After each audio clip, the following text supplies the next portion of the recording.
Ladies and gentlemen, sometimes you just have to act like you are drunk, like you are crazy. Confuse your enemies, confuse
them. Since I was born, but now I am getting youth.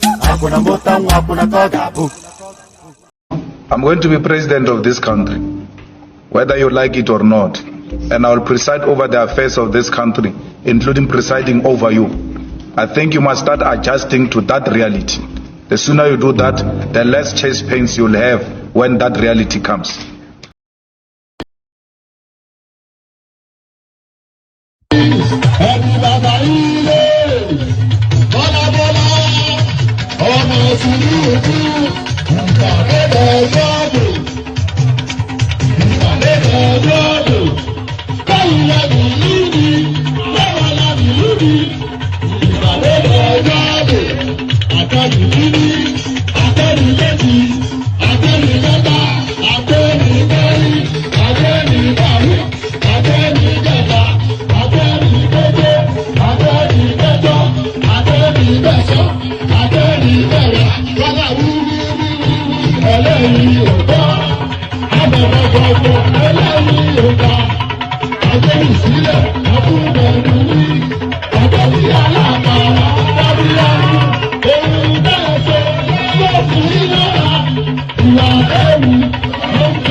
There it is. You know, I was going to start off with a rendition of old school rap song, but one did not immediately. You know, that thought just flashed into my head as soon as the music stopped, and I couldn't immediately reach for let me give you a little verse. Then in the comment section, see if you know where it comes from. Let me see. Let's see. Animals strike curious poses, they feel the heat between you and me. So that wasn't quite how it was sung, but those are the exact lyrics. So see if you can guess where that comes from. Animals strike curious poses. They feel the heat between you and I. So it's you and me that I said, but it should really be you and I, really, because that's proper grammar. So there it is. A little musical ditty. Maybe we'll be doing that now. I'll be starting with just an obscure verse from an old school song, and I see just how down you were when you were, a youth or whatnot. So there it is, and here we go. Well, so could you believe it? Nigeria is now a middle-aged man. Can you believe that? It's unbelievable. Nigeria is 63, and she turns 63, or she turned 63 today. Can you believe that? So Nigeria is not a toddler anymore. Nigeria is not a baby. Nigeria is not even a child or a young man. Nigeria, your country, is a middle-aged man. So is it a case of happy anniversary to the country? Is there anything to be happy about in celebration of this day? Nigeria turns 63. So a hop, skip, and a jump from a century. But what's the progress? So we'll be spending time with that to reflect on just that country, what holds it together, and what almost certainly, if care is not taken, might ultimately split it apart. So Nigeria turns 63. What is your abiding memory? What are your hopes and dreams for the future of that country? So all of that conversation wrapped up. Because 63 is quite a significant age in the lifespan of a country. So where the country is now, the country Nigeria, is it commensurate with a 63-year journey? So that question, your answer. So it's quite a thing. And the person that actually straddles that age, Tinubu, mired in all manners of controversy. So we'll be hearing from him first.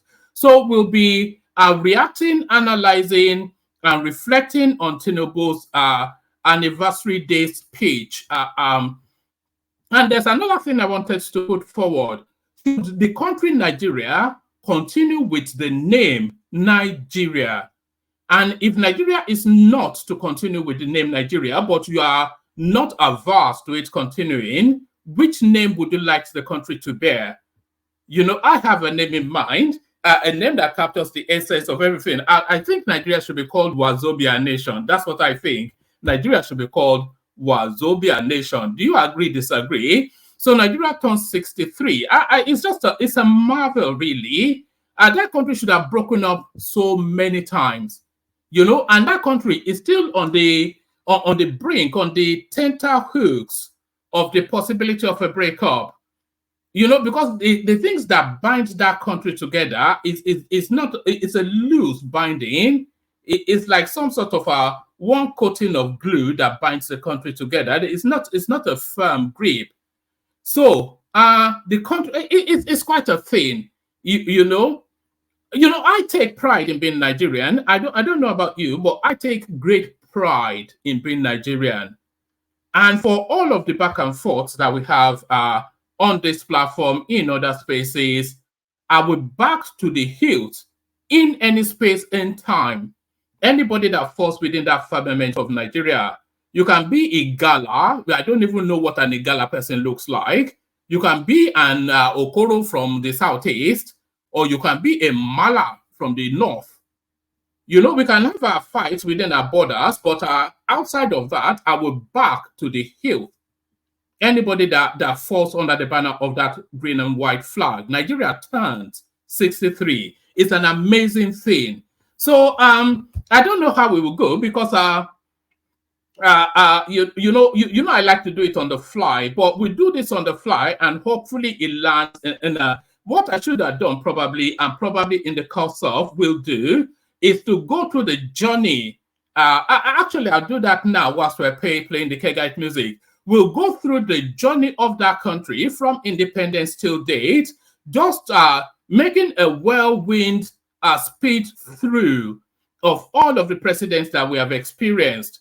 And then we'll reflect on what that experience has been. So we're not going to labor it too hard, but we'll certainly go through the precedent and see what the experiences has been, the good, the bad, and the abundance of the ugly. The good, the bad, and the abundance of the ugly. So the good, the bad, and the abundance of the ugly. But some people will argue that the man in situation now, there is none uglier than him. And we're not even talking about his physical attributes. We go to this. So as well as Nigeria turning 63, we'll spend time here as well. Tinubu on the cusp of being kicked out of Aso Rock. Or easy. Public interest in Tinubu's record significant to Nigerians. I'll rule on Atiku's request shortly. George Maldonado. So George Maldonado, the fate of the Nigerian state now hangs in the hands of some Espanol from America. It's quite a thing. The fate of the Nigerian state hangs in the hand of some Spanish woman is somewhere in some backwater states in the United States. Public interest in Tinubu's record significant to Nigerians. I'll rule on Atiku's request shortly. George Maldonado. So George Maldonado to make a ruling on the faith and of your country. There was one other thing. Yes. Hold on. There was one other thing that I wanted to show you as well. Yes, it's this one. let me show you this one. So some of you that spent a bit of time with the Rudolph's page, you'd have seen that conversation around who knows David Udenyi or not. And the guest that they had was it was an acerbic put down, but then of course the audience in that space they don't have the mental acuity to understand what the guy just did. It was an acerbic put down that no, I don't know people like that. Of course, he's aware of who David Udenyi is, but somebody of his seniority, both in academia and in journalism, is not going to pay heed to some gutter journalists to make. So, and the reasons why, I only mentioned that to bring you this. Oh, I thought the headlines were on the screen. Oh, okay, let me put the headlines on the screen. Okay, let me put that first headline on the screen. So that's the first headline I gave you. Public interest in Tinubu's record significant to Nigerians. I'll rule on Atiku's request shortly. George Maldonado. So that was the first one. So let's go on to this one. So that preamble on David Udenyi to land on this. So I'll give you the readout on this. I'm sweating, by the way. I don't know quite why. Before I come on, I like to take a shower to freshen up, and then I come into my patio. But because it's such an enclosed space, the heat hits me. And then, anyway, you know how that goes. Let me take you to this. Let me take you to this. So now that acerbic put down, that character on Rudolph's did on David Udenyi. This now next piece is going to explain to you just why that guy does not want a name association with an element like David Udenyi. So I'm going to read this one out. So here it is. So this is you can see. Hopefully you can make it out. Just at the top of your screen there, the verified handle of David Udenyi with the blue check mark. So that's from David Udenyi. And this is what he has to say. It says, my aviation source tells me that the reason Nigerian Air Force 001, so Nigerian Air Force NAF, of course, that's for Nigerian Air Force, and 001 means the presidential jet. I'm sure you know that, and you don't know now. So yes, my aviation source tells me that the reason NAF 001 with Tinubu on board spent so many hours in Algeria, where it appeared to be stuck, is that the Niger, let's do that again. My aviation source tells me that the reason NAF 001 with Tinubu on board spent so many hours in Algeria, where it appeared to be stuck, is that Niger refused permission for Tinubu to fly through Nigerian airspace. and threatened to shoot his plane out of the sky if he did. NAF001 subsequently had to stop in Algeria to plot a new flight route to Abuja.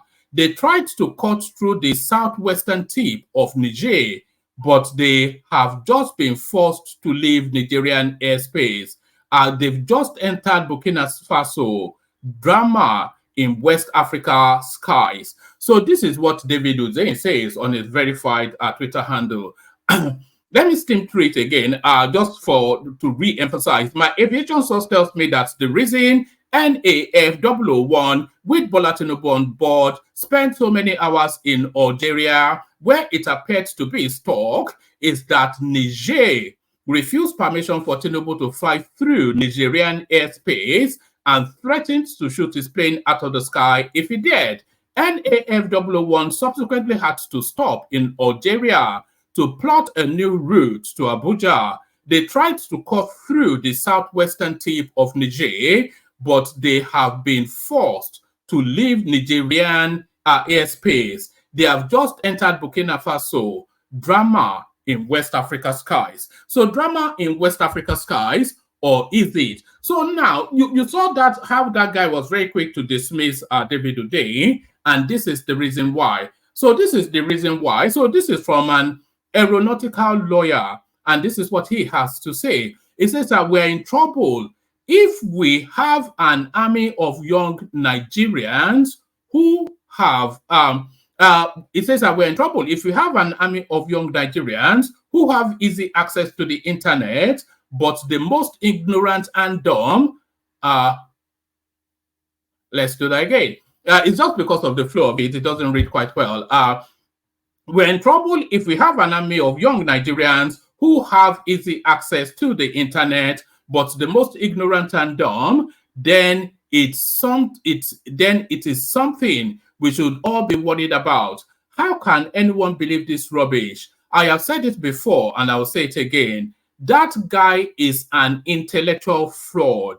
Anybody who believes whatever he says as his gospel truth needs a comprehensive brain surgery. Here is the flight path of the presidential jet on the 29th of September. So the flight path now of Tinubu's presidential jet, and this is the flight path right there.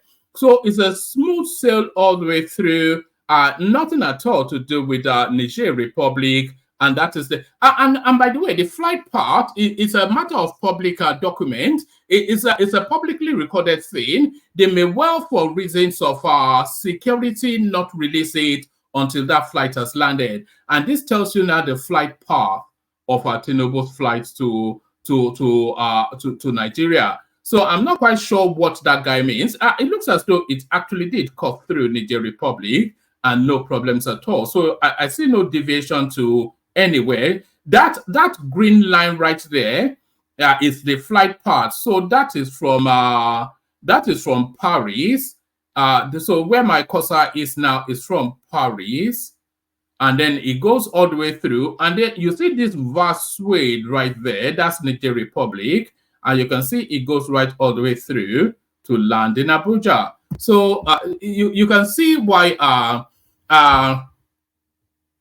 So it says, man knocks journalist. I wonder if the Nigerian Union of Journalists is aware of this guy, because I'm not quite sure. Is he a trained and registered journalist? It's something we have to establish first.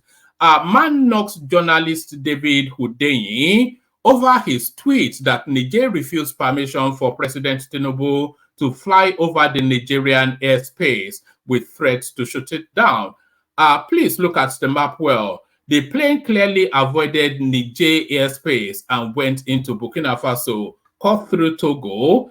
This is an obedient. So you can see this, the OBI is the person now. It's just, it's a spectacle. It's quite a spectacular thing that we're witnessing within the Nigerian space. Look at my cursor now and follow it through. So look at where my cursor is and follow it through. So this is my cursor coming from France, and you see where it is now, where I'm circling now. That vast swathe right there, that's Niger Republic. So, but this guy is telling us a cut through Burkina Faso. So I'm not quite sure. This whole, the entirety, you can see the white lines carving out Niger Republic, and you can see that flight path going straight through. I mean, who would where would Niger Republic get the audacity to threaten to shoot down the Tinubu that is looking for an opportunity to drop bombs on them? You know, it's just, but that is that space right there. So you can see then why that journalist said he had no knowledge of David Uzein. Who wants to admit having knowledge of David Uzein? But let's go on to this one.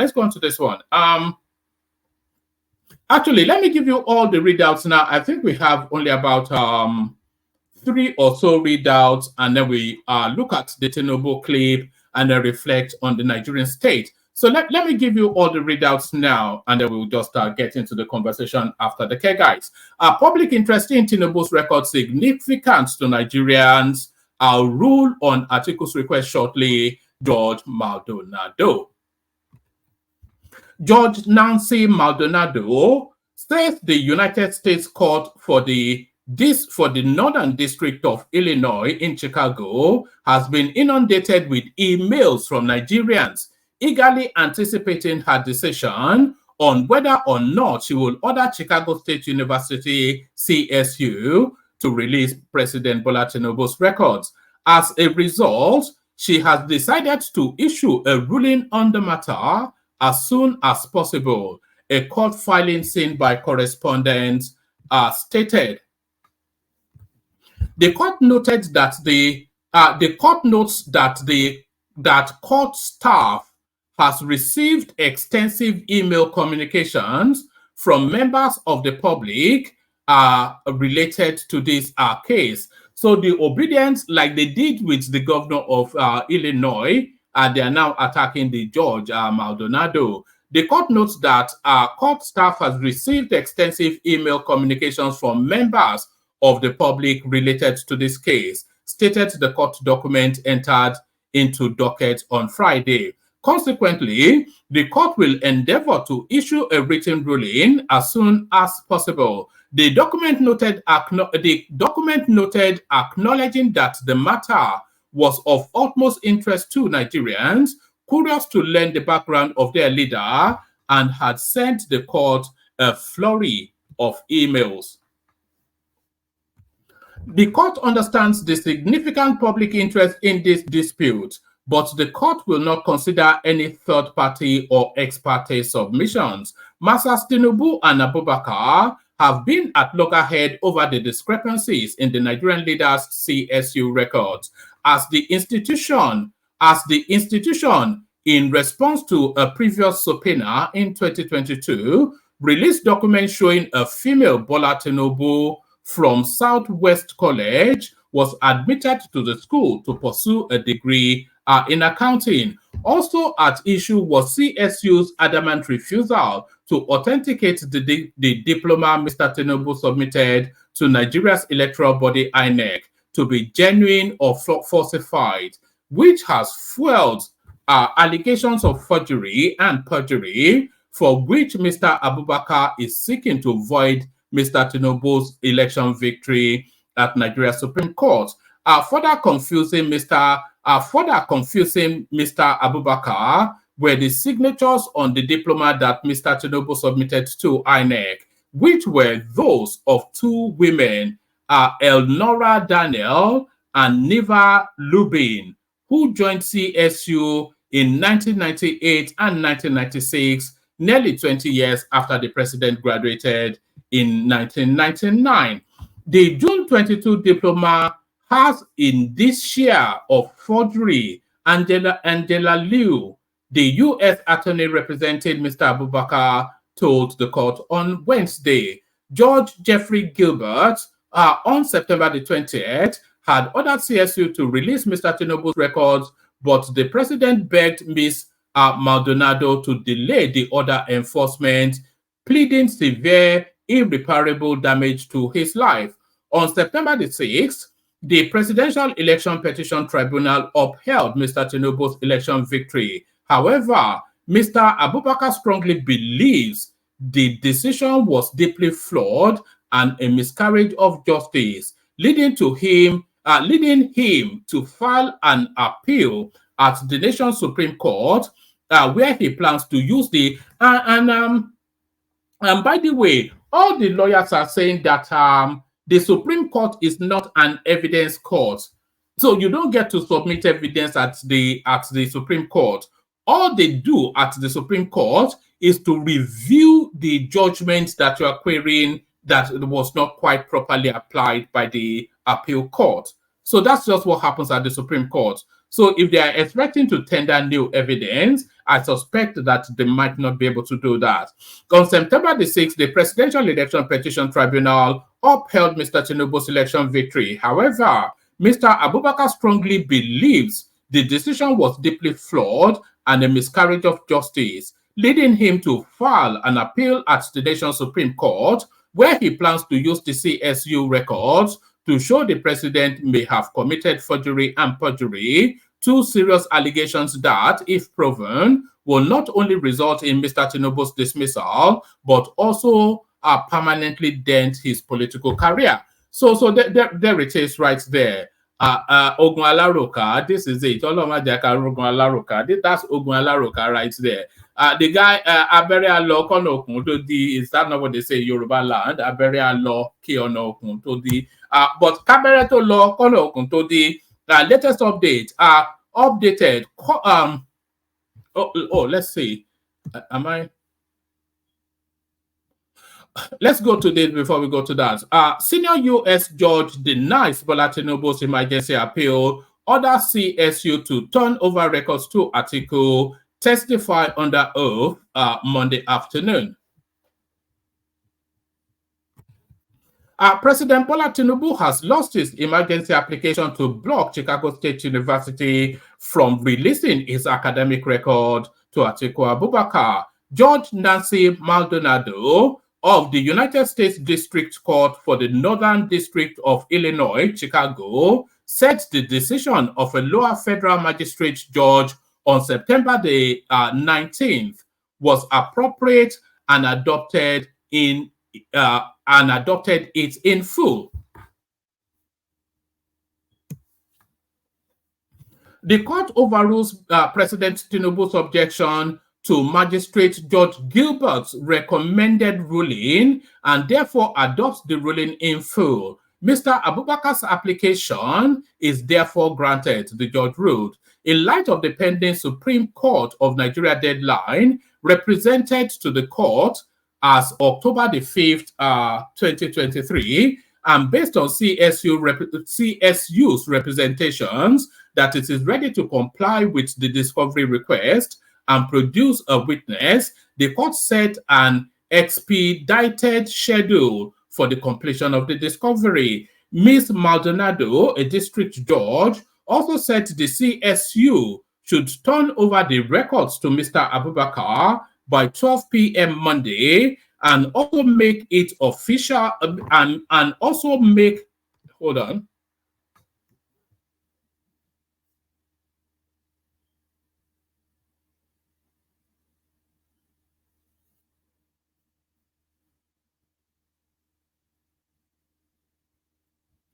All right, let's pick it from here. Ms. Maldonado, a district judge, also said the CSU should turn over the records to Mr. Abubakar by 12 p.m. Monday and also make its officials available for disposition to authenticate the document by 5 p.m. on the same day. The judge said any attempt by Mr. Tinubu to appeal the judgment in the district would no longer be tolerated, as Mr. Abubakar must transfer the collected evidence to the Nigerian Supreme Court for use in an ongoing election petition case by October the 5th.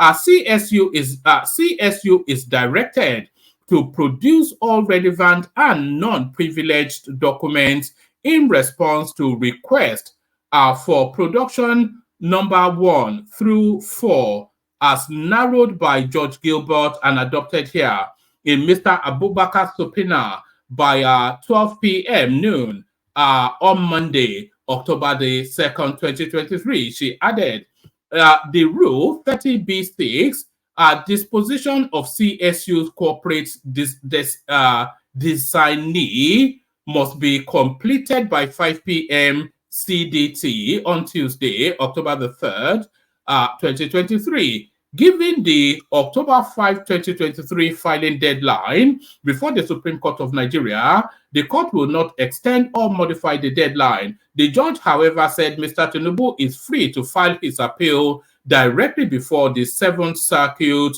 which is the main appellate court overseeing Illinois and nearby states, an attempt that would likely prove daunting given the tight window for compliance.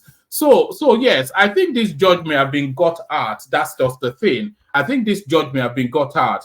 So this judge now has given this ruling. I think this ruling was on Friday, wasn't it? So this judge now has given this ruling for this institution to comply with that ruling by Monday, 12 p.m. And the institution says it's ready to comply with the court ruling, of course, because they are law-abiding in the United States. So this judge now, this Maldonado, she's giving that ruling to be complied with by Monday, but the window for appeal still open for Tinubu. But before that appeal can be filed, the order must already be complied with. Do you see? And that is where it is. So that's the slick move that's been played there. The ruling marks a major blow for Mr. Tinubu and a huge victory for Mr. Abubakar, who has been seeking the records to establish that Mr. Tinubu presented a fraud certificate to the Independent National Electoral Commission when he submitted his application to run for president in June 2022. Section 137, subsection 1J of the Nigerian Constitution, amended 2010, specifically stated that no one would be legitimately elected president of Nigeria if the person has presented a fraud certificate to the Independent National Electoral Commission. Prior to the ruling late Saturday night, Judge Maldonado had acknowledged the significant public interest dimension of the case, saying it will cause her to expedite justice or expedite. I call it expedite. You can call it expedite.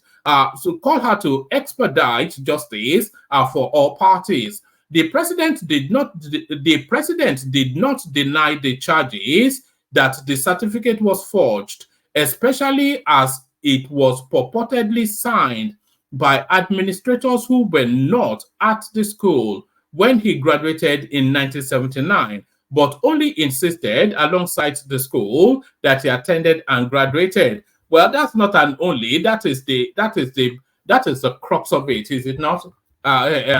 He also said releasing the document with deposition will cause him severe harm because they were private to him and would not be admissible in the ongoing petition against him in Nigeria. An argument that further fuels nationwide concern.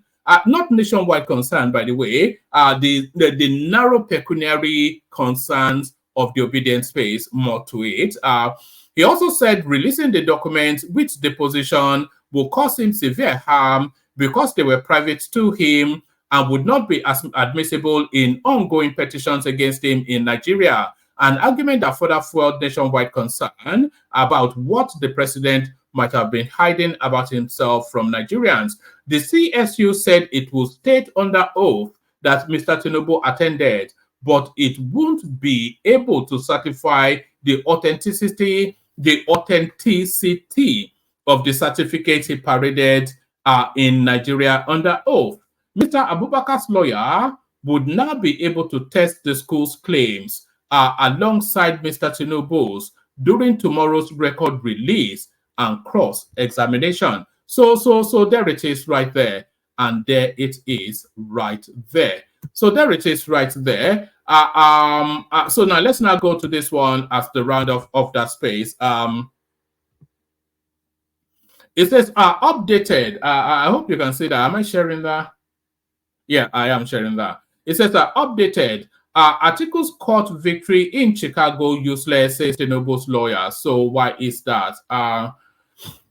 One of President Bola Tinubu's attorney, Oluwole Afolabi, has poured cold water on Atiku Abubakar's Chicago court victory, saying it is of no use in Atiku's Supreme Court appeal against Tinubu's election. In a WhatsApp note on the implication of the ruling by Judge Nancy Maldonado, Afolabi said, the Electoral Act does not allow for the introduction of new evidence on appeal. So that was what I was hinting at earlier.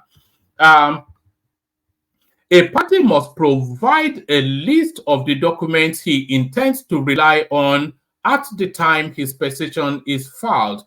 A party cannot spring surprise on its adversary by introducing evidence that was not filed along with the petition.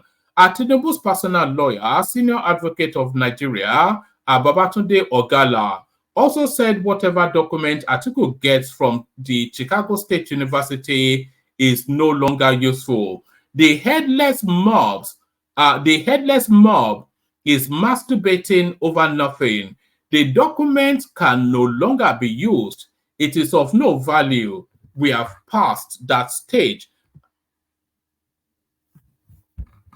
Ogala broke down the request of Atiku to CSU, some of which the school already gave to the Presidential Election Petition Court before its September the 6th judgment, in which it dismissed Atiku and Peter Obi's petitions.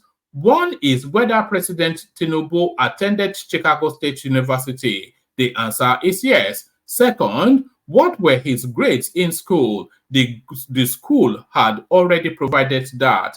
He said the school, however, objected to releasing Tinubu's other electronic records covered by the privacy law in the United States.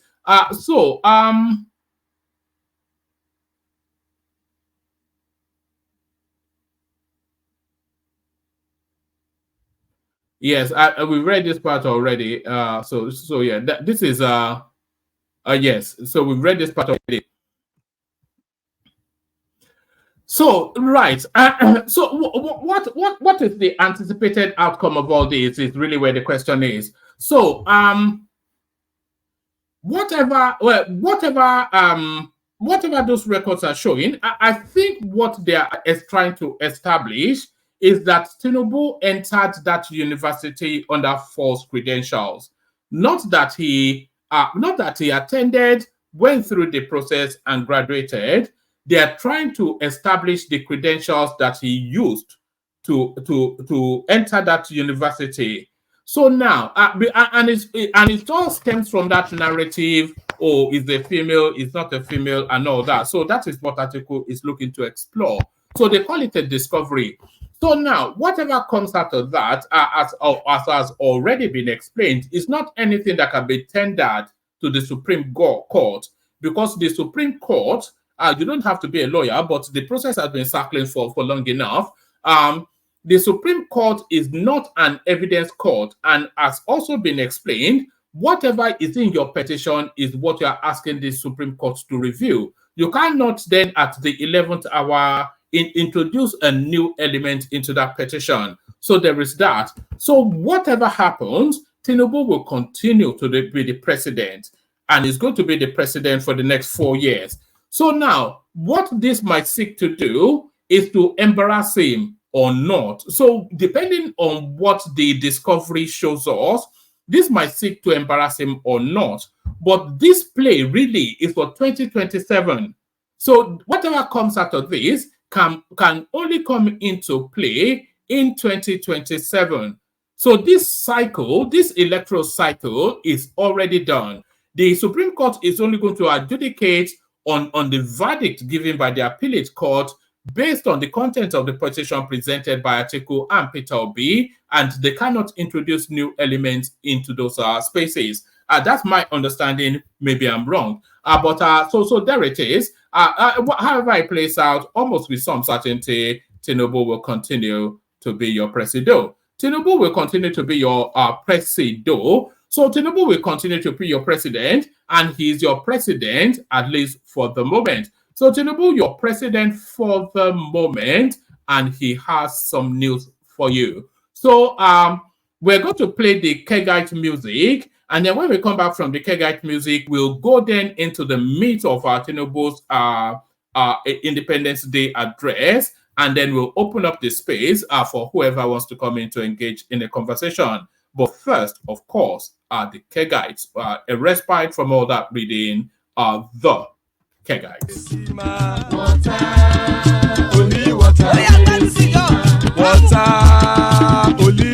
where they see ma. Water,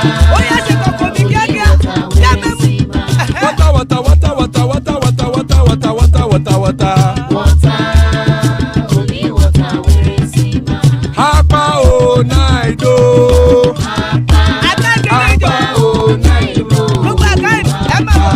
Hapa you don't come o.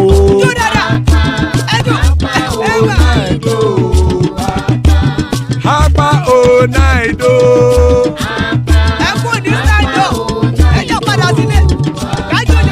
Oro kẹ̀kẹ́ ẹlẹ́mù yé o. Ilé sọ́dí àkẹ́kẹ́ rẹ̀ ẹlẹ́mù rẹ̀ o. Bọ́bí Master kẹ̀kẹ́ rẹ̀ ẹlẹ́mù rẹ̀ o. Chifu Fáìlà tí kẹ̀kẹ́ rẹ̀ ẹlẹ́mù rẹ̀ o. Eruku lẹ̀lẹ̀ ẹlẹ́mù dé. Eruku lẹ̀lẹ̀ ẹgbẹ́ ẹlẹ́mù dòde ojàre o. Eruku lẹ̀lẹ̀ Ghana ti dé ẹgbẹ́ bọ́dì o. Ọmọ ẹlẹ́yẹ ẹyẹ o ó dìlé o. Odúyẹ̀lá ẹyẹ o ó dìlé o. Petrosonama ẹyẹ o ó dìlé o. Petrosodúnkẹ́ ẹyẹ rẹ̀ ó dìlé o. Ẹlẹ́kọ̀ ọ̀run mú ìní o.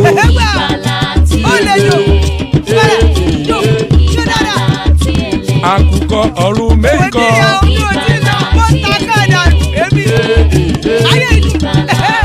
Ikú kò ní ríwà gbéṣe o.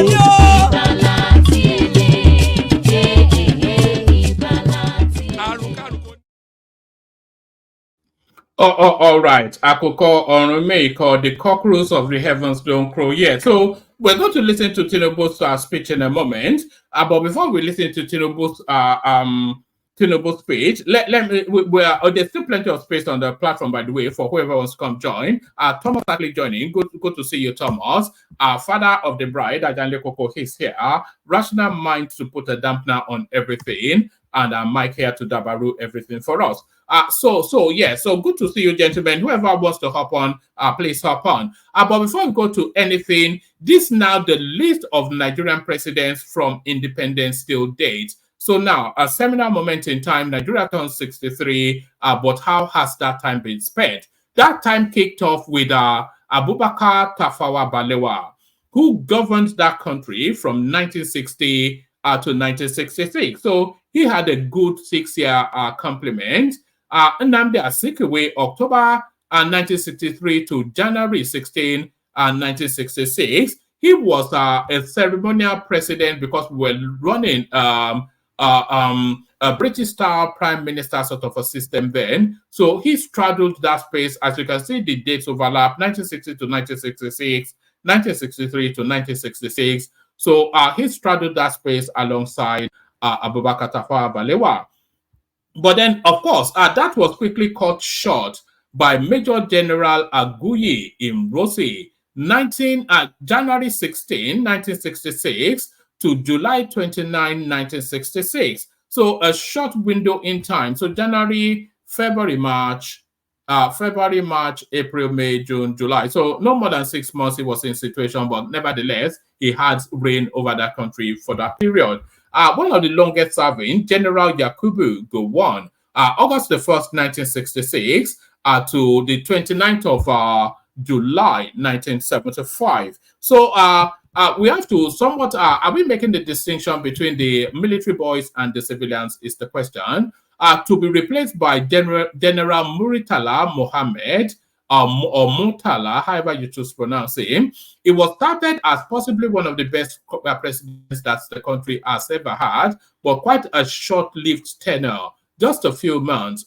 July 29, 1975 to February the 13th, 1976. So another coup-paste, another soldier boy, another coup-paste, another soldier boy to be replaced by another coup-paste, another soldier boy.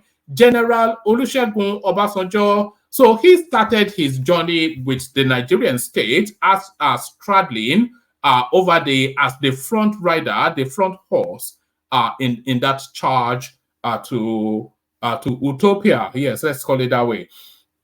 So he straddles the first horse in that charge of the Nigerian state to utopia for the first time. So his journey began, General Olusegun Obasanjo, February the 13th, 1976 to October the 1st, 1979. So that was a good 3 years and change, wasn't it? So that, and by the way, this is the longest serving Nigerian president right there.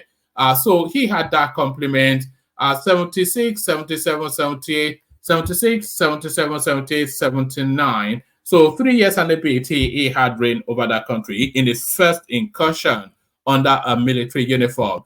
He handed over to a civilian administration. The first time that's happened in Nigeria, I'm not sure if that's the first time that's happened in Africa, but certainly the first time it's happened in Nigeria. So he handed, and this is October the 1st, by the way, so quite a pungent date for that transitional power to take place. So he who he handed over to not General Alhaji Shehu Shagari, a grade 2 teacher or grade 3 teacher or something from Sokoto State, I think.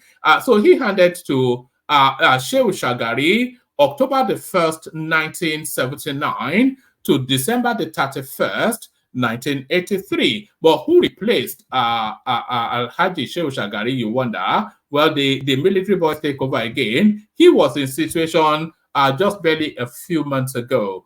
Major General Muhammadu Buhari, December the 31st, 1983 to August the 27th, 1985. So it was quite a moment in time for Nigeria in that space. He put the soldier boys round to be flogging people on the streets, calling it war against the indiscipline. So we had that experience with him, and we should have learned that lesson. But somebody, he came in, and when he made the coup announcement, he told us that Buhari was too rigid in his ways and not at all amenable to advice or direction. And that formed the basis of a coup that replaced Buhari. But who replaced him? General Ibrahim Babangida, August the 27th, 1985 to August the 27th. Actually, he came and left on the same date. Oh, look at that. So I'm not quite sure. I didn't actually know that. So General Ibrahim Babangida, August the 27th, 1985 to August the 27th, 1993. He did all he could to hold on to power, but the Nigerian state beat him down. So now, I wasn't quite sure if this guy was going to be documented as a president or not, but certainly he is under this list. Chief Ernest Shonekan, August the 26th, 1993 to November the 17th, 1993. So he could barely unpack his bags before they sent him packing. But who sent him packing? You guessed it, the military boys again. General Sani Abacha, a name that strikes fear in the heart of any upstanding Nigerian. November the 17th, 1993 to June the 8th, 1998. So death took him away, actually. There was also many rumors, but they said they sent some Indian girls to go and give him some spiked apples, and that was his demise. He was replaced by General Abdulsalami Abubakar, June the 9th, 1998 to May the 29th, 1999. And that birthed now what is now the Fourth Republic under the Nigerian state. So we're in the Fourth Republic now. So a republic is when you have a civilian administration in situation. So we're in the Fourth Republic now. So the first person to kick off that Fourth Republic, his name might resonate. It's only because we came across the name earlier on. Olusegun Obasanjo. So now he's now taking off the army uniform to put on the garb of a civilian to reassume where he last left off. Olusegun Obasanjo, May the 29th, 1999 to May the 29th, 2007. So that's Obasanjo right there. He was replaced after completing his constitutionally allowed 2 terms to be replaced by Umaru Musa Yar'Adua. 29th of May 2007 to May the 5th, 2010. So that was Yar'Adua. So he couldn't quite complete because death took him away. So now this next guy, fortuitous guy, if ever there was one, he became the governor of his state, not because he won an election, but because I think his principal died. He was the vice governor of his satellite state within the Nigerian firmament. So he became the governor, not because he won any election, but because his principal died and he assumed that office. And then he became the Nigerian president again, not because he won any election, but because his principal died and he assumed that office. He was, of course, the vice president to Umaru Musa Yar'Adua. So we had Goodluck Jonathan for, I think, 6 years and a bit to be replaced by Muhammadu Buhari again. So you see, it's almost of a circle jerk in the night. It's like they ring-fenced the Nigerian state and they passed the baton around themselves. Muhammadu Buhari, 29th of May, 2015, well, not today, this was when that list was done, but up to the 29th of May, 2023. So he completed a 2-year term to hand over now to the man that Atiku is intent on replacing. So there it is. So that's the journey of Nigeria. That is the journey of Nigeria, and here is your president. Let's watch this. Bola Ahmed Tinubu says he's committed to seeing through positive reform programs for the country. The president made the commitment in his Independence Day broadcast to the nation. Among promises made by the president is the introduction of provisional wage increment of 25,000 naira per month to enhance the federal minimum wage. It's no joy in seeing the people of this nation shoulder burdens that should have been shared years ago. I wish today's difficulties did not exist, but we must endure if we have to reach the good side of our future. My government is doing all that it can do to ease the load. I will now outline the path we are taking to relieve the stress on our families and households. We have embarked on a several sector reform to stabilize the economy, direct fiscal and monetary policy to fight inflation, encourage production, ensure the security of lives and property, and lend more support to the poor and the vulnerable. Based upon our talks with labor, business, and other stakeholders, we are introducing a provisional wage award increment to enhance the federal minimum wage without causing undue inflation. For the next 6 months, the average low-grade worker shall receive an additional 25,000 naira. So let's pause it there. So let's be clear on what's being said there. He's not increasing the minimum base level by 25,000 naira. That is actually a subsidy. So it's subsidizing the base level wage with an additional 25,000 naira for a period of 6 months, just a cushioning until the policies come into play. Per month. To ensure better grassroots development, we set up an infrastructure support fund for states to invest in critical areas. States have already received funds to provide relief packages against the impact of rising food and other prices. Making the economy more robust by lowering transport costs shall be key. In this regard, we have opened a new chapter in public transportation through the development of cheaper, safer, compressed natural gas, CNG, buses across the nation. These buses will operate at a fraction of current fuel prices, positively affecting transport fare. If they are able to pull this off, this will be a game changer. If they're able to pull this off, this will be a game changer. The new CNG conversion schemes will start coming in very soon, as all hands are on deck to fast-track the usual lengthy procurement process. We are also setting up training facilities and workshops across the nation to train and provide new opportunities for the transport operators and entrepreneurs. This is a groundbreaking moment where, as a nation, we embrace more efficient means to power our economy. In making this change, we also make history. I pledged a thorough house cleaning of the den of malvisions the CBN has become. That house cleaning is well underway. A new leadership for the central bank has been constituted. Also, the special investigator will soon present its findings. That findings by Jim Obazie, that needs to be made public. We need to know exactly what went down under Emefiele's tenure. The past lapses are out to prevent similar recurrences.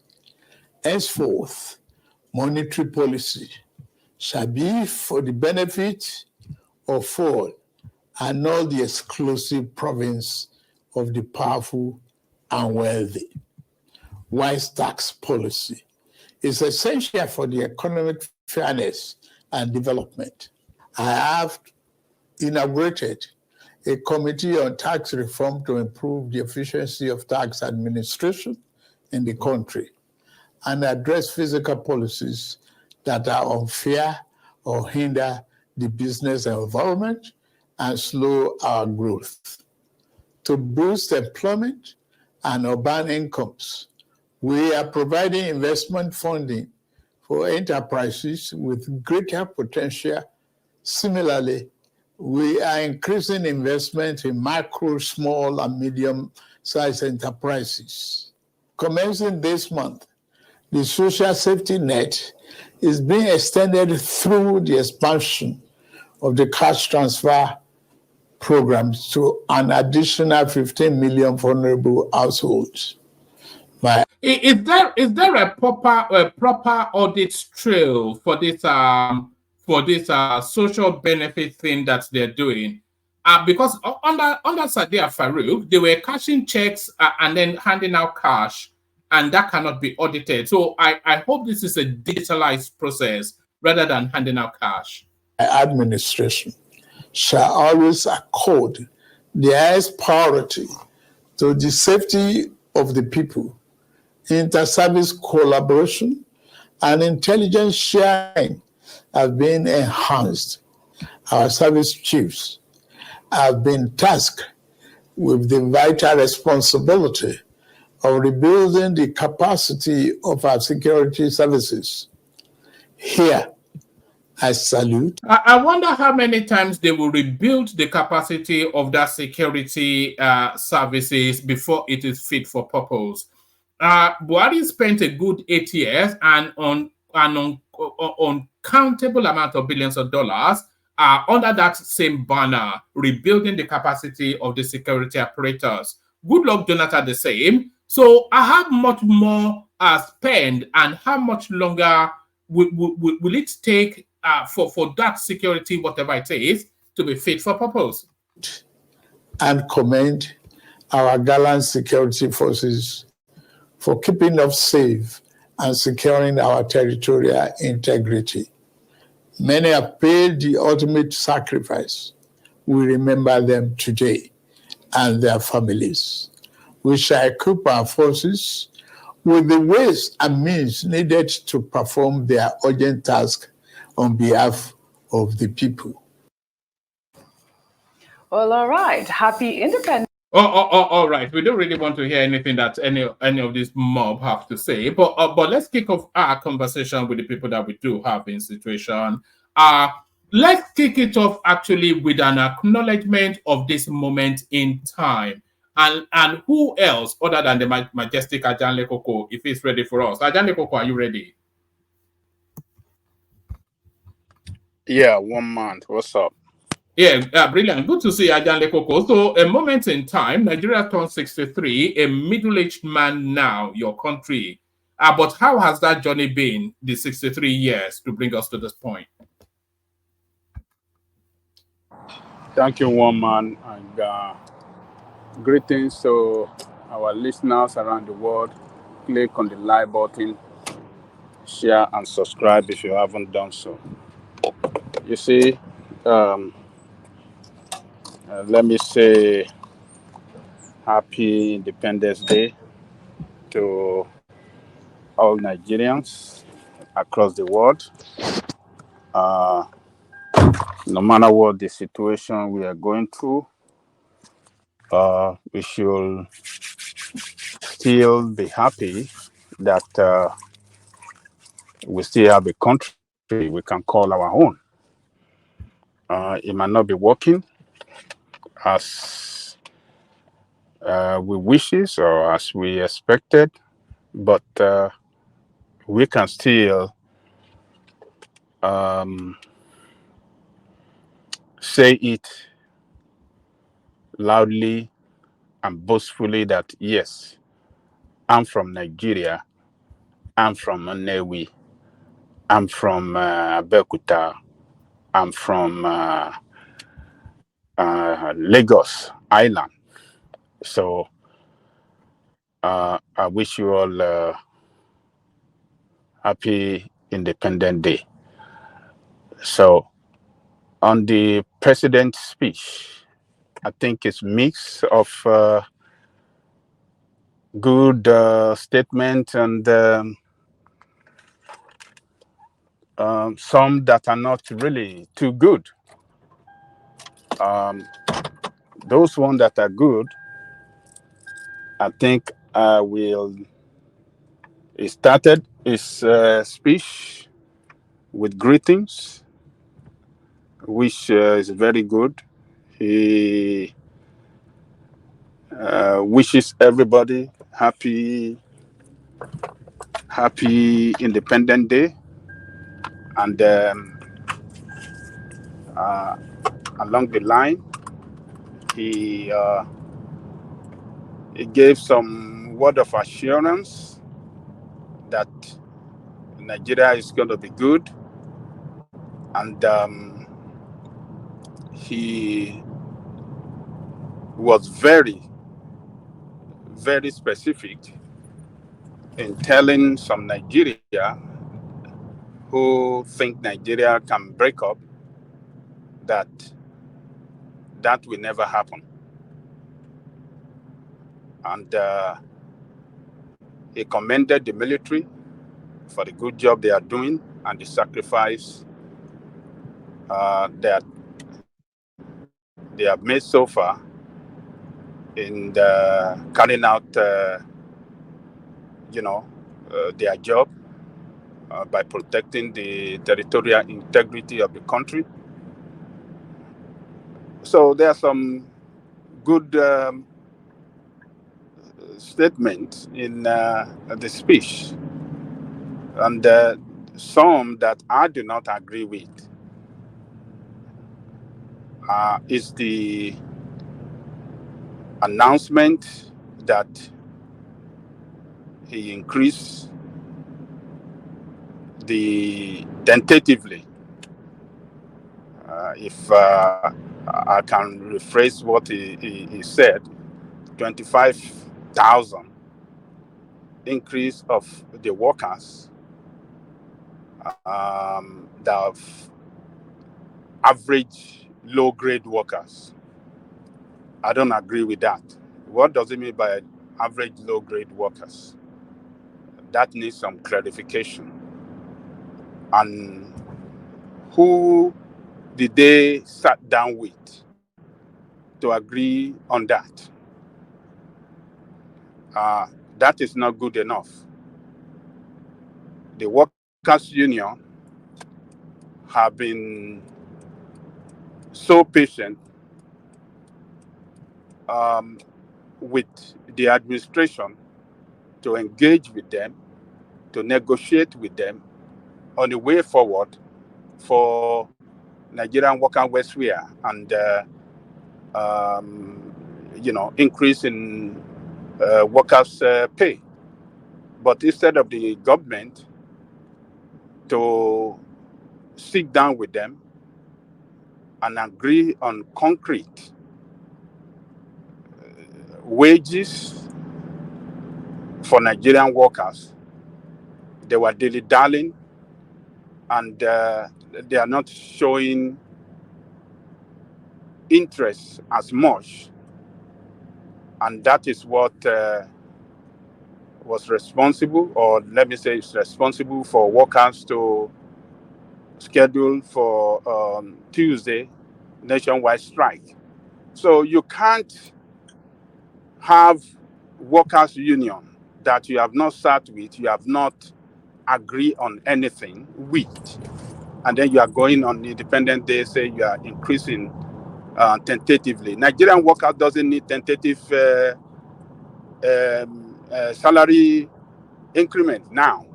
They need something concrete, something firm, something fixed, something that, amount that that you agree, the government agree with the workers. That is what we need. We don't need no more, deceitfulness, and this the divisive way of doing things, because it is deceitful for him to announce that amount when you have not agreed with the workers, and it's divisive because some Nigerians that doesn't know how collective bargaining works, doesn't know the importance of public servant, and even workers generally, particularly workers that are of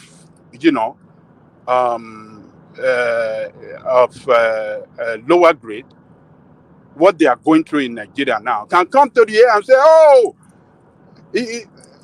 Tinubu has increased their money, 25,000. Why are they still saying they want to go on strike? And they be talking all sort of nonsense. So that is what he has brought with this 25,000. Divisive. It's very divisive and very deceitful. No, I think the 25,000 might be outside of the negotiations with the labor union. I think that's just an emergency parachute for a set period. I think, yeah. That is the picture he's trying to paint. But you don't. Yeah. But do you know? Do you know to the contrary? Did he consult with the NLC? You don't consult with them. He would have. He can't unilaterally. No, there's what they call collective. He just said something to you now. If you listen to what there's what they call collective bargaining, which is usually the trade union or the labor has to sit on the table and they have to discuss with the employer, or in this case now it's the federal government now. So when they've not had, from what we last heard, they've not had any agreement on any discussions that they had. That's why they said they're going on strike. The NLC said they're going on strike. So I don't know. You see, okay, just go on. So, like I was saying, so that is very, very deceitful, very, very bad. But you will see educated ones. We come on this platform or some other platform. They say, oh, yes, the president is doing good. Look, he has increased their money. Who are those people that is referring to as low grade, average low grade workers? Who are those people? Average low grade. The people at the bottom of the people. How do you define average low grade? It's easily defined. Now, the people at the bottom of the rung of the pay structure. Bottom of the rung. One man. When these politicians are trying to play on our intelligence, and when they are trying to show their stupidity, they think that Nigerian people are very stupid, and they can show their stupidity, and they can get away with their stupidity, we need to tell them, we need to push back on them that say, hey, enough is enough. Stop this, your stupidity. It is a stupid statement as far as I'm concerned. You don't agree with the workers. You have all these wives since men that you came into power. You have not sat down. You guys have not done anything. And then you are going to the air to show off on the Independent Day that, oh, I'm giving them low-grade workers. It's nonsensical as far as I'm concerned. Look, in a democratic setting, political leaders must show all the time their ability to negotiate, the ability to, and ability to negotiate, and ability, to sit down and agree with workers, not bullying workers, not threatening them with,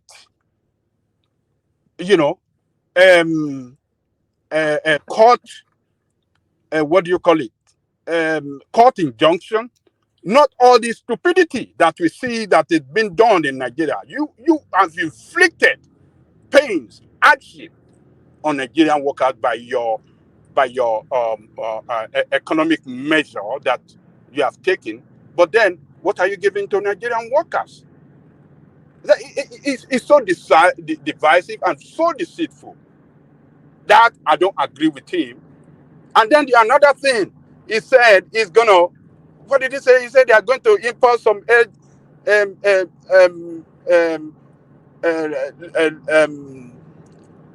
LNG buses so that we can have, cheap transportation system in Nigeria. I mean, buses, across the country. That is a wrong decision as far as I'm concerned, too. He said they're going to train transporters. Yes, he said they are going to get. He said the buses, and he said they are going to bring in. He said we are going to bring in buses, NLD. That means they are importing buses, LNG buses. Where are you going to get the money to do that? You are going to this hard hand. What do you call it? A forest. You are going to send it to buy buses, make another economy abroad to get richer,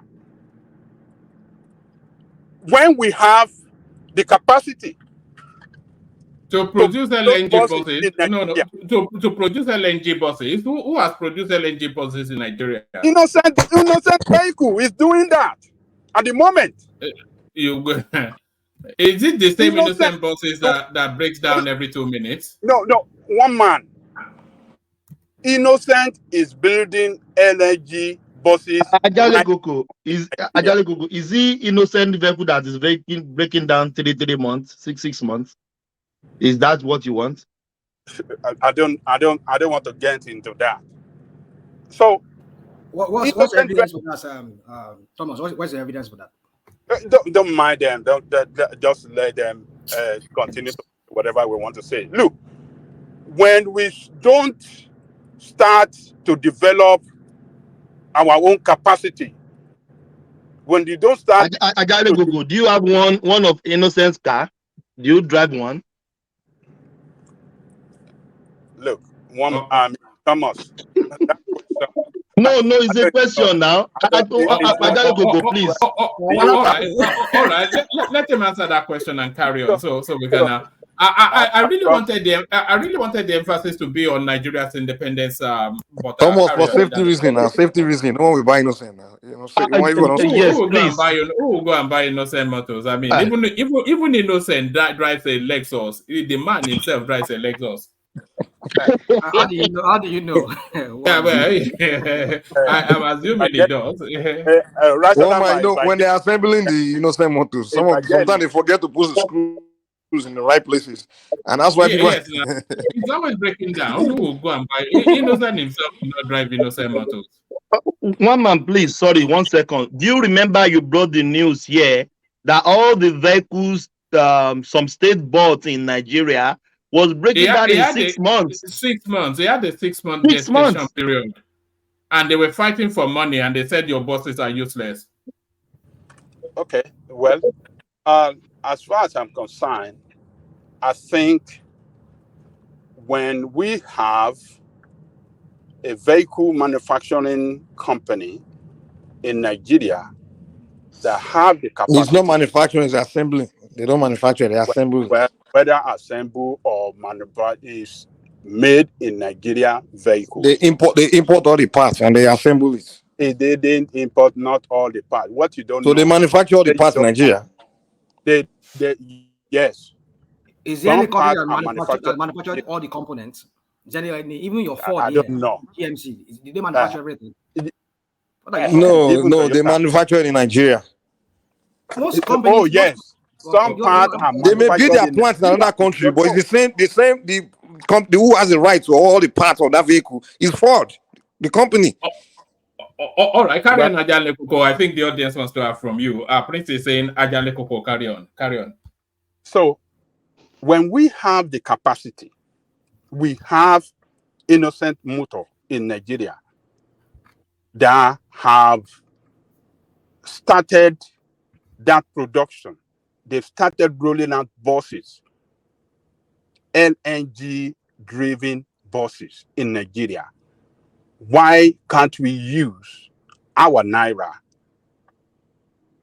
to invest in that company, mass production of that vehicle, saving us that hard-earned dollar that this man been wasted, giving it to some economy outside Nigeria to get richer? Why will we continue to languish in? Look at what they put a canister under a bus. That's what they this is their Innocent launches gas powered vehicles, and then they've gone and put a canister under a bus, and that is the my goodness me, Nigerians. Where did you see that, one man? It's on TVC. It's on TVC. It's on TVC. That show the video. Let us see it. I'm playing it now. It's playing in the background. No, show it. Do you want to hear it? I want to hear it. Run it. All right. It's only 3 minutes. Hear it. This was showcased at the facility tour of the factory by a delegation of Anambra State Government to the Innocent Motors manufacturing plant, Newe, Anambra State. We have details in this report. Plurality of vehicles powered by combustion engine dominated the African economy, which employed tens of thousands of people working in the value chain. The global demands for green and cleaner energy is on the rise, as most nations of the world are advised to migrate from fossil fuel to gas or electric-powered engine. Natural gas is one of the mainstays. Look at that. There it is right there. They've simply gone. You know those cooking canisters, those canisters that they used to cook back in the day. They've just lumped one under a bus, and they said, "My goodness me." Where is the bus? Where is the bus that they? It's on your screen now. Where is the bus now? There it is. Where is the bus? Are you not looking at your screen? It's there now. I'm looking at it. I don't see it. Where is the bus? We are just showing okay. Hold on. And listen to the commentaries. By the way, they are reporting it as a positive story, so they're not even looking to slaughter them. But listen to the commentary and look at the images. Clean and cleaner energy is on the rise, as most nations of the world are advised to migrate from fossil fuel to gas or electric-powered engine. Natural gas is one of the mainstays of global energy, where it replaces more polluting fuels. It improves air. So can you see the canister there? So now you see the bus. Quality and limits emissions of carbon dioxide. So that's what they've done. They've simply put canisters, cooking canisters on their bus. No, one man. All the buses that runs on LNG, don't they have a tank like what you just shown us? Is that not how it looks like? They've never seen one that looks like that. Well, that's how they look like. I don't get it, man. I mean, you see, that is the standard. Let's move on. That is the standard. That's how it is. Yeah, I don't get it, one man. Look, when we have the capacity to develop something on our own, and we don't develop that capacity. You haven't answered my No, hold question. on. Do you have one innocent car? All right, let him carry on. Yeah. No, you haven't answered my question. Okay, Let me answer your question. Answer the question, but then let him flow through so I can get to everybody. Yeah, carry on. If I have innocent motor in America, I will use it. For the sake of patriotism, I will use it. Ajale, that's a joke. Okay, that's fine. That's fine. That is. Although I think some African countries are actually importing innocent motors. I heard that somewhere. Some African countries are actually using it. Okay, so what about Nord Motors? The one in Ogun State, that Nord Motors. I mean, we don't hear much about that one. Are they still in business? Or I don't think they produce at the capacity of Innocent, but they do produce more, not at the capacity of Innocent. Innocent has a very big. The only person that can rival will be Pan. I mean, like Peugeot, the one in Kaduna that this guy bought. I don't even know what he's doing with it. You see, Sorry, can anybody familiar with Innocent? Can you please answer this question? I've seen an Innocent produced car, and I saw an identical car like that in China. So what do we call that? Is that manufacturing? I mean, because if it's assembly with local content, why are the cars exactly the same but with another brand name, maybe Sony or whatever you call it?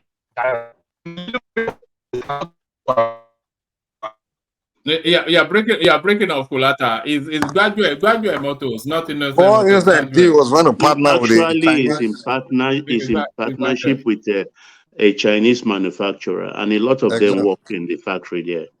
So he just changed the brand name. So it's like me going to bring Toyota to Nigeria to do their manufacturing. Then I change it to Mike's Motors. Hold on. Let me give you an example. Here in America, there are certain models are made of Ford motors that looks like Hyundai. Go and check it out. Dude, that's not what we are saying here. But it's on the wait. Manufacturers, they have similar builds of cars. It's just the way maybe the aerodynamics of those cars might be different, the way the body shape and everything, but they all look alike. So I don't know what you people are talking about. We know cars look alike. They all have four wheels and everything. We get that. And they're all sedan, trucks. We get it. But what we are saying is, when people are talking about patriotism here. Some of you people will come. I like Badu people will come here and you'll be talking about. Why are you emotional now? Calm down. Buying Nigerian-made cars, and you people are just throwing up what kind of shade you can put into it. No one is throwing shade. We're just having conversation. Rational mind. This is not shade. Rational mind. Calm down. It's not shade. It's the exact same car, just a different branding. Exact same chassis. Every single thing is the same thing. Do you know what that is doing to the Nigerian economy? That we are producing cars. I'm not asking what I'm trying to clarify, because people keep saying there's local content. So I'm asking that what is the local content? If the exact same car I see it on the street of China. There's local content, actually, lots of local content, particularly the plastic parts. But I think it's just about 28%. Not only even the plastic, but even the body part. The body part too. We're building Nigeria. So I don't get what's the evidence for that. The evidence is there. They showed us, they took us through. You guys are not listening to what I'm saying. You're not listening to what I'm saying. It's like you buy a Mercedes GL, whatever, and you see the exact same thing, including rims, every single thing. What Kulata is actually saying is that it's probably just a franchise. It's not anything. It's a franchise of a Chinese. No. Yes, one man. Yes. It is not. That's what it is. Franchise. Don't destroy this guy. It's not a franchise. It's a car manufacturing vehicle on its own. Yes, he has some part they import from China and some from other places. So, and this is made Chinese patent. Chinese patent. So he took this thing from the Chinese, the right to, it's like being under. You have to take the right. The patent is the Chinese patent. Franchise. It is not franchise. So it is not franchise. It is fully owned by him. Yes, and no vehicle manufacturer that produces every part in that vehicle by themselves. There's none in this world. They buy from here and there, and they package everything together to make that vehicle. That is the way it is done. So if this guy is doing the same thing, have a factory. Is it not what we are talking about? That we do have a manufacturing plant in Nigeria, everything to be processed in Nigeria. Is that not what we've No, that's not even the modern economic formula. You can get tubes from other countries. You can get the hydraulic pipes from other countries. It's like a combination. All those things, then you put them together. But the main engine and everything happens to be your product. You cannot, in one plant, manufacture every screw, wiper, and everything. No, it's not possible. That is what I'm saying. I said there is no vehicle manufacturer. Yes. So let me say this. This guy has shown the capacity, and he has rolled out some of these big buses. I have watched it on the TV before. Some of these, big buses with energy. Why is Nigeria not investing in that? And investing in that will create employment, will give them that ability to improve on their technical know-how, and that will, stimulate economic growth and, increase their how do I say it? All right. No, it's about the install capacity. That will. All right. Ajale Koko, try and pivot it back to Nigeria 63, because I want everybody to have a say. Yeah, I'm speaking on 63. It's 63. Right. It's Tinubu'S statement that they are going to bring in buses, and bringing buses to Nigeria tells me they are importing buses to Nigeria, and that is why I am against.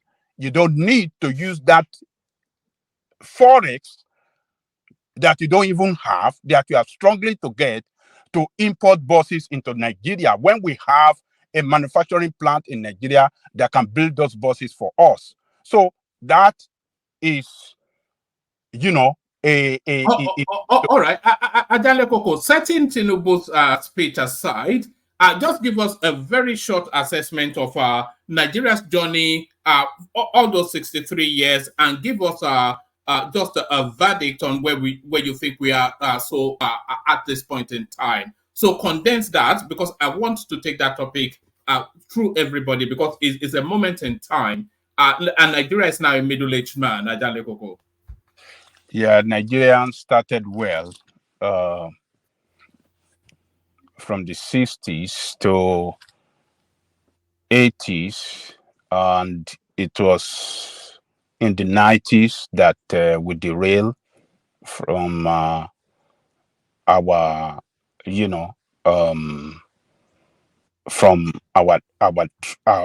we derailed from being an industrialized nation to a complete consuming nation. And since we derailed from that industrialization part to consumption part, that has brought our economy down. So Nigeria has been started well, but along the line, since 90s, when Babangida them came in, since they introduced structural adjustment program, that was when Nigerians started having our economy going down, because we started losing the value. The structural adjustment program started killing the value of our naira, and that affected manufacturing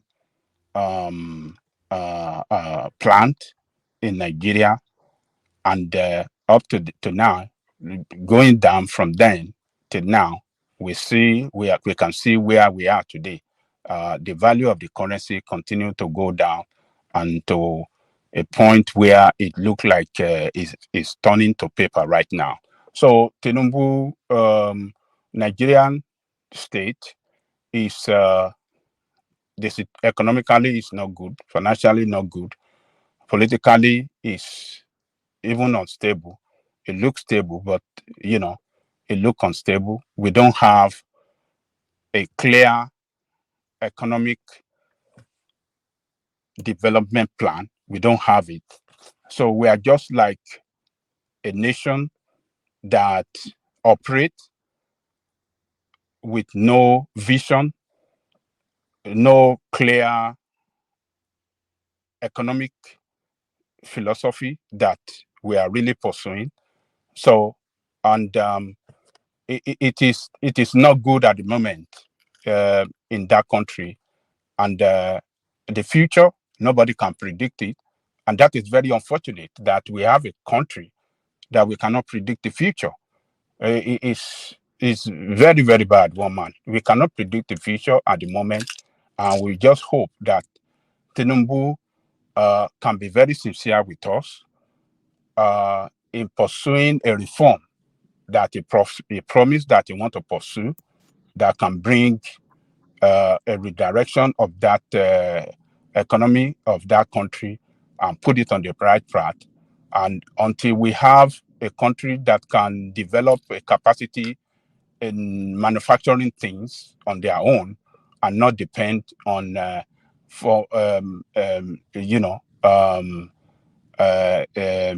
imported things, we won't be able to get it right. So the speech in totality is full, is mixed with good statement, bad statement, deceitful, fraudulent sometimes.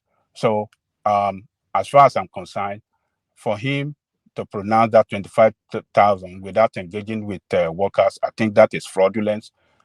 American president was with the worker, demonstrating with the worker in their agitation for higher pay. That is American president. If the greatest capitalist country in the world have their president in the midst of worker calling on the on what do you call these people on how do I describe them? Calling on their employers to increase their pay. I mean, that should tell us that we, as a country, developing country, can do better. Our leaders should have the think that even though American, as you copy the capitalist country, still you see their president demonstrating with worker for higher pay for workers. So 1 month, it is I'm not that too impressed with that speech, and I hope Tinubu can start to be honest, straightforward with Nigeria in the way he want to continue to conduct the business of that nation. I'm not that too impressed. The deceitfulness is there in the speech, dishonest is there, and that is not what we want right now. We need a leader that can be very honest, can be straightforward, and let people know where we are, what we are doing, our way forward. Let us know it. That is the only thing that can help us out. And invest in Nigeria. Develop the capacity of Nigerians in area that we have the potential. Develop it right now. That is the only thing that can position us on the way forward to be a good nation that can work for everybody. Let me leave it there. Thank you. Oh, all right, brilliant. Brilliant. So, Ajane Koko, I still want to speak to you about the article verdict in Illinois, but I want to, because it's a moment in time, 63 years. So, what we're going to do is 5 to 7 minute monologue. Be as succinct as you can. It's just really this moment in time. Nigeria turned 63. Not necessarily the Tinubu speech. It's just the sitting president having to make a speech on this day, but the journey of Nigeria to this point. And then if you were a teacher, making recommendations, sending back to the to the parent of the pupil, of the pupil, what will be your footnote to that report card for Nigeria? So Nigeria at 63, rational mind. Oh, okay. Yeah, no problem. Let me just see the 7 minutes. I'll just because go and eat tea. I'll come back. I have something for you and I might leave very soon. I was driving and you were saying something. Just eat and come back. You and Ajali Koko, I have something for you.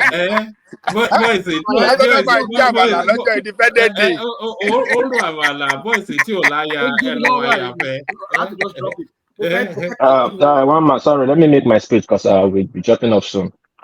Nigeria 63 is a welcome development. We thank God we are alive to see it.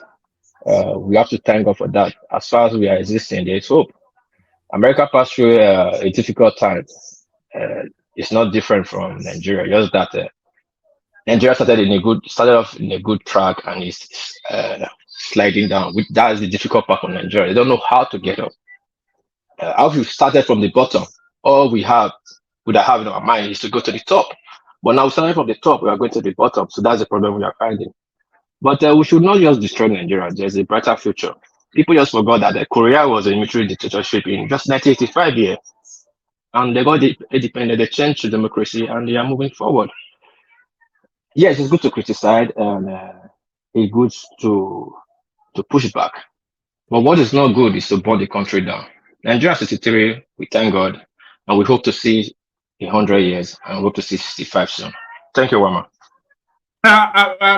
War Peace, are you optimistic or pessimistic for the future of the country? Well, if there's any way I can combine the two, I'll make it a one word. I'll just use it both, but let me use one. I'm very, very optimistic that there's a better future ahead of us. Are you not the one that was yelling the other time for exchange rate that what you are shipping to Nigeria concerning your, what do you call this, your my boat engine? Yes. Your this are you what the one that was raising alarm the other day, and now you are saying you are optimistic? I don't get it. Yes, I raised the alarm. Ajaloco, if it's not broken, you can't fix it. If you don't identify your problem, how are you going to solve it? Oh, really? Okay. We have to identify, we have to push the government and show the government. The problem of Nigeria is that the government is not looking at the direction where the problem is. The common man will tell the government where the problem is, but they'll do what in their mind, which politics, which is problem. The day Nigeria started identify its problem is 50% solved. It's not a rocket science. It's not a brainer. Just what is affecting us is just a shadow hand that is playing the politics, not personal interest, international interest. If we all decide that Nigeria will work, it will start working because we'll start facing the challenges, start taking it on. So it's not all the time we'll just come and say Nigeria's not going to work. When we say Nigeria's going to work, then we'll not find a solution, and we don't talk about the problem anymore. So we'll keep challenging the government, and we'll keep pushing the government to the right direction. Let's be very hopeful that one day they look at that direction so that Nigeria will move forward. Thank you, Ajali Koko. All right, brilliant. So back to you then, Rational Mind. 5 to 7 minute monologue, Nigeria at 63. Yeah, woman. I think it's more like a solemn kind of. I don't know if because I've tried to look at the different local stations back in Nigeria. I've not been able to see any that shows any celebration like we used to see when they would go for a march parade. And I'm not too sure if Tinubu ever himself left Aso Rock for any celebration apart from that speech. I'm ready to be corrected, maybe because I wasn't really keenly looking to see if there was any so I think the mood of the nation, everybody can tell. Even what's his name? I think if you listen to George Akume, his speech that he himself gave, the secretary to the federal government, you can tell that Igboro raring, as they will say in Yoruba. People are not. There's no laughter in the air. The country is in a total mess. So if they decide to want to do it in a low, keep it low, not making that that fanfare kind of celebration whereby they will spend a huge amount of money, because usually when they celebrate independence, both at the federal and the state level, I know many of them will spend it right back. Even though they spend 100 million naira, they will say they voted 1 billion naira for it. So I think that's a thing for us to understand, that that country is not working, and everybody needs to sit up, especially the governor, the people governing. I think the only way is that this guy, I was reading was it an op-ed or something like that. So somebody was saying that we should try and revisit how we pay these lawmakers. If we put them on the pay as you go, pay as you work kind of sitting for them, whereby whenever they sit, we pay them. They don't sit, we're not paid. I think a lot of them will sit up, and they will not maybe this. Everybody that wants to go there wants to go and serve Nigeria. So the point is, the country is not working. I don't think anything Tinubu has to say for me. It's just the usual propaganda that we've always known APC for, starting from 2015. The crap they sold to us, how the crap left there, and himself came in, same person that helped him to orchestrate the whole propaganda back in 2015. He brought his own propaganda now. We saw how everything is playing out. 100 days is over now. It's over there now. It's been there for over how many months now? And then we're still talking about, he was talking about his policies. I mean, what is this guy talking about? Name one policy that's working in Tinubu's policy. Rational, my Lord Jamala. Suspended law now. You can party 7 minutes. Kini ni mo ń lò ọbẹ̀ kí wọ́n polúkọ ẹ̀ ọgbọ̀nọ̀. Ọmọ Igbo. Ọmọ Igbo. Báwo ni wọ́n sọ Yorùbá gómìnà gbàgbé? Ẹ ló ń pa àpò àti kúrúkú ló ń jẹ. Yellow gàrí ló ń jẹ. Àmàlà ló ń jẹ. Àmàlà tó ń apọ̀n. Anyway, yeah, so that for me, it's I don't think you cannot govern the country with propaganda. We've seen these people, APC, that's how they've been doing all these years. They've been there. And we see how that country, in fact, for me, I don't even know where Tinubu is going for right from here, from now going forward, with all this case that we're going to discuss later, the issue of the Chicago. But the mood of that country tells you that Nigeria is just a lie. Nigeria is a lie. There is nothing to Nigeria. It's just a bit like, let me use the word of, what's it called? Shore. It says it's a business enterprise by the British. And they left it so. Woman, can I ask Rational Maya something on that Chicago image? No. We're coming to that in the second phase. I want to get so I can get to you quickly. So yeah. Okay. Yeah. I'll be later. I can lose thought or Nigeria at 63 or 64. So for me, I just think, woman, the mood of that country. I mean, that's one thing maybe I would give to them for celebrating it on a low key, rather than bring that money. Because where's the money? They don't have money, and you're talking about all this. He's talking about different policies that he's going to roll out. Where are you going to get the money to do all this thing? You want to buy buses? Where are you going to get the money to? Well, maybe because oil prices is rising already. I think the Brent crude oil now is going for about almost $100. I think you are mistaken to say Nigeria doesn't have money. They removed the oil subsidy, so that's a windfall in itself. And then the petrol price, the crude price is hitting $100 to the barrel. That's another windfall. So it's getting two pockets of windfall or windfalls. Okay. Yeah. Well, woman, I don't know what you're talking about, because I said these people, they are just lying to us. They just, like they do, share this money among themselves, because this is the same government that keeps going and borrowing money. They're talking about borrowing $3 billion. But they've not, who has borrowed done that in the Tinubu administration? Who has been borrowing money? Has to secretly be borrowing money. Secretly? Yeah, secretly be borrowing money. Yeah. I have to go and look for those. Yeah, the only one I know that secret. Rational Maya say he didn't tell you before he went to borrow. They've secretly be borrowing money. They've been borrowing money. Are you talking about the NMPC attempts to borrow money from Aflixim Bank? We collected about how many from World Bank recently. They collected another, maybe it's in the pipeline. They are secretly borrowing money. We will find out very soon. These people are secretly borrowing money. That is why the naira is getting more and more devalued, because we're not producing, we're borrowing money. When you don't produce, you're borrowing money, you are incurring more debt. And so your what's the worth of your currency? It's useless. It's nothing. So you better devalue it then. So that's why the dollar keep falling. They are secretly borrowing. Whenever you see the dollar fall like that, it shows that we're not getting enough. What's it called? Enough hard currency into Nigeria, and it's pulling on the economy. Because if we are getting money, whatever money they're getting, they're now using it to service debt. And so where are they going to get more money? Especially foreign exchange, to be able to give to manufacturers that really need it to go and buy their parts or buy whatever for manufacturing within Nigeria. So the point I'm trying to make is this: we shall find out maybe later how much they've borrowed again to join whatever Buhari has already done there. So my point is this: you see, Nigeria is not working. It is a lie. It's an enterprise. Just only the British, they did their own. They make whatever they could make from it. They gave it to the what's it called? The thieves, the criminals.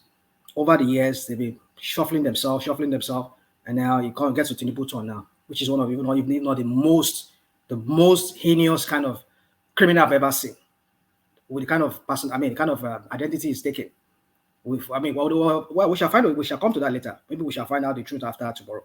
But for me, I will still refer to him as what I refer to him. So my point is this: that woman, there's nothing to celebrate about. There's nothing absolutely to celebrate in Nigeria. Not with the way Nigeria is in the history of that country. 1,000 naira to $1. In 1980, I think 79 or 81. 79 or 80, so around that time to 81. We're changing 1.6. $1.30 to 1 naira. Suddenly, look at what it is today. Even the CFA, the CFA, is even more value than the naira.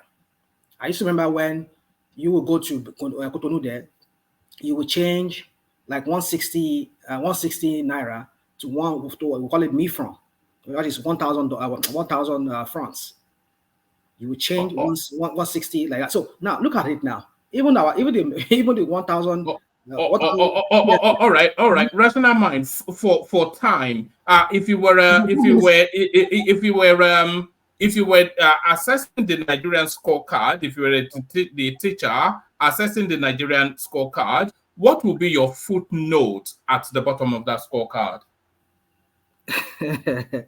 Well, I would just say redo this thing, redo this exam again, redo it again, reset. Nigeria needs to be set back to factory reset.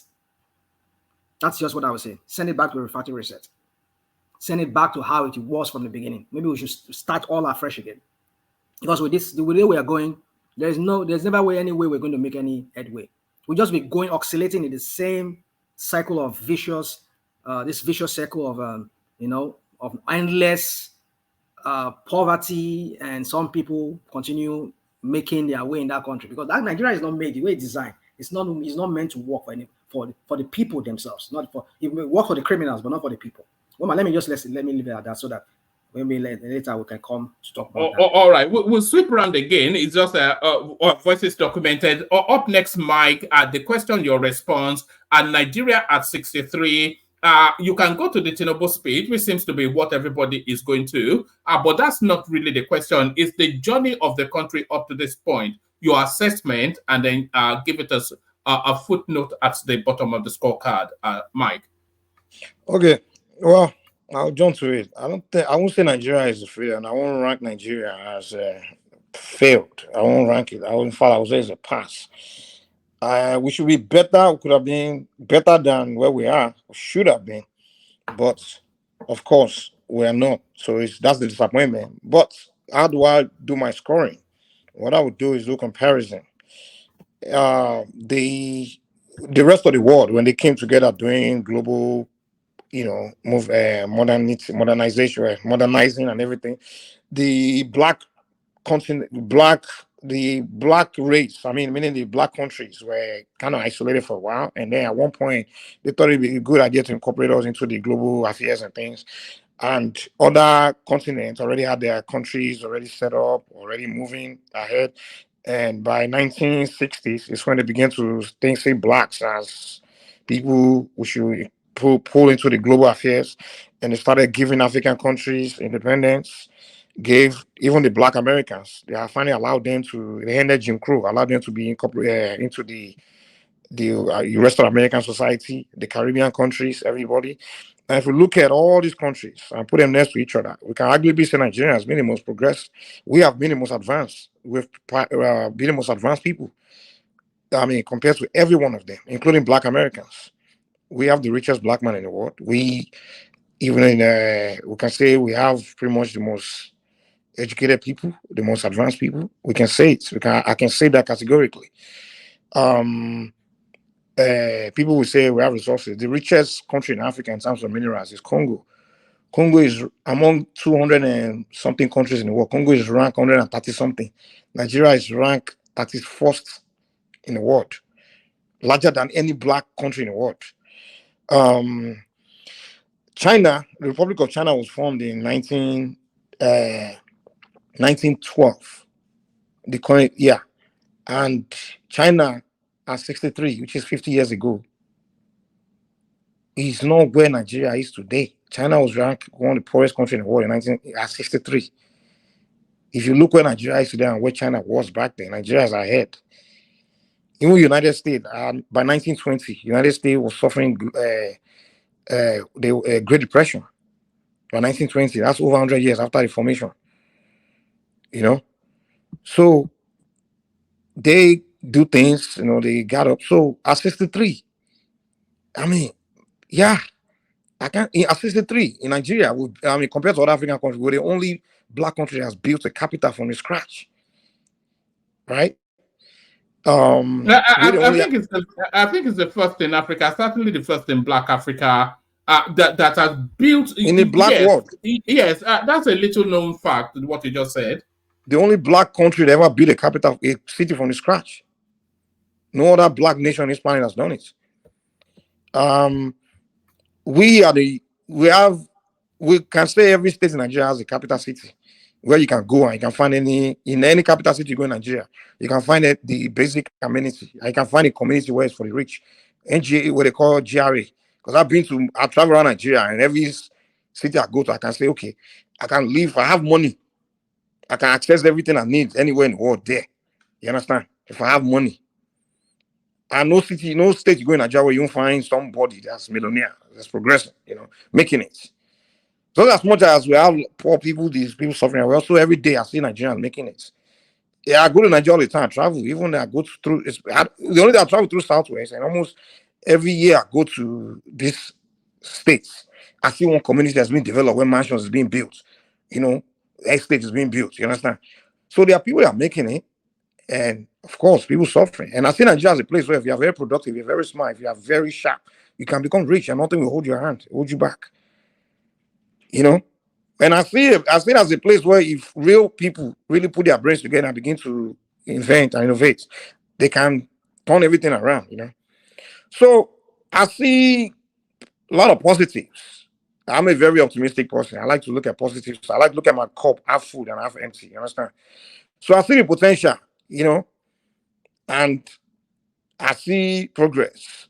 Though there's a lot of failure, yeah, there's no question. We could have been far ahead. But if I have to rank Nigeria, I won't say we're failed. If I have to put us next to every other black world, even the rest of the world, we're already in a global community before the black world. And we can even arguably say Nigeria is ahead of some of those non-black countries in the world. I just say we're 31st. You can't tell me if you go to some South American countries, I mean, they are not on the level of Nigeria. Some of them, they can't boast of, in America, Nigeria have the most advanced communities. If you come to cities like Houston, we're probably one of the most powerful ethnic. In fact, we can say we're the top 3 most powerful ethnic group. If you come to the city of Houston in the United States, if you're a Nigerian, everybody salutes you, including a police officer. They will ask, if you pull a black man over, they will ask you, are you a Nigerian or a black American? If you're a Nigerian, they give you more respect than a black American. Because where are you coming from? Dude, shut the hell. Do you live here? Have you been there? Stop. Don't create a stupid argument. I'm telling you, as a matter of fact, We have more Nigerian judges, more Nigerian doctors, more Nigerian professionals than than the Black Americans in the city of Houston, where our population is almost equal, but they have more population than us. That any Black. Then they will pull you up and they will ask you. They will profile you, asking you if you're a Nigerian or if you're a Black. Dude, I'm not. I didn't say that literally. Like they do it as a protocol. I didn't do. Hush. Yeah, I didn't interrupt you. Okay, just hush. I know you're obedient. So hush. Let me talk positive. Okay, you spoke your negatives. Then I just a failure. I didn't interrupt you. Let me say I just a progress. And don't interrupt me. You can't be coming here and be spewing crap that they profile you. Then shut the hell up, man. We all wasn't crap. When you say countries a complete failure, you have nothing positive to say. And I'm trying to say a little positive. Yeah, settle down, Mike. Bring it home and then give us that footnote scorecard. Give guys is a very very negative guy. All they want to hear is you have to be a bit patient with a rational mind, because of course all they want people to hear all this. I know what they want to hear is just come here and say it's necessary to have that balance of a divergent view. Yeah. But that's why I allow him to give his own negative now, and I'm also giving my own positive, and it's mad. He's upset. I'm asking you, where in here in the United States, Houston? I've been to Houston many times. Do you live? Hold on. Okay, what are you asking me? I think Kayode is responding in the comment section. It says he's right. I live in Houston. We have well, yes. So that's the question. Kayode, do the police profile you and do yes is what a rational mind is pushing? But yeah. Go on. I'm telling you that in everywhere in America, Blacks are profiled. But Nigerians have earned high level of reputation in that city because that's the most populated city of Nigerians. And we are known, we literally is the only city in America where you go, where police will not profile you because they suspect you may be Nigerian, because they know the community to be very advanced people, very powerful people, judges, Nigerians, hospitals, the doctors, Nigerians, the industries, engineering, Nigerian, the dominating, positive, the only city in America where you go, where Blacks are seen as progressive people. Nigerians are more respected than Hispanics than any other minority in the state of Texas, in the city of Houston. And I'm telling you, the mayor, when they're doing Nigeria Independent, the mayor comes there. When anything Nigerian, the mayor of Houston comes to recognize the community. They are known as highly progressive people, and it's the most populated community of Nigerians. Come here, the most desirable man among every woman, including white women in the city of Houston, is a Nigerian man. Father tell their daughters, get me a Nigerian husband. I'm telling you. And this guy's here, I'm giving you positive. Like, we do good things in some areas. Nobody's if most of the dude, I'm not here to argue with you, man. I'm doing my monologue, man. Just give me my time, man. When you come back to you, go back to your negative, okay? Let me say one thing to you. No, I don't want to hear it. Let me do my monologue. I'm not here to debate you. Just hush. You won't hear it. I know you won't hear it. Just hush. All right. Rational mind, allow him to line. I think you rankled him somewhat, but you have to tone it down. What's happening there? I don't know. It just seems to you have to tone it down. The positivity is choking. The positivity is choking rational mind. That's not the point. You see, this is what you people do here. I don't like that. You people will try to let Mike continue. You are doing the same thing that he did, that I'm trying to correct here. I'm not asking you. I'm not envious of whatever Nigerians are achieving. It's a good thing Nigerians are achieving good things here. But the fact that he's saying that they profile you to know if you're a Nigerian, that's what my friend. I didn't say as a matter of protocol. I'm telling you that as a matter of experience, where police officer, bros, chill out. Let me explain what I'm saying to you. In the United States, in most cities you go to, the Blacks have bad reputation, including Houston. The Blacks are known for bad reputation, but in the city of Houston, they know a particular group of Blacks that they are recognized for good reputation. Now, a police officer sometimes will ask you that question, sir. Are you Nigerian? I'm speaking from experience. I'm not talking of I hear this, or I'm not saying it's a matter of protocol. I get pulled over, and the police officer he asked me, am I Nigerian? And when I say yes, I've never seen him frown. I seen him just start smiling and asking me, oh, which industry are you in, and things like that. Engage me. And every other city I've been in the United States, they don't ask me that kind of question. He's just a black man. They put you over, they start to say, don't move your hand, do you have a gun in your car, all those kind of things. When the city of Houston, they know that there's this group of people that are highly respectable. and they do that, you know. So, and that's where I'm coming from. I didn't say it's a matter of protocol that they say go and profile. That's not what I'm saying here. Okay, so it's just not. At least think celebrate Mike something is positive. right. Now, all right. Take us to the footnote and give us is it excellent, could do better, or just abandon it? So give us yeah. So So, if most of these Nigerians are progressive, they have been born in another African country, including rational mind, he would have been more retarded than he sounds right now. A little bit of wisdom he has. It's the Nigerian society that gave it to him. So many of them, if they had been born and raised in another African country, or other, they wouldn't have been so successful. So the Nigerian society. So I would say where I would put Nigeria is, I won't say we failed, but we could have done better. We could have done even way better. If we had been stuck to that, if we had kept that regional system, the regional the way we started in the beginning, I think by now would have been far, particularly that Southwest. We've been really gone, because most of these successful Nigerians, even me, progressive Nigerians, many of them grew up in the Southwest. Let's be honest. A lot of Igbos are coming to brag. Most of them are great. They were born in Lagos and the Southwest. So let's be honest. So I'm not here to brag. I'm just saying the Southwestern Nigeria, if it wasn't our patient and things, that country had like 4 or 5 civil wars like Congo. If the Yorubas haven't been using wisdom to handle that country, in the way all these other people don't have emotional intelligence, they'll be looking like Congo. Congo had their first civil war before Nigeria. After that, they're still having civil wars today. But the Southwesterners have been the people really holding our country as far as, you know, even look at the industries, the music industries, who are the people really pushing things well? Majority are from the Southwest, you know. So, you know, I'm not here to brag, but hey, let's just, but I would say we haven't, you know, we've done better. We've done better. We've done good. We could have done better. We could have done better. Okay, that's my. All right, brilliant. Stay there, Mike. We'll still end up in the articles somewhat cut victory in Illinois. But Nigeria 63, I want to document that. Check your DM, Mike. Check your DM. Baba, you're up next. 5 to 7 minutes monologue. Nigeria at 63, a long journey, a middle-aged man. But what has that journey been like? Give us your assessment of this moment in time and the journey that got us here. Thank you, woman. As your week end winds down, thanks for the opportunity. Please don't clock me yet until I salute my people. I salute you, all panelists. Welcome again after a day's hiatus. And the comment section, the vibrant people there, the keyboardists, I salute you all, starting from the Ace, Alexander, Ola, Oga, Ayo, Izzy, I've not seen him today, Dupsy, Princess, Zita, Mumuni, and Adiola. I won't put Odeku there. But I salute you all. Those that I didn't mention, please pardon me. Please like, share, and subscribe to this platform. By all means, please click the like button immediately, even if you cannot share or subscribe right now, or do so eventually later.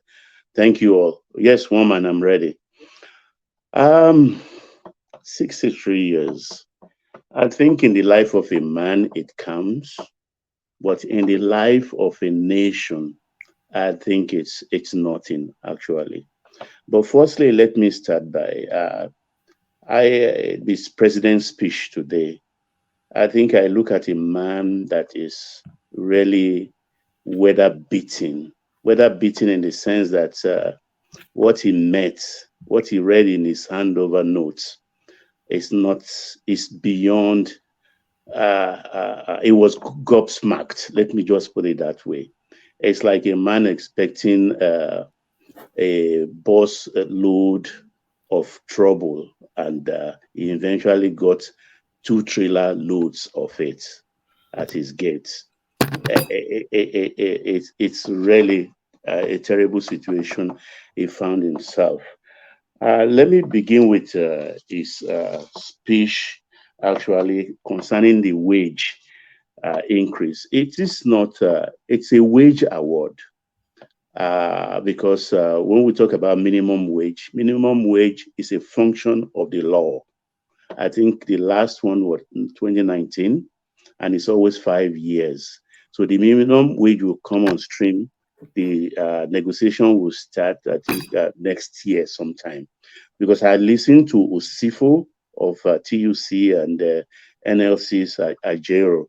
It's a wage award to to bridge the gap before the eventual negotiation will start next year.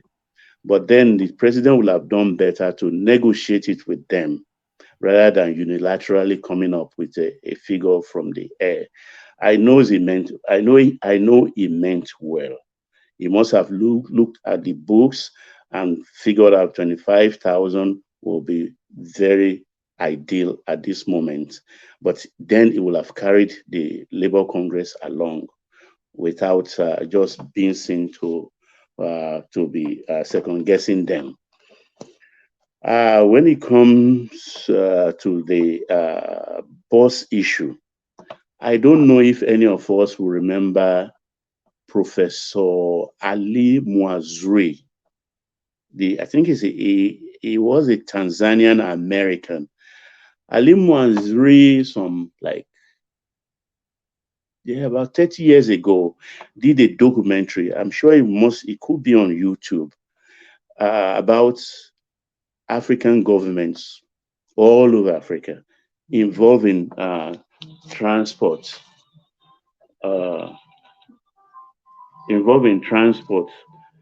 Actually. Femi, give me 1 minute. Involving transport. It's all a junk house all over Africa. It's like a graveyard. I think we've had our own examples on 2 occasions too. Readily, if I remember, during Babangida's time, and one other period of our lives, all buses were bought and everything, and where were they today? They belong to the iron heap yard of irons all over the country. And here we go again.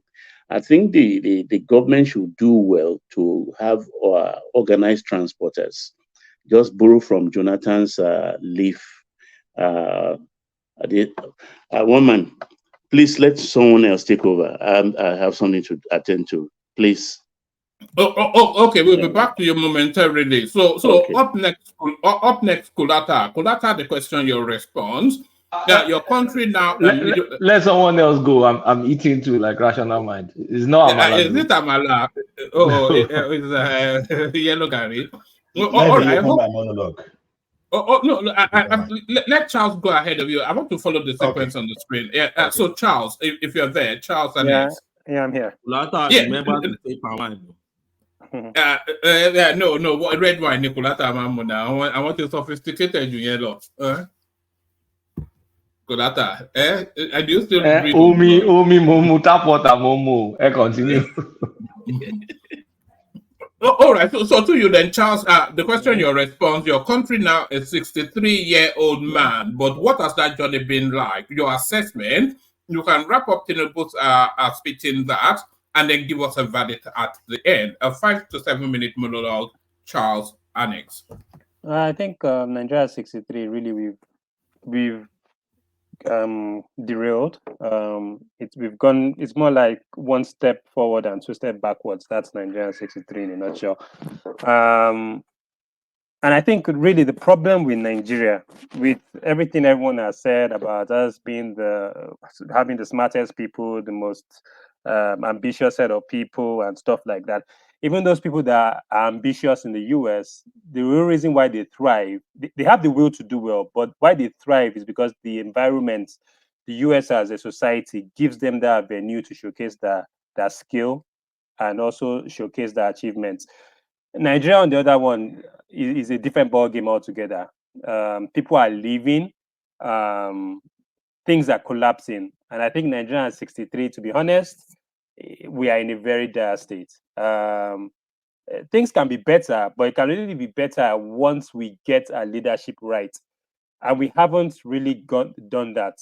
Even the current, you might say I'm obedient and everything, but I don't know. The current have we ever gotten it right at any point in time? 1960 till date. Was there a period that you thought, yes, we are getting it right with this leadership? I think with Obasanjo, honestly speaking, with Obasanjo and Jonathan, Obasanjo and Jonathan almost have two similarities in the sense of they might not have been the best of leaders, but they surrounded themselves with very good technocrats that probably steered the country in the right direction to an extent. And maybe that's why a lot of people have faith in Tinubu. Him as a leader might not be favorable due to his due to some things he's done in the past. But we just believe that with Lagos, take for example Lagos State and the kind of people he's selected to run the affairs of Lagos State, which has been fruitful, people just have a positive feeling that if he can just do the same thing, Nigeria can get on track. But in all honesty, Nigeria in 63, there's nothing, it's not worth celebrating at all. It's not worth celebrating. People are leaving the country in droves like never before because they've just made people like give up. And once your population, once your youth give up on a system, then it's all over because those youths are the people that are meant to drive this country forward. But now you see people every left, right, and center, people are thinking of migrating, leaving. It's more or less like a hopeless situation. It's unfortunate, but that's where we are. Regarding the Tinubu speech, to be honest, I never even watched it. But the minimum wage of 25,000. I don't know if that covers up for the devaluation of our currency by almost 50%. If the minimum wage is 30,000, at least it should be adding another 30,000 or thereabouts to just make it equal or like just even. But 25,000, to be honest, is nothing to write home about. And the sad part of it is that even Nigeria with the minimum wage is not 25,000 though. 30 is adding 25,000 to already 35,000. If I get it right, yeah, I understand. So that's but like I'm saying that your currency has devalued by over half. So 25,000 to what? Is it not 30,000? Is it 30,000 or 35,000 that is a minimum wage? I thought it was 30,000. No, I think it's 35. I'm not sure. I think it's 35. Even if at most, you should be giving us 35,000, not even 25,000, because we've lost half of our currency. How did you calculate it? You can't just say on fears like that now. So you made the pen you bought last time you bought the pen for 10 naira, and all of a sudden the pen jumped to 20 naira. You don't calculate it that way. How do we calculate it? Yeah, that's what I'm saying. You don't have the information. That's what I'm saying. I don't know. If our currency has devalued by more than half, so what are we meant to do to get back to where we were before? No, the best way it's not more than half though. If you're gonna be anal about it, it's not up to half. Exactly. You have to look at the data from the Bureau of Nigeria Bureau of Statistics. So you look at the average inflation, So it's not a 20, and mind you, it's increasing those people at the bottom.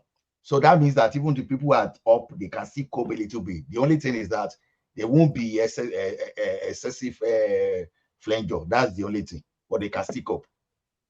Okay, so I'm going to come to that 25%, 25,000 when it is my turn. It's a wage award. It's not a minimum award, minimum wage increase. It's almost like a palliative on the wages. It's almost like a palliative, isn't it? Because there's a time bar on it as well. It's for a period of 6 months. Also, it's social intervention. After 6 months, it goes back to it resets. No. I think within that 6 months period, because all the trade unions are already on the cusp of an industrial strike, an indefinite one. So this 25,000, I think it sits outside of the negotiations going on. Exactly.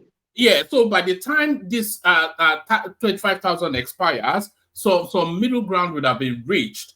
It's not going to remain. I mean, 30,000 for goodness sake. When people ask me for, I don't know if I can't send somebody 30,000 and I feel I say I don't have, rather than, I mean, it's just it's offensive. 30,000 naira for minimum. Oh my God. But don't you think it would be better? Why don't they first of all plug the problem why our currency keeps devaluing? Let them solve that first. then when we reach when we really know the value of our currency, then they can renegotiate. There's no point of negotiating when the currency is just crashing left, right, and center. At the end of the That's day, another topic entirely. at the end of the day, you go back to square one. You keep on renegotiating and renegotiating and renegotiating. Charles, can I ask quickly say something? Yeah. In support of what you just said. You see, anytime they increase the workers' pay, you see the naira devalues more. That's another thing we have to realize.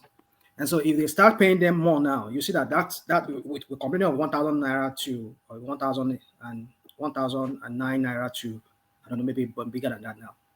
Are you talking about inflation? Is that what you mean? Well, if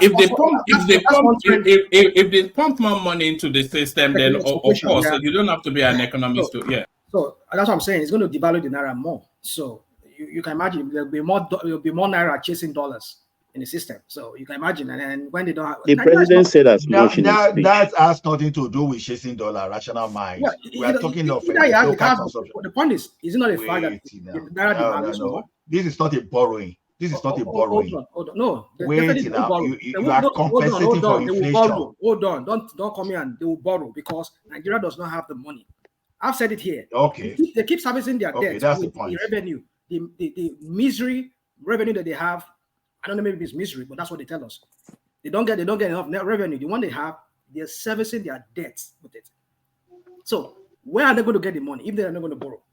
I said, so if you don't know where they are going to get the money, then why are you angry that they increase Meiji with 25,000? Are you still want them to even increase more? No, I'm not saying. So on one hand, you and Ajale will say one thing. On the other hand, you are countering yourself.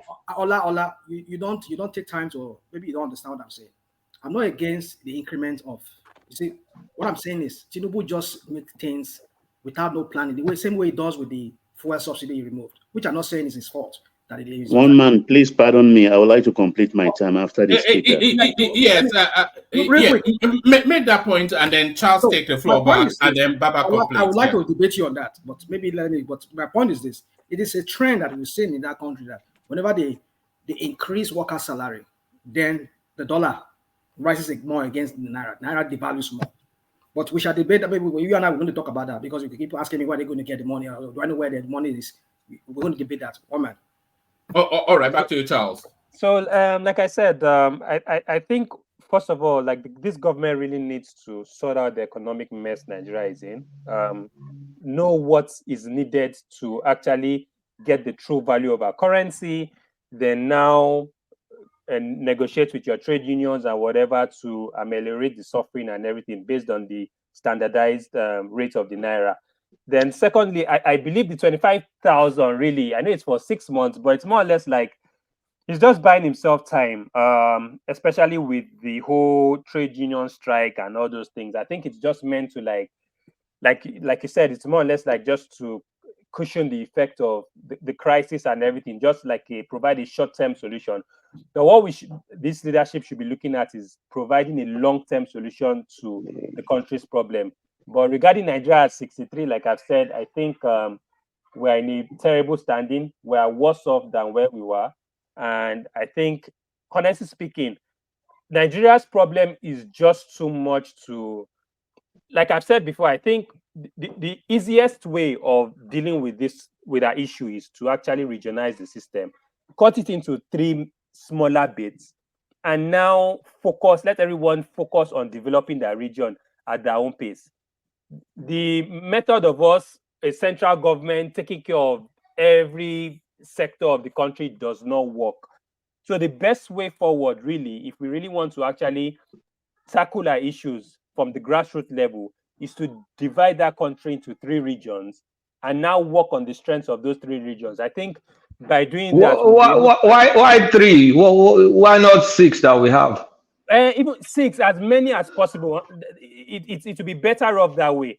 I think that's you know the difficulty with that. The difficulty with that will come. You know those states that Babangida created, that are cut into several cultures to create different states. So when you want to split the country up along those geopolitical zones, that when they tell you that a quarry land is Igbo land, and the quarry land will tell you they are not, and all of that, then we get into that territory, won't we? Yeah, I honestly speaking, three should be. Honestly speaking, I know the Southwest has no issues, especially when it comes to all the tribe and all. Who will the South go with?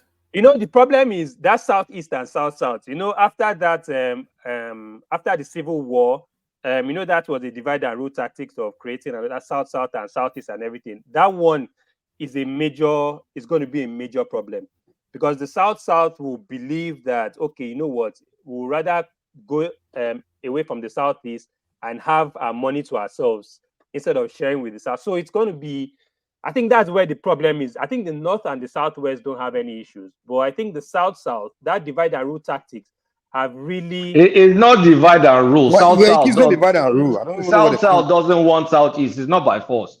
When was South created? May I ask you? And what was the reason for the creation? No, Ekweme actually brought in the 6th geographical zone, and I think traditionally we've come to accept it as something that is workable, because in everything we do now in Nigeria, we talk about 6 geographical zones, which consist northwest, northeast, north central, southwest, south east, and south. They're trying to eliminate that Wazobia thing that people always say. Every time South is allowed to speak, they tell you unequivocally that they don't want to be with the Southeast. So let them be. Yeah, so with the 6th geographical zone, that is solved already. It's like Southwest saying, because the Delta State and Edo State used to be part of Southwest. It's like we saying, oh, they took them away as a divide and rule rubbish. I mean, it was Azikwe's idea, because he didn't want the Southwest to share South is Bayelsa, Rivers, Edo, Delta, Akwa Ibom, and then Cross River. No, I'm saying that's like back in the 60s, the Southwest region was included the Edo states of today and the Delta states. Yeah, today. Midwest. Yeah, then they break away. So later on in the Eastern region too, all these other ones broke away. But somehow somebody will say they broke them away because divide and rule or rubbish. Come on. No, Midwest became Bendel. Then the Benin and Edo and Delta. Sorry, Bendel. Yeah, but they were Southwest before. They were Southwestern region before. Sure. Oh, sure. All right, bring it home, Charles, so we can go to Baba. And in the course of bringing it home, Charles, I don't think we've documented your thoughts on free floating the naira, releasing the naira to market forces. So add your thoughts on that in your outro flow. Well, I think the floating of the naira has been a disaster. To be honest, I'm not too as an idea or the way it was implemented. Is it a disaster as an idea or the way it was implemented? I think the way it was implemented, and I don't know what I think Tinubu should have formed his economic team first, before throwing the naira into the wolves. I think he should have been guided. I don't know what pressure he was under to actually float that. I know the IMF and all the World Bank and everything always have a say in whatever we do when we devalue our currency, but I think that kind of decision has caused his administration irreparable damage, and I think he shouldn't have taken that decision without forming an economic team to advise him regarding that devaluation of the currency. That's all I can say. All right, bring it home on Nigeria at 63, and then give us your footnote scorecard. Nigeria at 63, like I said, we've actually been taking 2 steps, 1 step forward, 2 steps backward, and the scorecard over 10. I'll probably, to be honest, I'll probably just give right now the state of things in Nigeria. I'll give it a 4 over 10. Wow, I thought you were going to say 2 or 1. No, I'll give it. That's could do better. Yeah, I'll give it a 4 because, I can say I'm an obedient. I want change and everything, but I'll just believe that. Tinubu. I'm not even focused on Tinubu. I'm focused on his ministers. I think they should just get to work and hit the ball rolling. Let's give them like another 1 or 2 years and see where we stand. That's all I can say. They might not get that 1 or 2 years. Article's administration may well come to an end by tomorrow, but thankfully we have Ogbeni here to explain it. So we get to Ogbeni momentarily. But let's go back to Baba, who was giving us a narration before he was interrupted. Baba, back to you. Yes, thank you, one man. I appreciate. Like I was saying about the wage award, actually, Tinubu'S would have carried the Trade Congress along. Because they are very, very important in this, because it's just like holding a sword of Damocles on the head, above the head of the presidency. The transport, which he mentioned, the CNG thing, and that was the topic I was on before I just dashed out. I think he should remove his hands. We remember the last time, Jonathan, I gave the buses out to private transporters. I think that's what they should do. Buy enough buses and hand them over. Let them form a kind of community of their own. And then they give them in bulk and they pay back. This is not a time for freebies from the government. Everything should be treated on business basis. No kind of subsidy on transport or anything. Let the transporters buy it, and then we made arrangements for payments, a payment that will actually not be on a rush basis. That's the important thing here. I don't support the government buying buses and then operating transport company. It really doesn't work. Even here in the United States, most of the states that runs the train, the tube, the underground and everything, it's a struggle year in, year out to keep afloat. So on that score, I think the president also is not, his chief of staff actually is not measuring up. And I put most of this problem at his doorstep. I think he's lazy, because if you hear the complaint from the Trade Congress, it's like nobody's talking to them. They are being passed from one office to the other. And that is exactly what a chief of staff is supposed to harness. It shouldn't just allow things to float around, because at the end of the day, it's the presidency that will be blamed for everything that is happening. Even look at the speech the president gave today. I take exception to some of the languages used, particularly that says low-grade workers. Who says that? Who are the low-grade workers? You don't have to be a linguist or there's a certain finesse lacking in the, which surprises me. That's what I'm trying to say. Somebody coming out of Lagos, you think it have finesse, but it's a certain finesse lacking.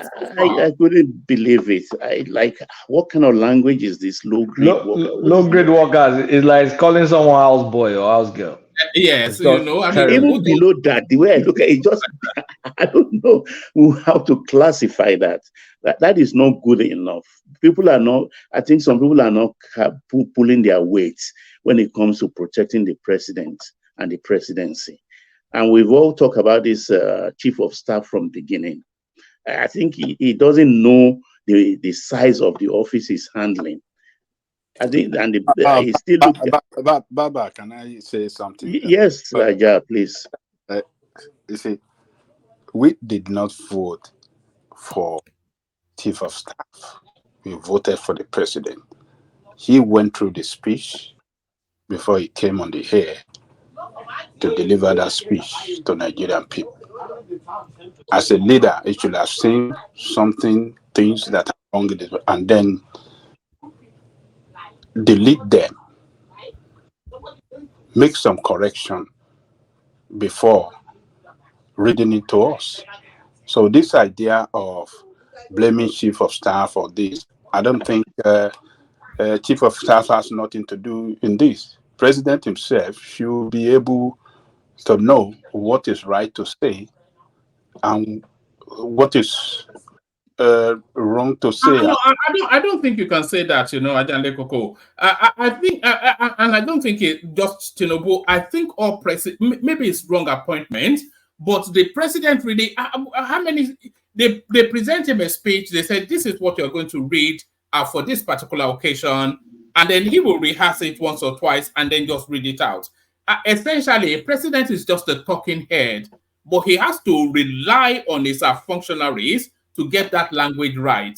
Why did he not How many speeches can he edit? And why did he not rely on their speech when he make at his inaugural speech, when he make that ridiculous statement that well, then you see where that got him, didn't he? So that's the danger of being off the cuff when you're the president. Yeah, it went off the script and made that statement. But this one, I'm saying he should have made the correct and asked question. What do you mean by low, average low grade workers? What is the meaning of that? If we can see it, I'm surprised that the president, with all his knowledge and his exposure, cannot see that and ask question. So yeah, I'm surprised. I'm really surprised. Is it the case of being unrehearsed? Is it the case of being unrehearsed, not having sufficient? Yeah, me thinks something is wrong. It doesn't. It did not look. Let me use the word. Did not look healthy. It did not look healthy this morning at all. Even the cap was ill-fitting. I think you are right, Baba. I had wanted to say that it looked weak. It sounds weak. It sounds tired. The cap is ill-fitting. Yeah, that's right. Ojo lori Baba. Yeah. See, Baba, if you don't mind, we like playing with semantics. Everyone knows that we use grade system in Nigeria. We don't use like don't function. It's a grade system. Whether you are in the public place or you are in the private sector, we use grade. You start from grade 1. We say that graduate will start from grade 8, step 2 for HND, step 4 for MA. Ola, it did not sound right. Whether we use, you stay in America for too long. Even the workers themselves. But she was a low grade. Did you ever use low grade? But you sometimes use argue. I mean, it doesn't sound right, Ola. It sounds low grade worker. I mean, grade 1, grade 2. Yeah, you can say that. Grade B, but they say low grade. White collar, you use white collar and blue collar and not jargon of colors. Yeah. So yeah, but then that is fair. That's acceptable. Why is blue collar and white collar and brown collar fair? And now all of a sudden, because you are using grade. I mean, to me, low grade is. It's not about defending. I work in the public sector before too.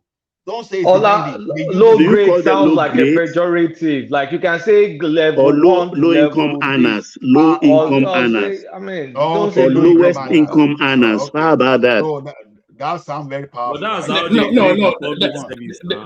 the phrase though. Low income earners, not low grade. That's exactly that's how I interpret it. It's like maybe number all of a sudden they are rationalizing. I beg you. Let's turn away from. Okay, let me carry on. And then that's about debt issue. I think if we look at this year's WTO, IMF, the Bretton Woods Institute, I mean, our debt to GDP ratio is still not bad. We can still borrow. There is nothing wrong in borrowing as far as it's not for just frivolous spending. If we put the money borrowed into good use. So I don't see anything wrong in that entirely. But I think what I want is for the president to up their game. They need to give us confidence. It's like you are a CEO and something is going awry with the company finances. I mean, if you become jittery and nervous, your workers will not have confidence. They will know the end is near. But if you put on your game face, it will energize them to do more, to be able to salvage the situation. excuse me, the presidency have to put on their A game face. And I know the handover note must have been different entirely in its entirety, in its totality from what happened, what he met on the ground, or what they discovered later. You'll be shocked when this Obaze thing will come out. And I'm glad it's unraveling. Would you want that published? Hopefully it will be published. He has no choice, woman. He has no choice. He will bite his friends. Even in what is coming, he will bite his friends. Because this is a businessman. He has friends. He will bite his friends. Because what happened with this Emefiele thing, let's wait for the Obaze's reports. He will read it out. He was not going to cover anybody unless he wants to bury himself. And Tinubu doesn't look like somebody that's going to bury himself. He will read it like it's presented. They will not hide anything.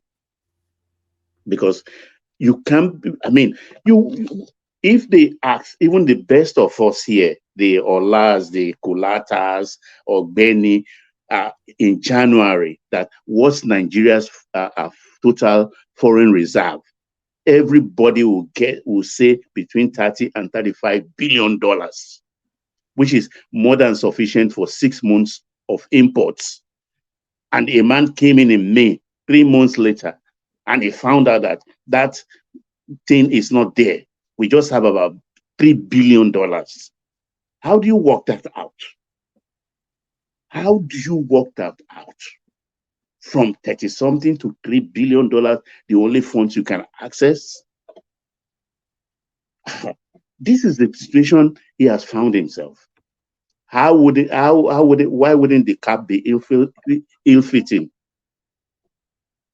Because now 1.8 million barrels per day, OPEC, we can't even get that out.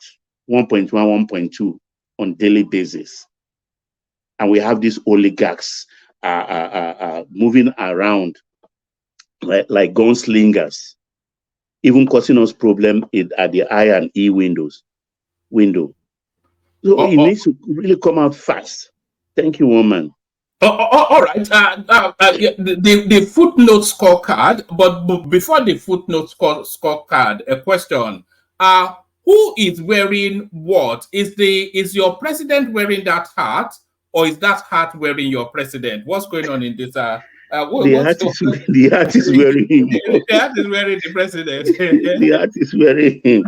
I mean, compare him to what we saw 10 days ago at the UNGA 78 or something at the United Nations General Assembly.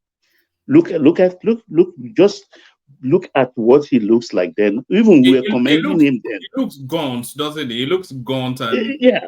I thought he went to France for his booster shots. Are they giving him the wrong set of injections? I can't really hazard a guess. I can't hazard a guess. But I think the country situation also is affecting him. The country situation is affecting. Yes, sir. Don't you think the fear of Atiku is the beginning of wisdom for him? Don't rile me now, woman. I mean, rational mind. Just leave Atiku. Atiku is going nowhere. See, what is coming? Well, I don't know. For Atiku's own, let me give Nigeria a scorecard on a scale of 0 to 10. I think one thing for being together after 63 years with all the trouble, Nigeria is still standing. I give us 6. I give us 6. And nobody can dispute that. I give us 6. Because nobody, even United States, a few years ago, had this write-up that Nigeria will split, I think, was it 2000, that Nigeria will be no more. We beat the odds. We are still together. And we are heading somewhere. No doubt about that. It might look like an example to what the road to hell looks like right now. But we will overcome. We will reshape ourselves and refocus. We are on the right track right now. If we fail this time around, then I don't know what will happen to us as a people, as a unit. All right, brilliant. Still with us, Baba. Yeah, come in, Charles. Yeah. How are we on the right track? Because if the US said Nigeria will be no more, it seems that was 2000. Yeah, 2000. But we've not really proved that wrong. It seems as if we're edging closer to that, to be honest, with the current state of things. See, geographically, it's no more possible because where we hear that noise is from the southeast. That is the IPOB. You understand? And it can, if you look, it's like Israel, Lebanon on the other side, Syria on the other side, and what other country? Jordan. It's like they are boxed in. How do you go? Because the only way you can go by our constitution is war. And that war is not possible because you are hedged in already. But besides that, economically, you be like Niger, Chad without ports. You need a port to survive as a country. So, and most of the people, our brothers there, don't really want that. But they use it to harass the rest of us. That's how I look at it. All right, brilliant, Baba. Stay with us, Baba. We'll still get into the real meat of it, which is the article verdict against Tinubu in Chicago. But this 63-year day, or whatever it is, I want to sweep it round. Let me sweep it in the direction of Kulata and get its own 5-minute monologue. Kulata, you're up next. Thank you, one man. Nigeria 63. It's mixed baggage, really. As a country, like any other country, we go through troubles, travails, we fall back, we get up. They've written us off so many times. We're not dead, and it doesn't appear like we're going to die. We currently are going through troubling times. We just went through a global pandemic. Nigeria is not the only country bleeding. I can tell you that most of the countries are bleeding right now. So we will survive it. Our economy is not in the greatest of shape. But we found ourselves here back in 1998. So it's not new. We will bounce back. And when you think about personal endeavors, there's no prestigious individual award in the arts that a Nigerian has not won. Name it. Any award of prestige, a Nigerian has won that award. So we are achievers. Our brand, even though our economy is in tatters, our global brand is on the ascendant. We're growing our soft power. Me finding myself somewhere in India, not even the first or second or third biggest city, and I'm listening to Nigerian music there, and people are dancing to it. That is powerful.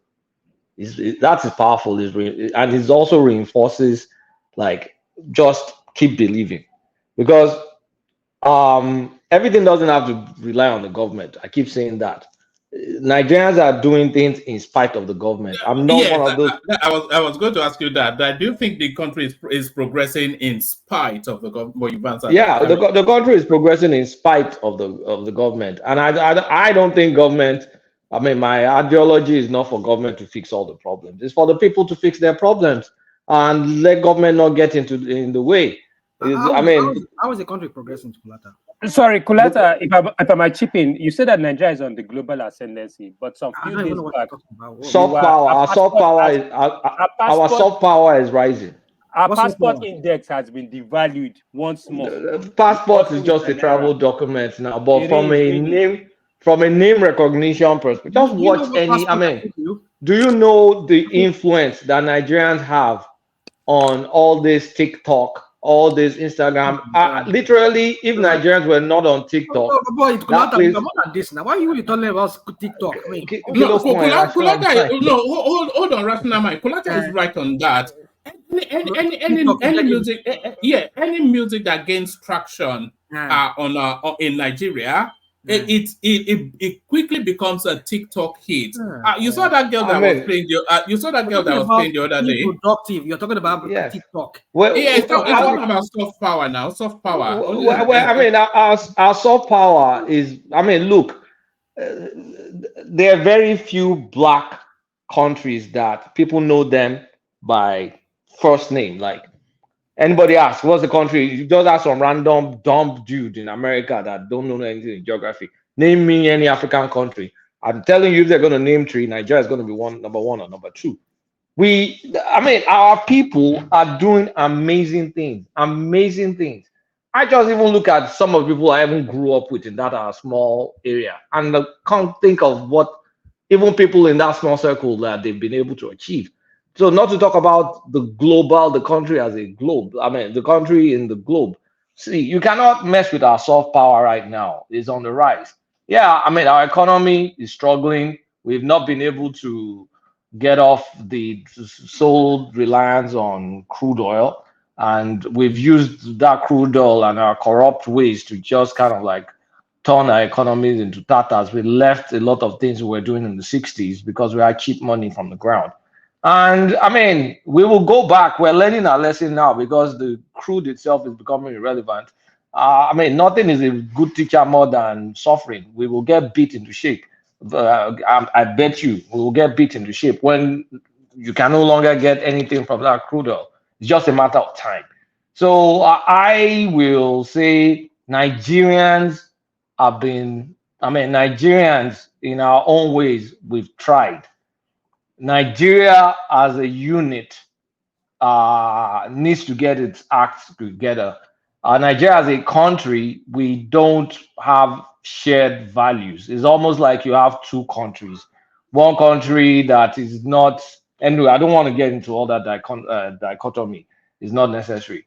But I think we'll get it right.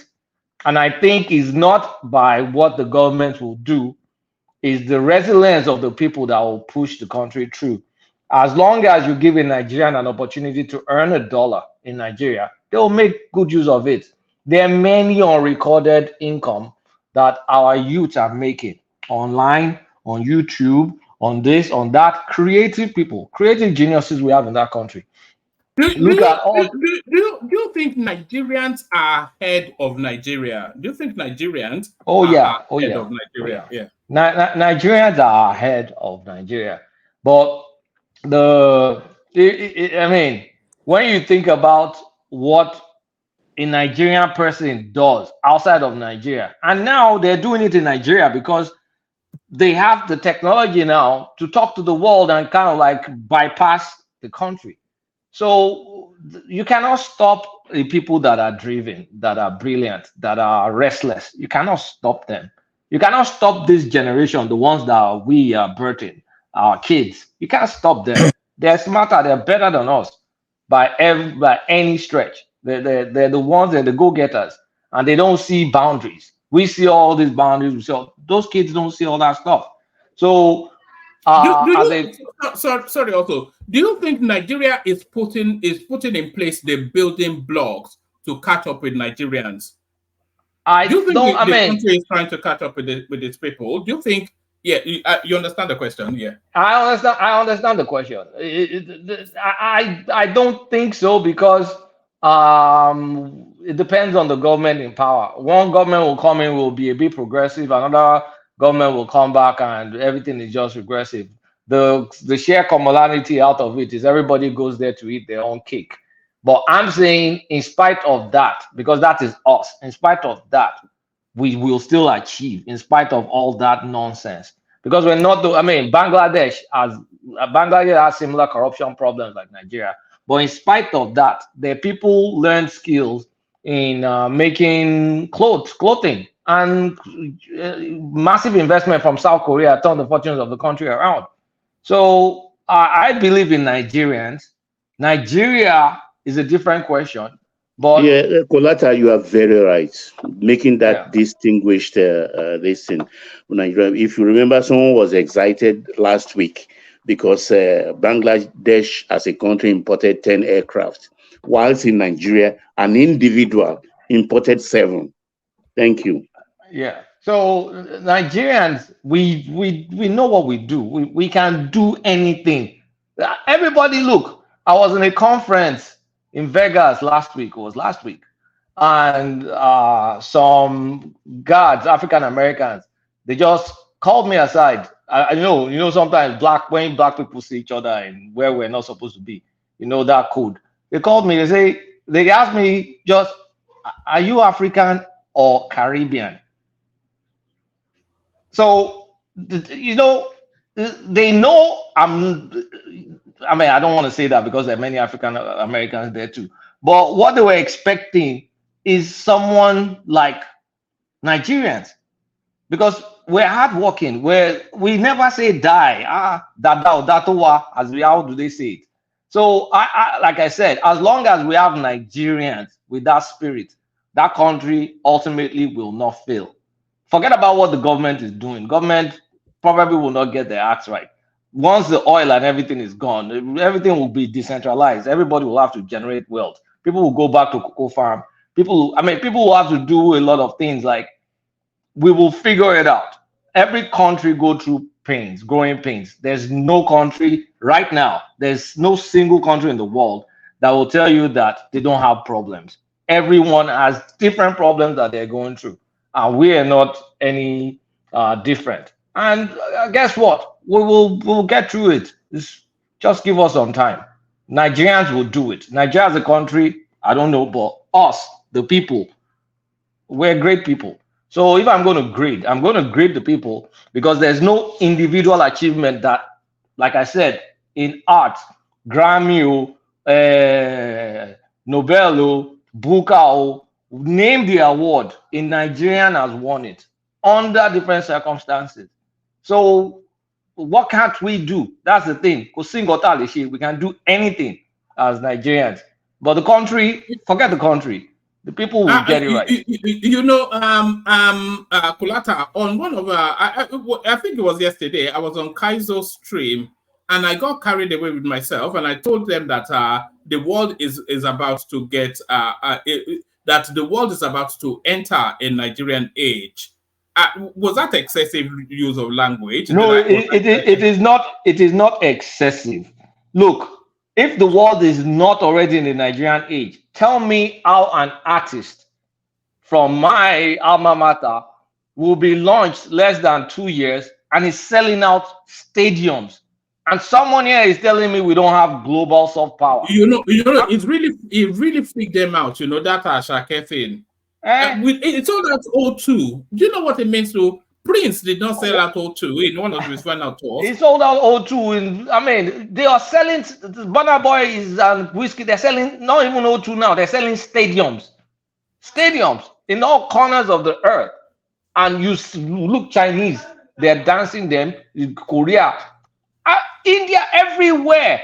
And you're telling me that that generation will not take us to where we're supposed to be. You must be kidding if you're not paying attention to that generation. And look, as the world goes more global, as technology, as everything kind of like cuts through borders, all the nonsense being done in the corporate entity called Nigeria will matter less. There's going to be a time. We're talking about regenerative AI. Next thing, we'll be talking about teleporting and all those things.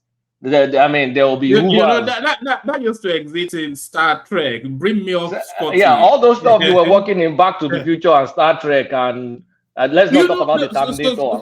Sorry, I don't want to digress you, but a good few years before the mobile phone came out, they used to use all that flip type phones on Star Trek. And fast forward just a couple of years later, it became a thing. Yeah. So all those sci-fi movies, they are not as ridiculous as you probably imagine them to be. Actually, today I was just thinking everything that's going to happen in the future, we've seen it one way or the other in movies. Believe you me, like everything that's going to happen, whatever the future we've seen that version in one movie or the other. It's just, those people that make movies, they're visionaries. It's like a lot of things happening. It's called the power of imagination, you know. Yeah, the power. Thank you for putting the words. All those things will happen. And when they happen, do you think countries will matter? I'm talking about it's going to be a time where in the world where most likely we will have global income because there will the need for workers will die down like just a matter. I mean, who knows if it's 50 years for us to get there, 100 years, it's going to happen. And at that point in time, it's more like creativity, and we have creative people. So I believe in Nigerians. Nigeria as a country will get it right. Colata, what you've been emphasizing on really is on individuality. Is it I know you speak individuals? Yes, individuals. So is that what makes up like for us to now be looking at individuals? Is that what? But it's the country that creates the individual now. If that individual was born in another African country, would they have done it? Charles, do you live in the United States? And also, those individuals, they're a collective mass. So it's not some outlier. It's not just some bad. So how do those apart from Charles, wait, hold on, Charles. Let me ask you a question. Do you live in the United States or in the UK? Where do you live? If you live abroad, okay, you live in Canada. How many exceptional people are in Canada? Is it the majority that are exceptional, or just a few people? Just a few people. Exactly. Just a few people. Same thing in the US. Just a few people. And they create massive corporations that spills over. And then there's a multiplier effect. We have those caliber of people too. You're already seeing them. That movie, that one man, whatever was showing, just look at all the people that funded the Black Book. The Black Book. Look at all the people that funded it. They are Nigerian tech companies that funded it. Just look at their names. Young guys in their 20s, in their 30s. Their companies at some point in time will grow. And we may have 100, 1,000, 1,500, 15,000 exceptional people. At the end of the day, what do you think will happen to the country? Don't you think those people, those so-called people are not going to be like, what should I say? Like those people in America now, are they not going to be American citizens? Like I said, in the future, is it going to be a plus to Nigeria actually, or to the US? It will be a plus to Nigeria too. Like I said, multiplier effect, and again, a borderless future. Exactly, a borderless future. The world is a global village now, man. You can be. If it was that global, we would have been also at the global stage now. We've been globalized for a long time. Look at where we are. It's going. I mean, we know it's an example we are showing. You like to use eye sounding like as if. I mean. What are you people talking? Rational mind. Go back and eat your amala. Go back and eat your amala. Go back. Go back. You see, you talk like as if these people in Nigeria, some of our people in Nigeria, back in Nigeria, they don't even know all of these things. But the system cannot allow for them to operate. Within the system, you know when it rules. Came out. Have you heard about the rules came out? Have you heard about the rules going on the concrete before? The rule, what? What is it? A rose growing on the concrete. I don't know what you're talking about. Okay, go find out. That's why now we see. It's a metaphor, but a rose. Oh, rose. Well, I didn't quite get what you're saying. You say rose. Rose. Nigeria said now rose. Rose now that babe, you know Rose from Rosie.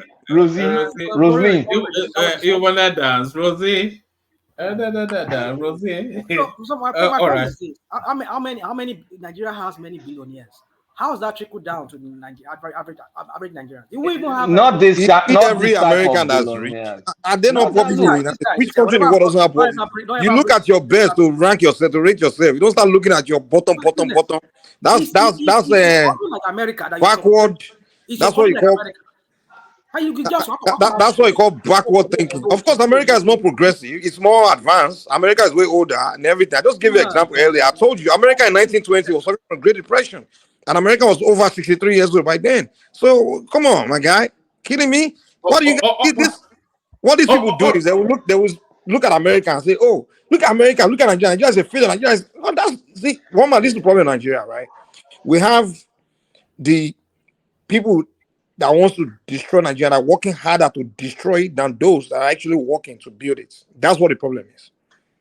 One man, do you know that I always develop goose pimples when I attend graduation of high school and college graduation ceremony. And if they mention in both classes, even yesterday, PhD classes, if they mention 100 black names, what you will hear, at least 75 will be Nigerian name. One Uzo, one Adeyemi, one Femi, and I will develop good people because unconsciously I will stand up and start sharing just to identify with them. Baba, we did. I'm not sure if Ajale Koko recalls this. We did a session some time ago where a graduating class in Canada, masters, they were all Nigerians, every single one of them from that particular. Yeah, that gives me hope. It gives me hope. I want to ask you a question. Do you think those Nigerians, yes, fine, graduation class Nigerians, the truth about it is that most Nigerians that come to Canada based on using the academic route, their real intention is not really like, let me get that knowledge or anything like that. Their real intention is just to get away from Nigeria, one, and to just look for an exit, an avenue to just come into Canada or US or anything like that.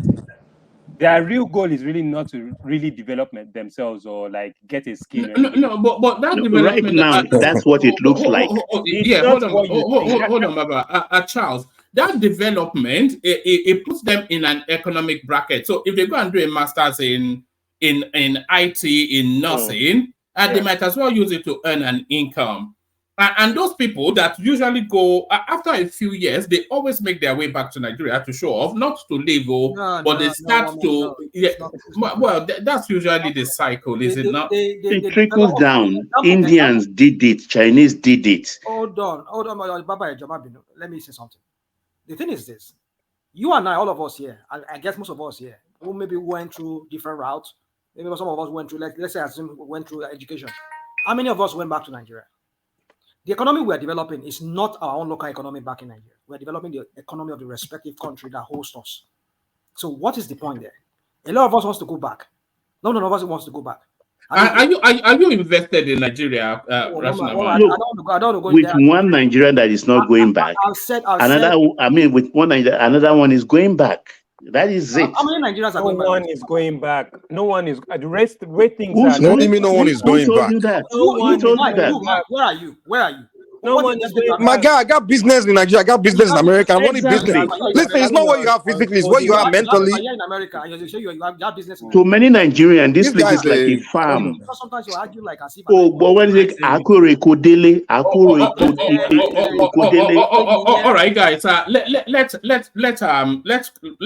Kulata bring it home. And Kulata, hang around. Ogbeni is here, so we'll get to the article victory in America, and Ogbeni will unbundle that for us. But bring it home so that we can hear from Ola, Zita, and Ogbeni, and then we'll open that space off to the article narrative. Back to you, Kulata. Okay, I'm bringing it home now. I think the future is bright for Nigeria. I see a country with $1 trillion GDP by maybe the year 2050 to 2060 or 2070. We will get there. That's my round. That's my what's it called? Whatever. That is it. On a scale of 0 to 10, scores. On a scale of 0 to 10, do you want me to score Nigeria as a country or Nigerian people? Because if Nigerian people, I will score our resilience and creativity, never say die attitude 8. But as a country, 3. Okay, let's average it. That is about 6. Hold on, Baba. I want to push it on so I can get to people waiting. But are you rating Nigeria lower than Charles, who is an obedience? Yes, no, I'm a bad grader. Yeah, 3. Honestly, right. I won't do that. I will rate either about the same, to be honest. In fact, I probably want to rate Nigeria more than Nigerians because Nigerians are not too many Nigerians are not patriotic. It's only few. Too many of them. We got too many of the rational minds. They are the reason why the Nigeria itself is not. They are not assisting Nigeria. That's the problem. Nigeria is giving. How are you patriotic when we are saying that? Ajale Koko. Ajale Koko. If those Nigerians we mention, those Nigerians we mention that are creative, it was Nigeria that molded them. If they were raised in Congo, would they have been that creative? Hold on. When So it's the Nigeria that made them, but Nigeria made them. But what are they doing? Instead of them to use that thing to support Nigeria, they are using it to destroy Nigeria. They swear for Nigeria every day. You that Nigeria made. Why are you not in Nigeria now? Why you overseas? Bro, your argument does not make sense. Listen. What are you doing outside the country? It's irrelevant. It doesn't make even if Nigeria. Okay, let me answer your question. Let me answer your question. Countries that are second world, they are doing very well. They still prefer to go to the first world. A first world is better than the second world and the third world. There's no question about that. Does it mean because one country is better than that country means that country is not doing well? There are countries that are doing well, but the citizens still prefer to go to America because the income in America is higher. So that's dumb argument you guys always make, that why are you there? Why are you there? It doesn't make sense. Even if Nigeria start progressing today, I still will come to America. So the fact that the dollar is more, it's powerful, the economy is the number one in the world. So no matter whether Nigeria is doing good or bad, I will still want to go to America. What the hell are you guys talking about, man? All right, Ola, over to you. Your 5-minute monologue, Ola. Let me say this before Ola, one more, please. So, Mike, that is claiming patriotism, he was opposing what I was saying the other day, my position that government should invest more in the capacity, in the areas of industry where we have capacity to manufacture vehicle. Example is Innocent Musso. He was supposed to, how do you want to tell when did I oppose patriotic? Please. When did I oppose government investing? I wanted to get. He's making up stuff now. Why can't you be making up things? That's not fair. You can't do that. You can't. The president is saying you want to import vehicle into Nigeria. Same vehicle can be manufactured in Nigeria, and you are supporting president for importation of that same vehicle that can be imported, can be manufactured in Nigeria, and you are telling me that you are more patriotic than us. Did I say they shouldn't invest in anybody? I didn't say that. All I mentioned was that. All right, gentlemen. That's what Nigerians do. This putting word in people's mouth and making, just blackmailing people. Stop it, man. All we're talking about is that the patent to his designs from China. That's what we're talking about. We didn't say they shouldn't invest in him. I never said they shouldn't invest in him, man. I never said they shouldn't invest in him. So why you making up stuff against me? Come on, man. All right, Ola, over to you. A 5-minute monologue, Nigeria 63. Yeah, I think like some people already said, Nigeria is a project.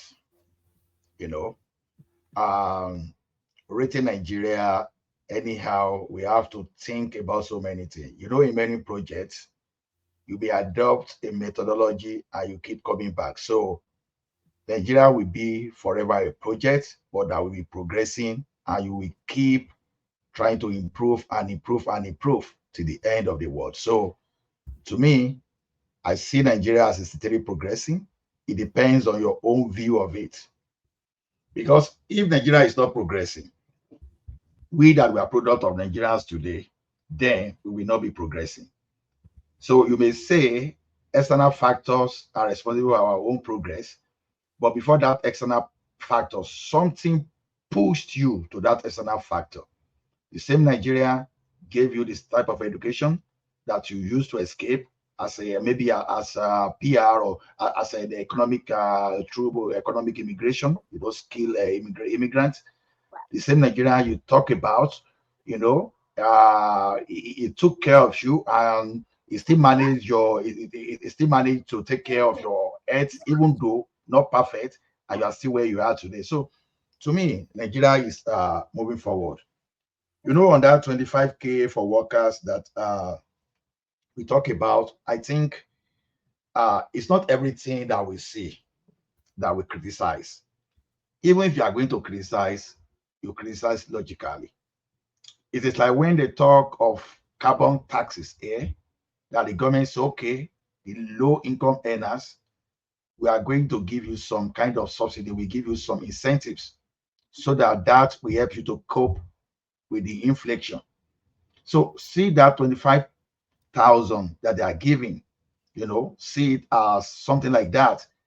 Whether we like it or not, for those people at the low end of the ladder, is going to help them to cushion the effect of the inflation or whatever the fuel subsidy is bringing to Nigeria. You know, you that you normally buy fuel before that, you big man that buy cars, yeah, your complaint is another thing entirely, because your own need, you have to classify whether your own need is basic or what you have is luxury. But what this man is trying to solve now is this: what is basic, what is not luxury. So you can't crucify him for that. And yeah, I know some are saying, okay, 25K is going to cause inflation, which I see. And we should know that there's a big difference between when you increase things across every workers and when you just increase some, which I see. Let's see how the economy respond. But I just want to assure you that even that 25% that you are seeing, that 25K, is going to boost the economy. Because see, one thing is for you to have products in place. Another thing is for you to have markets, to have someone to buy. It simply means that if you have your product in place before and nobody is buying those products, you're about to get some people to buy that product. So this might not just be the final. It's not even the final. This is not the situation of minimum wage. This is just a situation of palliative. So kudos to the president. And I don't see anything to crucify about that. Then I've seen some experts talk about LNG conversion. That okay, Ajali Koko, you and Rational Mind, I know you criticize that. And the thing is this: I don't think they are buying buses completely, even though they may need to add to the buses we have on ground. But I think the conversion model is just going to be brought. They have mechanical workshop in Lagos where they take care of the BRT already. I think that mechanical workshop is going to be one of those area. I think is it assembly safe? I don't know. I think it's assembly. It's going to be one of those area where they are going to fix those modules. So it's not as if they are going to buy the entire buses. Some buses will be bought to add, and some buses will be converted. If I got the information right, that is exactly what we want to do.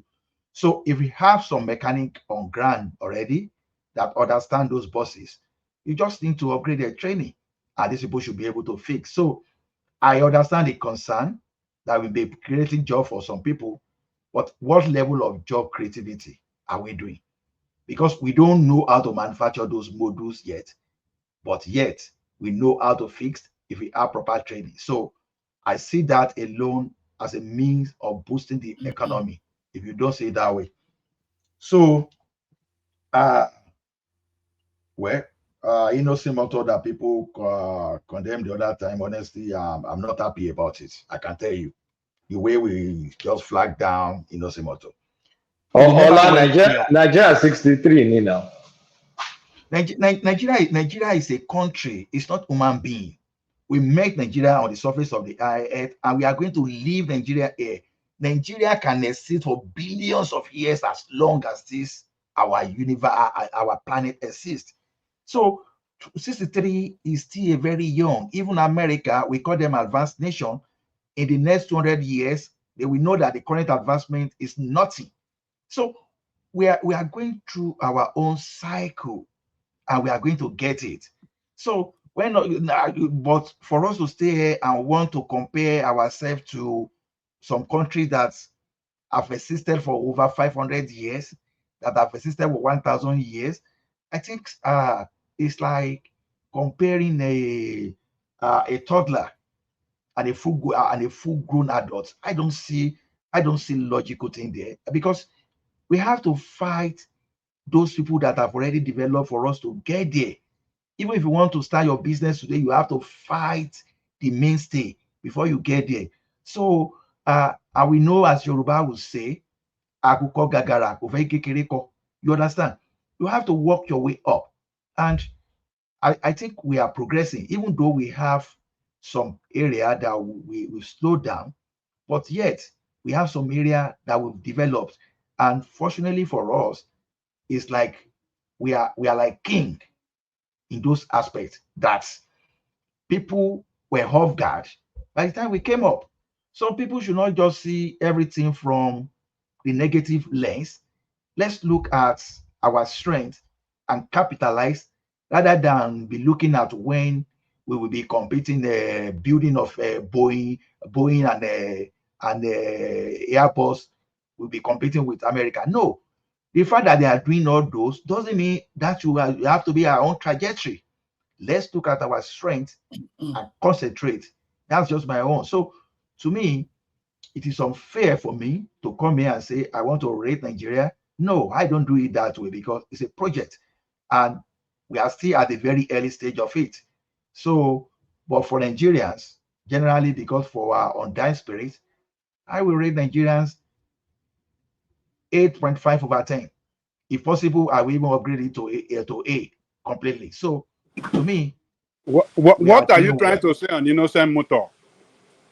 Baba, I've seen Mike. I've seen Mike because I'm not happy with Mike anyway. I've seen Mike saying Innocent Motor doesn't manufacture. See, if you don't know, don't say.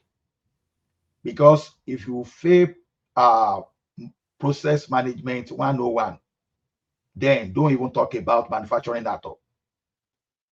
You will always have end product of someone to create a new product. So Innocent Motor is a product.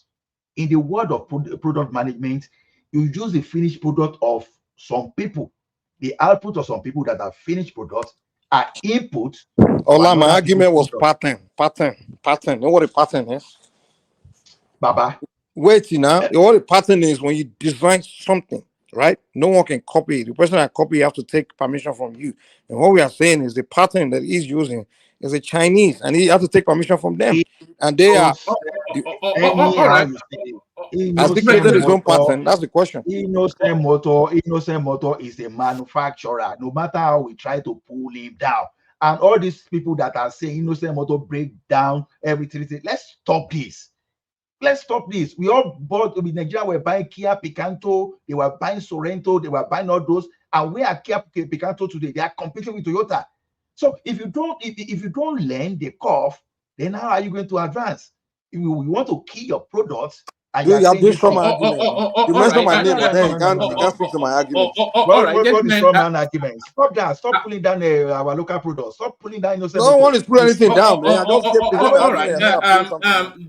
Gentlemen, I want to try and get to Ogbeni quickly. He's about to leave us, and I think people will want to hear from him before he does leave. So I will still sweep back round. So Ola, a couple more words, and then we have from Ogbeni. Sorry, one more request for Ogbeni. Can you just skip this 63-year-old stuff and just go to the cocoa of the article matter? All right, we will try and tie him down. I think he wants to go to sleep because he has he supervises students, so he has to be fresh in the mind for the morning.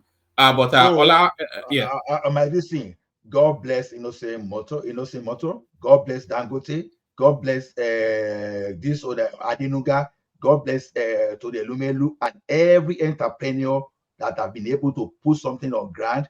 And for those people that are taking your money and buying houses around in America, in Switzerland, and keeping money in where do they keep this money that they call to be?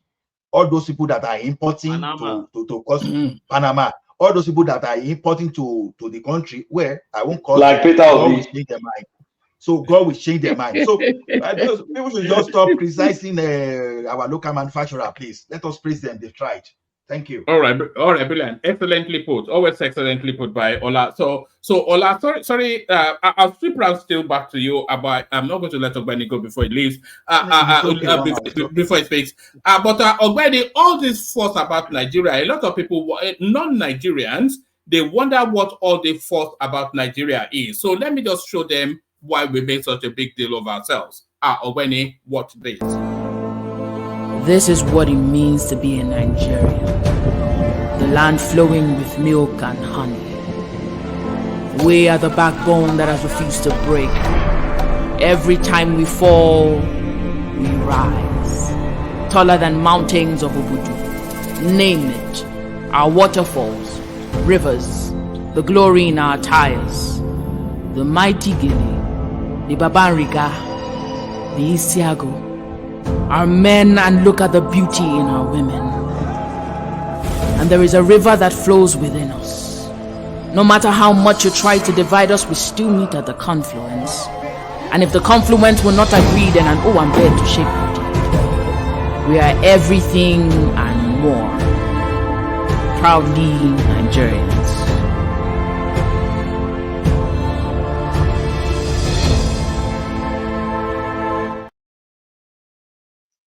So that's my copyright strike right there. But Ogbeni, God himself must be a Nigerian, surely.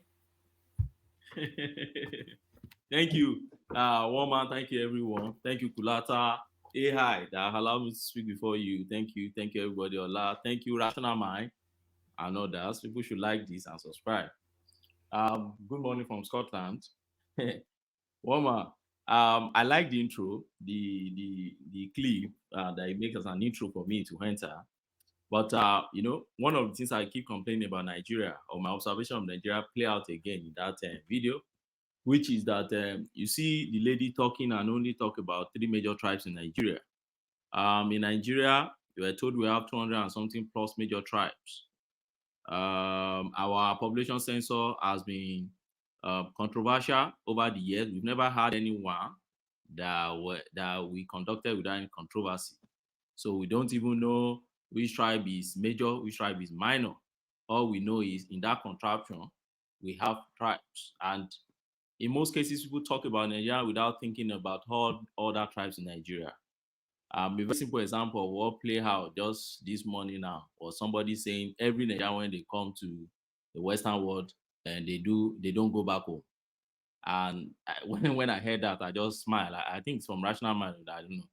I just smile because I've been in the United Kingdom now for a while. I did my master's here in the year 2010, 2011, and I came back for my PhD.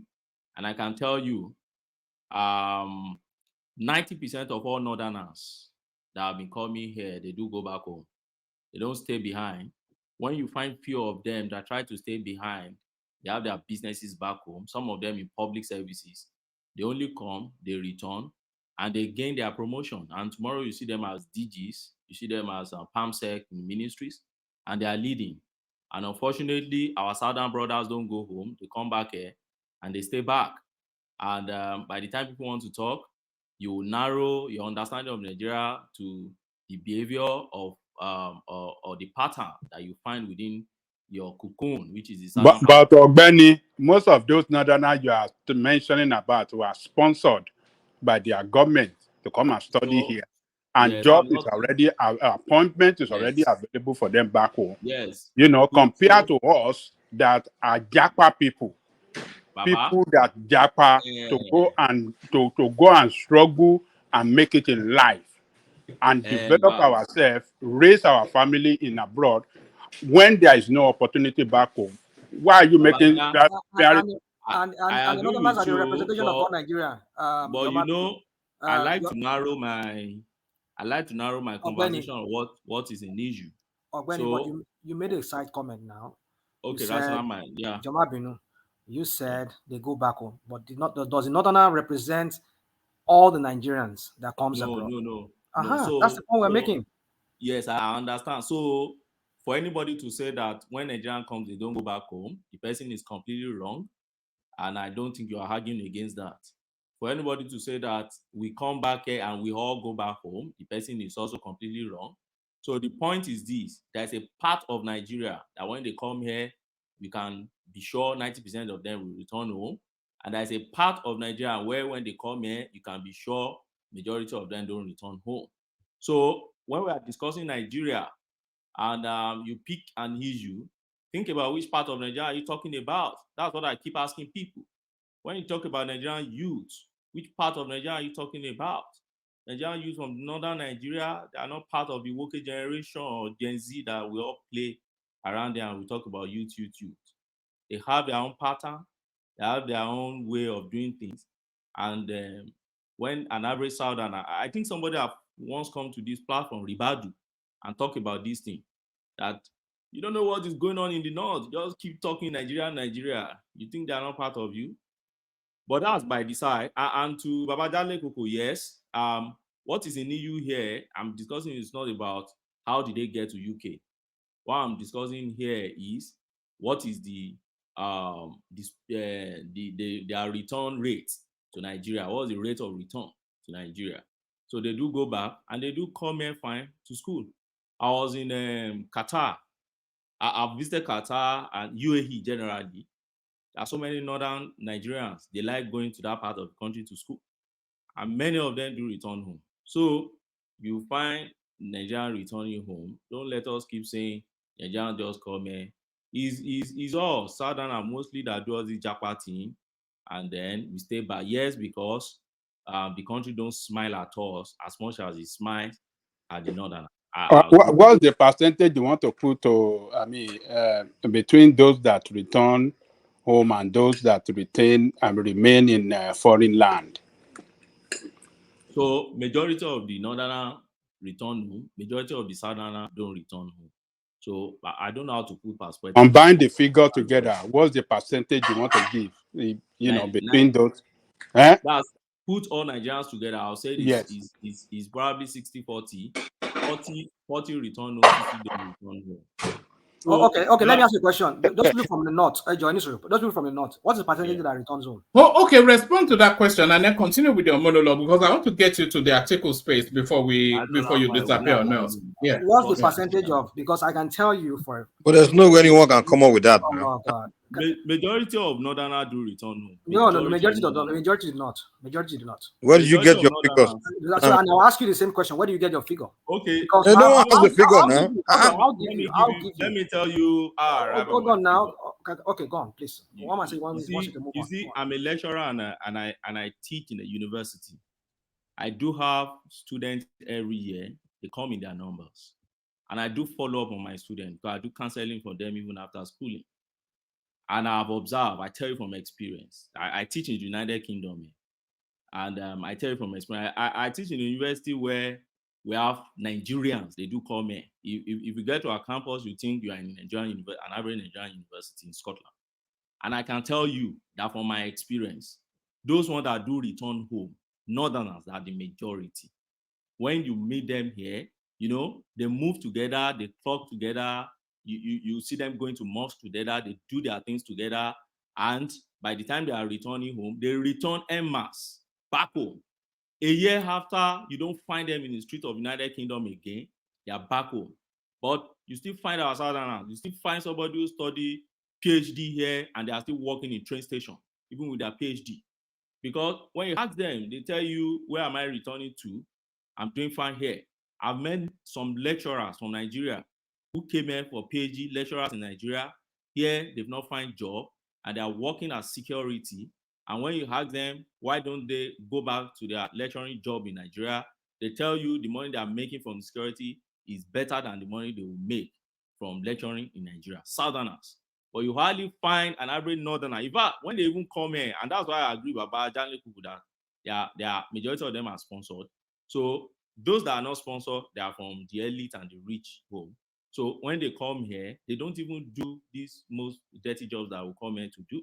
So they do return home, rational math. I can tell you from experience. I don't know of America, but I know of the Middle East and I know of the UK where I teach. So, but that's by the way. Let me quickly go to rating Nigeria and look at Nigeria. You see, this is the way I look at it, Omar, and everybody in the panel, without prejudice to. You see, Nigeria is a young country to start with. For me, I'm a student of history. I love studying history of nations. You see, Nigeria is a young country of 63 years old. I think, we are 63 years old. And I don't like really comparing Nigeria to some countries that people do. I like comparing Nigeria to Nigeria's contemporary. I don't like comparing Nigeria to countries that are not our contemporary and even not our mate at all by any parameter. How on earth do you want me to be comparing Nigeria to United States of 240 years old, founded 1776 by their declaration of independence, or Portugal of 800 years plus, or United Kingdom that even what United Kingdom used today, that they are structured today by the Union of Great Britain and Ireland, they are about 200 or 220 or 230 years old, or Canada of 150 years old. So I won't. Spain should be Spain was established 1812, right? So Spain should be about 210 or so this year. And now those guys, all those countries, they've been there. They are not countries you can compare to all. Switzerland by Swiss Confederation was established sometimes 1848. So Switzerland should be about 170 to 180 years old. That's when they formalized their union. That's what I'm talking about. Can we compare to Singapore, compared to India? When you go, Hold on, can we compare to UAE? Can we compare to Saudi Arabia? Can we no, let's just compare them to all these yes. countries. So let's leave the other countries. The countries that we all started at almost at the same time. Yes. So what are they doing? India. Yeah, no. So this the parameter I'm going to use. See, Nigeria has passed through what some countries have never passed through, even our contemporary. And Nigeria has passed through some things that some countries passed through and they are broken down today. Libya is an instance, and Somalia is an instance. Rwanda is an instance that is just picking itself back. Zimbabwe is an instance. Those are our contemporaries that are broken down almost irredeemably. Congo broken down. Liberia. These are our, Liberia is not our contemporary, but in terms of the contemporary society in Liberia, even Liberia is older than Nigeria now. Liberia was created in 18 something.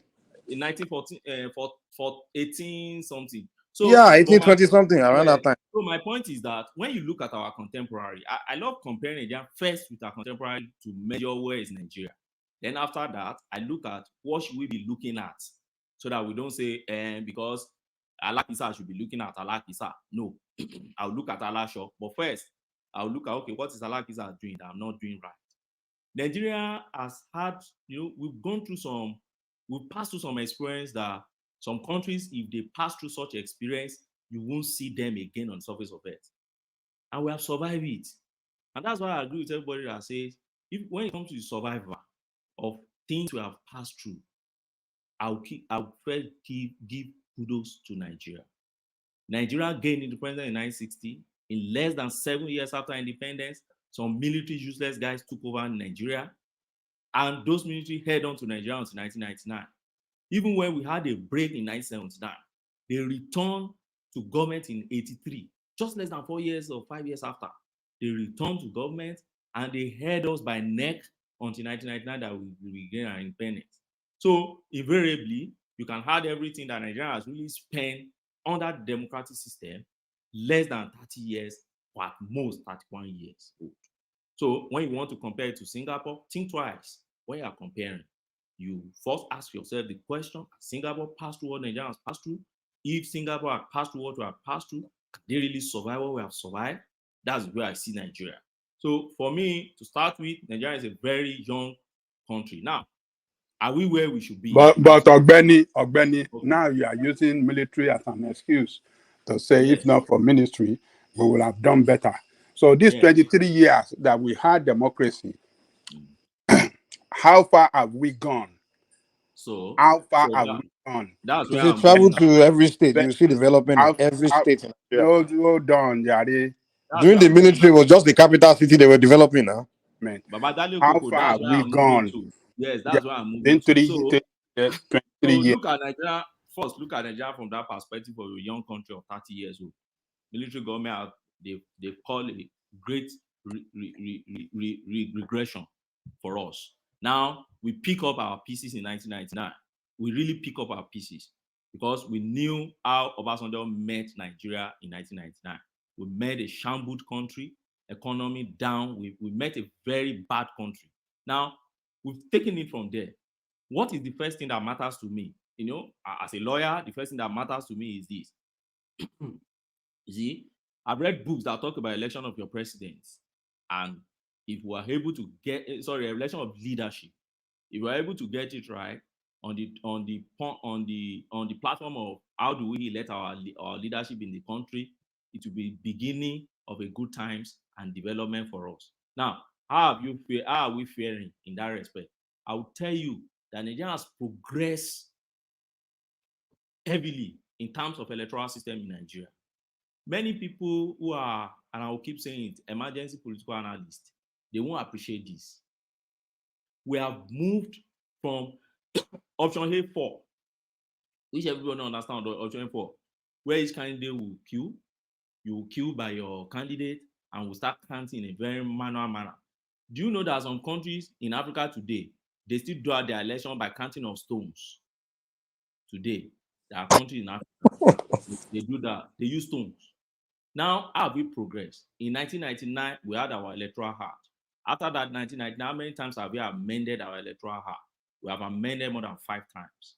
We amended in 2000, we amended in 2003, we amended in 2005, we did further amendment in 2008, 10, 15, and here we have amendment 2022. If you ask me, what have we achieved with this amendment? As at the last amendment of 2002, let me tell you, we have been able to fine-tune our electoral system. We are close to it. First, we have been able to progress in such a way that ballot snatching is no longer part of the electoral process in Nigeria. The last election has proven that. Because what are you snatching? Because there are system procedures that will make your ballot snatching useless. There is no ballot stuffing any longer in Nigeria. We have progressed. The 2022 electoral act talked about the direct primaries at the political party level. It was a great shock for every political party in Nigeria. And it has allowed some candidates to emerge in Nigeria, such as Peter Obi, who would, if he had emerged under the 1999 electoral act under Obasanjo, would have failed woefully. But because of 2022 act, we've been able to see what we can call a near independent candidate emerging in our political space. I give us kudos to that. People who don't study history of electoral system may not really appreciate that.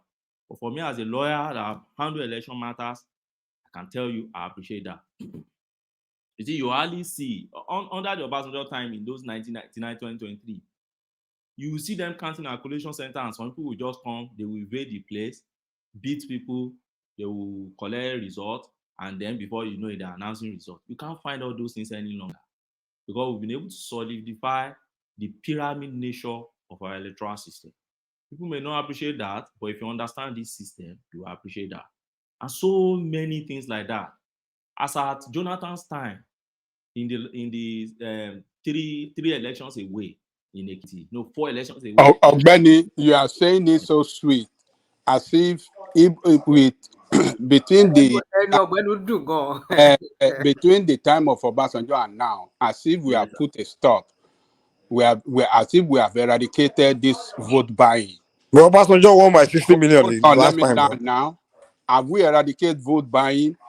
And as Nigerians show confidence in the electoral process, when you have 97 million Nigerian registered and 25% came out in the last election, 25 million came out in the last election to vote. We are not making progress. It's government's fault that they didn't come out to vote. That's a ridiculous figure.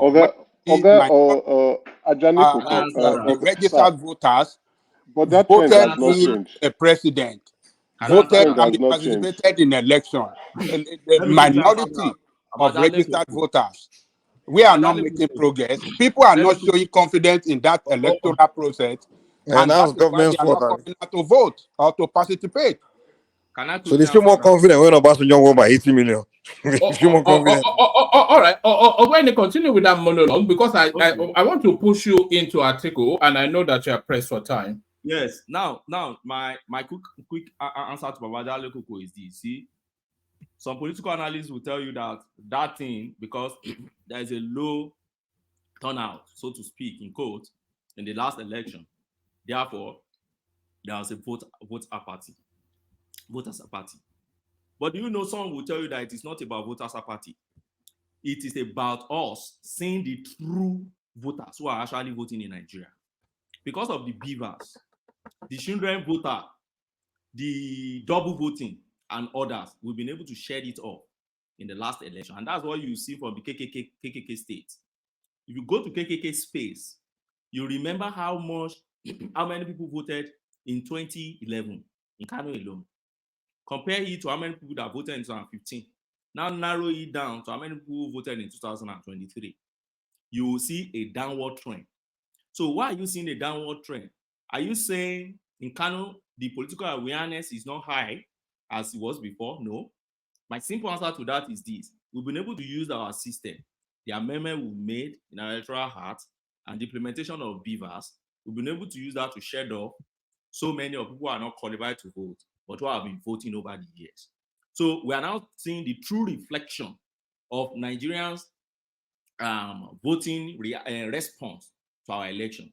So from there, we take it up from enlightening people more and make our election to be attractive. Now, if you tell me about last election, you see, the last election went that way because for the first time in Nigeria, we are having a 3 or 4 man horse race in Nigeria.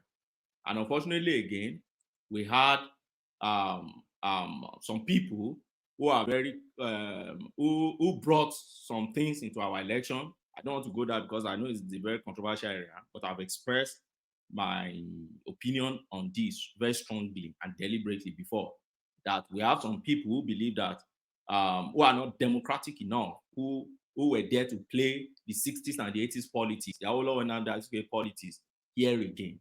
If we had not had them in the political space, probably people would have appreciated more the progression we have been able to make. Look at it from this angle. Do you know we have less election petition in this last election? We have less. Unlike those times that everybody will rush to court. Governorship, Senate, Rep, everything, everybody rushed to court. Apart from the presidential election that was very controversial because of you did not upload on IREF and co. Every other election were very clear to everybody, right? Benny, sorry to interrupt you. I just want to ask you a question, right? You've been delivering your monologue I just want you to keep going on. It's so sweet. God will bless you for this your monologue, and I mean it. My question is, what do you think we can do, or politicians can do, that we have to allow the courts to keep deciding the fate of our electoral process?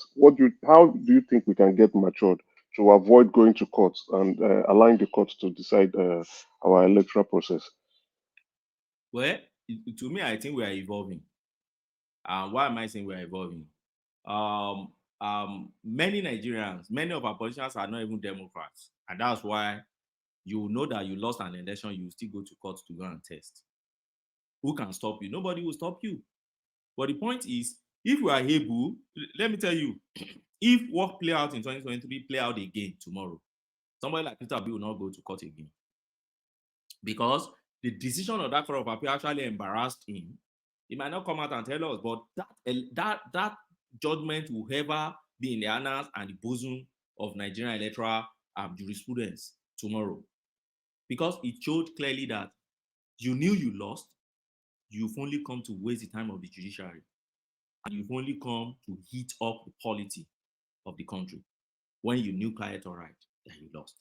And you are keeping some people hope alive, and you keep some people and you thought they would go to the street, but they refuse to go to the street. So as far as I'm concerned, we are evolving. A time will come, and the time will come soon. So I so believe in this thing, because the reason why I say I so believe in this thing is I at least, apart from 1999, which I was not yet a lawyer, I was still a very small guy then. Although I've reached a voting age, I voted 99. Apart from 1999 election, I've been involving since 2006 election matters to date. So I involved in 2007 election matter, pre-election 2006 to 7. I involved in 2011 matter vibrantly. I involved in 2015. I involved in 19. I'm not involved in this one because I'm outside the country. I only went to vote. So I've been involved in those matters, and I can see the progression. But you put in my head now, I can see the image of how we're progressing. So I believe a time will come when you as a politician, if you lose, you see no reason why to go to court any longer.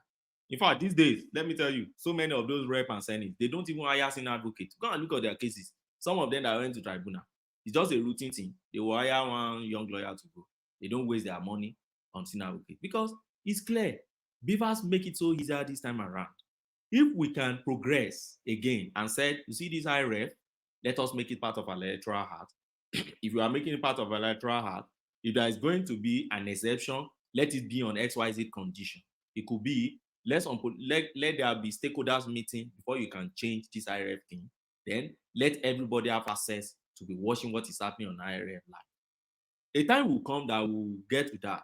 But the problem I always have in Nigeria is this. You know, we have this kia Indomie mentality of they get also distracted.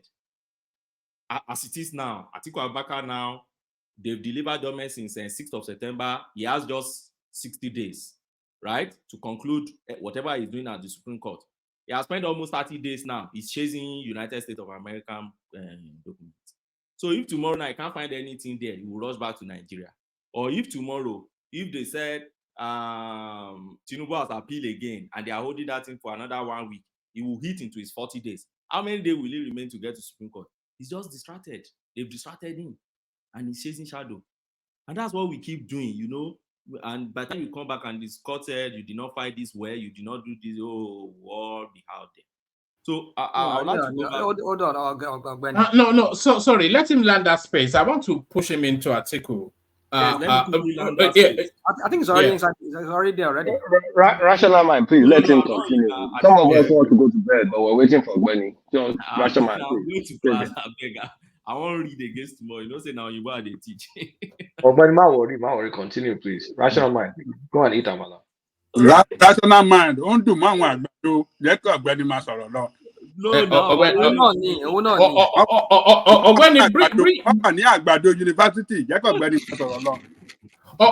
they bring that 63 year thing home, and then again go then into the article space. This verdict from Illinois. I'm suggesting the most it would do is to embarrass Tinubu. And I was saying in my opening phase that they cannot introduce new evidence at the Supreme Court phase. Thankfully, you are here to carry on. That's obvious, except Barrister Dens and Barrister Bazat. Who's not sure you're a lawyer? You know, he's still not sure. He's not sure you're a lawyer. Oh God. Our electoral system from 1960 to date, we have progressed. We have progressed far better than our contemporaries. And when I say our contemporaries, I will mention South Africa, for instance. I will mention Zimbabwe, for instance. I will mention even Somalia, Rwanda. The only country I won't mention is Ghana, which they have progressed far in terms of the electoral system. They've changed leadership of their country from one political party to other 2 times now. So there's what you can call political stability now in Ghana.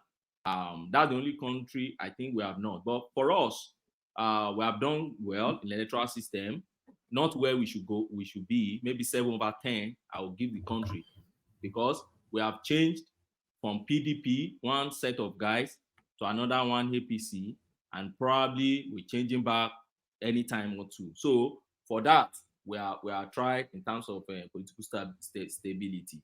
In terms of infrastructural development, which I would like to also talk a little about, I don't think we are doing fine there, because when I look at history and you see the kind of development we've been making from between 50s, 54, that Richard Constitution, when they allow regionalism, if you look at it to 1960, the kind of development we've been able to make within those short periods, if you compare it to what we have made within 1960 to date, you'll be asking what's really wrong with us? Because many of the infrastructure we had in those years were still there till today, and we're still proud of it today, as if they cost us and we can't really build anything on that. So we're not doing fine in that regard. For me, we're not doing fine. By now in Nigeria, our train system, our railway system should be working very, very, very fine. What are we doing about it? Yes, we know military came, they stop all these things. Buhari also part of it, stop the metro line in Lagos and all this. But after we've had democracy in 1999, what have we done? Should have done something to make, even if it's the 6 geopolitical zones in Nigeria, link them together. We've not been able to achieve that. So I keep asking myself, why is it that I can't be in Ekiti and take train to Lagos? Regional integration in terms of rail. So transport system, we're not doing fine there. We're not doing fine. our health sector, our particularly tertiary health institutions, we're not doing fine. Our brothers that work in teaching hospital in Ife, you just sometimes they keep complaining, and they are medical doctors. So I wonder if medical doctors are complaining, then you could imagine what patients are facing. You see, our education sector, sports sector, what exactly, even entertainment we're talking about. If not that those private guys just took the destiny by their own hands, if they leave everything to government, there's nothing really they will get. Agriculture, how many silos do we have in Nigeria? Major ones that are very critical to food security in the country. The country, you don't have standard silos. So how do you want to keep food? So assuming there's an external aggression from our neighboring country, assuming they are fighting war, then we won't be able to feed ourselves. That's the implication of that. So what's our strategy? So for me, critical infrastructure, I think I was called very, very low, maybe 4/10 or even 3/10 in that respect. Then security of life, which is the basic thing government should offer. When you look at security of life from the 60s to what we have now, you discover that we were depreciating. Under Obasanjo, we try a bit, but there were political killings too during his own time. But like Ebenezer, all those guys, political killings went off again. Boko Haram mentor towards the end of his time. Yaradua also got into the whole web. Niger Delta guys blowing the oil and everything. We've not been able to manage those areas. Our security and life, which should matter to the government. Now we have Tinubu in government. I won't blame Tinubu now because Tinubu is fresh in the government. I want Tinubu to perform. And I believe in those keep putting pressure on him. I will not vilify them for anything. But I will vilify them only if they are displaying Indomie mentality. They should be able to understand where we're coming from. But they should put pressure on the government, I agree. Then employment and cost of living, we are not doing fine at all. I have so many family members back home. They are graduates. And I knew when they were in university, fantastic guys. You know, they took all their time and read and best in their class. But today, they're just teaching in primary school, private school. They are using them anyhow. They don't have job, no job in Nigeria. To get job in Nigeria is paddy you have to do, today. So in that regard, we're not doing fine there. Yes, people are migrating. They keep saying people are migrating, but let me tell you about this migration thing, which I've also expressed my opinion here before. This issue of migration for me, you see, we only look at our own space most times. We don't look at others. Do you know? Today, statistics show that India has the largest diaspora population in the world. 80 million people of India are living outside India, and they are flying out almost every year. Go and check. I like using this website, statistica.com. You go to that statistica.com. Is it a website or Twitter handle? I thought it was just on Twitter. Is it? No. That statistica.com is a website. That's where Kudlata always gets all of these things that come and used to do majority for us. Yeah. He will go to Statista and then will come and be quoting. Come and do Badue for us. Badue, he will come and do Badue. Make na leave you. Make Ogbeni continue. Carry on, Ogbeni. When he wrap up the Nigeria 63, I think people really want to hear about that article from you. Okay, I'll wrap it up. But if you go to that statica.com, as our last year alone, they said about maybe 6.5 million Indians left India, and that website also told us that I think 0.2 per 1,000 people or so in Nigeria, living Nigeria. So for me, immigration is something that will be happening everywhere. But when you look at it, what's the population of Nigeria that is living in Nigeria? That's it. But at the same time, I would like to also say that is the critical, the quality population that is living the country, which is the problem in Nigeria. When you have medical doctors that you don't have enough living, professionals that we don't have enough living, then you will feel worried for the country, which I also feel worried for the country. I tell you, presently, I met somebody who in my church who I know very well. He's a professor in one of the private universities in Nigeria. He's here now doing security. I can tell you for fact. The wife is doing a master's. The professor is there. He's still looking for a job, but I wonder if it was published in any international journal. If it's not, I'm sorry for him. I don't know how he can get teaching job here.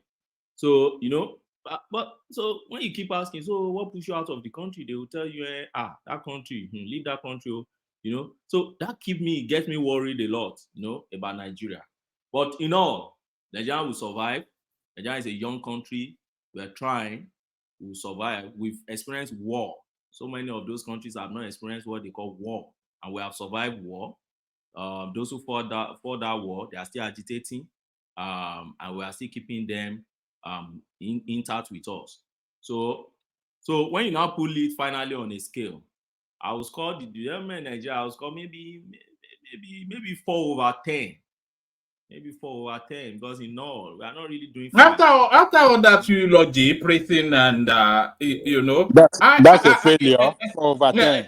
Even the way you were describing it, I wanted to go and toast Nigeria, and then you score it 4/10. Look at this guy. 4/10 in Ife, it was a pass. In Ife, it was a pass. It was that In America, in America. C6. Wasn't that C6? I mean, what was that? Oriyomi. But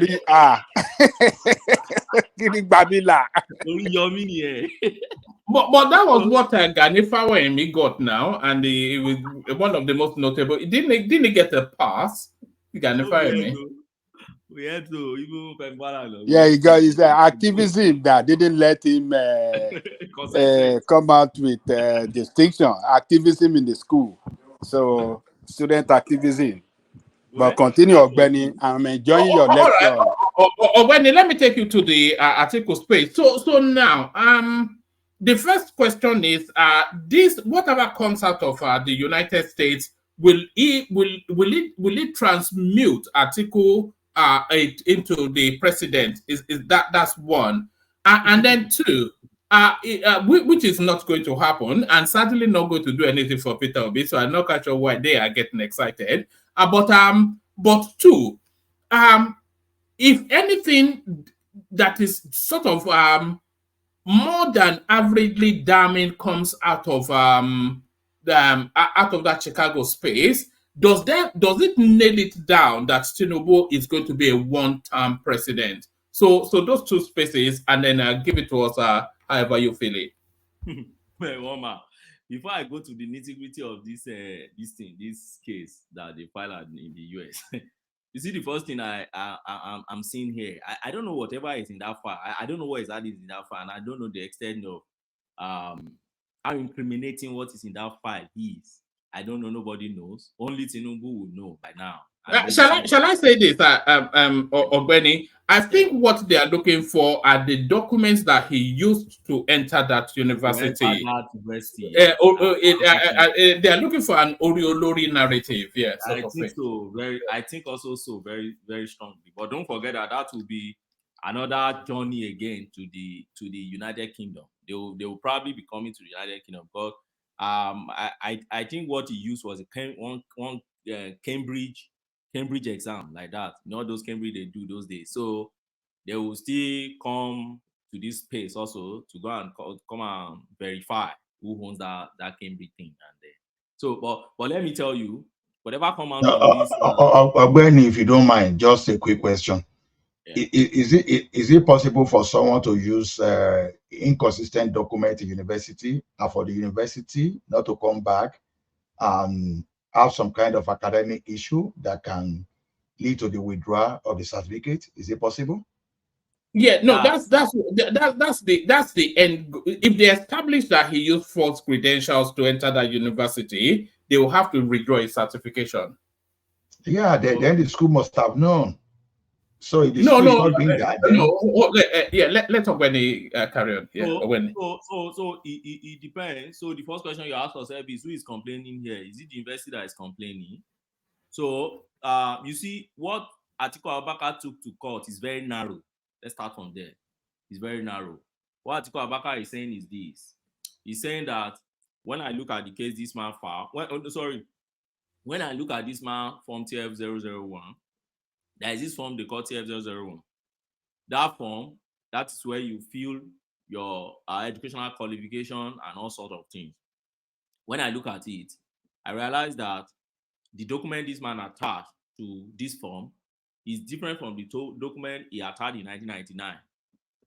Meaning that I can see discrepancy that they are not the same document. That's the issue Atiku Abubakar has. Now, Atiku Abubakar is bringing those two certificates. He's saying, how can the same institution issue two certificates of different font size, of different people signing, and of different font type to you? Then I'm smelling a foul play here. Okay, you're smelling a foul play. Then he filed his petition at the Court of Appeal. He didn't make mention of that qualification thing at all. That skipped his mind, or maybe he forgot, he slept over, he forgot. So nothing at all in his petition, in the whole petition of about almost 200 pages. Nothing at all. No, he did. He did. He Did. did. Let me go further. It was in He his did. reply. No, it was in his He did. reply. The judges ruled on it. He did. No, it wasn't. See, in his opening paragraph to the petition, not the petition itself, not from paragraph 1, I'm now alleging. His opening paragraph, he talked about background of Tinubu, and then he throw a jab, against him in terms of educational thing. But in his petition, there wasn't anything. He didn't question educational qualification. Now the Tinubu guys join you with you. Then after you file your reply. Now when he filed his reply, in his reply now, he brought this issue of educational qualification. And what did he say there? He was saying that the certificate he brought, there were discrepancy on the certificate. That was the issue. Now, what did the Court of Appeal say? The Nigerian Court of Appeal simply says that this issue is an afterthought. I've said it here before. There's a decision of Oke and Mimiko. In Oke and Mimiko, the Supreme Court has settled the issue. When you file a petition, after 21 days, you can't add anything to it again. So, when you file a petition and you didn't make that an issue, and somebody joined issue with your issues, and by reply, by the way, what's the essence of reply? The essence of reply is that, let me give you a very simple example. If I say that you did not win XYZ polling units, that is my allegation. And I'm saying, if you realize that I won this XYZ polling unit, then declare me as the president. That's my petition. The respondent may say, I won XYZ polling unit, therefore I am the president. That is a response. Now, if I'm coming in a reply and say, another reason why you did not win is because you are not qualified educationally, the court will not allow that in your reply. Because your reply is not joining you with the issues we've already joined already. It's a new issue you are just bringing in. And at the close of your petition, you can't bring it in again. That was exactly what happened at the Court of Appeal level. And that judgment, the Court of Appeal said it is a no issue, you cannot go into it. The case laws are settled on it. So don't drag us into, you can't be opening new frontier now because it is Atiku or because it's Peter Obi. This is what we have known for, and this is the standard we have been following. So now, shortly after, what happened? Atiku went to United States. What does he need? Now, he brought those two certificates and said, look, when you look at this thing, there are discrepancies on it. Then he also bought some which show female on some credentials that were flying around, and said he wanted to use that.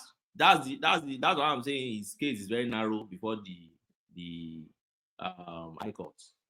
So if I leave Justice Gilbert, so the first thing he said, I wanted to use this thing in a foreign proceeding in Nigeria. So what was the issue they joined with him in the first instance? The first issue, the Tinubu and co guys joined with him. That's the CSU joined with him is first. We have to protect the privacy of our students. Of our former students, which is by default, they must. So they mounted the defense against the thing by saying, we will protect his privacy unless he allows us to release this to you. We cannot release it to you. Then Tinubu now came to join because they didn't make Tinubu a party ab initio from the beginning. Tinubu joined along the way and said, look, I have to join. Sorry, let me quickly take water. I need to take water.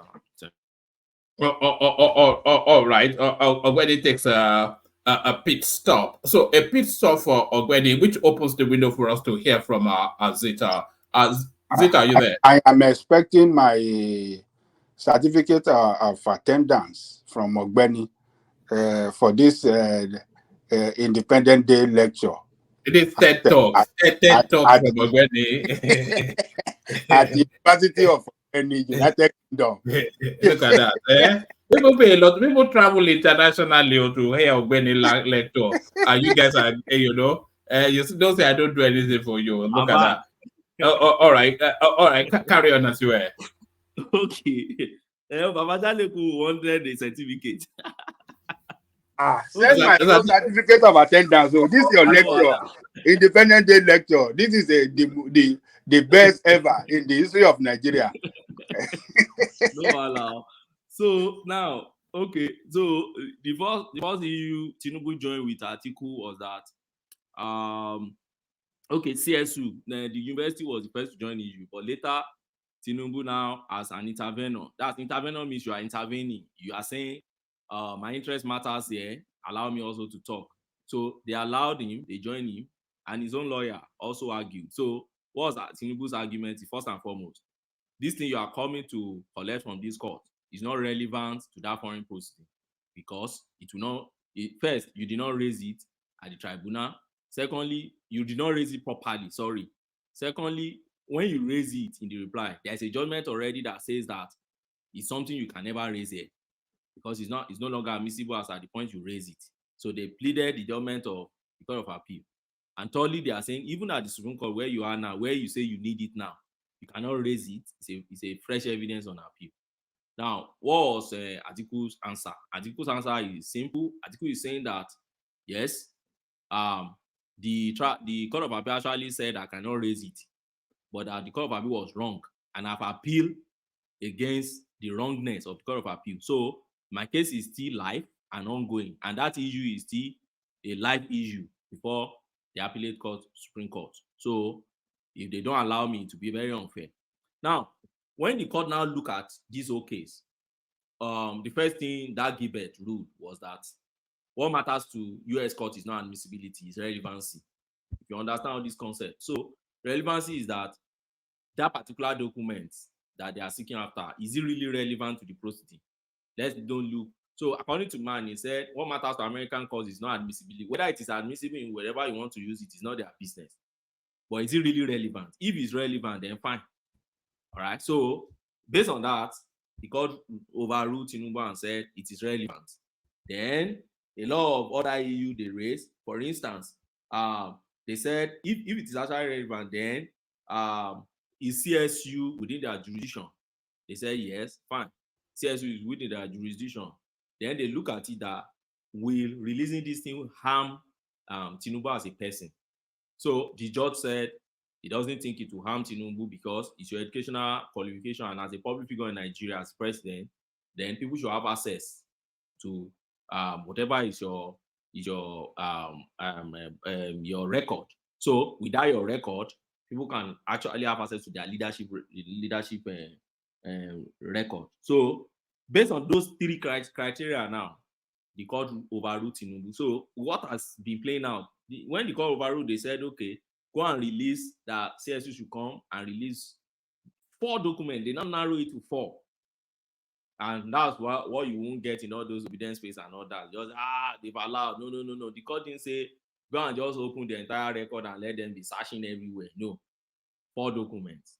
I can still recall very well, but everybody can go and read the ruling. Number 1 is that diploma certificate. They should bring it to court. And then you now swear an oath. So you don't bring just any old thing. So whoever is coming, bringing it, and is coming to swear an oath, you should be sure of a pending perjury if you are coming to bring any nonsense to court.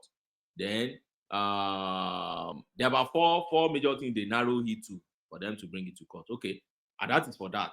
So what has Tinubu done? So what is Tinubu saying? Tinubu is saying that this case, first, should not even be handled by this magistrate court. That it should be handled by a district court. Now that's why he now went to that senior district and said, first, this case should be handled in this court and not this magistrate court. Secondly, when you look at all these 3 criteria that this court considered, they didn't consider it well. Then he got an injunction to quickly restrain CSU from releasing those documents and then push it forward. But argument of Atiku Abubakar at this new court is that, see, I have till October 6th to conclude whatever I want to conclude in Supreme Court. Anything after that, I won't be able to raise all these new issues again. So because of the court, and that was the reason why the court said, okay, they gathered all argument and then delivered the judgment on 30th. Now, what was their judgment? They just repeated the judgment of Gilbert and said they don't agree with whatever Tinubu have said because they believe that first and foremost, admissibility is not their first problem. What matters to them is relevancy. Those things are relevant. Then they repeated those judgments, which means that they still narrow what they should have access to 4 major items. And those are the things they will have access to, 4 major items. And then let's see where Tinubu pick it up from there. Because they said before, I think 12 noon by today, they should release those things. And then when you now release it, what do? You bring it back to that magistrate court so that they can continue their case there. That is for that. Then now let's go back to Nigeria. What's the effect of all these things in Nigeria proceeding? Now, like I've said it here before, okay, I mean, anybody can Google and find it. Judgments online. You can't amend anything. You can't add anything to your petition. Even on appeal. When you are going on appeal, the only thing you complain on appeal is you go to appeal to go and complain about how the court in the lower court has not done it right. You're not coming up to come and be establishing a new case on appeal. You are just coming on appeal to say, look at this judgment. This judge did not consider this thing right. They didn't consider it well. Therefore, reverse it. Then uphold this. It's not that you now bring a new document. You are just bringing it to court. Now, you may want to ask me, some people will say yes, you can still, because there is an exception to that. The exception is that you can still bring new documents at the Supreme Court. But there are stringent conditions you have to follow. Those stringent conditions, one of it, which is very, very, very, very, very important, is that those documents were there in existence as at the time you file your case. So if my diploma certificate is in existence, which has always been in existence as at the time Atiku filed his case. So what is new now? What is it that is just bringing up now that you want to use now to nullify his qualification, which you never raised in your petition at the Supreme Court? Won't that amount to you changing your goalpost at the middle of the game? Is that not an amendment to your petition? Because if you bring it out there, Tinubu will now have to respond again. Is that not like his answer he filed at the Court of Appeal now come and amend his answer again and say now that you have and by the way, let me tell you, you see, one of the reasons why court will not allow you to raise new issue by your reply is that whoever filed the case first has the last say when you're exchanging pleadings in law. So if the petitioner file, the respondent, which is Tinubu, will reply, then the petitioner file their final reply, and you seal it there. So the meaning is that if you are raising new issue by your reply, I won't have the opportunity to reply you again.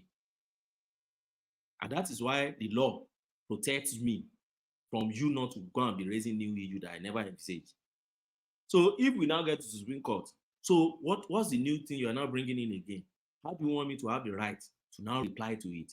Just to let you understand the rationale behind those things, because I know non-lawyers now may come out and say, this lawyer, what do they even like doing? They're just cheating us. Why can the document be so important and you are not able to tender those documents? Sometimes I tell them, go and look at Watergate scandal and all those scandals in the US, and look at many documents that were rejected based on all these laws.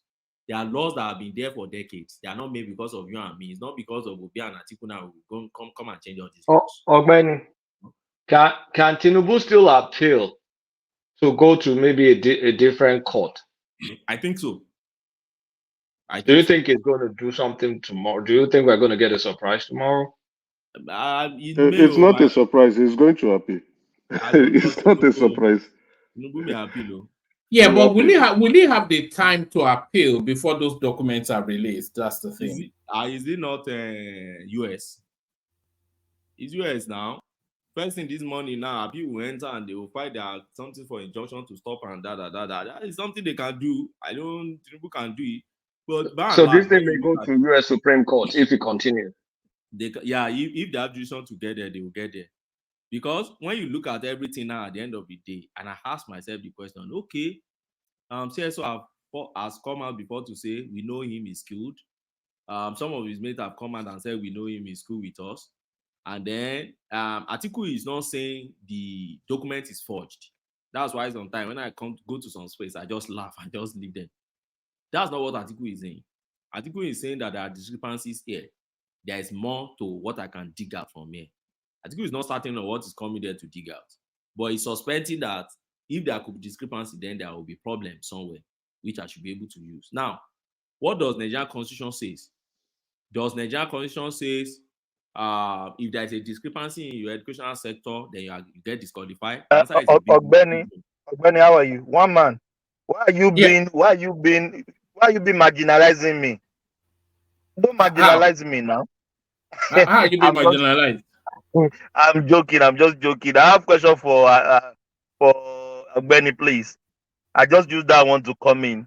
All right, carry on, of course. It's getting boring to me to you to come to me now. You this is Nigeria now. We have to stay together. We're all students today from Ogbeni's class, so we are enjoying the lecture. I'm even documenting my certificate. You guys are students. You Agbado people are students of him, not me. Rational man, Lord Jamala. So Ogbeni, Lord Jamala, I'm not a student.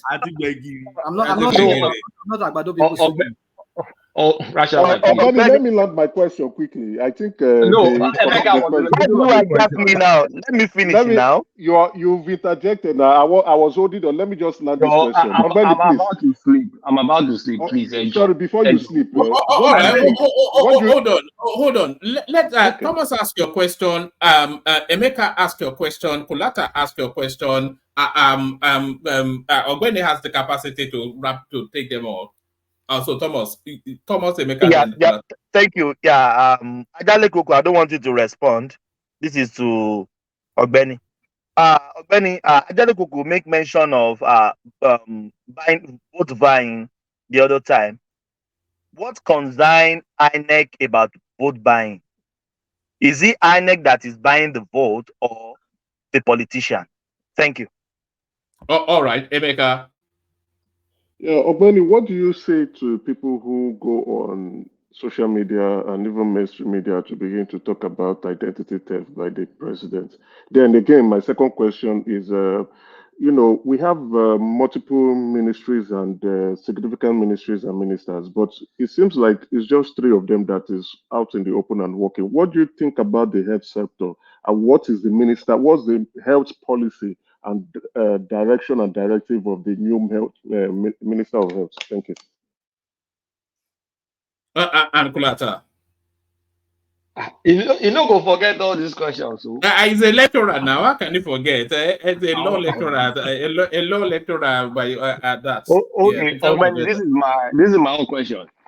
I don't know if you know this, but U.S. degree certificates is basically a ceremonial thing. I don't even remember where my own is or if I ever collected it. Verification of degree in the U.S. is basically your transcript. So does it matter that Tinubu submitted some printed, according to the stories, I don't know, that he printed something off a website that had officers that started working in universities in the 90s when he graduated in 1979. Because, degree certificate is, America does not care about degree certificate. That's just the period. That's just the bottom line. Is your transcript. So if Tinubu submitted a document supposedly printed from some website, and then the university gives him whatever original they gave him, is that going to indict him saying, like, on perjury, even though the case is not about perjury? I don't even know.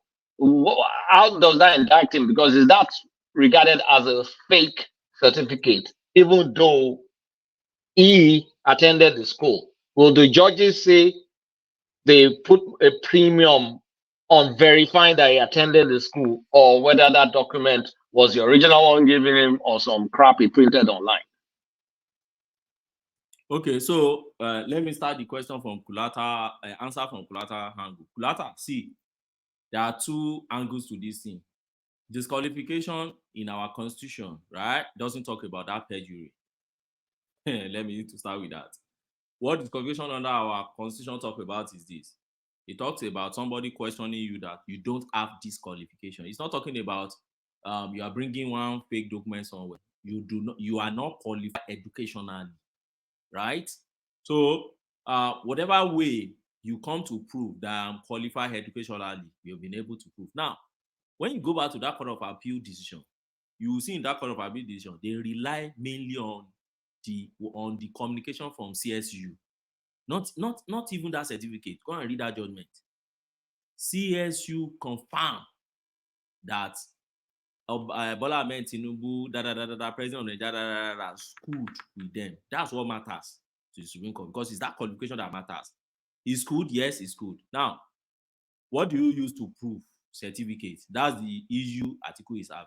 Now, if you believe that Bola Ahmed Tinubu now has forged result and all these things, it's a pre-election matters that allows you to now go to Federal High Court and start pursuing that on its own. I will remind you, if you remember during Buhari's own, you know, they didn't bring it to the petition.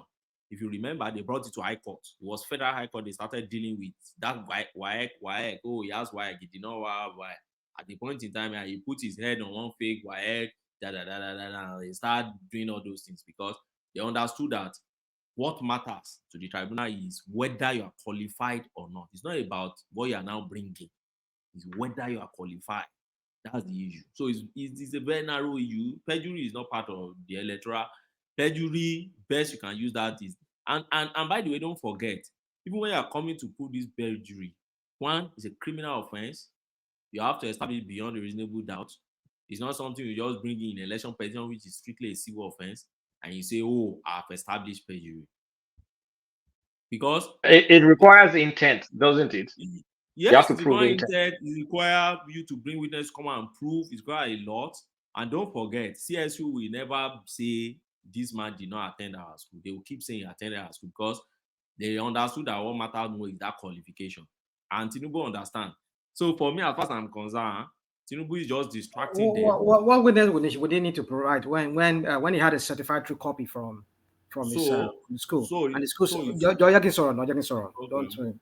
If he has a certified true copy from the school and it's different from what he has, because if this guy truly is the same Tinubu that went to that school, which I'm not saying he is not, and maybe he's Olori, but the point is, why can't you ask from the school directly and say, okay, I'll fill this form, because if I want to ask for my transcript from my own colleges here or schools here, I will go online to the school website and I'll fill out the form and I'll pay the money, the required fee, and it will send it to me.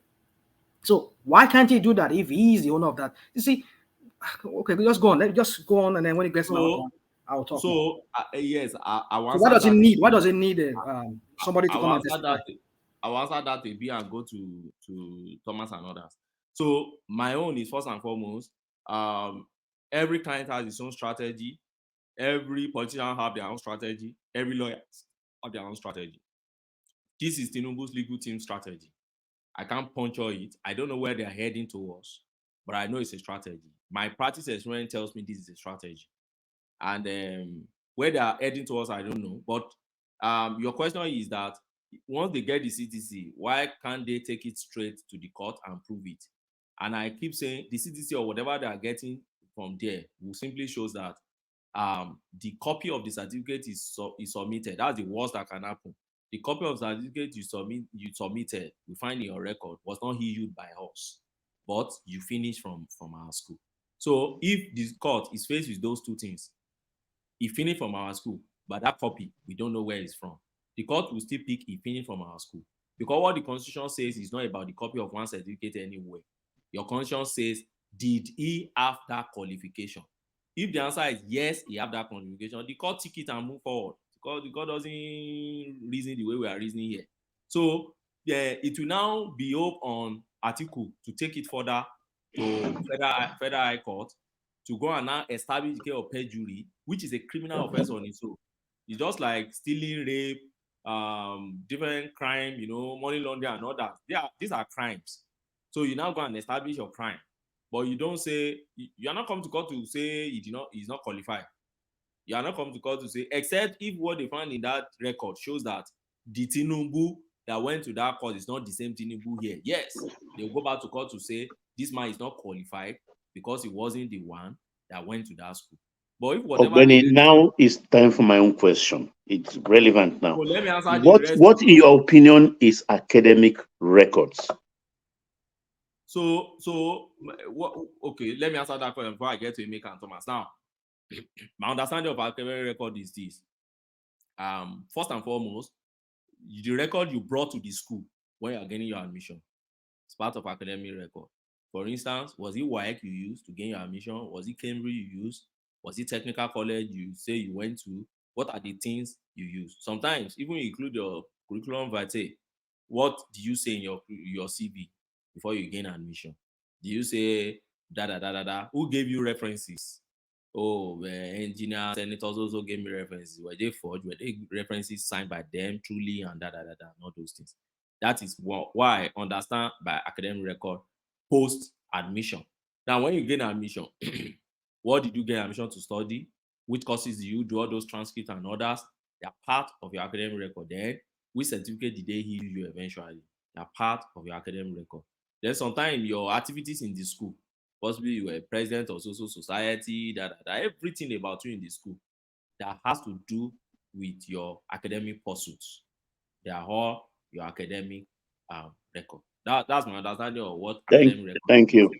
So now I'll go to Mr. Thomas. So Mr. Thomas had to say that vote buying. Yes, I agree. It's not INEC that is doing vote buying. Nobody has alleged INEC of vote buying.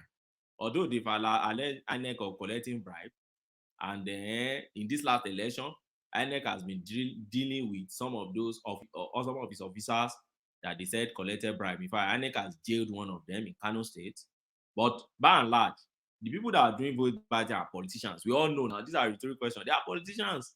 They are the ones doing vote buying. Politicians and electorates, So, and when you are now saying, oh, electorates are doing vote buying, then what do you want INEC to do about it? What really do you want INEC to do about it? Nothing that INEC can do about your vote buying, because you don't even do your vote buying at the vote. You see, and that's why for me, law enforcement agents like police and others, they can work on all these fine. But as long as we have our electoral system that is sound and people come to vote on their own and nobody is forcing them by gun to determine who they need to vote to deal with the issue of vote buying, it's a social cultural issue on its own. It's not issue you use electoral act to deal with. You can criminalize it, fine, but how do you? It's just like you're talking about how do I put it now? You're talking about ballot snatching and you're talking about electoral system. We've been able to use our electoral system to cure ballot box snatching and others. But how do you use that to cure vote buying? I don't know. And when they say vote buying, sometimes I tell you, I say it works in different phenomena in different countries.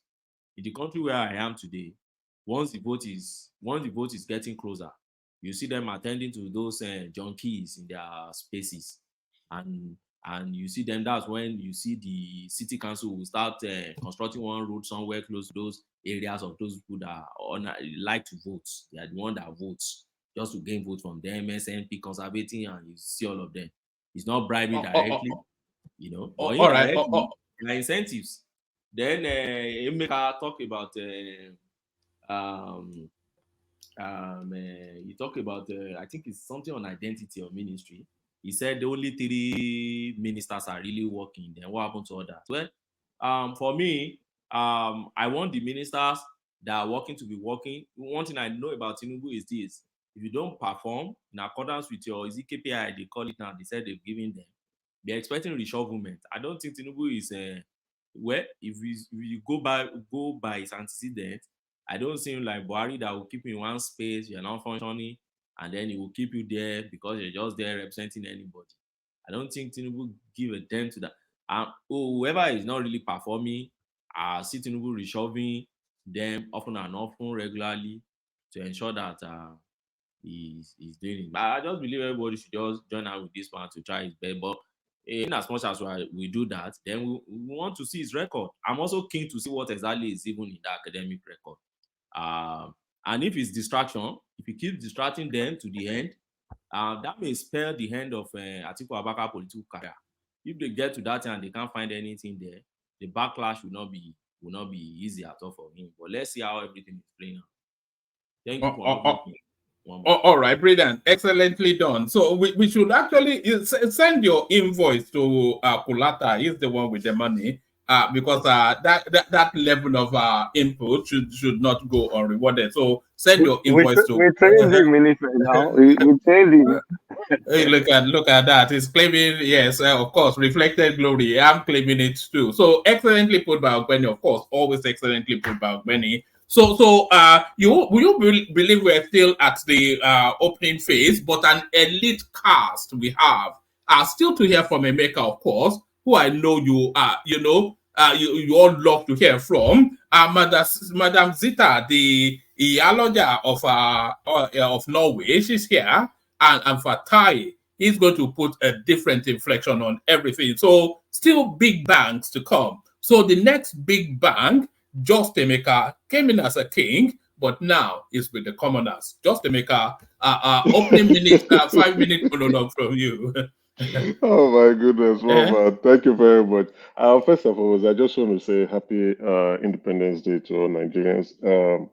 It's not quite an easy one, but it's good we're all alive to spend another Independence Day with each other. And then to those who are on the opposition, please let's take the day out to say a prayer for our country. It is the only country we have, regardless of wherever we are. It is home, and we always want to wish the best for our country. In this respect, I think Ogbeni did a brilliant job. I don't know if I could follow suit on what he did. He went What we were actually opening with, Emeka, was Nigeria at 63, so an appraisal and then a scorecard. That was where we were. But Ogbeni was here, and before he could leave, we had to tie him to the Atiku narrative. So if you want to speak to Nigeria turning 63.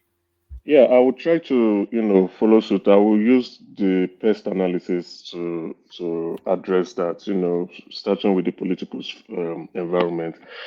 Politically, I think we are still emerging. We are not there yet. We are not still matured. I think as a result of interference by the military guys, and if you sum up the number of years when we've experienced democracy, yes, I think it's less than 30 years, but we are still trying to get our act together politically.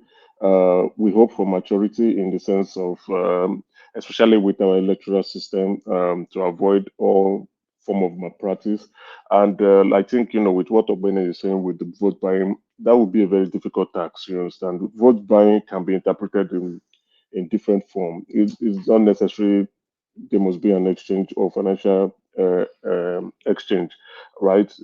As you try to compel your supporters to go out to vote, or you're trying to, the things you say, right? Oh, I want to build railroad for Ekiti State. It's also a form of inducement, but the actual financial benefit of it, I hope we'll be able to address that. I don't see that being resolved, but anyway. What is vote buying in Nigerian context? The exchange of monetary or financial gains for votes. So that will be particularly on election day. It doesn't necessarily mean on election day, right? You might have done it a week before election or a month before but election. it's most common on election day where they give people cash. Even a presidential candidate in the last election said it. Adebayo, what's the name of SDP? He saw it in his polling booth when Obedient was sharing dollar and APC were transferring, doing money transfer and things like that. And Atiku were paying Naira openly on election day. So we know what is vote buying election. So you're right, Ajani Koko. You're right. All political parties were involved in it. I think on a different platform, one of the presidential candidates for SDP, he made mention of that. All the political parties were involved in this form of vote buying. Some of them said it's transport fare for their polling unit agents. Some say it's to buy biscuit and mineral for them during the election. But we all knew what they were trying to do. But a particular segment of the opposition were saying, oh, that they are saints and winners, or that they are not involved in any form of inducement. But we all know that was a lie. Anyway, we hope for political maturity in the sense where all votes will count, frauds will be totally, completely eradicated, and malpractices will no longer be a thing of the future or the present, but a thing of the past. So that when we go into the polls, we come out and we declare a winner as quick as possible, and all political parties can look at it and say, oh, we agree. That was why I asked Ogbeni that question.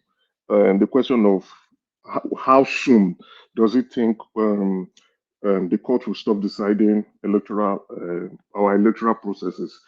Because it takes a while, right? Right now, currently, we are still in the same process. We have finished election in February, but we are still in this for almost 7 months now. We are yet to complete this process, and it takes a while. It's a distraction. I think the president should be, at this point, involved mostly in governance and trying to see how to move the country forward in terms of its policies and in terms of his direction and guidance, so that we can have a clear view of where we are going. Anyway, let's see how the future turns out. Hopefully, maybe the next phase of electoral laws would address those concerns, and then there should be an effective use of technology during our elections. Over to the economic phase, we are not doing really good. We are not doing really, really good. It seems whatever progression we make economically, when we make one step forward, we take 2 steps backward. And it's quite sad that we have saboteurs in the country who go about, trying to benefit themselves alone and not looking into the plights of others within the country. It is very selfish. It is greedy. I think these individuals are not true patriots. Economically, we should, though we have gained slight significance in terms of comparing from 1960 when South Africa was economy was bigger than ours. As to date, now we are the biggest economy in Africa. It shows we have gained some slight importance in terms of our economy, but we can do much more. We know we can. It's not by mouth that we are the giant of Africa in terms of population. And in terms of natural resources, we can do much more. And we can add to our GDP from every sector that is contributing. I'm hoping the president will be able to unlock new industries. That should be like a KPI to the Minister of Trade and Investment to see how to unlock new industries or new sectors so that there will be some form of growth coming into the economy as a whole. I'm thinking, like, I think someone was talking about the commodization of cassava. You understand? How we can gain some expertise and significant relevance in terms of the production of cassava as well as exporting cassava. That should be able to help us out. And then areas where we have some form of skill sets that are relevant, we should try to enhance it better and see how to grow other sectors too, to join into the products and services that we deliver for the country, which will in turn form our collective GDP. Now, social issues, which includes security, it's really sad. Comparing it from 1960 to date, Nigeria used to be a relative safe place, but now it's really, really horrible. Many of us can't go home to our villages, especially those of us from the southeast. And those of us from the north, we know what's going on there. I saw a publication by Dele Alake day before yesterday, or was it yesterday, when he was speaking out that foreign entities who are sponsoring bandits in areas of natural resources and minerals should stop it, and they should come into the fold and register themselves properly. I know we've discussed this in very deeply, how some foreign entities sponsor banditry as well as terrorism with the view or the guys to steal our mineral resources. This is really bad. They should stop it. We want a safe country. We want somewhere where we can enjoy relative peace and also conduct business. We can't. I think I don't know who was talking about when was it the National Security Advisor was speaking to a group of delegate, Western delegate, and was pleading to them about the security spike. I think someone within the platform was saying, why is he begging? Why are we always begging? But that's the national security advisor, and he knows much better than us, even though the news is trickling out that we have foreign sponsors who are sponsoring insecurity in the country. It's a sad one. We hope that these foreign actors will stop this behavior so that we can get our acts together and begin to progress as a country, as a nation. Then I don't want to go into other social issues. We also have the IPOB. We have I think the Yoruba nation, they've been able to address that collectively. But I will call on my brothers the IPOB. Let's resolve this issue, and let's first of all create a Southeast ideology, political ideology, before we are talking about moving out of the country. When we speak about marginalization, I wonder what kind of marginalization we face in the country. I don't see any Southeast being marginalized in the sense of jobs or movement, or maybe if you talk about political aspiration, it is our own collective fault, but we still have Southeast governors, we still have our region where we can still control. But when I hear that marginalization, it's not so clear to me. Maybe someone can explain much better to me. I don't think we are marginalized in any form or manner, because Nigeria is still our country, and we are allowed to do what we want to do. So we should get our acts right. We should stop crying victims, victim tears. I don't think we should see ourselves as victims in our own country. A victim mentality means that we do not understand ourselves. We do not want to progress. We always want to stay on the ground rather than grow. We are, industrialized people. We have notable businessmen as well as notable politicians within the Southeast. So we should create a Southeast ideology that we can relate to it and make significant progress for our own region. Then over to technology. I think we are growing in this space. Many of us, especially the young ones, we are now technologically savvy, but we can do better. The Minister of Information and Communication, a very nice individual who has promised to train 1 million Nigerians in skills acquisition in technology. I hope that will be able to transform the lives of these young Nigerians who will be obtaining this skill set. I think Nigeria should be the technology hub of Africa. That should be the mindset. That should be the goal. Though we are not there yet in comparison to South Africa and other climes in the world, but we can grow. We can do that. And I see the new minister, who is very young, coming with a clear view on how to re-strategize Nigerian to enter into the technology space and hub and drive that technology aspiration for the country. So with that, I think if I want to score the country, I'll do 4 over 10, but we can get better. We have a new president, a president who is a progressive, a president who is business oriented, a president who is about to reset the foundation of the country, a president who understands the challenges and problems of Nigeria and understands the enormous work and responsibility that is on his shoulder. All I want to do is to call on all Nigerians, regardless of your support, affiliation, political party, religion, or tribe. Let's give this president a chance. If you're hoping that he's going to be removed, get that out of your dreams. It's not going to happen. Let's pray for our president to deliver. Once Nigeria is working, we can be happy. Once Nigeria is moving, we will also move. Once Nigeria is getting to the promised land, we are rest assured that things will be delivered in the right way.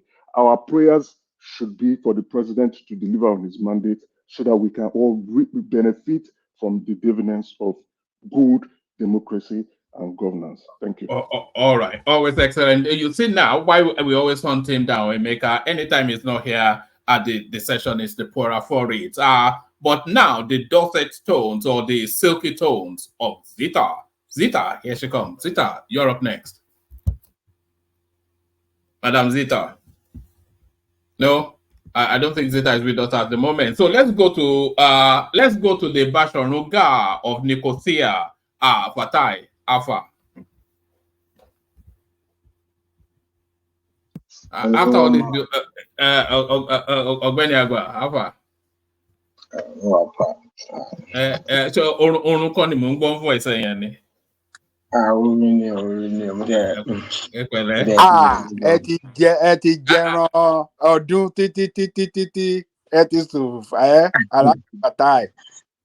Bàbá mi, ẹkún jẹ́ mẹ́ta bàbá mi. Kí lẹ rí? Ẹ̀yin tí Tinubu nìkan lẹ̀ ń dá jẹran ọdún 63rd birthday yìí.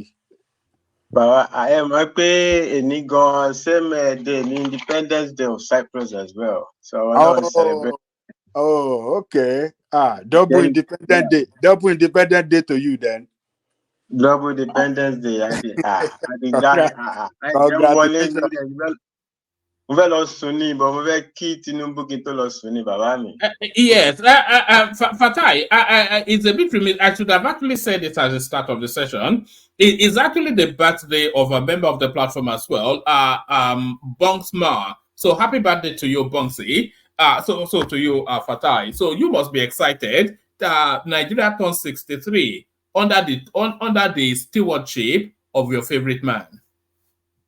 One man, where's your white green now? On background now. Can you not see it? Or is there peeking through? Your t-shirt is black. I was looking, I say, what's one man doing now? You see our own green now. Look at that. Let's give them the fullness of it. So the majestic attack. But this your green white gain is a bit. I just stay there because this is how people should have turned up today. Only Fatai got the memo. So this is how you should everybody have turned up today. Look at that. Look at that. Happy birthday, Nigeria. Look at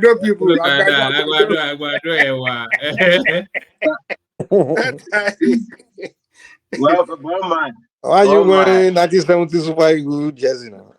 You're supposed to wear 2007. Our patriotic Nigeria. Yes, this is did you make them aware in Cyprus that is not only them that is celebrating today? Yeah, I mean some friends they know we talk about it. And yeah. No. So yes, we were auditing the journey so far, and then we were landing on our Tinubu'S speech for today. So take us through that journey, Fatai. No, the only journey. The person that I best expressed. Baba Barista together, but one man you don't know how to Kioriki Nigeria, Oriki Tinubu, one man Barista Tikoliton. Ahmed Bola Tinubu, Americana, Ahmed Amio. Ọmọ Alájà Abibatu Mogaji Ìyálọ́jà General. That's under suspicion now. It might be Omo Guinea-Bissau, according to our friends from the other. Àmàjù ẹ ṣeun apá gbogbo àwọn aláròká oníká ẹ o orúkọ Tinubu ọjọ́ Tinubu tí ò bàjẹ́ kò ní bàjẹ́ lórí rẹ o àmàjù ẹ ṣeun Ahmed ọmọ Tinubu Nàìjíríà ó dọwọ́ ẹ o bí Barrister ṣe kí Tinubu nìyẹn you know. Fatai, you've not finished that song without going to Wasiu. Olófolóbínú ológo.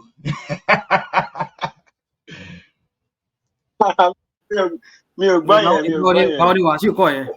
Olófo ló ń bínú ológo. During the campaign.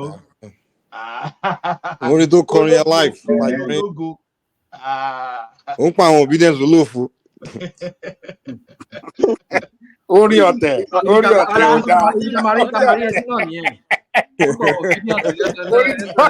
Orí tó kọ fáwọn national bride nìyẹn.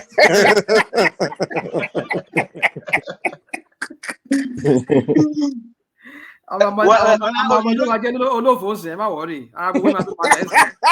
Ọ̀la you no remember one of the rallies. One of the rallies tó sọ fún Wàsíù pé Wàsíù 5 minutes kó bá ayẹta kó bá máa pèlé wọn lórí. Wọ́n ní Èkó bí Alábẹ́òkúta.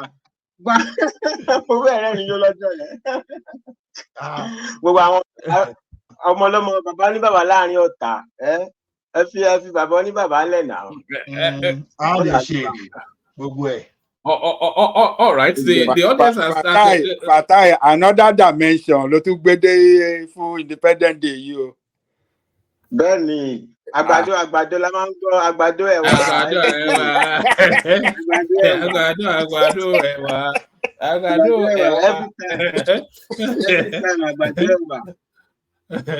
Ọmọ àlàjì àbí bátù mọ́gàjì ìyá lọ́jà general akí ọmọ ọlọ́mọ kó ẹ̀rí old Independence Day was reading speech. Enough of this hype. Ọmọ Abujebu dànù Fatai tí ó pèsè Abujebu dànù nìyẹn ni. Kí ló mà ti question gbogbo ìta ti sọ nǹkan kí ló kàn mà ti gbọ́dọ̀. Àyẹ̀kẹ́ fọmọ lọ́mọ ilẹ̀ tó tẹ̀ sí. Ẹ̀ka ọba kọrin fún ló wá kùn báyà bí. Wọn náà kọ́ tó dídí ẹ̀ bá mi. Apá ọ̀tá ò ní ká ẹ o, apá àwọn aláròká ò ní ká ẹ o. Ó ti káàtì àbí? Àwọn gbogbo bá tó balẹ̀ ẹsẹ̀ má wọ̀ọ́rì 3 hours náà láwà from now to when we go to the. Kò sí kọ̀tẹ̀ máa ṣe. Kí ẹ fẹ́ ṣe. Wetin I wan do? I wan remove am put. I wan remove Tinubu put Atiku abi after Buhari make Atiku go there abi. They say be careful. They say the read. That's what I'm like. You don't understand. She'll be no job when you Atiku. Yeah. Are you fighting for Obi or Atiku? Which one? One man. I mean, Fatai George, small kind of way. The audience are asking that they want to understand. The audience are asking that they want to understand what you're saying. You mean me? Yeah, all of you. We're speaking Yoruba. Sorry, audience. I'm sorry. We're sorry. Well, they're saying so speak to them. This is what we're saying. These are the people, the Agbado people, when they are here on the platform, they want to turn it to Yoruba Ronu kind of platform. They want to make it like a Yoruba kind of thing. When we say these people they are all bigots, you think maybe that's what they do here. They just come here and want to like talk about Yoruba because Tinubu is a Yoruba man. And so, well, don't get me wrong. I'm just what is the question, rational man? What's the question? No, it's a boy, no better question. Or am I fighting for Obi? I mean, for Atiku?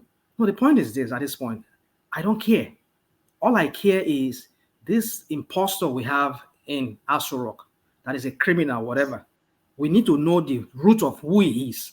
We cannot have somebody leading the country. The Fatai just sang a song for you now. On a phony identity, and we don't know. It's a matter of national security, because if you are having somebody that if Atiku is okay, I won't do anything, but you have to do whatever you have to do. I won't release that thing. He used that against him, and he said, "Okay, Atiku, I'll give you whatever you want." We all know he's the son of Iyaloja of Lagos. Security.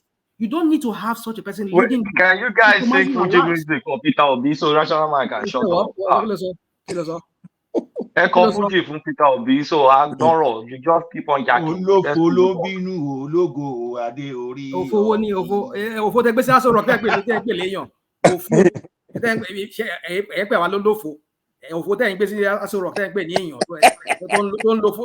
Identity.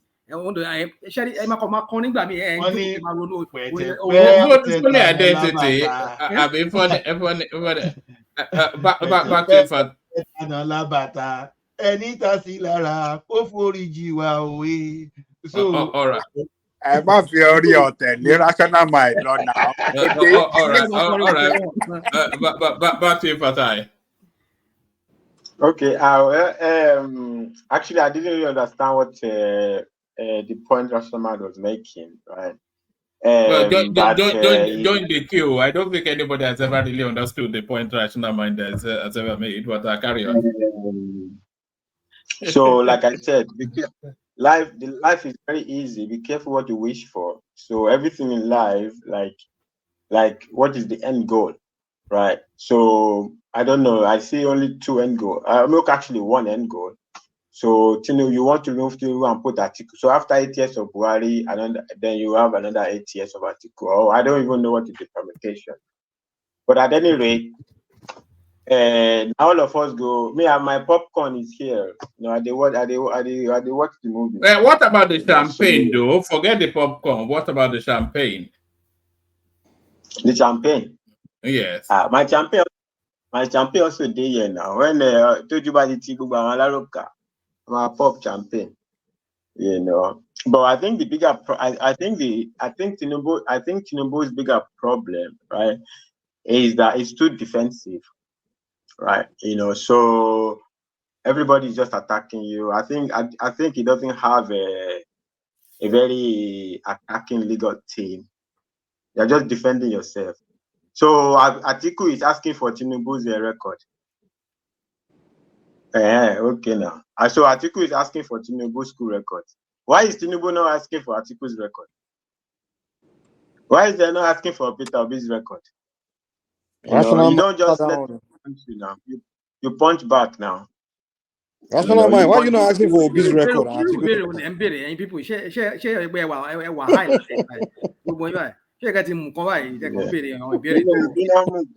When the best form of defense is attack, you don't just let people be punching you. You punch back.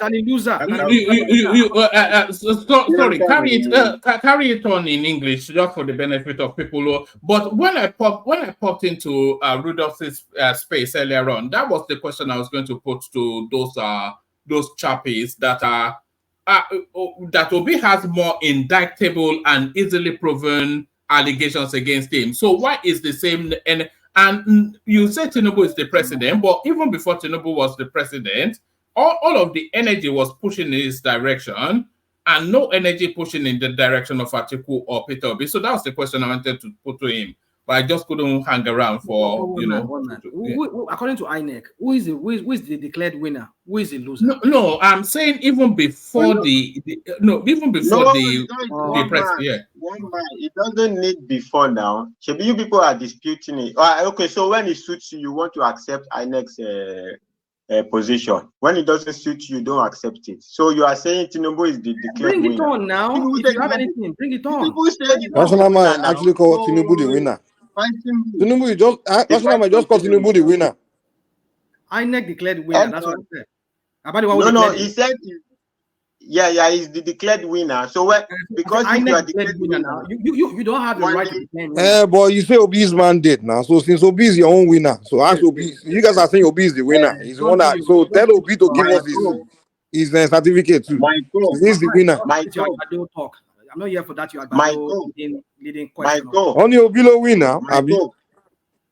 Your INEC declared president. That's what I said. Only they say place where they slap. Ojú tó bá gbá. Okay. Tójú yẹn tó bá fọ́, ó ṣeé ṣe kó máa rí báyìí gan. Èèyàn ń jẹ́ kó máa gbá wọn lójú. Inú Fatai no be Tinubu. I give back as much as I take. That's how to deal with life. You give as they give you give them back. Olomilomare. You know that kind of do with life. All this one, you just allowing them. You know, you're just allowing them to be punching him. He's doing high road. Which is high road? Which one is take high road? Not take high road though. You punch, you bam. But as the president, surely he cannot be running around in the. He's not Donald Trump. You know, he has to have some class to the way he carries himself. No. Is Peter Obi the one saying this or saying that? Maybe it's his team like doing it. Is Atiku himself the one doing it? Tinubu and Atiku are friends, so they are not directly. Atiku is not directly attacking Tinubu, but his machine is doing it now. You yourself know the machine. Peter Obi is not directly attacking Tinubu. He's not okay. Sometimes he throws some jabs, but it's not really confrontationally, right? You're not going confrontational. But his machine is doing it. He's a good machine now. You know. But other than the fight, that's how I know how to fight. Though I don't know how to fight. Somebody punch me, you punch me, I punch back. You know. But Tinubu anyway, well, if he fought somebody, now no more. Anything where they do, will carry you to be president, governor, president. Maybe it's a good formula. Who knows? But it's not the way I would fight. I would not fight that way. I will never fight that way. I will always fight back. I don't mind somebody to punch me, but I will always punch back. But I think that would have been a better strategy for Tinubu's team. I think maybe it's not really him. I think it's his team. You see, even this, I don't even know this. The Attorney General. It looks to me, I don't know. Is it the one that because of took a resignation, he gave away the store. Say Emefiele should go just for him to resign. Okay, and we take some. What was the money? 50 billion. I would go even know say they collect 50 billion if they go release that one. So I think his legal team is kind of, I don't know. But anyway, now them Sabisha, Tinubu's American lawyer, he seems a bit wishy-washy to me. I think it's some Yoruba man that is using there. No, this white guy. This lawyer in America that goes to court to be arguing whether the document is useful in Nigeria. What does it have to do anything? My privacy, it's my privacy. Has the U.S. court released Obama's record? Have they released Obama's records? Oh my God. Why must we be comparing? Why must we be comparing Obama? Obama's situation is different from Tinubu. Why rational mind? It's not rational mind. Start this. Rational mind. It's okay. Don't worry, rational mind. Okay, I'm just saying. Okay, all right. I think all they have to stand on is privacy. Okay, stand on that. I don't want to release my private record. If you want to take the responsibility to force the university to release my private record, it's going to affect a lot of. Look, there are many top CEOs right there on Wall Street. Their records are locked. You can't access them. Are they public? There are many top. Are they public figure? Wait, now one man. I mean, I gave you one example of public figure. You started to twist it. No, I give you an example. You just want to twist things. But the public are not asking now. Rational mind. It's only Obidios that are asking now.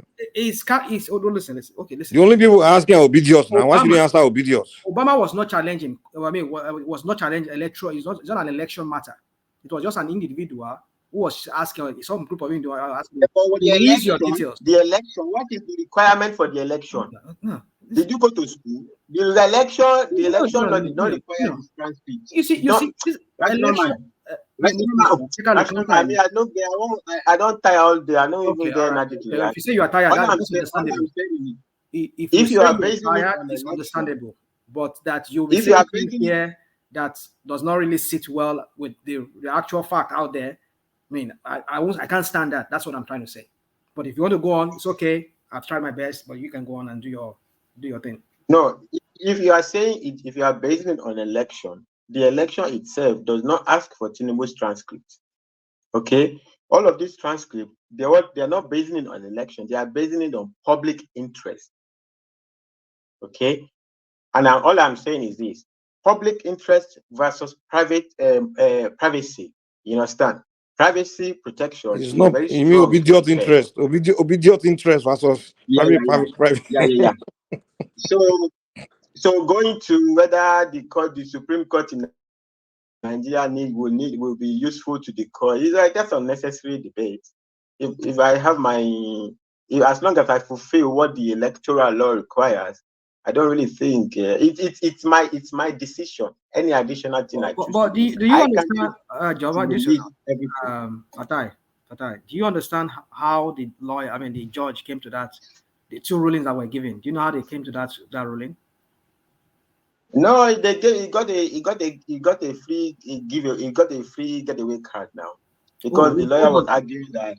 Okay. The lawyer was arguing that the Supreme Court in Nigeria, right, that the document that Tinubu's, I think his lawyer were arguing that at any rate the document will not be useful to the Supreme Court situation in Nigeria.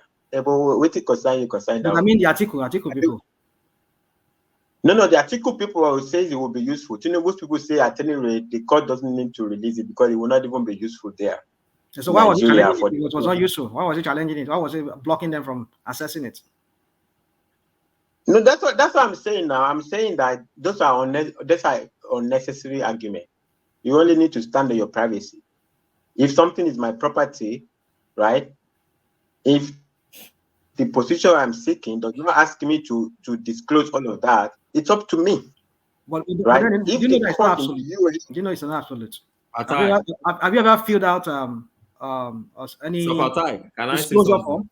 Have you ever filled out that? Well, I mean, Ogbeni, you are here. Yeah, rational man. Yeah, can I so say something? And maybe you can take that along with what you're going to say. If you fill out some forms, institutional form, they will tell you that they can always release your information if subpoenaed or if some kind of, you can always see that caveat there in most institutional form you are filling. I've filled so many forms here for school. They will say to you that in the event of some kind of subpoena or some kind of that you can be asked, you can ask the institution to release your information. Are you aware of that? Rational mind, save your breath. Rational mind, save your breath. Those are investigative, especially criminal investigation matters. Okay. When it comes to all these public interest, whatever. Public interest is debatable. What is public interest? What is not public interest? It's debatable. But criminal investigation, yes. Criminal investigation, yes. It's not a criminal investigation launch. In some simple matter, it can be asked, it can be subpoenaed. Rational mind. Rational mind.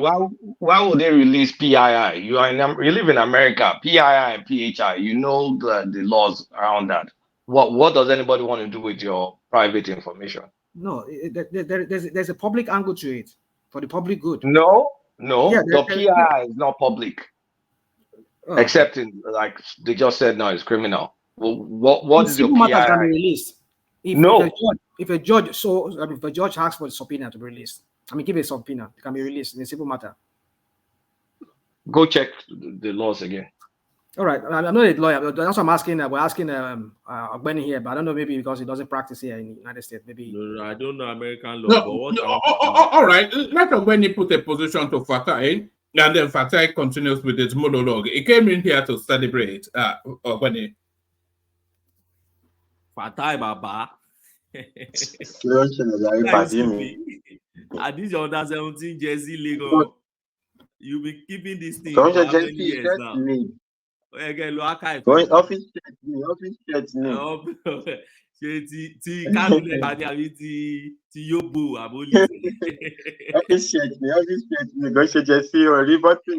Oh, okay. Good to see you again, my brother. But you see, on that point of privacy, the council couldn't have rely on privacy any longer, because generally privacy, but the reason why they have that law is to set some conditions why you can insist on your privacy again, and those conditions from all the rulings I've been reading are 3. So the first is the court will ask if that document is relevant in a foreign proceeding. And that is why you see that lawyer, what the lawyer has been hammering on is that it's not relevant to the public proceeding. I don't know why. Benny, what conditions? What is the condition that will make him not to stand on his privacy right? So generally you have your privacy right, but with exceptions. So these are the 3 exceptions. That act itself creates the exception. So the exception is the first exception is if that document that even though would affect would breach your privacy is relevant for a foreign proceedings, the court would have to balance your privacy with that. And if the court feel that you won't be harmed or hurt by releasing it, then they have to release it. So you stand on my let it be. Or when you don't get my point, is let the court be doing that. What it concern me, let the court give a ruling that affects a lot of big people as well. Who cares? You stand on your privacy, let the court decide because giving all these excuses, you are following look, when you fight and you are following people, like people that jump around and you yourself they follow them jump. You don't follow, you stay in your corner. Let them be jumping around. You stay in your corner. Whatever. Let the court decide what you want to decide. Because you jumping around with them, arguing all this relevance, whatever. At the end of the day, you will still lose. So why are you following them for yansh around? Stay in your corner. You see, I agree. You want jump around, you jump around. I agree with you, but you see, like in this case, if this case will proceed and they will get you to those superior courts in America, and they will start thinking about the policy statement they're going to make, because as it is now, I think they are still at that magistrate district level. If by the time they are getting to the level where you're getting to policy court, those policy courts will be looking at what is the ripple effect of whatever decision we're going to make on this case. Yeah, but there is already a gateway. That's my point now. That's my point. So even if you get to those higher courts, right, those are the ones that will consider those things. But right now, when you create a window where you're arguing whether it is relevant in Nigeria or not, right, that's a window. The court can say, okay, well, they can go and the appeal can just be about the relevance issue. Yes. And that's and then you are no longer violating. You are no longer in a cluster with a lot of privacy again that can be affected. So there's already a window created for even to lose the appeal. There's no policy any longer when you're already arguing, whether the Supreme Court in Nigeria needs it, whether they don't need it. Who cares? It's my privacy. I don't want to give it out. But you can't insist on privacy because of that law now. You can't. Why? Why will not? Ogbeni, my privacy is my privacy. Let the court go and decide that my privacy does not matter, which affects hundreds, thousands of big people. I just give simple example, Barack Obama. Just one example. I'm not saying you could think of many top managers, top CEOs, top anything like that. The court protects privacy is a very fundamental right in the civilized in every civilized society. But it's not absolute now. I mean, you need to understand. The court deal with it and give a judgment on privacy as they like. Because whatever you are arguing, you are going to lose. So your card is your privacy, and you just stick with it and don't care about nothing. When they were arguing, they're moving it gradually, sir. By the time they move when they were arguing the tribunal, right? The tribunal in the petition, election petition, and Peter Obi was arguing about all those things here about the drug case. They didn't even bother to put up a defense. So it's not every fight, it's not everything you fight. You don't need to fight. It's not somebody raise a fight, you'll be fighting it. Why? If you raise a fight, they did not put up a defense because they knew the outcome of that. They already knew that. No, they didn't put up a defense because it was pointless. Not because they know that the law is going to apply, but because they know what they are doing. No. Rational mind. Wait, they didn't put up a defense. When it's here, They didn't put up a defense because in the first thing, like you don't ask a child whether a child is a boy or a girl from if the mother is a virgin. If the lady is a virgin, we don't need to you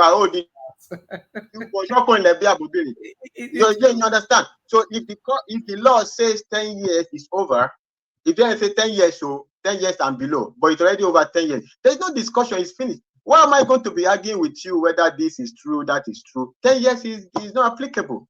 It's not anything anybody. No, the issue is not 10 years. The issue is that there was a non-disclosure. I mean, is that a non-disclosure? I mean, it did not say, because I think on the form, they will ask you, have you been convicted for the past so and so years? But he said no. He lied on our oath. Isn't that it? That's lying on that oath. That's a different thing. That's a different thing. Who lie on that oath? Tinubu. You were there when you lied on that oath. What are you talking about? What conviction does he have?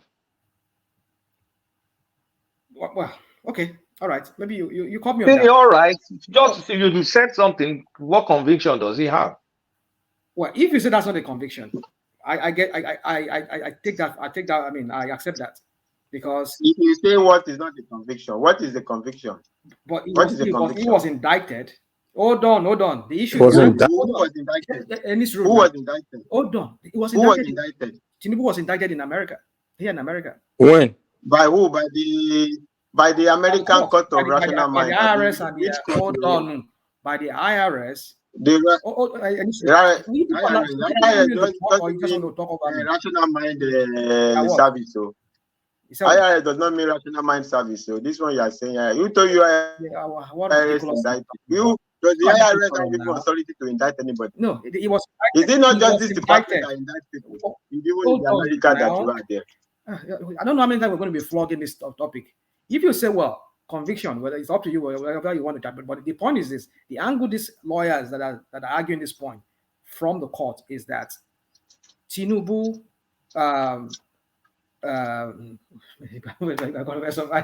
this guy, you got. He didn't have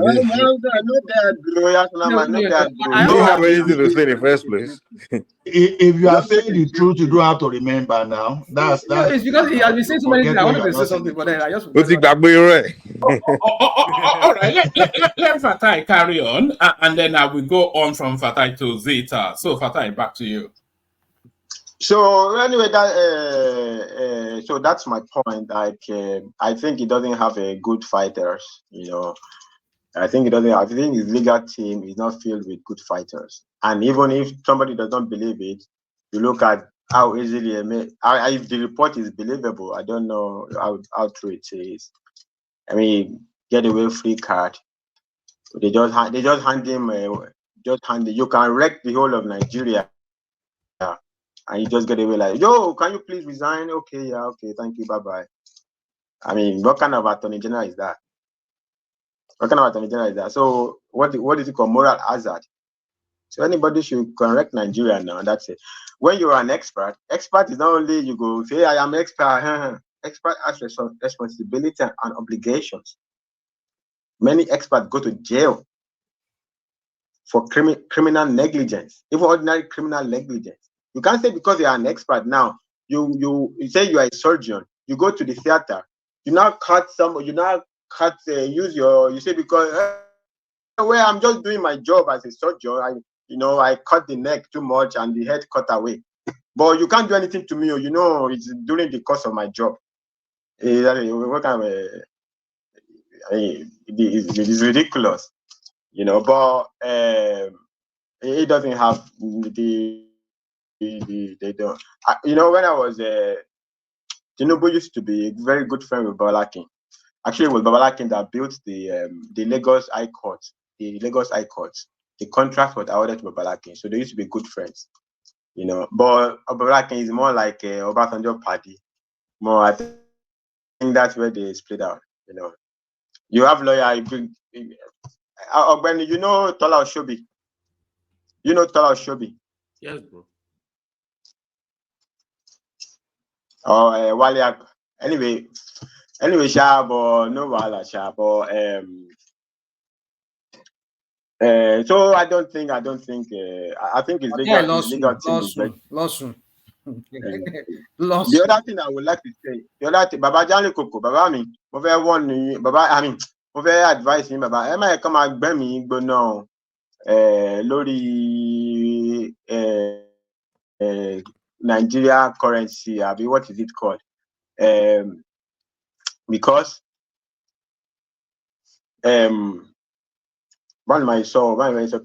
so they are all reading newspaper upside down. Okay, so they say there's a backlog. The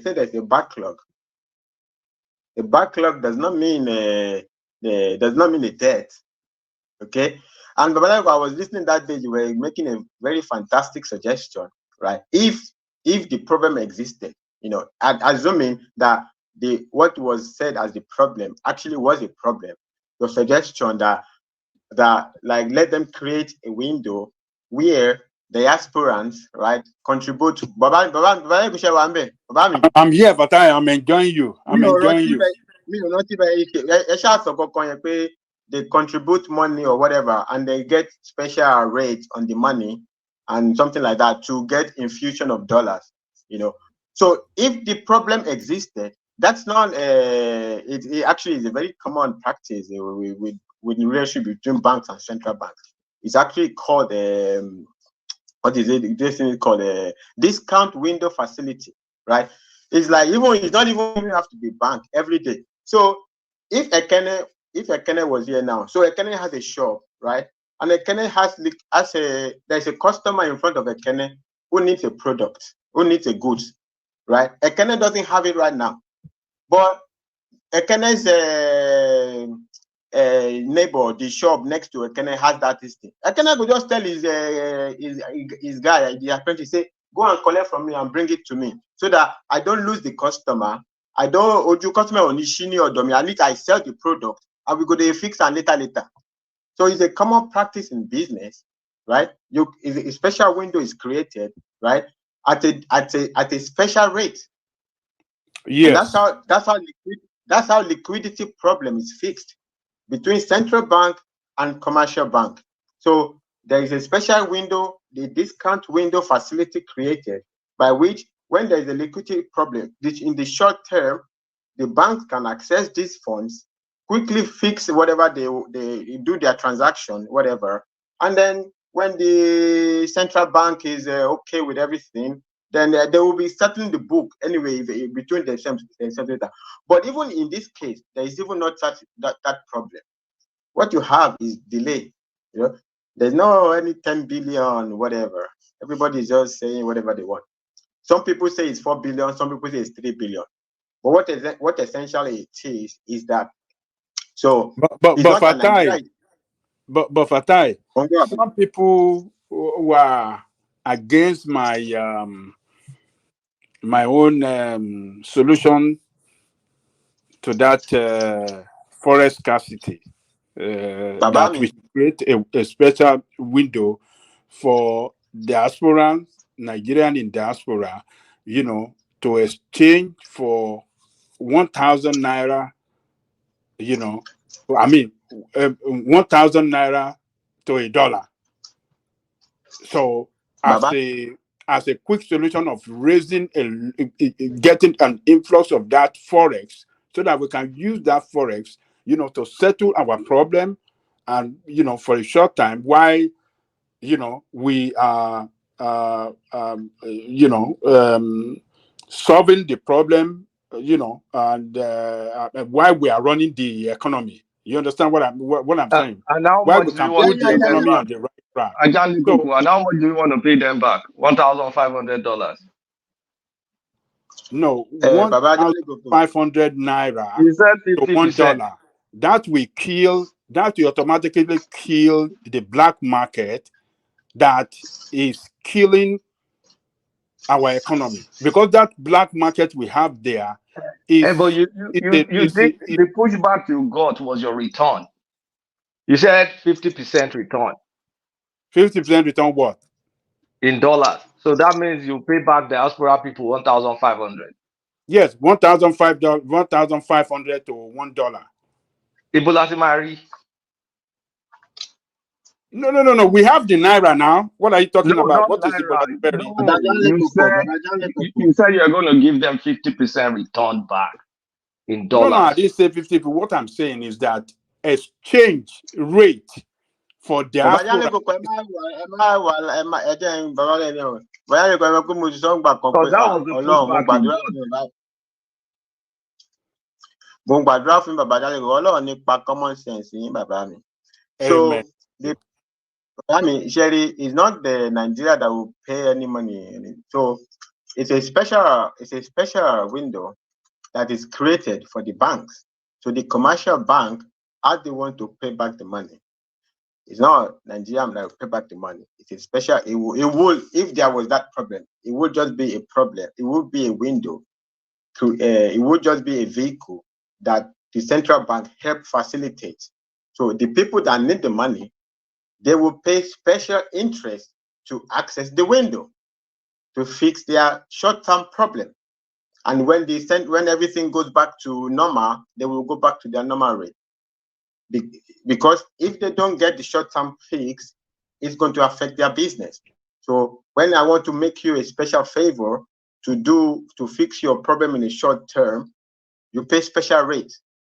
Now, it might not be. No, Fatai. I think what Ajale Oko is saying is to attract forex, right? If I get Ajale Oko perfectly, you want Nigerian diaspora to keep pumping dollars. So is that not what you are saying? Not for businesses to access. Not No, for businesses to access. Yeah. What Baleko was saying is diasporans to fill up the space of the shortage of dollar. To fill up, to send forex back home, and then the banks that need, or whatever, the operators that need those dollars will pay special rate to get those dollars, right? The only problem here is that this fix is usually made for local currency. Usually it's not really a forex problem. They call it a discount window facility, right? It's used to solve liquidity problem, but in this case that problem does not even exist. So, but the problem does not even exist. What exists is a lag. Is lag time, right? So if every week I expect to be supplied 50 biscuits, right? And today I expect my 50 biscuits to be supplied today, but they didn't supply me. I will be reluctant to just be selling and selling, so that I don't want to be totally and that's what's happening with the commercial banks. One day when the Kenneth was saying whatever, that the banks were in whatever, it's because the banks, they don't know, they don't have the certainty, the certainty that they will be resupplied as when due. So they are kind of holding back, and that is creating a sluggishness in the system. So when Cardoso comes in and says what is going to focus on, the first thing is culture of compliance. If the central bank, says 12 noon tomorrow, money will be supplied, whatever. It's not going to be 12:30, 12 noon. If it's going to be 12 noon every Thursday, that 12 noon under no circumstances will not fail. When you create a culture of this, when the system expects that there is no, it's like you expect it, almost like like gravity, that will help. Maybe 50% of will ease the problem. Even if problem exists, if you don't create this culture, you cannot even see clearly to even know what actually is the real problem, is the substantial problem. So you need to create a culture of compliance. When Ekani was raising that, also I was saying to what is really first needed to do first is a reform of the central bank. You reform the central bank, have a culture, that dependable culture, and then even if there is some other problem, we will see. But even if if everything is jaga jaga anyway, how do you even know whether it's the jaga jaga that is the problem or there is an actual problem? So culture of compliance, as Cardoso said in his answer to at the central bank. By the way, it's not only Cardoso. I think somebody was saying one time that Cardoso is another savior. Yeah, indeed, Cardoso probably will do a good job. But it's the same thing Tinubu said at that economic summit. That economic summit said the same thing. Say, look, if foreigners expect that so time I'm investing and I'm sure that by what you even call it is calendarized system. That's the way Tinubu put it. At this calendar date, I'm getting my money, and I don't even need to worry. That day I get my money. It's not like go come. Yes, right. It says so. Yeah. It will boost confidence. A lot of things in the market is confidence. If there's no if I'm not confident, if I see 1,000-story building at New York City, I go inside the elevator. I don't even have to worry, and the business is going.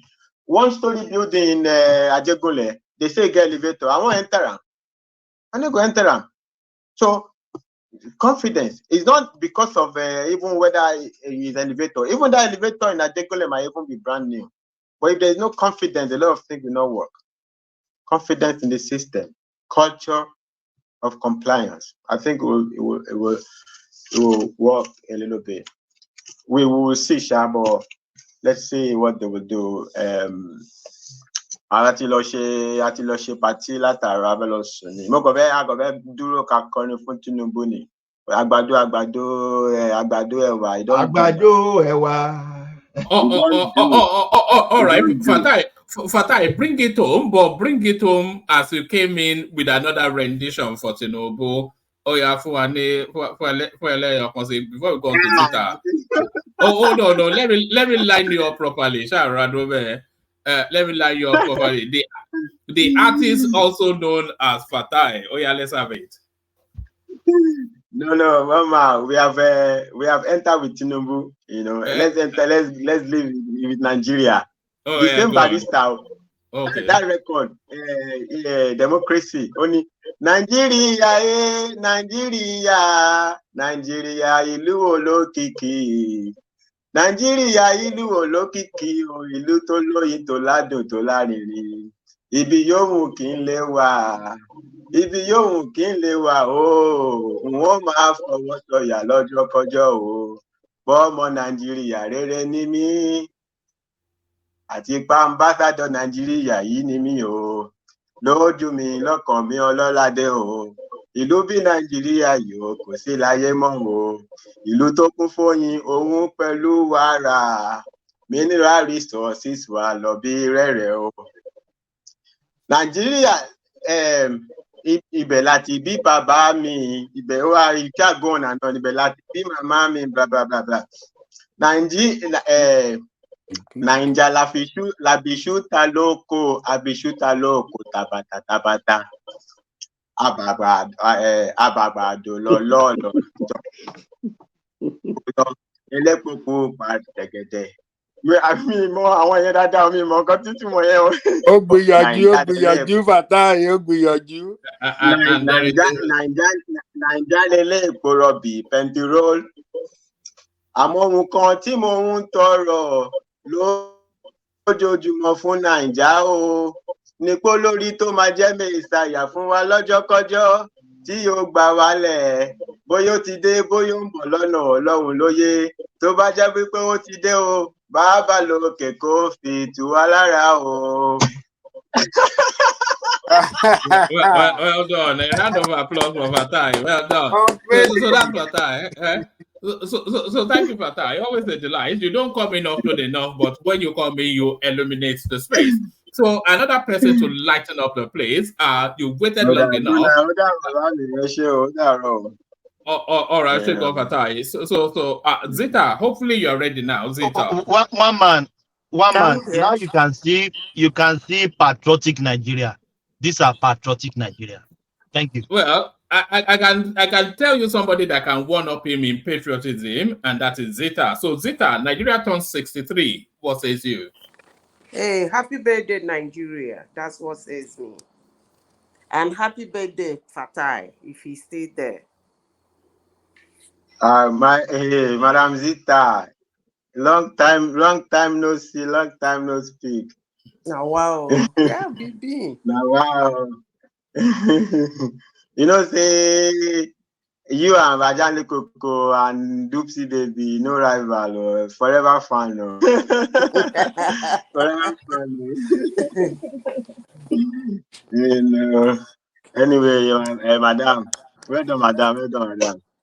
Okay. Good night. Good night. So, one man. Yes, we were just auditing Nigeria over the last 63 years. We were saying that Nigeria is now essentially a middle-aged man. But how has those years been spent? Well, not fantastic. Because the forefathers, or will I say our forefathers, that the country was handed over to, did not start to do the necessary things they are supposed to do for a young country. Rather, they crippled it. But that being said, Nigeria as a country is a very strong country. And I am so proud of Nigeria. Why am I proud of Nigeria? Because Nigeria have experienced the darkest cloud in its lifetime. It survived. Nigeria has been battered, beaten, all manner of things that will happen to some countries that will break. Experts has predicted that there will be no country called Nigeria. The year they gave, we have exceeded it. Even as I speak, Nigeria is being beaten all over the internet, all over the world. But it's still there. I love my country and I'm proud of it. Yes, Nigeria is supposed to be running. I keep saying this. I get that. We are not moving as fast as we could. We are not even walking. We are crawling at a very slow pace. There are a lot of things that are supposed to have been done. It's not done. People are hurting. I quite agree to that. Some policies are not good. We have some bad actors that will rather die than see Nigeria grow. I know that. But there is one thing I want to tell every Nigeria today. Wherever you are in the world, I am sure you have come across this word. Nigerian-born American. American-born Nigerian. British-born Nigerian. Nigerian-born British. Canadian-born Nigerian. Nigerian-born Canadian. Australia-born Nigerian. Nigerian-born Australia. Well, let me tell you people something. If you hear those words and doesn't make sense to you, I don't know what will make sense to you. You born your children overseas and are called American born Nigeria. British born Nigeria. It doesn't make sense to you, but that's fine. But the songwriter said, ebe onye na-anọghị, ebe onye nọ, ebe ọ na-anọghị ana-agụ ya. Elu uwe nwe mmeta, onye iwe na-ewe wezila. What does that mean? It simply means a bird in hand was two in the bush. But most Nigerians don't know that. Fourth generation Nigeria in America, fifth generation, seventh generation, are they laugh? Because you have not been opportune to see the secrecy of why they stay called born after giving you citizenship. Yeah, there are things going wrong in my country. It's not my country that caused it. It's some individuals. I will always call them out.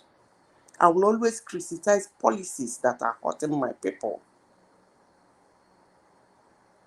But I will never drop down Nigeria. Woman, do you know that Nigerian flag is one of the most beautiful flags in the world? Very beautiful. Sparkling, clean. But Nigerians are top-notch. And the same those Nigerians that go about saying rubbish about Nigeria. And I begin to wonder, what makes a country if not the citizens? Nigeria is a land. The citizens are the owner of the land. So if you go out and say your land is not good, I don't think you are in the right frame of mind. But you can criticize what is happening in your land by calling the policy out, by calling the person's name out, not by their nation, which is Nigeria, not by the institution in which the person is working in, because that person doesn't represent that institution. It's just an employee. Or by their tribe, or by their group. Call them out by their name. That way we change our nation. I wish to thank all Nigerians that have endured. Nigerians living in Nigeria that have endured what some bad actors in Nigeria is doing to them. I want to thank them for enduring, even when they were told to burn down Nigeria. They kept quiet. Even though when they were told, okay, if you cannot burn down Nigeria, go to the streets, they kept quiet. One man, let me tell you something. In as much as people go around saying that Nigerians are not happy, Nigerians said, that is not what Nigerians said. I don't know if you people have noticed something. For the first time in the history of Nigeria, TLC and NUC are finding it difficult to organize a demonstration. That means Nigerians are enduring. They don't want to tear their country down. Yes, they are suffering. They agree. But bringing it down, is it the best answer? I thank them very much because I was so scared for my land. But I thank Nigerians. I know they are suffering. We that are in diaspora, we help them as much as we can. I know our help is not enough. I pray that things will change. From where we are in 1960 is not where we are today. There is a lot of progress. It might not be as excellent, as wonderful, or as fast as we want it. But one thing is important, there is progress. But I want to tell Nigerians one thing they will understand, because I said, is that life is a roller coaster. Those overseas telling you to burn down your country, ask them, the first 6 months they left Nigeria overseas, did they make it? The first 1 year? Apart from those who took the money they made in Nigeria to go overseas to establish themselves. Apart from those ones, the ones that left Nigeria thinking that the green and the pasture is in another land, ask them, did they make it within the first 1 year? Obviously, the answer will be 80% no. Hold on. It will go up, it will come down, it will go up, it will come down. But hold on. We might even get there faster than we thought. I feel you. It's not easy. I know it's not easy. Because even me, I'm feeling the uneasiness in my country. I feel it. When a situation gets so bad that the situation is putting hands right deep into your pocket, you feel it. I feel it. I understand. But hold on. We move. We have passed worse situation. Obviously, you know we have fought war before. when people could not even see food to eat, even when they have the money to buy the food. It's bad, but it's not worse. It will get better. So I want to tell all meaningful Nigerians and those who call themselves Nigerians, I want to tell you today, happy 63rd birthday. We will get there. Let's hold on. Together we will get there. We do not have any other country. That's our root. And let me remind them that think they have another country. You are American-born Nigerian. You are a British-born Nigerian. You are an Australian-born Nigerian. You are a Norwegian-born Nigerian. And the day the ships are down, they will do to you what they did to the high military officer from Haiti that was born in America. One man, thank you. Oh, all right, brilliant, excellently put. Stay steady, Zeta, unless you really desperately have to go. Let's hear from Prince, and then we hear from Adewale, and then we hear from Oriola. Prince, could you believe that we're still at the opening phase? We're still taking in opening remarks, even though we're 6 hours into it now. But of course, an important date in the Nigerian calendar. The country turns 63, which is a middle-aged man by any calendar you want to look at it. But how has those years been spent? What are the gains? What are the losses? And where are we now? We are not where we should be, but what has led us to where we are, and what is your assessment of those years? And you can infuse Tinubu's speech into it as well. Prince, good to see you. Yeah, hello, one man. Hello, everyone. Yeah, I've been listening in the background, of course, and yeah, 6 hours still in the introduction phase. Oh man, that's a great one. Yes. I thought everyone was supposed to have like 5 minutes. Well, you know, when you have Mike and rational mind, and then their fight alone is 6 hours. You know. Gotcha.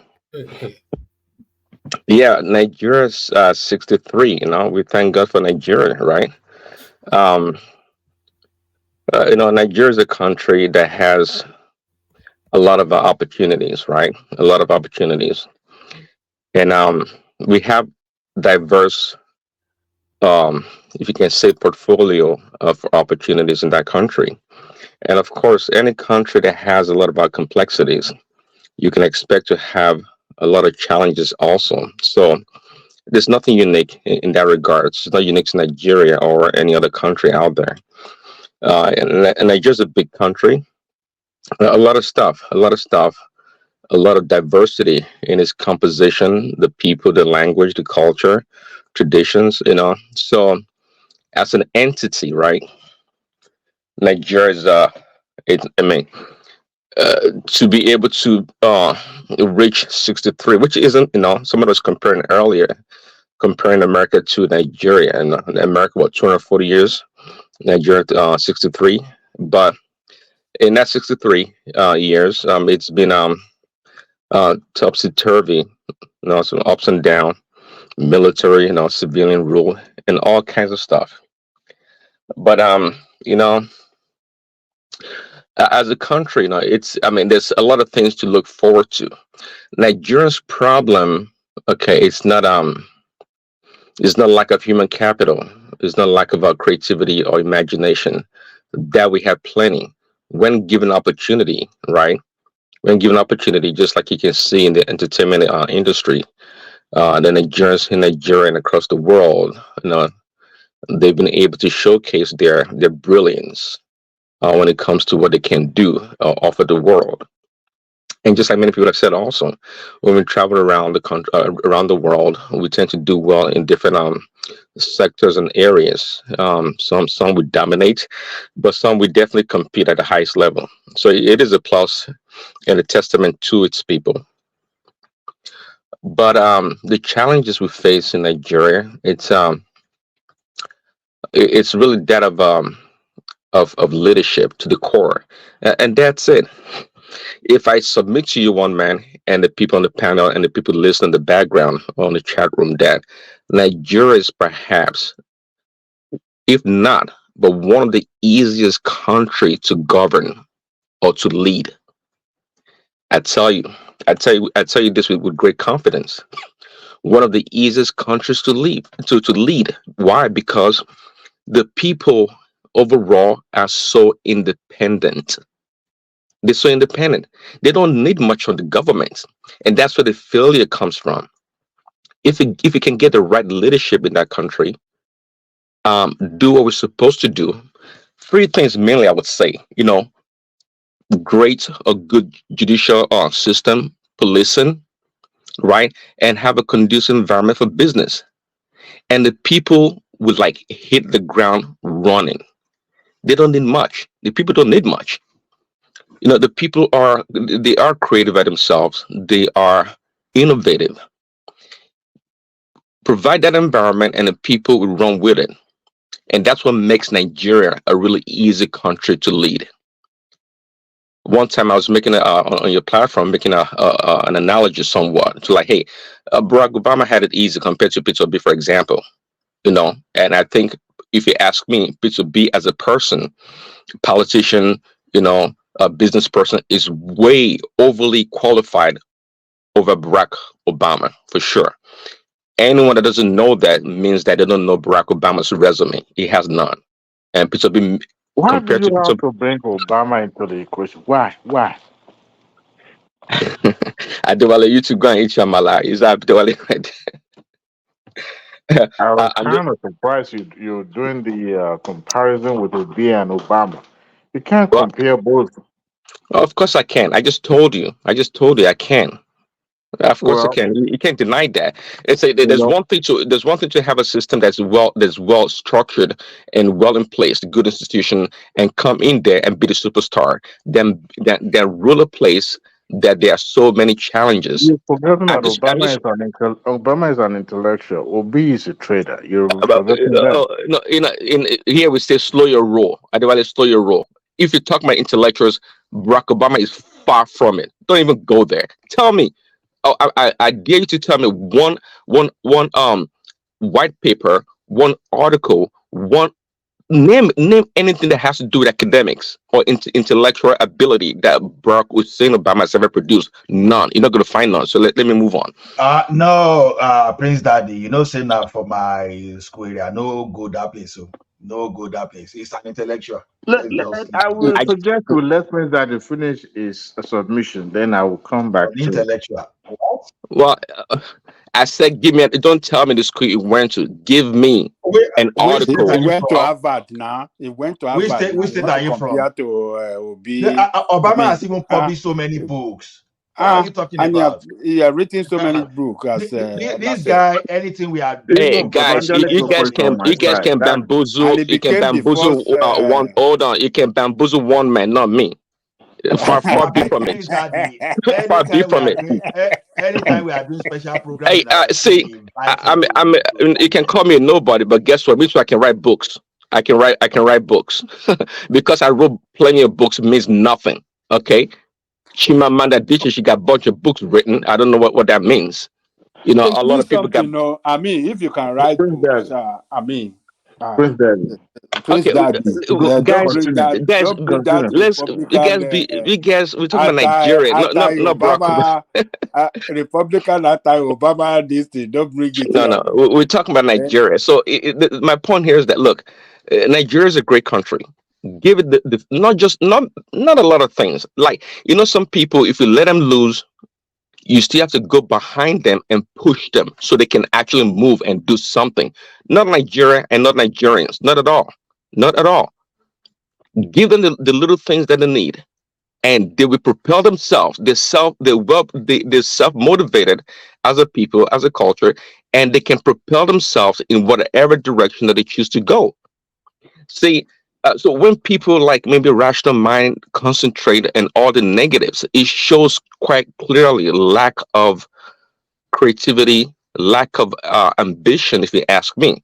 Because where there are challenges, that's when you see people rise up and solve problems. simply complaining. See, you don't get a lot of credit. That's why I kind of like leadership in the West. So you don't get too much credit complaining about what somebody has done wrong. Because once you assume that leadership role, people don't tend to care about the past. What can you do in that position? What can you do for us that matters? So the complaining about what all the bad things about Nigeria, it shows to me is like, talk about it, but at the same time, proffer solutions or what you think should be done. Uh, Simply complaining about it doesn't help anybody. And yeah, we can talk about. Listen, I used to say that Nigeria is the most corrupt country in the world, and our election is the worst. But just like Ogbeni submitted earlier, we've made great strides when it comes to election. Perhaps one of the best election process in the world. And I said it before, and people were laughing at me or mocking me when I said this past In Nigerian the election. world, okay, in the world. Yes, in the world, this past American election is like a child's play compared to Nigerian election. Only if you pay attention to uncover all the corruptions and the malfeasance that went on, you'll be shocked. It's a reality. I wouldn't have said that before if I didn't know what happened this past election. And it's nothing new anyways, but this election was at a different level. This 2020 election was at a different level. We've made great strides, just like Ben said. We've come a long way in a lot of in a lot of ways, but it's a country that's growing in population, and there's no doubt. And the reason why there's so much pressure on resources is because our leaders are failing to invest in the right place and be innovative in their leadership. That's the only problem we have. We have plenty of land for food. We have plenty of brains to solve our problems. We have it all. I mean, we have it all. I mean, many Africans, not just Nigerians, travel. Many Africans travel around the world. Many of them can't make it. They go back home, or they fall on the wayside. They fall on the wayside like the seed that's thrown on the rock that can grow, that can germinate, just like it says in the Bible.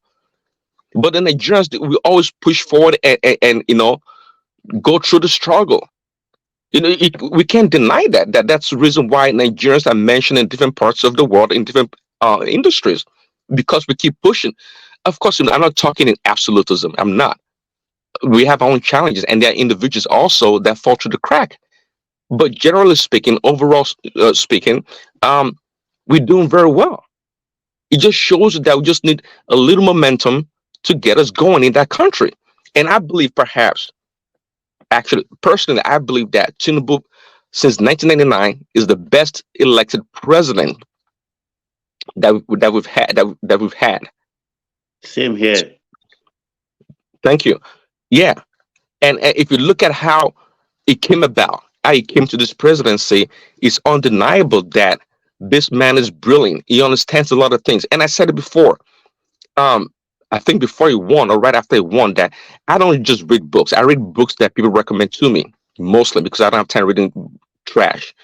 But if Tinubu wrote a book, I have to read it. I don't need a recommendation. I'll go buy it and read it, because he has a lot. See, Nigerians will major in uselessness. I've said it before. The mundanes and things that doesn't, not all Nigerians, but you know what I'm saying. This pursuit of this certificate and all this, Chicago State University stuff, well, I guess it pleases Atiku, but not Nigerians. It doesn't solve problems for Nigerians. It does nothing. It doesn't. But someone like me, I believe I can think for myself. I don't need somebody to tell me. Tinubu writes a book, I'm going to read it, because I believe that he has a lot to say. At least I'm going to learn something. The whole purpose here is for me to learn, and that's why sometimes when Ogbeni speaks, I don't try to come into the studio. I just stay in the background to listen, to learn. Okay, Nigeria. To wrap it up, Nigeria is a great country. We have what it takes. Sometimes they say, "Hey, man, you have what it takes." No, yeah, people do. We have. See, a good manager or a leader by what they do with what they have in their hands or what is before them. That's when you have a good leader. Sometimes, many times for that matter, people have they have a lot of skills. They are talented. They're brilliant, but they don't have that push or drive or that self-confidence. It takes a leader like Tinubu to come by to recognize those deficiencies, recognize those talents, and tap into it to bring the best out of the people. And that's what we call a leader. And I submit to you guys, personally, I can go back far in history like many people can do on this platform, but I'm telling you, just like I studied B2B and I look at Tinubu, we have a good leader. It may turn out to be a great leader, but let's not be delusioned that because you're a great leader or someone that is smart, it doesn't mean you have to produce. Sometimes there are challenges in the system, there are pushbacks. But if you look at the individual, we can draw a conclusion that hey, right now we have a great opportunity in our hands as Nigerians to move forward. God bless Nigeria. All right. Well, Paul. I think that deserves that epic speech by Prince Daddy certainly deserves it deserves this, if I can find it. Minus Obama and Obi comparison. All right. That was does it get a minus for that? Does it get a minus for that? I was looking for the old school Nigerian anthem, which yes, it deserves this. To the Nigerian national anthem, Mr. Albert Congo raises the flag of the new nation. Yes, that man and his two no. And with that, a nation was born. When I look at this picture, hey, thanks, woman. That's an honor. It bothers me, man. What bothers you? The picture there bothers me. Like you got a group of Igbo people raising up a flag, and the blacks you see there, they look like a group of slaves and house slave and few slaves. Where are the kings? Where are the actual owners of the? You are creating a country with the absence of the kings and the real people. Like it bothers me, man. Like that picture bothers me, to be honest. Maybe it's an independence ceremony somewhere in the 60s in England. Maybe it's a society that they. I think those white people were South Africans. That's what they said. What? Yeah, they were South Africans. It can't be, one man. You joking? Come on. That's what I heard. I couldn't verify it, but that's the yeah. They will spit on that flag even. And even in Nigeria, when they were handing over Nigeria to creating Nigeria, they were handing over to people like Azikwe, Awolowo, Tafawa Balewa. Are those the owners of the kingdoms? If you want to hand the country over to people, you invite all the traditional rulers of that kingdom, of that entire place, so all come and receive a country. You don't just go some bourgeoisie guys that just because they can speak English, they've been brainwashed in England to be Englishmen. They don't see themselves as Africans anymore, and you just hand a country over to them. And some soldiers who train in England, they were in Sundust, and they're all British boys, and you just give country over to them. And today, these continues, they are turning us to a bunch of Englishmen. We are confused. We don't know what the hell we are. I mean, you don't know if you are Yoruba or you are English. You don't know if you don't know what. That's where the confusion is, to be honest. Like, we never really sat down to say what is this, and let's create in our own way. It bothers me, man. It bothers me. All right. Zita has a question. So Zita, ask that question, and then by response, Dewale picks it up to have his monologue, and then we go on to Oriola as well. But before all of that, let me just let me do the super chat. So Ayo, of course, we always mention Ayo, and we always mention Ayo more than once. So we mention him not once, not twice, not 3 times a lady, but 4 times a gentleman. So that's Ayo doing as he always does. So that's Ayo right there. Thank you, Ayo. Ola joins him in that space. The man with the golden gun, Aiko Geme, with the James Bond bow tie, he comes in there. And then there's space. And then glorying in what he sees as some sort of victory for Atiku Abubakar, Joel of Nashville cannot help himself. And once it starts, it doesn't stop. So that's Joel again and again. So that's Joel right there. And again, and of course, Prince Daddy, by way of a hello. He does that. So that's Prince Daddy. This is some chappy. Oladipo trying to flog Dupsy. Good luck with that. He'll probably beat you up. And that's Ola right there again. So that's all that. So thank you for that. So thank you for all that. Zita, ask your question. Thomas picks it up. Let me play Thomas. Intro music. After the music lands, Zita asks the question. Thomas takes charge, and Diwali comes in. Thank you, everyone. We reconvene tomorrow. Thank you, Daddy. Thank you, Daddy. Yeah, Yes, Daddy. yes. Thank you, Thomas. I thank you for turning up. I know you have to you make adjustments. So we reconvene tomorrow to discuss the fallout of whatever it is that article got or did not get at the whichever court in Illinois. But we do that. But in this instance, we hand over to Thomas. So Thomas, your music. Then Zita asks a question. Dewale picks it up, and Oriola after him.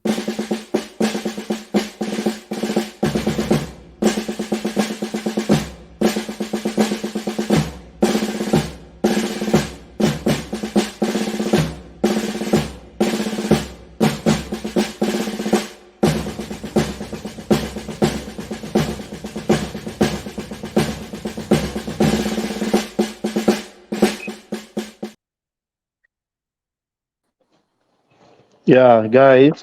Yeah, welcome to the military era. No playing, no marking around. Yeah, Madam Sita. Okay. No marking around. Yeah, go on. Yeah. It's actually a puzzle I want you people to solve for me. Everybody on the platform this time around. We all know that emotions is being generated on the four of the senses, right?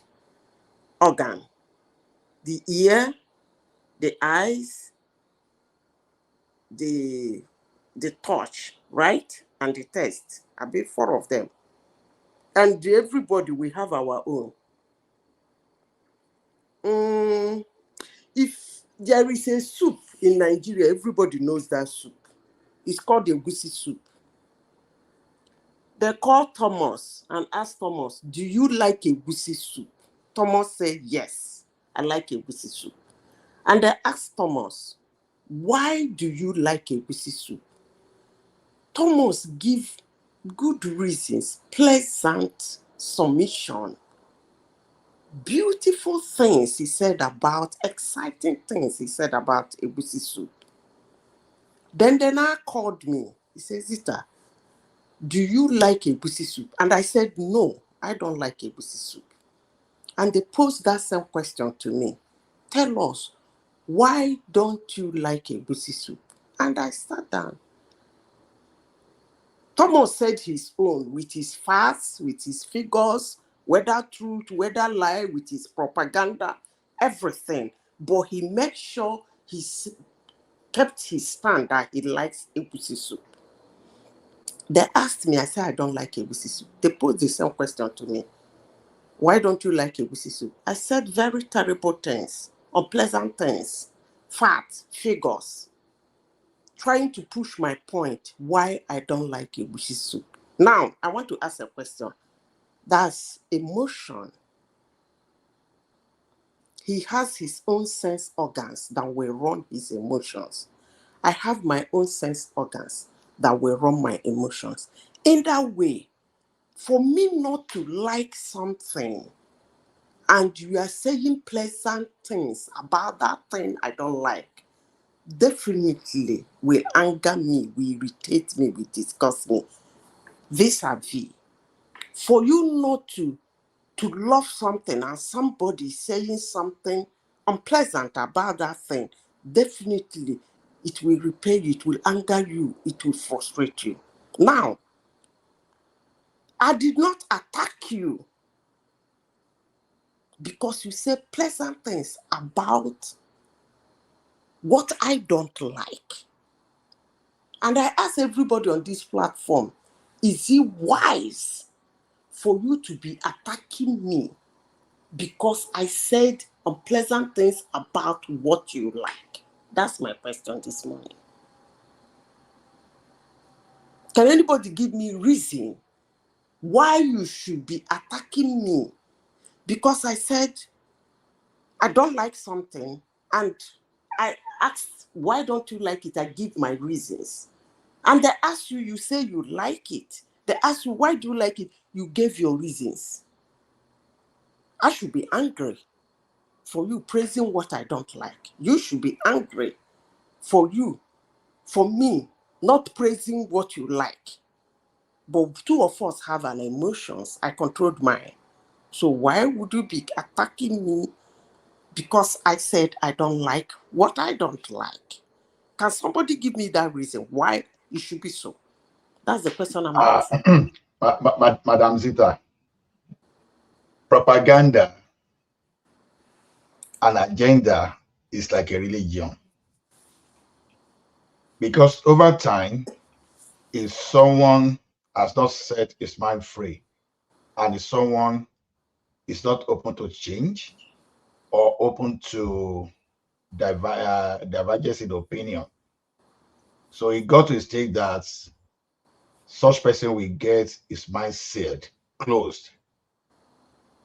And once he's driving that agenda, and maybe at the point, the person feels that, okay, I'm winning, my agenda is going, as people seem to be liking, or I belong to the group of people that believe that our agenda are moving forward, and all of a sudden, from an unexpected angle, those agendas now make some kind of opposition.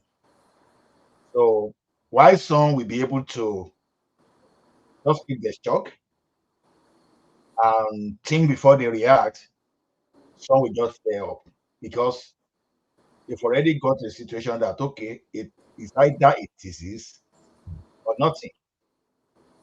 And the mistake that many of us make is that we believe that in the entire universe that is having about 9 billion people, that, oh, people must always go red carpet for me whenever I try to say things.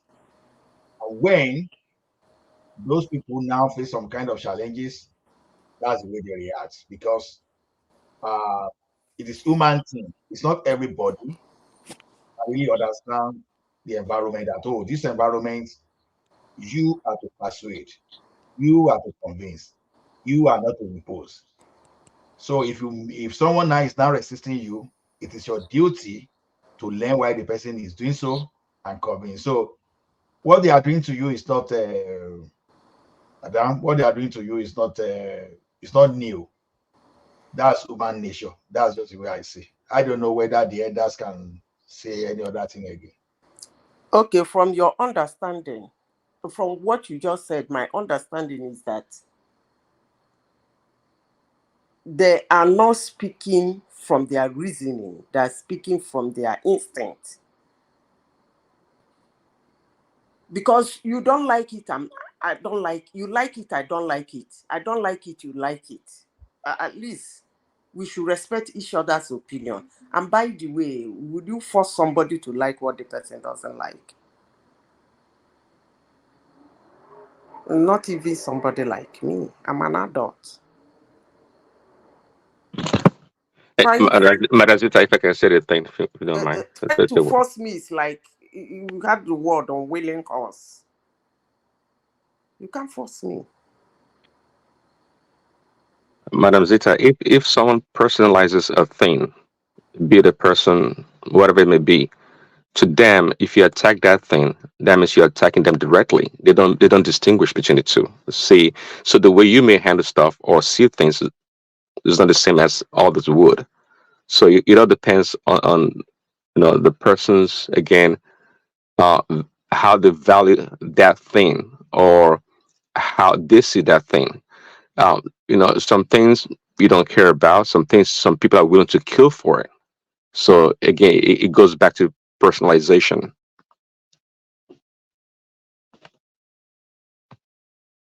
Thank you, Andona. Bye bye. But if you think somebody's voice is strong, to destroy what you like, you will do more on wooing that person into your side, not to attack the person. Because if you do that, the person will end up destroying that thing you like. Una, bye-bye. I take a But bow. you're right, except that not everybody has the skills and the talent that you have, or to think that way. So that's a challenge you face. Because over the time, everybody has some kind of experience that helps deal with a different matter, you know. Because you start wondering, if I tell you something and the thing is not sitting down well with you, it's not as if I'm insulting you, and you are flaring up. No, because when such kind of person that is flaring up gets at home, how do you feel when you look at yourself through the mirror? That, oh, because I say something, someone is not agreeing with me. The next thing is just to start fighting, so you start throwing tantrum. It doesn't work that way, you know. That is Well, why say, that's, we make a lot of assumptions. Just like, we make a lot of assumptions because you again, just like I said earlier, because you have certain skills, ability, and approach to matters. You don't expect everyone to have it. People react based on whatever reason, their emotions, their background, their culture, the way they've been trained to do so. Not everyone is how do you put it? Not everyone is the escalator, if I can say that, to situations. Not everyone has that skills. Not everyone has the skill of change management. You have those skills. It could be natural, it could be innate, it could be you learn it because, or you observe from your environment, and you're like, hey, I like the way that thing is being done. That's what I would like to do. Not everybody has it. We all have different background, come from different places, and no, sometimes no, no, when people behave no, things that irrationally, it's not because they're bad person, or bad people rather. It's just because they don't have that skills to handle the situation. I agree with you, Prince Daddy. You know, people should know that interaction is just like when you set up your market. You have products you are selling. Now, if I'm going on the street, you ask me to come and buy your products. I said, no, I'm going to buy from another one. And you now come up to beat me up for not buying your products. How for you not to know that I'm not buying your products because your product doesn't meet my requirement? It says a lot about you. Yeah, but You you do understand? not. Sorry, there's one thing also you have to keep in mind. For example, when people react based on something like simple or trivial, you got to keep in mind that it's a culmination of what has happened to them in the past. The good example you just give right now, you said no to a vendor, say I'm going to buy from the next person, and he starts to beat you up. You wonder why. Maybe because 100 people have turned him down, and the next person next to him has been getting all the sales, and he has pressure at home, also financial obligation. So it just mental state of mind can be imbalanced so quickly that will make people Prince react Daddy. irrationally. Yes, sir. Prince Daddy. Yes, Can you hear me? Simba. Yeah, I can hear you. Okay, good morning, everybody. Yeah, okay. I think I want us to also see it in this way. What Madam Zita is actually clamoring for, she's not the only one clamoring for that kind of thing. So why is she that she's the one being vilified? Because let me tell you one thing, there are things that are going on this platform, and some people, they're in the habit of reporting some people to one man. If you are not aligning with what they are saying, they have a way of blackmailing you. They'll be sending messages to one man, putting you in a bad manner, just because you have a contrary opinion to what they have. So she's not the only one. So why is she being the one being vilified in that manner? No, no. I That's the think question I'm asking. what me I was sensing as she was saying, because what I noticed was when she started talking about Nigeria, how patriotic and things like that she was. The good thing. There was this Igbo guy in the section. I forgot what's his name. Say, let's see. Chuku. Nwachukwu. Yeah. He started attacking her immediately. Like, just started disrupting her in the comment section. Like, for saying, how the typical. Mike, they started Like, with Emeka. They yeah. started Like, with Emeka. any Igbo person that doesn't You align with know, I think what that exactly typical this thing, they when start they attacking her. They'll say see, they are not Igbo. Mike, when we see, we don't attack rational mind the way it was. We cannot go to and be saying something bad about rational mind. But anytime they see anybody from their own enclave that is not actually supporting their view, then they They'll begin tend to to. now, yes, they They keep, call it you know, you fool. They understand. won't say they are not. They won't accuse them of. Exactly. You know, about 2 or 3 days ago, I was attacking Ekenen on one issue. Then the next thing I got was a message from one man that I don't allow people, I don't know when I became like that, that me, whenever I come on the platform, I don't allow people to talk. I always, impose myself. I said, me? Though I didn't respond to that message, but I felt bad about it because I don't know when I became so erratic, so arrogant on the platform to the extent that Simba, people are now Simba, reporting me. you were confused with our rational mind. Sorry, I think they made a mistake. Simba didn't get that. No, Simba, see. Anyway, it's good that you did not really take that one to your heart so much. Like I said, we can undo pressure more than one another. That's just the way it is. That's why that some people, when you attack them, they will just be looking at you, but it doesn't change anything.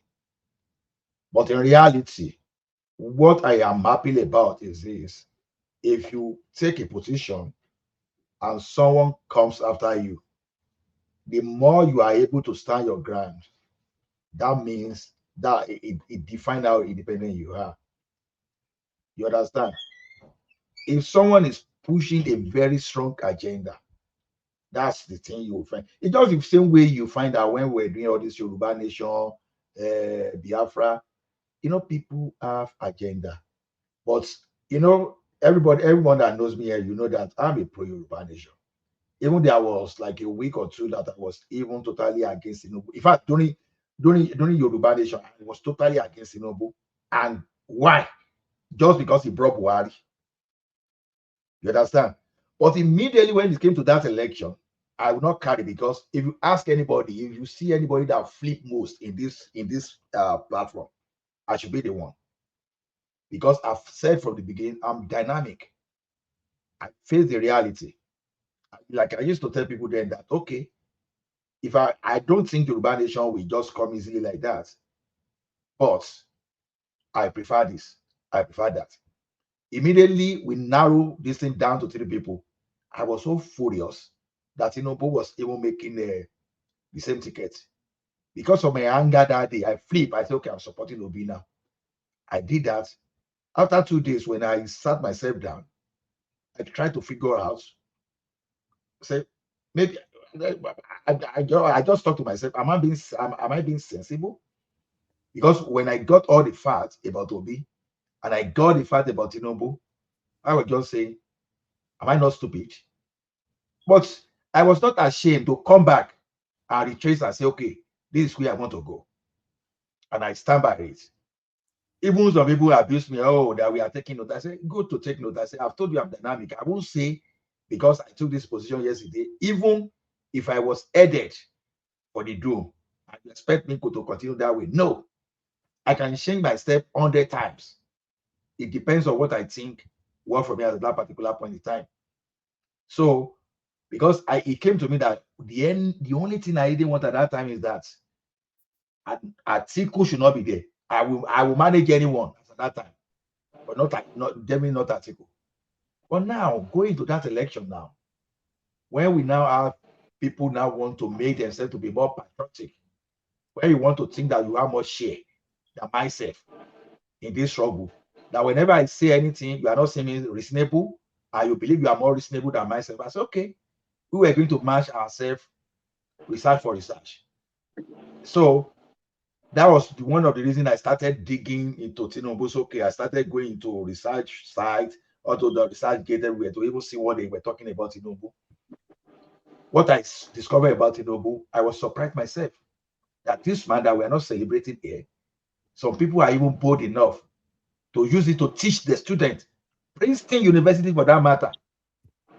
If they could use that, then so am I saying that I know more than those people? Because those guys, they have methodology.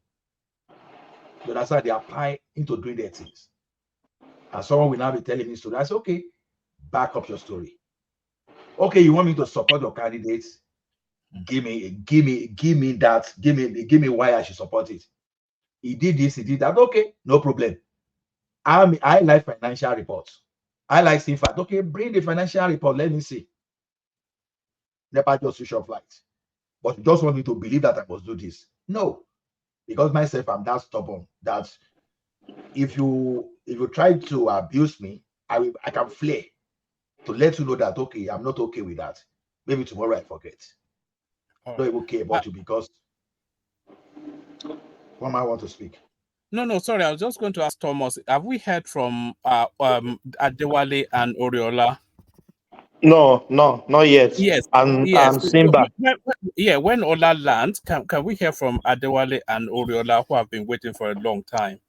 Thank you. Adewale know how to push himself. He know how to push Honestly, himself in. Yeah, but Oriola will not push. Oriola will not push unless you invite him in. Thomas is a dictator. He's Yeah. saying I know how to push myself. When was the last time you called on me? I heard you when you were interjecting earlier. Oh You yeah, were pushing yourself so vigorously. Oh yeah, speak. Baba, Thomas regime is worse than Abacha regime. No, it's not that it's worse. It's just I think it's the first son of Abasha. When you look at because it's using white glasses, that's why transparent. That's why we are deceived. You see that that is Oh my God. you should be aware of those Yeah. people. Let's go for Adewale. How are you, my brother? I'll be all right. I'm okay, but I'll be all right. Happy independence. I'll Are be you all right. patriotic Nigeria? Of course, I am a patriotic Nigerian. I believe in the country. I believe we'll be better. For those who are very, very pessimistic and full of what do you call it? Cynicism. Well, I wish them the best. When Nigeria is getting back to its glory, they will be part of it. I hope nothing will happen to them. I've had so many people, rhetorics on this show today that I would consider unpatriotic. Whatever it is, Nigeria as a country made who we are today. Whether we pretend or But Adewale, before you go on, can everything be bad about Nigeria? Because some people, they always bring the negative vibe. They will never see anything positive. Can everything, I said everything from the parastatals to everything, can everything be bad? they used to say a hen has a prestige outside but doesn't have it at home. We like to point at other places as this is the best, but where we come from. I was earlier. I wrote something at the comment section, and I said that the Chinese, till today, they are still leaving their country and coming to North America, going to Europe, even to Nigeria, and they have a lot of huge numbers of Chinese in Nigeria. Have we ever asked why do they even decide to leave their country? Despite that, the fact that they are emerging as a power broker or power economy, is because even the Chinese know there are opportunity await them outside the China, right? We have Nigerians in China. I think World Peace is in China as well, right? And I've heard Remiko can speak glowingly of Chinese, how the economic is so good and the society is so, conservative and vibrant and all that. But yet, every day they leave the country, they go outside the country, looking for greener pastures. If we ever ask why such people that have it good at home migrate to uh, already developed economy, we should ask that question. You know, it's in the nature of man to look for greener pasture for something better, but that doesn't mean we should diminish what we have back home. Yes, we may be having it hard, struggling, afakogunto, but other countries will be looking at us as if, man, Nigerians have had it good. I wish our country is like Nigeria. But there's a power in projection. America have ghetto neighborhood, but hardly you will see those ghettos being projected in their movies, even on their mainstream medias. Why? Because it has been part of their culture, not to showcase such negative part of the country. Yes, you have some media that will want to showcase that, but how many of such video clips have you seen on the national television? Even when they want to show it, there's a way they will bring it forward that they won't even draw attention. But we like to speak down, and it is wrong. It is a very terrible mentality that we should be speaking ill of our country. Till tomorrow, Nigeria is the only country that we have. Yes, somebody said we should blame our past leaders. And No, no, Adewale, that is wrong. well, somebody said we should blame Some our people past have leaders. other countries, even though it is not materialized, it's Well, not living country. They have some when country in their when mind. when they speak, the moment they open their mouth, I could tell that their allegiance is towards Nigeria. No matter how they're trying to, cover up or say that they now belong to different country, I know that they are Nigerians heart in their own heart, right? So, why do I say this? That we shouldn't weary of speaking ill of our country. I've heard so many people say Nigeria is young at 63, and we should blame our leaders. That if had the time the military make incursion into the leadership of the country, that the 29 years after since is it 29 or 23 years of civilian rule that should have been significant and make a great impact in the life of Nigerians and all that. I think Babajale People was the one that said that. You see, militaries were not trained to build infrastructure. They were not trained to build economy. They were trained to defend. They were trained, to assert that leadership authority, but not to build people, but just to ensure there is peace, you know, uh, in the environment that they are being that they found themselves. But you see, when we now have situation where they have to uh, build economy, build people, bring harmonies and all that, that is more than what they have been trained for. Well, I'm not giving excuse to them, but today I'm not going to blame leadership. It is we. We have the culture that is tearing us down, not building us up. The culture that is not, making people to be accountable. The same people that will say, you know what, this is our leader, this is the one we've loved, and this is the one representing us. These same people will be the one to be pulling those leaders down, going behind to advise those leaders wrongly. Yes, we may say, well, leader doesn't need to listen to them. Haven't we seen in Nigeria where people will be accused of something, and then the next thing you see is to see one or two people gather together and say, this is our illustrious son. And we won't sit back and watch him going through this because this is a witch hunt. Let me borrow Trump's slogan, witch hunt. These same people, in same Will country, chanting. yeah, witch hunting. They will say, well, he hasn't done anything bad. I mean, haven't we seen somebody done something terrible than this? I mean, look at Emefiele. Look at Emefiele. Is it not the same country that I've seen people say, well, he's being prosecuted because he hasn't done anything wrong?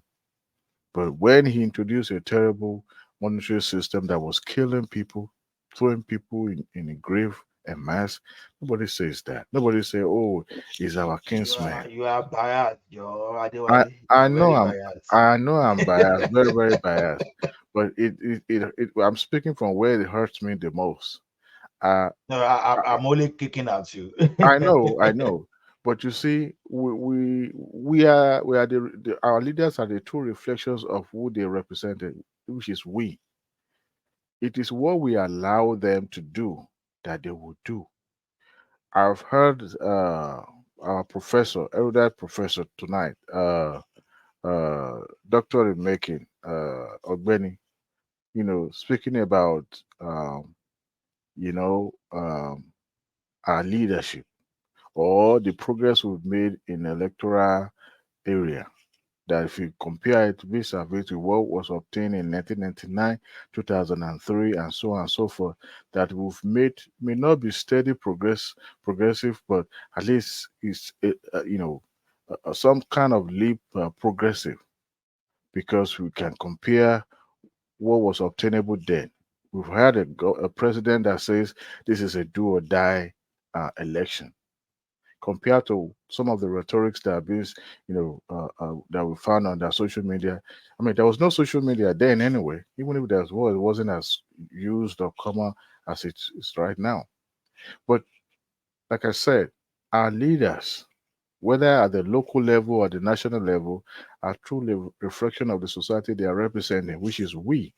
So no matter what it is, we should speak good of our country. At 63 is still carrying a show. Let me come down to a little bit of a soft side of me. 63 is still doing good, is still bouncing. And 63 is still young. Okay. Now Nigerians want something more magic. Let me put it that way. Something that is sudden and has to be done. And they also believe that some of the so-called leaders should be put in a place and exterminated, or something, that they are the problem of Nigeria. But whereas it's this we, it is I don't know if this has to do with our orientation. Nigerians has like to make life difficult for one another. We find ourselves abroad, right? We jackpot, we now congregate here. How many Nigerians have come together to say, let me show you ways to make money, ways to make create wealth? In some of the in North America, you will see Vietnamese, you will see Chinese, congregate in one location, even have a bank that will service their people. But we can't do that. We don't do that. We don't believe in we have to help each other. And that is how it follows us even abroad. I mean, remember the young chap that was, that was speaking to the media earlier in the UK, talking about Nigerians, coming to London's and all that, and showing them the reason why Nigerians were coming, and the old Nigerian rose against him and said he was speaking the truth, but does he have to do it? That is just the mentality. Even though at 63, we have a lot of things to criticize, we have a lot of things that we should talk about, but that doesn't mean we should be speaking ill. Anytime national anthem is being played, a few days ago, I just don't know. My little baby, I just don't know. I played American national anthem and I played Nigerian anthem to her. It was so sweet in my ears, and I wanted her to be, to have that identity that even though you are born in America, you are still in Nigeria. And when I listened to Nigeria national anthem, my hair was swelling, because I just don't know. I was having this nostalgic feeling, playing that music. Anytime, I don't know of anybody on this platform, if you ever travel, going back home, there's this feeling that you have. Going home, you have this little butterfly inside you. It doesn't matter whether you are going there back to back in a month or something. There's this feeling that you have in your stomach that, yeah, I'm going to my country. I'm going to see my people. I'm going to be in my homeland. Except you want to deny that it doesn't happens to you. Even though some of us want to stay maybe 2-3 weeks and get out of the place, but at least you have that feelings going there. It's because of the love that we have for that place. Sometimes we'll feel a little bit of, uh, depressive mood, saying all those tattered rules and just like the settings and all that in Lagos when we get there. But the moment we land and we're on the ground in that place, we forget about all those things. We get into that mood of yes, well, I'm in Nigeria now. Let's go get that pepper soup. Let's go, you know. No matter how worse it is, Nigerians are still eating pepper soup. Mesuya hasn't stopped making suya every night, and people are still eating it. So when we are making reference to the progress Nigerians has made, and no matter how hard we try to knock it down, I'm just speaking generally. I've not even picked, some areas, some uh, phases of Nigerians' lives, and see how, you know, uh, uh, how what to criticize or what to not to criticize per se, but just to re-examine, what we've done. People are still doing good. The money may not be equally or well distributed, but I'm talking about the wealth, but we are making progress. And I hope that the current administration is not going to relent on their promise by ensuring that they put some policies in place that not just for now, but maybe in the nearest future, that we'll be able to have a gain recorded from it. Um, but we should also be patriotic enough. That is why it's so painful when I was listening to Benny Colley about Atiku's expedition. This time around, it doesn't even matter. I can understand what is being, happening. I'm very, um, when it comes to criminal justice and judiciary in America, I'm a little bit more enlightened in that area. But I see what is happening in Chicago as a power game. Okay, there are some powerful forces behind and trying to make sure that whatever it is that the Tinubu is not trying to uh, uh, make public, is being made public. But I also see that as I think be the federal government or there's a high power uh, personality involved in this. This wouldn't have even gone to the district court. Number one, the magistrate court, the county court at Lord George was really wrong for saying that, granted that article, that request, because you are making it public, but it doesn't really affect um, the homeland per se. There's no interest. But when he approached the court and said, well, his case, it depends on what is being revealed, and the court decided, okay, we're going to look at it and all that. But regardless, to me, it's just a show of shame that he has to go to that length. Some people might argue that yes, he's trying to, claim his mandate or win at whatever cost it is and all that. That is all fair game. But it shows it shows how patriotic we are. One thing American until Trump became president, American detest any interference from foreign government or foreign government. Till today, it's still against the law. It's illegal for a foreign entity or foreign government to make donation to the election of any candidate, even at the local level in America. Do they do it? Yes, they do it behind the door. But except the federal government doesn't get to know about it, it's still they consider that illegal. And that was the reason why the Democrats were so hell bent in sending Donald Trump packing or sending him to jail when he was making some moves about the Russia and the Ukraine interventions requests and all that, because they believe that for the democracies to be well grounded or continue in that way. I know that's Prince Daddy. I know. Don't worry. You don't have to interject. I know that's Prince Daddy. Uh, they want to make sure that whatever they do is within the domestic circle. It doesn't get outside the country. And to avoid some sort of embarrassment like this, look at it. Recently, the Democrat was accused of taking money from foreign entity by using his position to acquire some wealth. And what did they do? They found some gold and vehicles and some money in his house during the investigation. And the guys claimed that we haven't done anything wrong. Well, we'll leave that to the court to decide. But that tells you how they want to guide the democracy, because anything that has to do with bringing, foreign interferences, they don't want that. Of course, everybody wants to buy, but look at Tony Limited John getting donating to what is it So called? everybody shield their criminal for the whole world. No, it's not that. You see, it's a national security issue.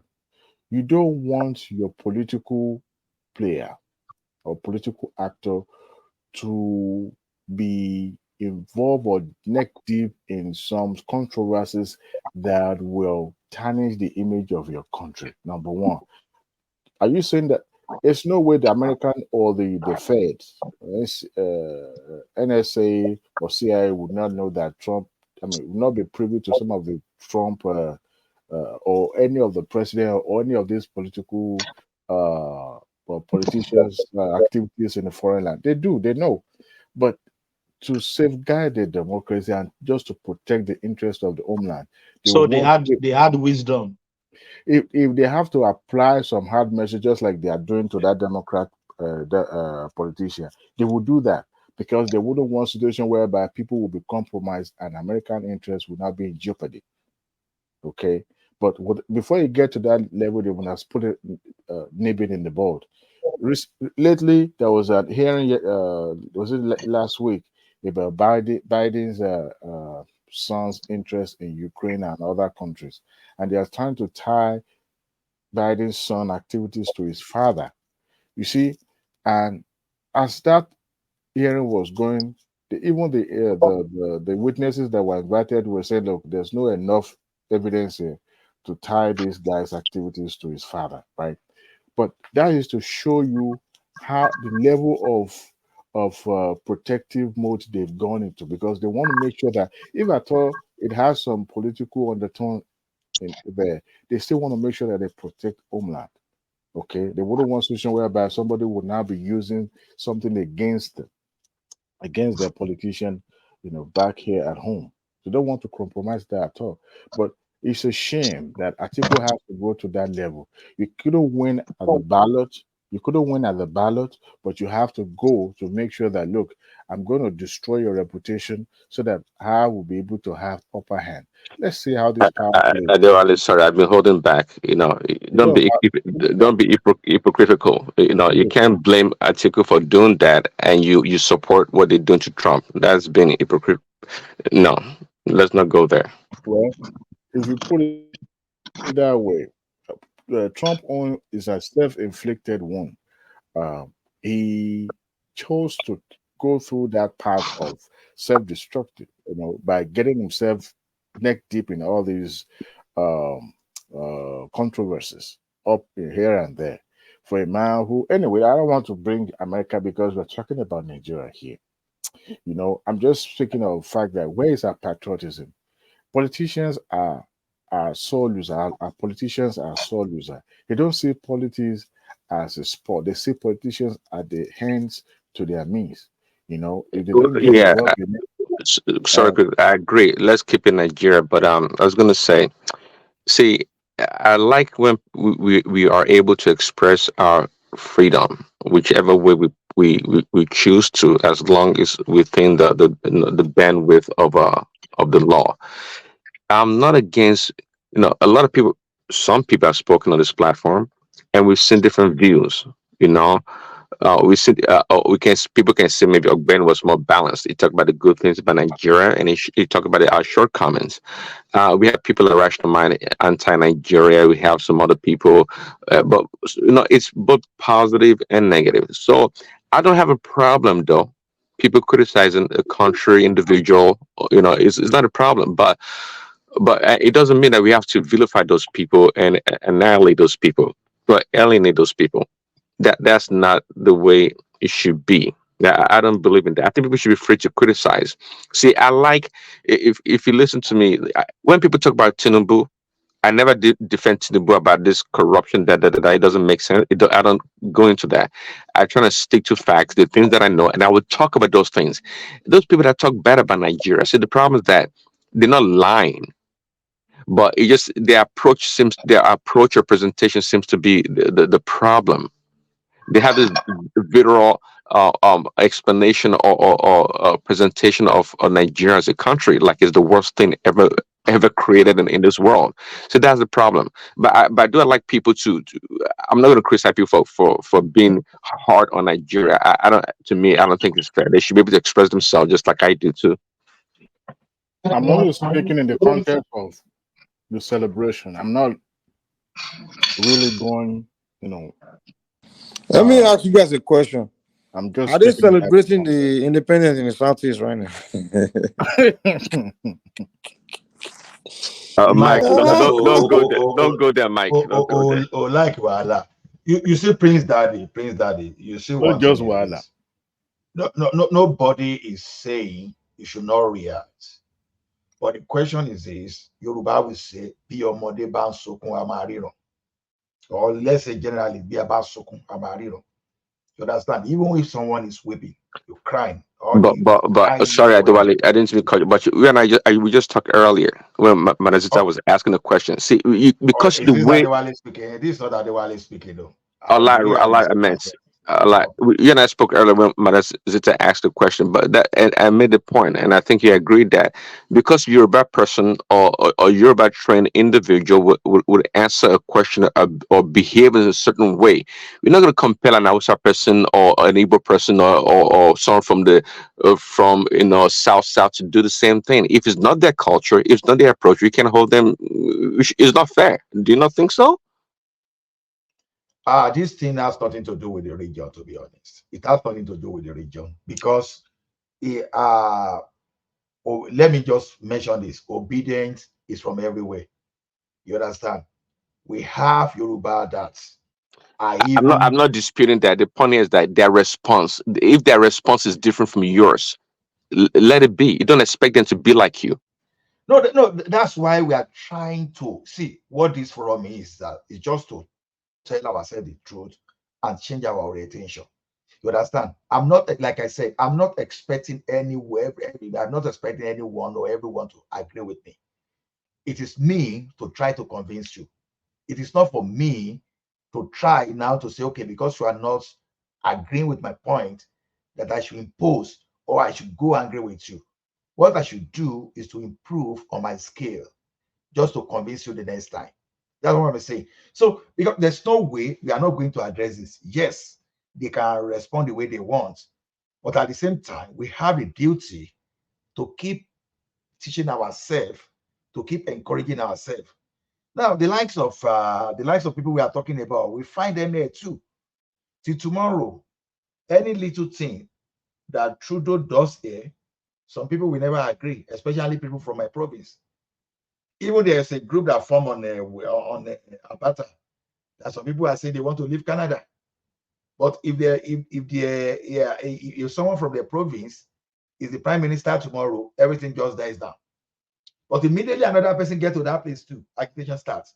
The same thing Quebec. They've wanted to go even probably before I was even born. So it has always been like that. But the thing is this, in all this, you draw the boundary. You understand? When Canadians are speaking to Canadians, you don't come here to come someone's zoo. You don't come and tell people that say Canada is a zoo, or you call Canada name, or you just say, okay, you know, go agree, there's by force. No. Even though I know that people avoid politics, because once you mention politics, there's some people say no politics. They will just stop it there because they know some people can go wide. But so what we are saying. Sorry, I got a question for you, though, man. I think you're not being fair to some degree. Wait, can I make my own point, man? Oh, I just want to ask you a question. Okay. You know me here. I'm someone that don't agree with Kanu for it. I don't like the guy. That's number one. But when people that calling Nigeria zoo kind of taking out this frustration Nigeria thing, I think we need to understand that. Me, I have issue when he's taking frustration out on Yoruba, attacking my ethnic group. I got problem with that. Or attacking Fulani ethnic groups, I have problem with that. But if you have problem in Nigeria as a state, that I have problem, but not. I also understand because the Nigerian state committed genocide. A lot of these people lost their relatives, and I understand the war, yeah, but Nigeria never addressed it. They never address those victims. Rather, they reconcile with actually the perpetrators, like Ojukwu. They reconcile with the people that led their people into hell. They gave Ojukwu his pension back in the military. They are giving money. Even when he died, they awarded him and buried him as a Nigerian hero. However, his house in Lagos was given back to him. his house, exactly. However, the population that suffered, he didn't address them. He just ignored them. The war ended. He didn't talk about what happened. He didn't even talk about it in school. And then those people, when they come out and say Nigeria is a zoo, I understand why they would talk like that. Okay, I think let Oriela continue. I think he needs to speak. Actually, he hasn't spoken yet. So I just then want to I'll- quickly address Mike. So, Mike, I think the blame should be put squarely on Ojukwu and his leader and the Igbo leaders, because they are the one that they refuse to tell the whole truth. Because no matter what happened, when we are dealing with a region or set of So you are relying on a criminal to come and be responsible to tell the truth. So we rely on That is people to true. be responsible. what to come do and, you want? it's the Nigerian state. The government is the one responsible to address the people, not the criminals there. Listen, Mike. Yes, I agree with that point. Yeah. That's the same thing. I rely on Nnamdi Kanu to be the one to tell them the truth. Is it not Nigerian state that should be telling their people? Are they not Nigerian citizens? Nigeria, the government is responsible for the citizens. There should have been some contingencies. There should have been some contingencies. There should have been some contingencies. I was agreeing with Ramitio. You made your point, Mike. There should have been some constituent. What am I going to say? There should have been some. They should have agreed on the plan rather than Ojukwu was settled, right? He got what he needed, and but to go on. He wasn't allowed to even run for presidency, to be senator. He had everything back in Nigeria. But the people were not taken care of. The people were not taken care of. They were ignored. Mike and Prince, that you forgot one thing. You forgot one thing, that before the pre-Civil War, a lot of leaders in the northern part of Nigeria were killed. And then they are not the one that started the Civil War also. The Civil War started from the southeast also. They are the one that started that war. But the people or their leader. Listen. How do you want the northern people to feel they lost their leader like that? They just killed them and they mocked them. Something like that. I think what the Nigerian state have done after that war, it should be commendable. They reinstate this guy. They pay them all their allowance, and I know there would have been talk for them to go back to their region, placate the rest of. But Mike, they were giving £20 now. No. I understand that. I understand. No. Upon that, most of their businesses in some region in Nigeria. That's just joke, bro. Don't come after me, oh.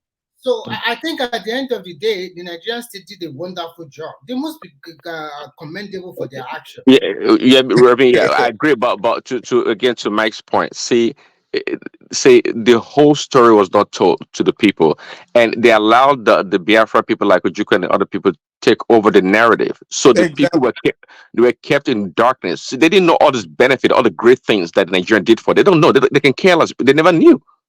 You're right that they did a lot of things, but the people don't know that because their leaders, them embezzled all this. Even at that, Prince Daddy, this is how many years now? From 1967, over how many years to this time? Close to Go say that to the Arabs in the Middle East, man. It don't go like that, man. It don't matter. It's generation after generation. It doesn't matter. No, people actually experience this. They are still alive. And you're really talking like this. The children, Kwasheko children, are still alive today. They're talking like this. Come on now. What do you mean, Kwashe? Nigerian state also lost a lot of life in that war. You are doing strong man argument. Is anybody denying that?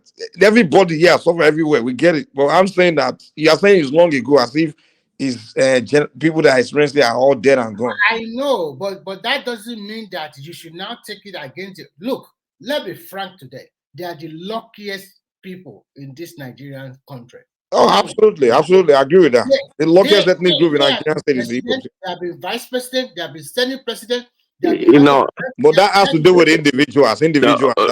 Rami, you say that a lot, and you do enumerate these things that I myself didn't know. That the southeastern, they've had a lot of benefits in the Nigerian state. But again, it comes back to, sometimes some people have a gem in their hand, or they have something so valuable they don't know the value of it until it's well appraised and say, hey, what your grandfather gave you many years ago is worth about $100,000. They didn't know. To them, it's almost trash. The same thing applies. Even with all this great benefit and opportunities they've had in the Nigerian space, they still don't. Somebody hasn't come around to tell them, "Hey, you guys, you've done great in this country, and this country's been fair to you." But a lot of them don't know that. Regardless, So you can see it now boils to this present situation. The Nigerian state is calling their bluff now. Enough is enough. You are not the only region in this country, for God's sake. If you don't want to grow, then we will let you be, and we will grow at our own Can, stead. can we? Can I seek your indulgence? Can we go back to Nigeria at 63, please? Of course, we can. Yeah. Let's leave Biafra. We always land on Biafra. I'm tired of hearing that. Yeah. okay. Let me give us. Oriela can go ahead. Then Barack Obama is in the house. Can go too, I guess. Yeah. Hold on. All right. Who is the Barack Obama? Yeah. Hold on. Adewale. Who is the Barack That's Obama? it in a couple of sentences. Adewale is Barack Obama now. I think President is referring to him. They are Okay, fighting. I didn't know. There was a day they spent 5 hours arguing among themselves. I was just these two dudes. I don't understand. Who is Barack? It's Adewale now. No, it's not Adewale. Adewale is on the screen. Yeah, he's calling him Barack Obama now. It's Prince Daddy calling him Barack Obama. You don't understand. You don't know. No, I mean, there's somebody on the screen named Barack here. There's another person on the screen. There's another Barack. I don't know who is that person. Don't mind Prince Daddy. Adewale, couple of sentences so we can go to others. Oh, okay. Well, what else would I say? The conversation was going different direction, talking about the civil war to Ujuku back to Nigeria and all that. But what I would say is that for those who are even calling Nigerians zoo, they should have a rethink. You don't, I don't know, you can't shit in the same place where you are going to eat. So be mindful. Tomorrow will not be like yesterday. And if you think you are being marginalized, there's always a way, to everything. That's what I would say. And I'll let others, contribute as well. And I will come back to have my. We need to speak something. Do we have Cinda? Doctor. Wait, you wanna like go ahead of me? That's another dictator that we have in the house. So, according to him. Wait, it should be me now. This guy, why are you calling Simba? It's fine. Who is talking? Who is me? Oriola, Only God man. is me. Oriola, man. It should be me. I want to marginalize you. I want to marginalize you like the Southeast. Go ahead. I don't care. I'll speak up. Yeah. Oh, yeah, go on, my brother. Well, how are you? I'm okay, man. So Nigeria is 63. What's is on the southeast of Chicago. Good for Nigeria. Okay, here's the thing. Here's what I want to say. The way I see Nigeria is this: Nigeria is like a black man that's when his kid says, "Oh, Dad, I see this one way," or this, the dad doesn't listen. The dad, every black man, we just want like a lot. Maybe the new generation or some people are becoming different. It's just like, this is what I tell you to do, and that's what you need to do. I don't care what your view is. I've been here before you. This is what and if you don't listen to me, there's a corporal punishment for you. So they beat you, they do whatever. They won't listen. That's what Nigeria is.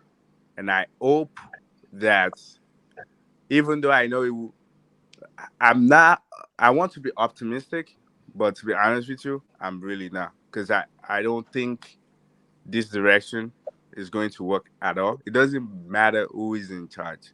Even if God comes down and be in the seat, I don't even think with this mentality, I don't think we will get anywhere.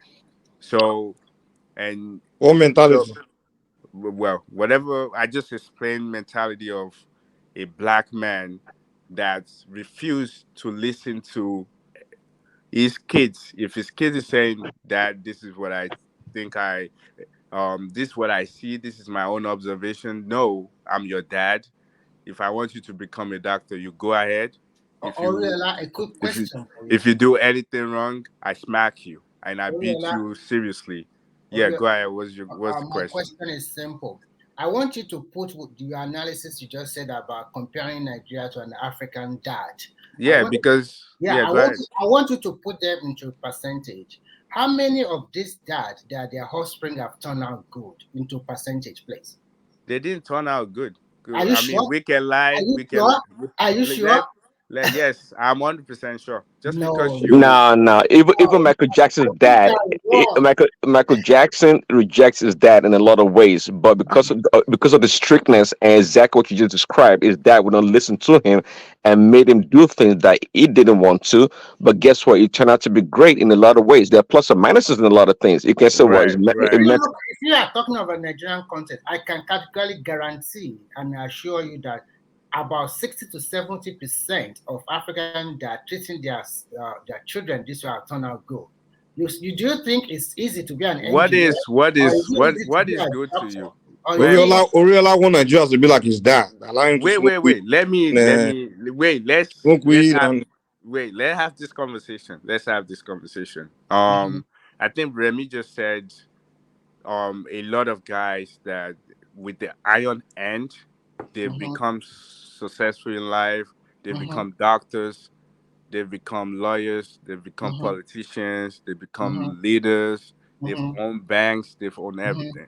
Yeah. If that's the case, how come Nigeria is not as good as, is not better than what it is today? Well, Ariella, imagine if they had not done that, what Nigeria truly would have been today. No, Nigeria is more successful than most black countries. Wait. I actually think if what's your argument? Oriola, your parents do you want to listen or you just want to? I mean, okay, you just asking questions. Let me talk too.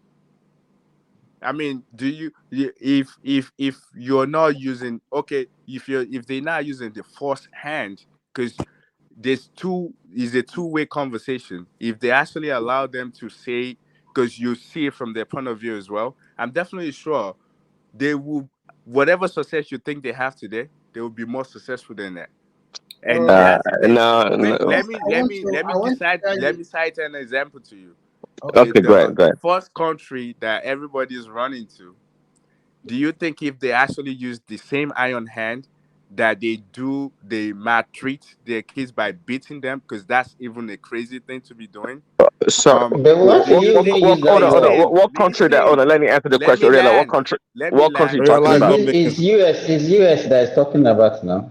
Nigerians are so spoiled. Most of them are on drugs. If you say Nigerian children, they are coming here to rescue the country, and you're telling us they are coming here to rescue. Okay, is it not immigrants that are rescuing America? American children are terrible. They are spoiled. Most of them are already doing drugs, going to gangs. Which one? You kidding me? Which immigrant kids? Do you want to compare the American children with the? How many of the Fortune 100 companies as your Nigerian people? Go and look your research. Most of the Fortune 500 companies. Allow me quickly. Ariella, you'll be shocked. Just name one. You'll be shocked that what you just described about Nigerian fathers or African fathers was exactly the way American fathers were and still are in many ways, in the way they deal with their children. Like that. Well, let me answer his question on the Fortune 500. Okay. They correct their kids, but they let me answer your Fortune 500 company question. They don't give them the corporal punishment like we do. No, you're wrong about that. You don't know the entire history. I'm not wrong. I know stuff. Give me an example of someone that actually. Let me tell you something. 4 years ago, I was coming from Orlando. All right, Orlando, Florida. I was coming to Texas. There was this Caucasian woman with I've said like 2 years old son. This little boy was throwing tantrum at the Orlando airport. I was standing by the gate just to board. The next thing I saw, this woman took this little boy to the corner and spanking with a two stuff in his butt. Just two, one, two. Everybody was surprised seeing this woman whooping this little boy with just two taps in the butt. You know, when you have that little cry and you just suck it in, you don't want to cry too much. We were all surprised that a Caucasian would do that to a little boy. We didn't say anything. I myself, even being in Nigeria, I was a Well, little bit the surprised. example you just give does not even, it doesn't make sense. No, that tells you You that. can spank your kid. What I See, want to listen, you can spank your kid, but not beat. Says That's what who? I'm saying.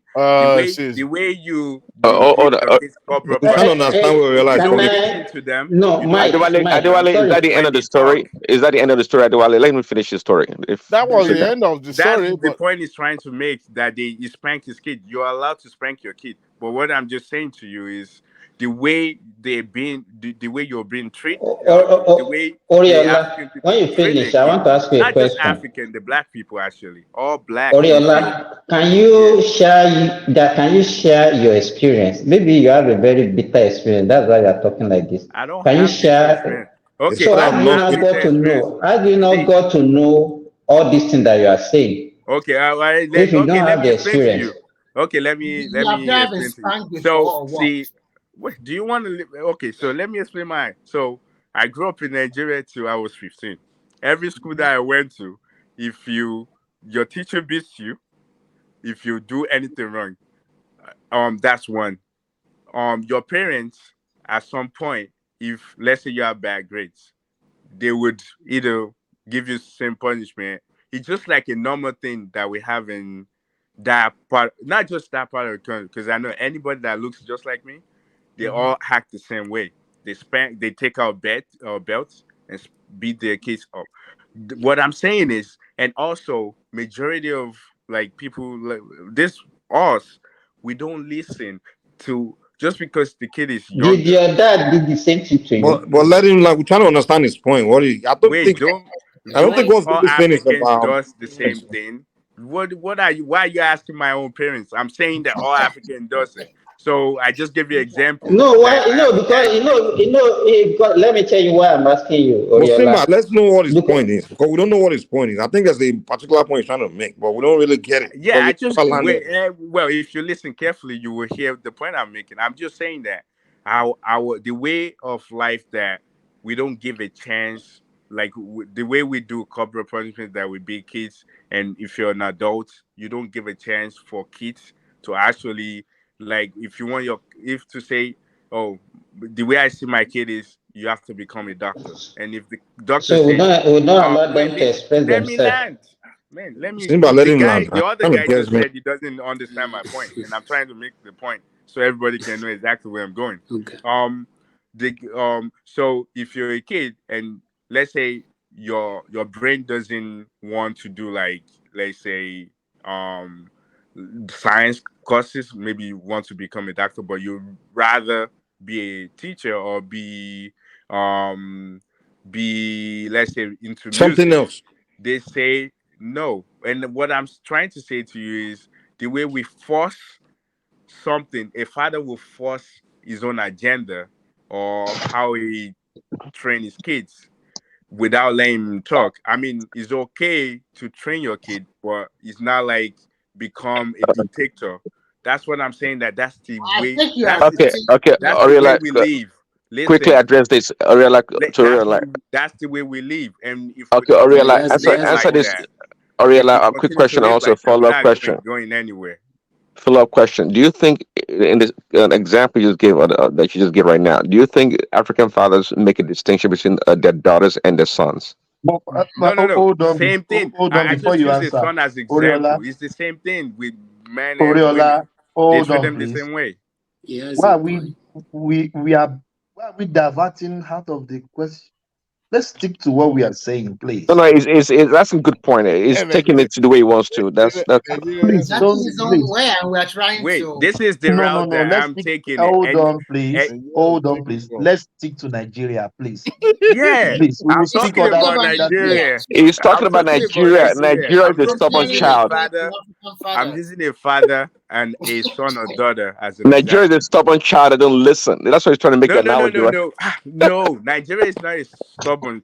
Yes, Nigeria itself, people in charge. So now You know, let me now use Nigeria is like Nigeria a directly. stubborn father. He said Nigeria is a Yes, stubborn father.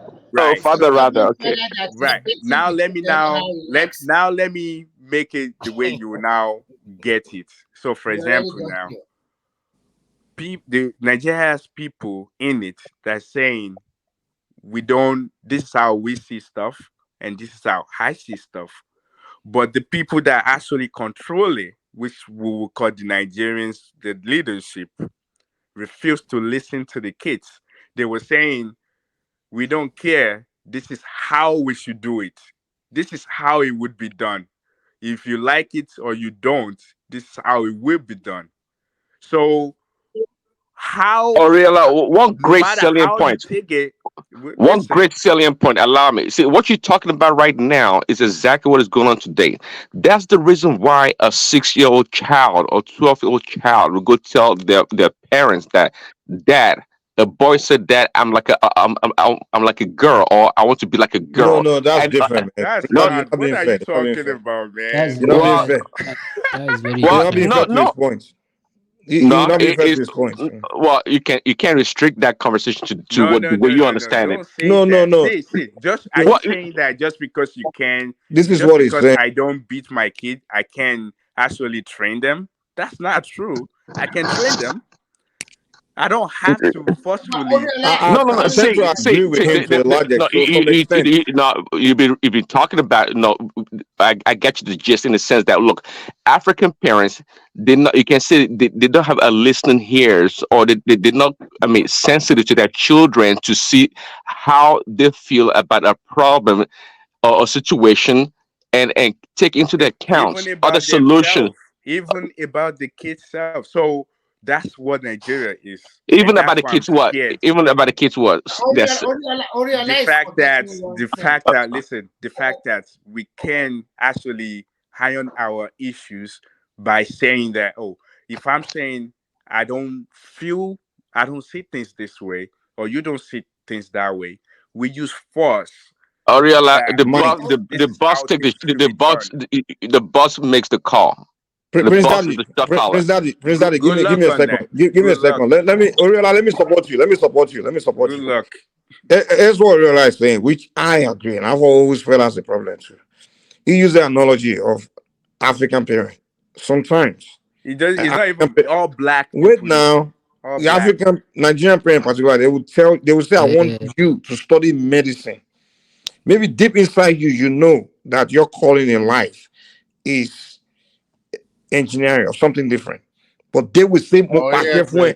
Oh they yeah, will dress. say, I'm your father, I'm your father. You but must wait now, you must do what I want you to do. They do that. And now he is now using that, referring to the Nigerian government, how they also approach citizens. The people may say, we this is the way we see things. You understand? But they will say, I'm the one in power. This is where we want it. I'm the one in power. Just like I'm your father. I have control over you. You And doctor. why is that unique to yeah, Nigeria, Mike? No, Why is I'm that not unique saying to it's unique to Nigeria? Nigeria. And Admit it Man, that mean, So it's not unique how to come Nigeria. Oriela keeps saying black fathers or African fathers? Then if it's not unique to No, Nigeria, why? he's not. I think that's where me I get where it's coming. but That's he where I actually has get a that point. he's saying. Maybe he's saying something different. I don't know. But that where I think I'm getting from No, what he's trying to say. I think that's that's your the analogy point. makes See, sense. that's the That's point not what I'm he's saying. making. No, no. He has a That's the point, point but I'm his making. analogy See, is Then quite why do you restrict it to black not people, black understood. fathers? wait. Do you You, have you seen Caucasian does that? that is what he says. Wait, does Caucasian no? Are If you you speaking in absolute terms? I can even say that. Ariel, I can even say that. no. I've seen But he has a Caucasians, point. and I've seen. I've never seen none of them act that way. And Okay, even good. when when you look at He the has a series, I'm point. not sure how you're familiar with like the child's like all the comedy shows when you're younger, like from the 80s to now. I'm not sure how familiar you were with those series.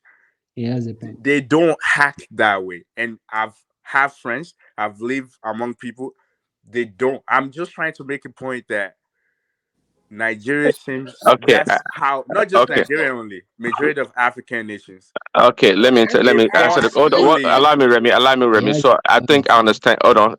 If you talk about American shows like I don't know, Fresh Prince or these other things, maybe. But your point is that I Fresh think I'm. Prince, yeah, that's just one, and that's like but more black Okay. it shows. Okay, the Cosby Show. But the point here is that allow me is that okay. What you're saying, it happens, but not to the degree or the level of maybe African people. Okay, I get it, but I'd like to submit to you also that you have to customize your approach to things based on your culture and tradition. Oh, Because there's no culture. See, well, that's where me I have problem. well, of Whatever, course, when you say culture, remember that well, before. Wait, well, I Oriola, was answering the before question. 1914. please, Oriola, hold on, please, Before hold on, make we know. hold on, please, hold on, please. Mike, Yeah. Mike, are you there? Are you available, please? Yeah. Are you leaving? No, no, I'm not leaving. I just want to step out for 30 minutes. Okay, no problem. For Yeah, lunch yeah, break, need for this. lunch Yeah, break, huh? yeah, yeah, not yeah. You get it. You get it. Yeah, Mike. Yeah, yeah, No problem. No problem. take charge. Yeah, All thank right. you. all Okay, right. So let me line what my am I point. Let me saying line my again? point. All right, Let me line guys. my point. Sorry. So see, I don't agree with your point. Say, Hold on, please, But I he daddy, had to. please. Oh, hold on, please, daddy. Yeah.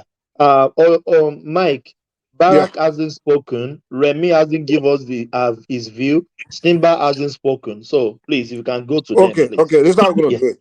I think what let makes me it. answer it. Let me finish the line, Wait. please, Hold Mike. on, Prince Daddy. Let me land. Hold on. Wait. Now I was you go. answering the Wait. question. I just wanna.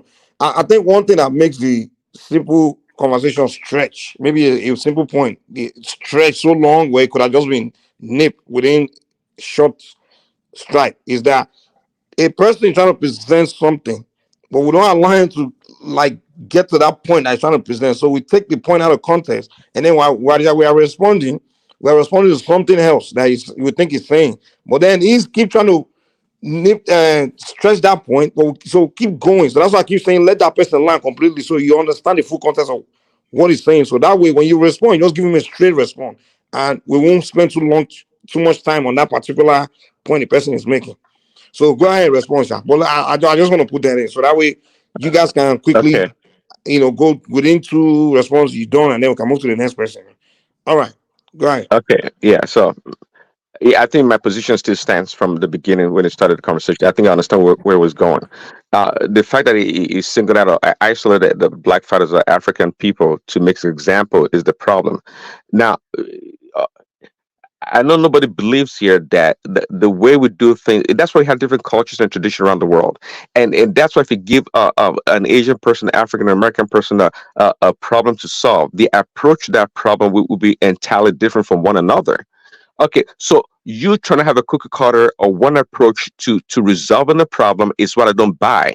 The fact that African fathers may be hard on their children may not necessarily be a bad thing, because why? We have different challenges than they do in the West. We have different. There's a lot of things that come into play, so you can't just use that one example and alienate a group of people to make your example. I don't think that is fair. You can still make your argument that hey, maybe we should have room for better interaction, communication, and be open to other people's idea in order to have the best solution. And that I buy, because in the West, that's what they do the best. They take the brightest minds. It doesn't matter, even the color of the skin, they will skip on that as long as you have something valuable to add to the equation, they'll take it. And that's why the West is so unique in so many ways. So rephrase your point there. My It's guy, see, me, I don't care how you think, man. Me, what that's how I see it. well, you We should don't accept. see, You let should me land, accept a let me superior land, man. Can argument. we just You should move? See, accept a superior All right. argument. Let's let go me to land.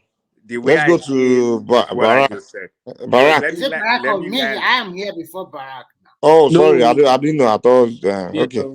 know, Okay. Remy, go ahead. Then. Okay. Okay, happy Independence Day to all of us Nigerians, and we are happy we are as a country we are still kicking. Actually, to me, if we look at, say, from independence, the country has has improved and make a lot of progress in all ramifications of human life. Is it from politics, sport, education, health, and the rest? Maybe some aspect is not good enough, but there always a room for improvement because our country is there for the rest of time. People will come and go. What I mean is that you were born there, you live there, and when you are old, you go on to another life. So far, it might not be El Dorado, but at the same time, it's not all that bad or worse. For the first time since 1999 to today, we have had uninterrupted democracy in Nigeria. And we are beginning to bear the fruit of it. It might not be perfect. In 1999, it was very difficult for judiciary, the judges, to remove a governor or to say you are not the winner, this is the winner. And the last election was very competitive, and we can see from the judgment of what transpired. So to me, I think when you look at Nigeria now, sometimes you also discover that there's some pocket of development in most of the state capitals. Some are doing fine, some are not. Who will believe that in this new era that Lagos still will have a light rail and is working perfectly okay? This same Lagos that is full of debris, dirty, polluted water, unplanned, unstructured 20 years ago, just opposed to today, is another new Lagos entirely.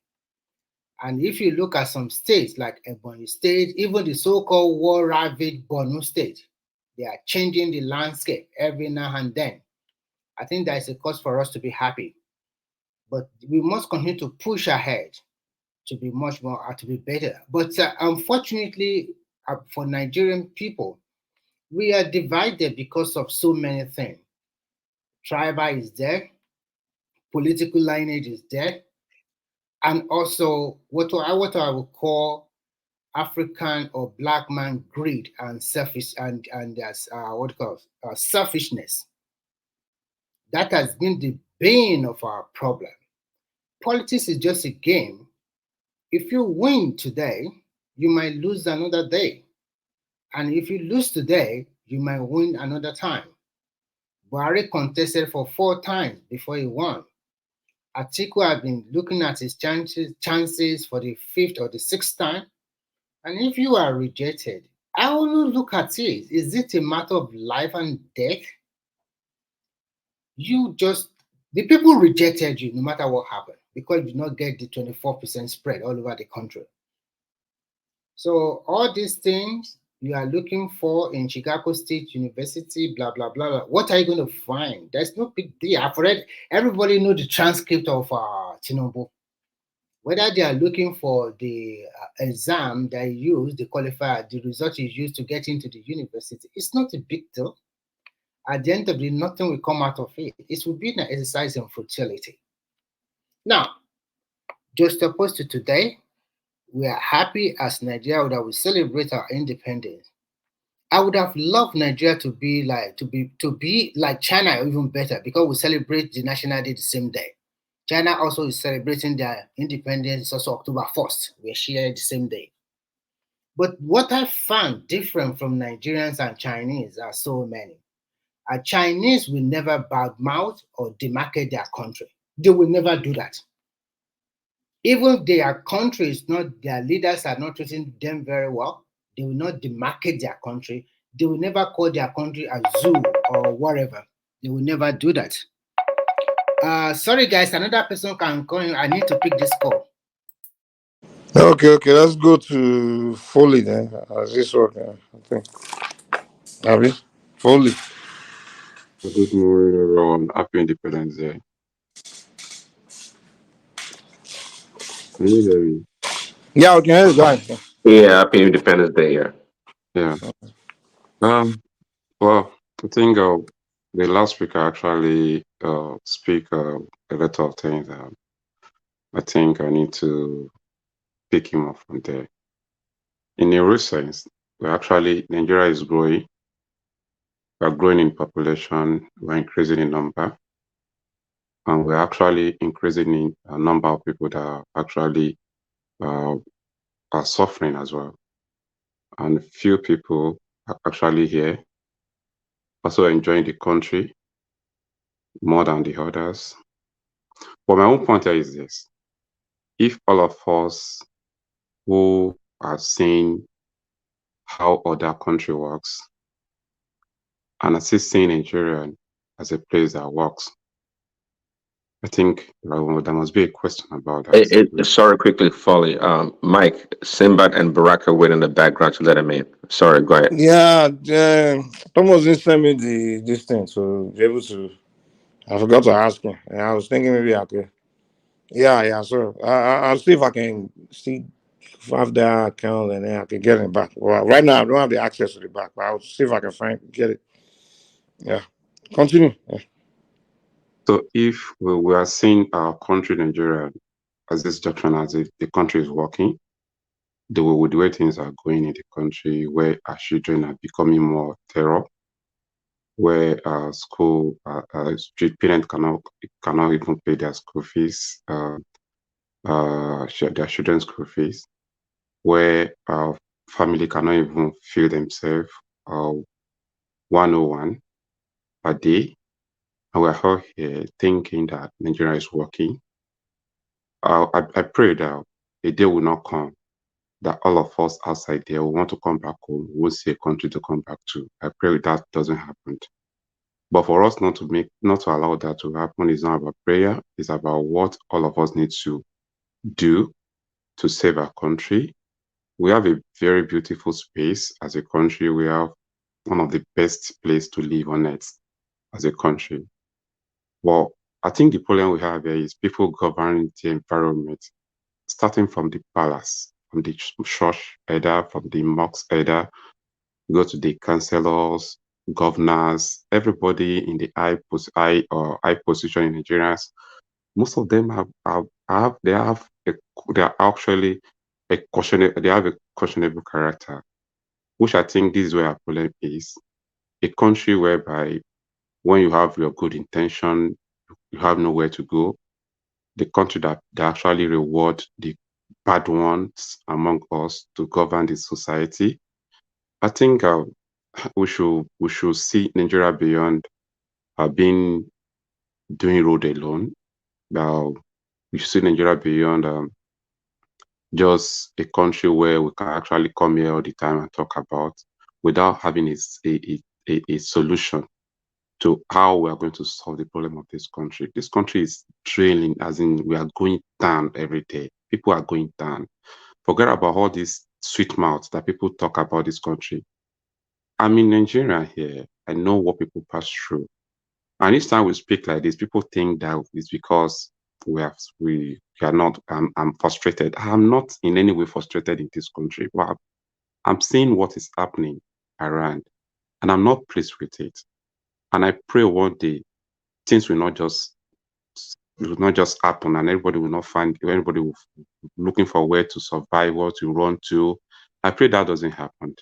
But for us not to make that happen, we have to be intentional about this country. We have to think about this country deeply. It's beyond the way we are seeing it. So, just independent, happy independent, we are enjoying it. Thank you very much for giving me the space to talk. Yeah, well, my question, I got a quick question for you, though. Quick question. So, I kind of want people to be able to present also solution, and also be able to say why something is what it is. Okay, so you said things is not working. Give an example of how why it's hard for people, and why, can you give us an example of who it's hard for? Yeah. And why it's hard for them? I think the reason why Nigeria is like this is because actually we are the product of what we are producing as a leadership. But for a very long time, the good people of the country have been defeated. They have seen the country as if it's not their project. Most of them have left the country for the Okanians to take over the space from them. I'm saying, what is not working for people? That's what I'm asking. You say it's not working. Just give me an example of what is not working for someone. A lot of things. People are not finding it easy. Okay, for example, there are some people that are making it. There are some And people are then making it. There are some people are making it, but we have to question how are they making it on that no, space. some people are making it legitimately. Legitimately, but Like what are they? I wish Simba can come here. Simba, for example, he lives over there. He owns a farm. He I'm grows also his food. He I'm grows also everything. I'm also Hmm? making it. I'm also making it. Okay, so what is this generalizing that it's just bad and it's not working for anybody? I'm not saying Okay. anybody. There's a problem we have here. When we are talking about a society, any society that 90% of the country or of the people they are not enjoying it, and just only 10 is making it. You can't rate it as anything good Okay, to me. good point. Yeah. So, continuation on that point. So, one or two questions. So, you say you're making it. So, are you special? Number two, do you think why how come those opportunities that you are able to access are not available to other people to make it? And to the and in the earlier presentation also you can answer this. You pretty much insinuated that hey, this country is going to blow up, man. It's going to blow up if things not taken care of. Tell us what is one or two things that you think would happen or can happen that will make the country blow up and everybody scatter. The reason why I'm saying all this is this: we always go to the streets.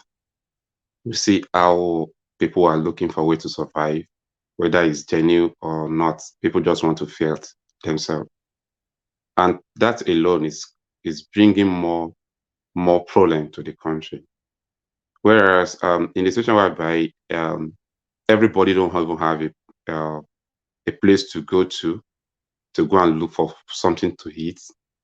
People that even go out come back home without getting anything to get for themselves.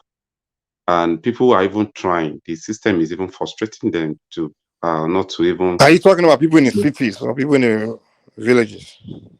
Not even in the city. Even in the city. I stay in Abuja. That's what I'm saying.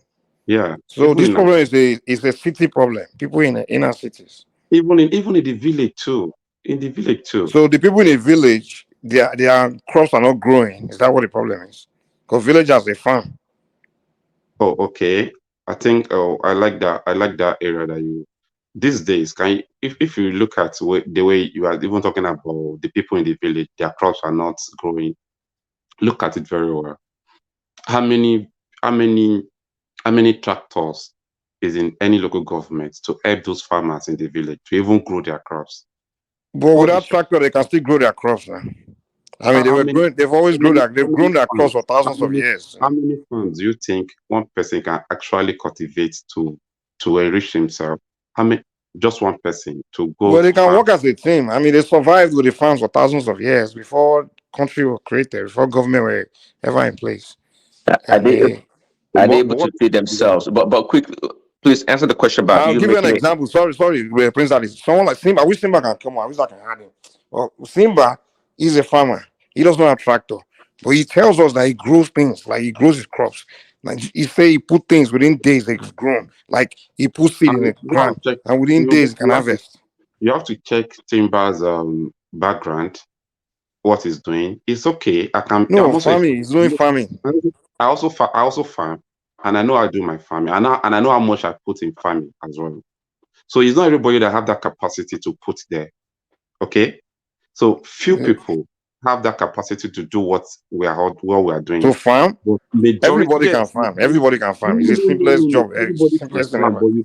but everybody can farm. But at the same time, for you to have for you to be a successful farmer, you need to invest heavily in it as well. You can't just go to Well, you don't have farm to be a Are success. you, are you You talking can be about a farmer to the point where you're not starving. You're not get exactly? poverty. You're talking about commercial farming. Can you farm? Can you grow seed? Can you grow food for yourself and your family to survive? And are you saying because you're able to have access to capital or land to farm, that's why you're better off than other people that are making it? I'm trying to see. I'm trying to learn. I'm trying to learn. How come you're making it? What are the things that you're doing that you don't think other people in Nigeria have the access? I'm trying to get there. Like me now in my farm, I have my family land that I can lay on anytime I want. That they are even willing for me to come back and do something like that. So anytime I go there, I still need to invest heavily to have my crops, to pay for the laborer, and for me to to buy the seed that I would like to plant. All those things requires money. So if you're now saying somebody should feed himself, life is not about just feed yourself alone. Everybody is aiming to get something better, and that's why you see people leaving the village to run to the city to go Exactly. and because people are looking for people. I can't.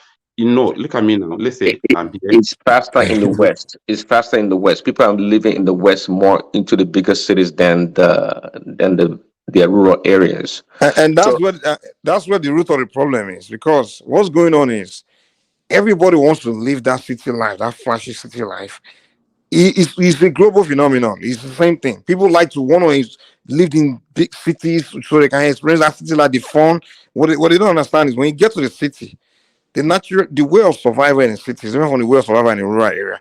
In a city, you have to depend on someone to give you a job, someone to employ you. So it's harder. It's like you don't have control of yourself. You have to depend on someone else. And the chance of you finding someone to give you a job or to give you opportunity is difficult.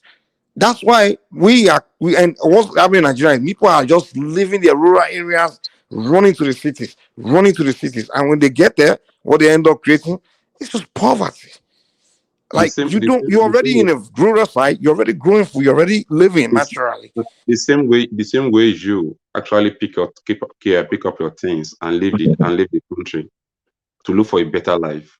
Which is okay, it's fine. It's fine to do that. But what I'm saying is, you don't now blame government for that situation, because there's no way government you can leave your rural side, get to the city, and expect government to give you job there.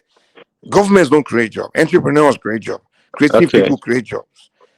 So Folly, so one thing I learned, if correct me if I'm wrong, what you said is like, so you were able to get what we call, I guess here, generational wealth, and that's why you have a head start. Is that what you're saying compared to other people? Come again. I said you were able to get a head start because of generational wealth. Because you talk about your family have land or some farm, and you kind of took over, or that's how you started farming. I think I will just make a kind of throwback about myself. I've been on the street for like almost 22 years now, and I'm just 40 now. So for you to know when I've started being on the streets, okay? And when I was on streets, most of my colleagues actually trying to go to university. They were getting the admission, they are processing the admission. But me, I don't have that background to go to university immediately.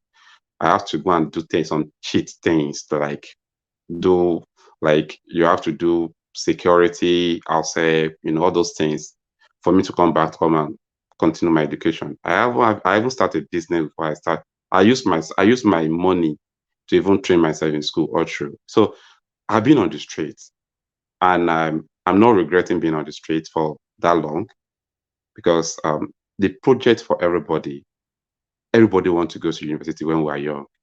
Everybody were rushing there. Nobody is mentoring them that you can actually do this, make your money, and after you make your money, you can now proceed whatever you want to do with your life. Nobody is doing that to our people. Nobody. It's only few of us that actually see beyond that. We just go to school alone. That's the only way you can better your life. Those are the few people of us that are actually doing it then. So many of them want to go to university. They're not even training them to okay, Oga, go and do this first. Make way for yourself. From there, you can do whatever you want to do in school. Most of them that go to school then, they have their certificate. I also have mine. We are all sleeping on it on our bed now. Okay? But what I did before I got my admission, before I actually planned to go to university, is what I'm doing today to cater for myself. And I always be the kind of person that actually see things before it happened. I'm lucky to always be in the first space for people that join the new ideas. I think I'm good at that, and that has been helping me. So any good idea before people know about it, I'm already there trying to make it happen. I used to be the first people that actually make things happen I don't wait for people to do things before I do it. And it's helping me. But it's not every one of us that have that. Many people have been programmed. Well, okay, let me interject real quick. You just answered that question. It's not everyone that has that. So what you have, I hear you talk about self-determination. I hear you talk about being consistent, being, I mean, it looks like, I mean, you're not unique, but you're a special kind of a guy. Don't think everyone has a background, not because you were wealthy, but not a lot of people can do what you're doing. See, most people, it's not unique to Nigeria. Some people here in the West also, they want to go to the big cities or places they think they can find things easy. Nobody wants to go start from the scratch. It sounded like you started from the scratch. Trust me. The reason why a If lot you of people go to notice, school, if you notice in the inner cities in America, I see a lot of people just if they take away the welfare system, all these feeding programs, food stamps, dead you people, will see a lot. Americans would just be like millions of people. I mean, they would just be like just suffering like everybody else in third world countries. You know, and you're going to see a lot of dead people on the street, and that's for real. So, I mean, I'm just trying to get. So, I'm understanding a lot of things about what Foley's saying and about himself. But just like you said yourself, not everybody has that tenacity. What you have is unique, bro. Not everybody has that. Some people put in your situation, they would have given up. They would have been lost. So, you can be a great mentor to a lot of people, a lot of these young people you're talking about, because Nigeria, I don't think anybody's going to deny that Nigeria is tough. It is a tough place. Trust me, bro, it's tough in the West also. A lot of people here come here, they lost too. the industrial Okay, life is tough, and let unfortunately, me. every humanity wants to. Everybody's trying to live the industrial life, get into the industrial thing. But I'm sorry, yeah, not everyone can make it there. That the rural life, to me, is the easiest. You don't have to be a rocket science to survive in a rural Okay, environment.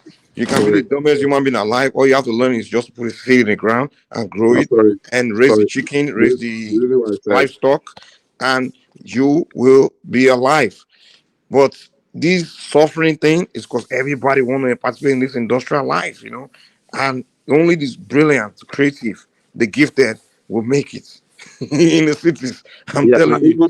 even with the brilliant among us, even okay, let me set an example. 2017, I look at myself, I look at where I'm coming from. I know, okay, I have to change my space.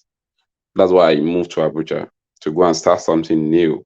I believe that, okay, if I can start a business, let's say 13 years ago, and I can become what I am now, and let me leave that my space, my comfort zone, to go and look for another life somewhere else. That's why I relocated to Abuja. And I left my state, which Ekiti, then with almost 10 million naira. I came into Abuja. I didn't live as if I have money, I have something already. I have to go to one market there. We call the place GSM Village. I You said started you left learning. Ekiti with 10 million naira. Yes, yes. How did you make 10 million in Ekiti? Why not, Mike? What are you talking about? Go ahead, Folly. Go ahead, Folly. So that's a story for another thing anyway. So when I got to Abuja, I have to go and I have Foley, to you go are a and, rich man. no, I'm not a rich man. By Let Nigerian me- standard, you are a rich man. We are all here in abroad. You are calling from Nigeria right now using your data, right? You know how much data costs in Nigeria? You are a rich Yeah, man. fine. By That's why I Nigerian said. standard. That's why I Even the said. rich will tell you they are suffering. That's the thing about But, Nigeria. but now, when we are talking about it, you can be a rich man, and then when your society is not safe, they can all this struggle that have been put in place. One guy that wants to feed himself can actually kill you and terminate your life. That's where the problem is.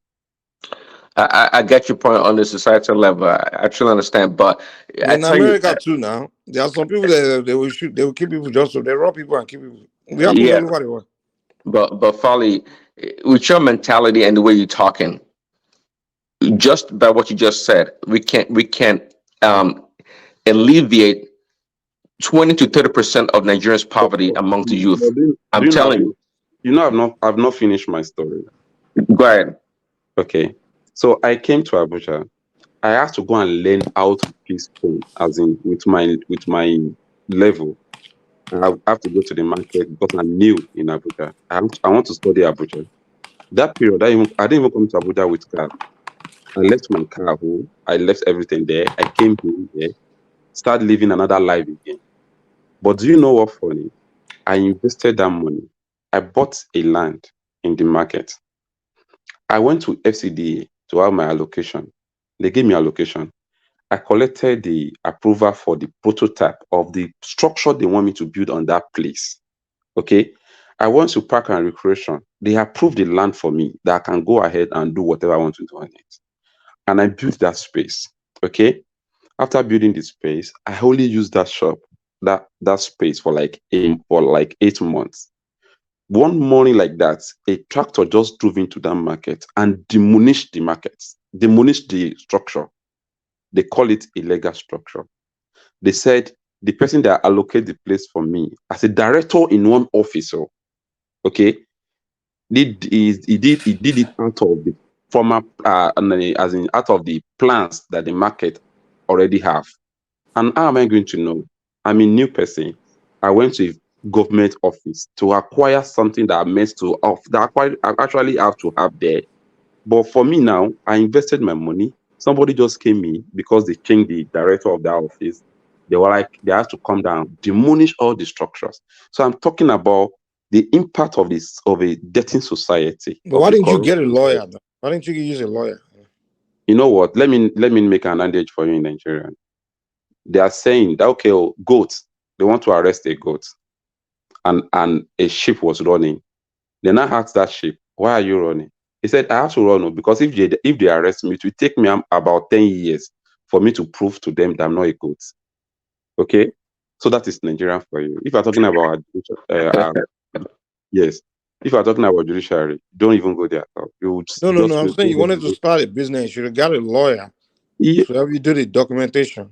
And then before that thing happens, before they demolish your web, lawyers can handle your business for you right there. It's like you can only do that. You can only do that in a country where I'm not the only one. We are many that they just demolish the whole place. I'm not the only one. Nigerians, when we are talking about this problem, our problem are complicated. Every sector has its own issue. That's what I'm saying. Before you can even get your lawyer to even win a case for you in Nigeria, you spend almost 80 years on it.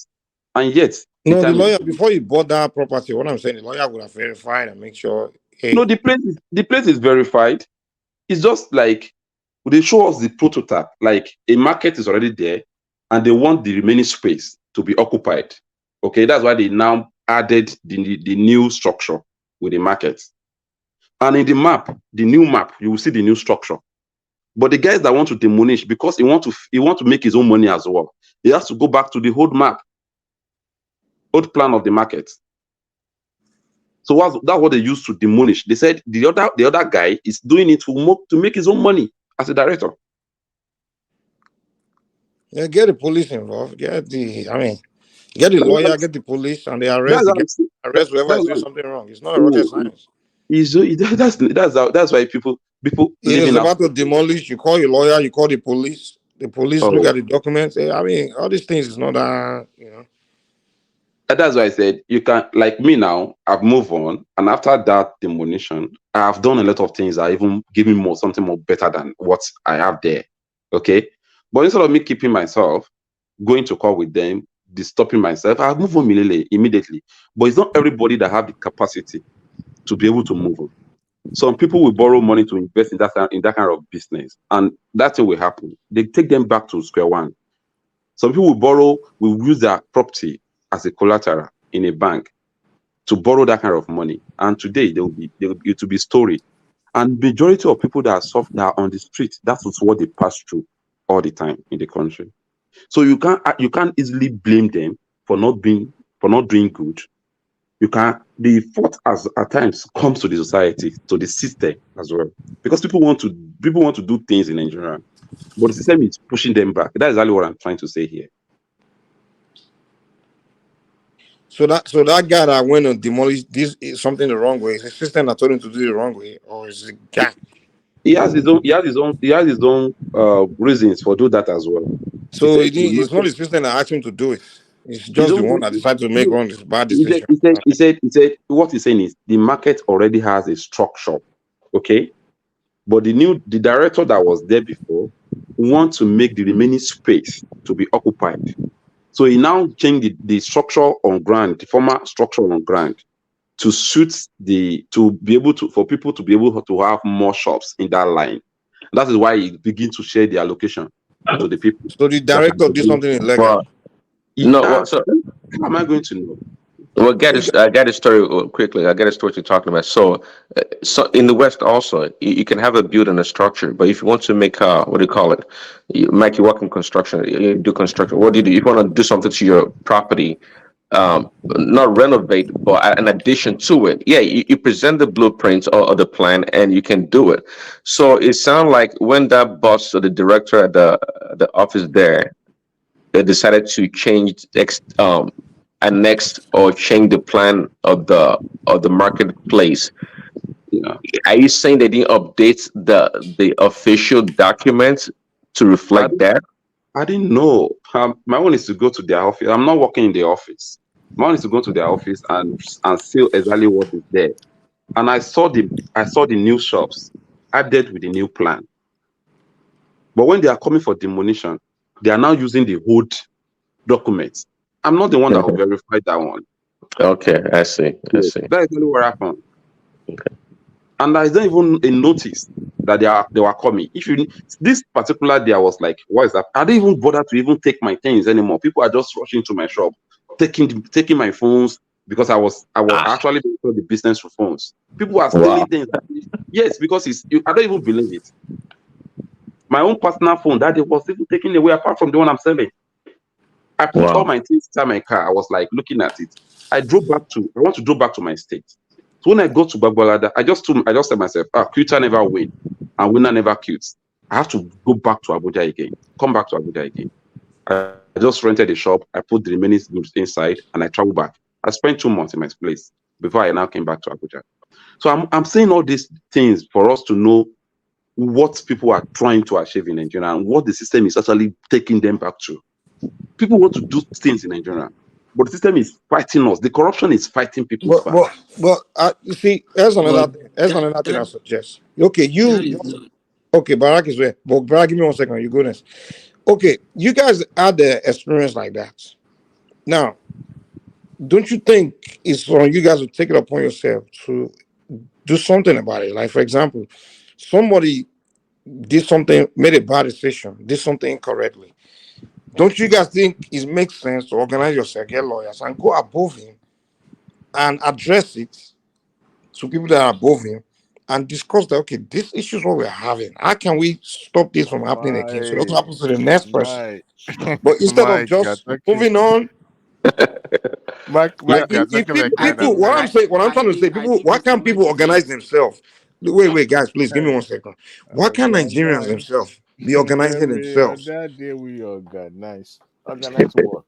Organize what, bro? Organize In a what? place where things are working, you can organize. No. You make the things work. You are the people running the things. And if you ignoring problems and just complain, then the problem will not go away. And by the time you think you are actually fighting them, the time for you when you have the energy to move on, I think it's better for you to channel your energy towards. So you don't have energy to effect change, then there will never be change. If everybody not keep saying, you will just waste your time for almost 80 years and nothing will still come out. It's They not. have No. they It's also have, not. they It's also not. I'm have not their, talking about just you getting your land back. the I'm person just that is saying, like, coming the person that is coming to demolish your space. Is the owner of the office. They have their structure, they have their plan. Before he can even have the mind up to come and demolish your space, maybe he already has a backup. The man beside me that actually take him up. Today, last time I went to that market, I look at that man. The man actually used his retirement salary. It was a retirement, what's it called, salary payment to invest in that business. Today, the man cannot even feed himself anymore with his family. So all right, let's hear from Barack. Barack, are you there? Yeah, I'm here. Good morning, everyone. I've been a fan of this show, and I truly respect what everybody is doing here. But I think there are many issues with Nigeria regarding to what Mr. Fali said about his shop. I think the issue we're having here is blaming the system. I don't think it's the system's fault. I think it's just a monopoly and power play. Because if there's, if just like you said there was a director there before, and he's taking order from somebody, is the order coming directly from the government, or is just him playing power monopoly in the market? That also has to be put into consideration. Secondly, Mr. Mike said they should gather themselves together and look for a lawyer and go above him to resolve the issue. Then someone started laughing and saying that they don't think that is possible. Well, if we cannot organize and we cannot have discussion, nothing will not have solution to all this problem. That is just my own point to Mr. Afali, because he's saying, oh, the man, he went back to the man. Only the man cannot fight this person. This person has a lot of resources. He knows people. He's well connected. So if we cannot come together and form a unity between us, I think two heads are better than one. Only one person cannot fight this man alone, and there are people above him. So, but I don't think the system is in play in this, because you said they have a foundation for it already. They have a plan. You've done your job, but it's not all about just paying them and going into business. They said you can get a lawyer as well. Getting a lawyer also Well, plays a role. sorry, Barack. You can't say the system is not at play. When the man went to the official government system place to inquire. But sir, I'm very sorry to interrupt you. Even in the local government level, people do monopoly. They do power play. That's what Nigeria has been. Nigeria has always been in power play. Is it actually coming from the government, or is coming from him? Because we might be saying, oh, this is the government doing this. It might not actually be the government. It might be somebody trying to get access to the land. He knows him, he pays him. He say, okay, let's just turn the book and let's do this. So Yeah, but I got your point. I got your point that the directive may not be coming down from above in the government. But here's the conundrum. The man went to an official government institution. I mean, so who's to be blamed for that? He doesn't know if this is a fake director general or director of the place, but he went to do the right thing, and the system beat him. So we can't blame directly from the top, but somehow, some way, the people. That's why they said that the bureaucracy or the people in charge of government affairs are the ones that are corrupt. So I mean, how can you easily escape such a system? It's a tough one. I know. I hear what you're saying loud and clear, but it is tough. Right, thank you. I appreciate your point of view also. You're also correct and you're also right. But not making any attempt in the first place creates more problem for us. We can all agree on that.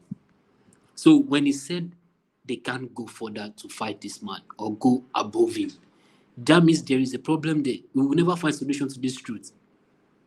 If someone comes to you, if someone did something bad to you, and you said, okay, I'm just going to let him go, instead of reporting to somebody who is above him, then you are giving that person power over you and monopoly over you, and it can be done again.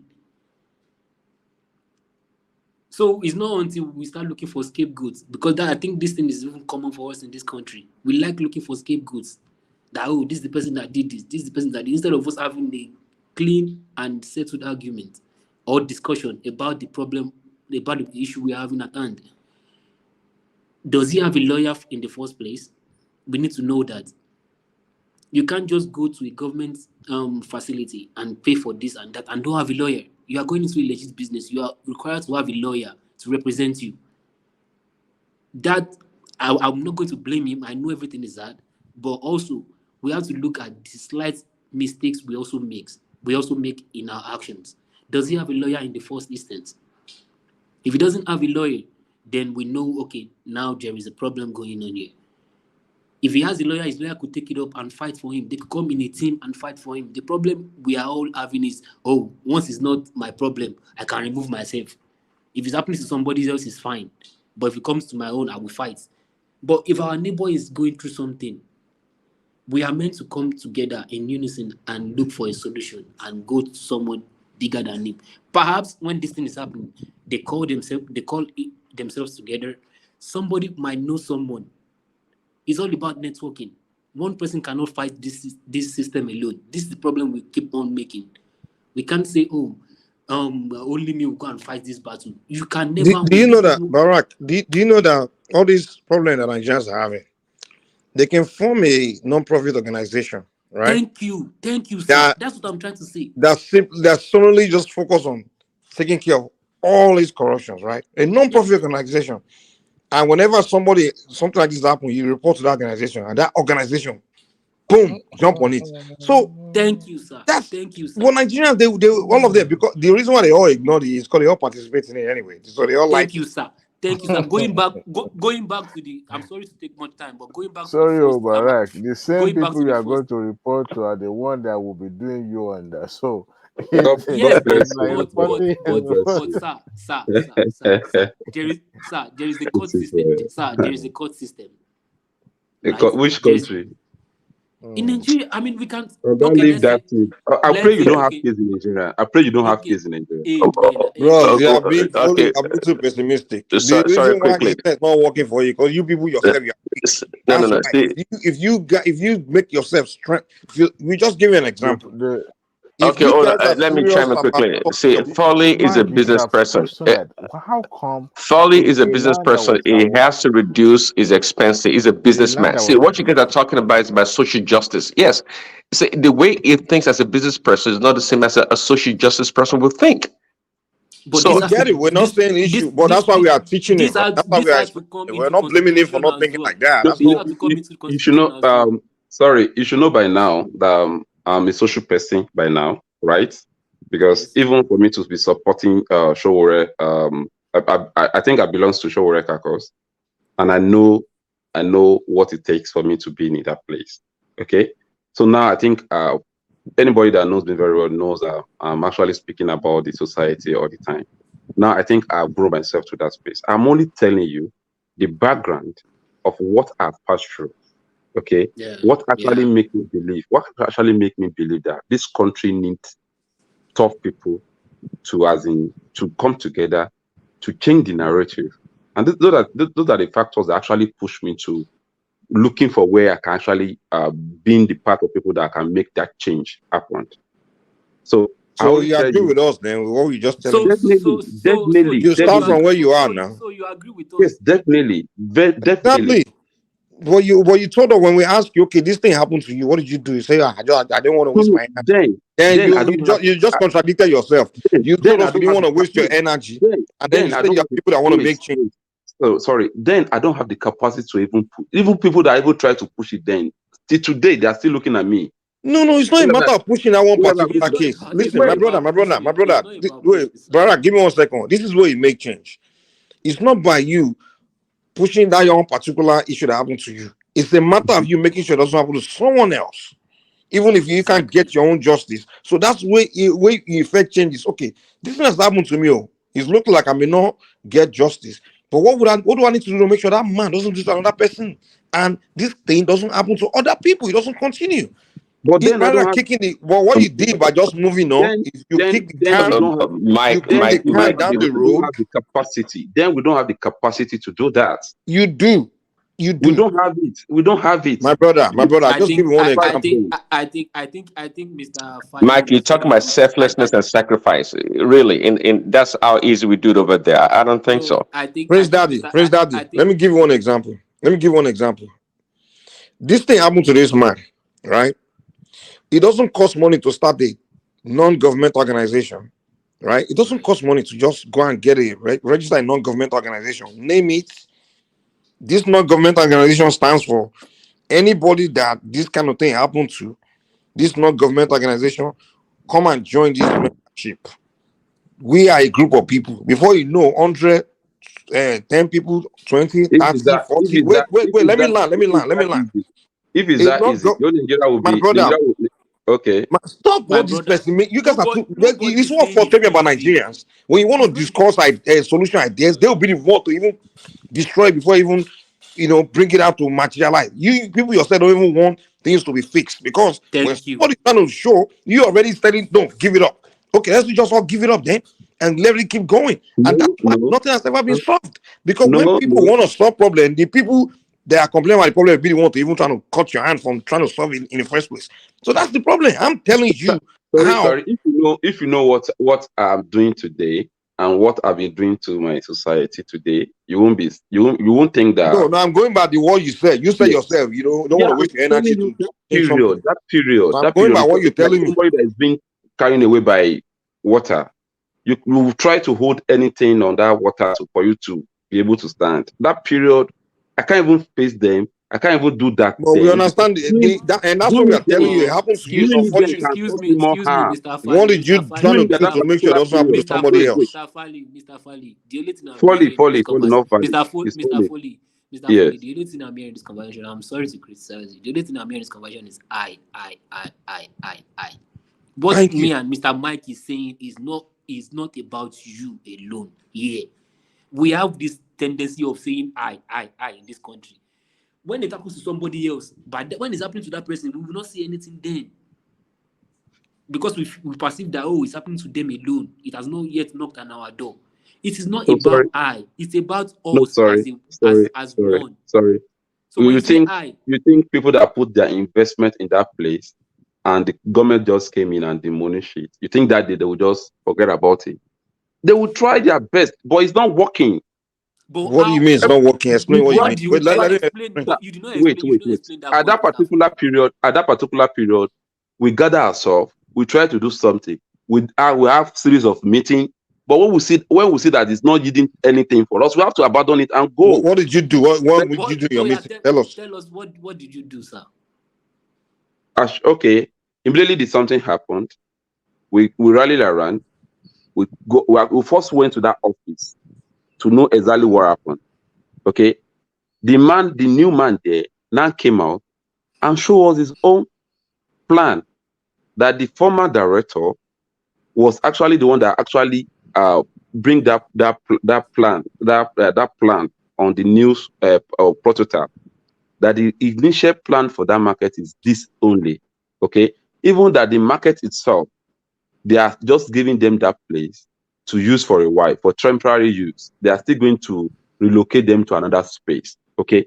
After we heard that, we come back to our own space. We have our meeting again. We went to some offices, but we are not seeing anything happen.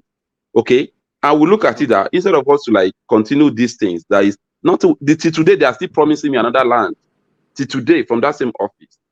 Did you guys involve a lawyer to look at who's right, who's wrong? Definitely. And what did the lawyer say? The lawyer only give us what's it called? His own legal advice. And what was it? What he gives to us is we can push it. We can actually go to court with them. But did they make it clear who's? Wait. There's 3 people involved. There was 2 directors from the government side. Exactly. One of them had one plan, another one had another plan, and you guys, the third party, and you lost. So the fault will be at one person, whether it's one director, the other director, or you guys. Were their contract involved? Mr. Foley, do you have your own plan? The plan they give you at the office. Do you guys have those plans? I said we have the prototype. They gave us the prototype of exactly the shop they wanted to build on the place. But they are giving you a prototype. Prototype does not mean the actual thing. Barack, the fundamental question is this: were there contract involved? Were there contract? No, Mr. Foley. Prototype is to test. It can be faulty. Let me tell you how the market works. They will give you. Initially, they've already built some shops in that place. But the shops are like all these markets, small shops. But when I came in, I'm not really okay with that small things. Okay. I now have to I asked people in the market. They now said, this land at the back, that they are giving out the allocation now for people to build. That's what actually prompts me. Okay. So how can I get the allocation? They now said, I have to go to FCDA, where they are sharing the allocation. So when we get to the FCDA, they gave us the allocation, and I have my own allocation with me. Okay, this area, this from this place to this place, you can do this on it. Okay, and I went to federal government office, not a business center.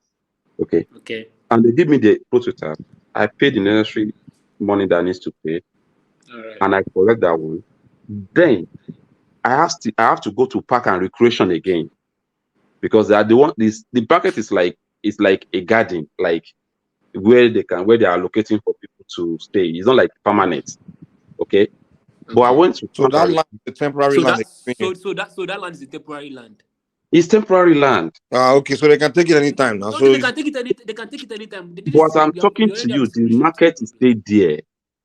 The you are market is making it look like you bought a land You and are then making look. You are what you just told us is like you said you bought the land. I Because paid. Anything you paid for, are you not buying? Yes, okay. You paid for a You paid for temporary. it for that paid for, period. sir. You paid for a temporary allocation. This is what Yes. Mr. Mike has said in the first place. Why And don't if the you market involve your lawyer if the market in the is going to first be place? go down, there must be a notification. Like people give you a notice that okay, wait. When they were giving you this land temporarily, is there a contract that you signed that okay, they will give you this land for this amount of time? Was there any contract? they are not actually giving time in allocation. Mr. Mike, Okay, so they have a right to take any time then, because there's no agreement, there's no contract that says. My brother, there was no contract. There was no contract involved that says we are giving you this land for this amount of time. If you know how allocation works in Abuja, you will understand what I'm saying. When we said allocation in Abuja, you will definitely understand what I'm saying. Allocation is across the board. Okay, tell us what it. Tell us what they will give you that land, okay, and they will put it there for temporary. But if at all they are going to take the land away from you, they are still going to relocate you to another place. That was the right out. Wait, is this the permanent agreement that they will relocate you? That they are going to relocate even the market itself. Like so now, but do you guys do contracts? Like in a contract, wait. If you're not owning something permanently, it means you are renting it. So now, if you are renting it, there has to be on the contract that this renting will be for this amount of time, this period of time. Now, if there's no time in your contract or there's no agreement of what time, then they can come anytime and take it from you. No, the question here is this: the real market is still there, okay? And I'm telling you, this is what I'm talking about. This is even the land. Wait, even the land they demolished, the shop they demolished. See, as I'm talking to you, nothing. It's only my tax, the floor, the tax that I use for that place that is still in that place. It's not like they have done anything on that land. Mr. Floyd, I don't think Nigeria was your problem. I think you are the one that don't know how to invest your money. Mr. Foley, you took a gamble with your money. That's what you did there. So it's not Nigeria that's your problem. I won't try to say even in America here, I won't try it. I won't put my money. Mr. Foley, just like you said the land is still there. They've not done anything to it. Yes. And the market is still there too. The market is still there too. Exactly. The market. Sir, let me illustrate what you just people told are still us for you. coming to that market. Let me illustrate what you just told us. You said they have a market plan already. Then there's an extra land at the back that they started in the market, inside the market, inside the market. Inside the market, there's an extra land for temporary allocation. Yes. Then they demolished that. Even the market itself is also temporary. Okay, fine. The market is temporary, but your own land everything on that space is temporary. Even the market itself. Okay, but now they demolished everything. No. They demolished that new one that they attached with the market. That's what I'm saying. The problem is not with the market now. Is the land that you got. Oh, okay. Where do you wait? I didn't collect the land from the market chairman. I went to federal government office. Yes. To give me the allocation, not the market chairman. Sir, when they give you the contract and the allocation to this thing. Okay. My own question is, I don't want to criticize you. I just want to know what's going on exactly. When they give you the allocation to this land and the contract to this land, did you yourself tabled the contract and try to understand what the contract is saying, or at least involve a lawyer that could take it up and see and explain it to you properly, so you can prepare for the future of what's coming?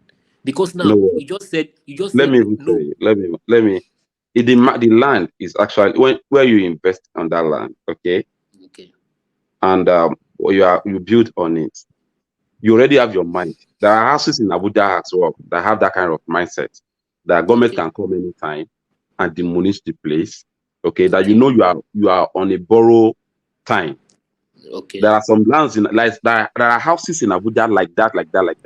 That people any houses you see in Abuja that people are not actually building very gigantic building on it. Okay. Okay.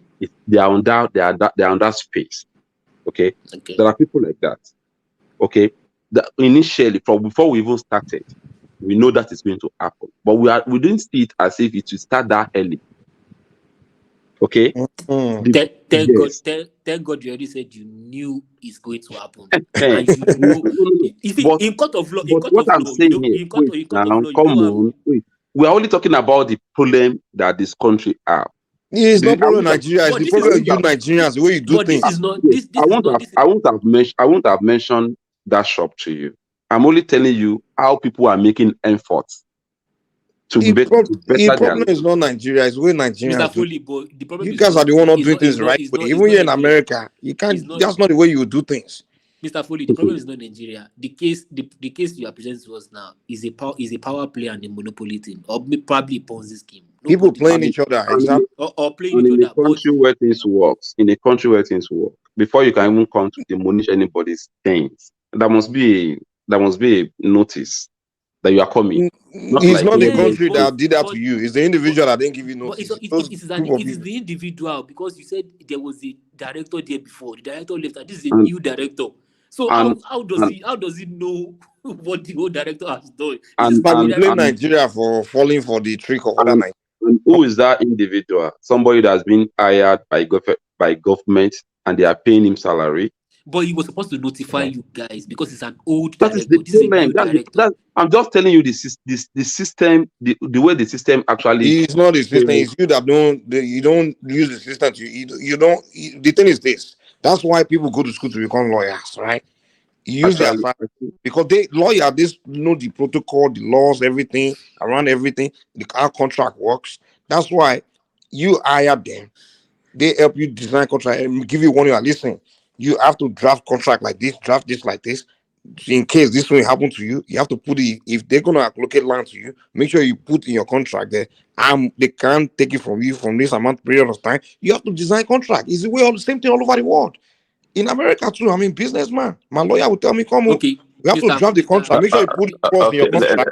Let me interject real quick. Put this thing in your contract. But in Nigeria, you guys don't do contract. You just expect someone to be fair to you.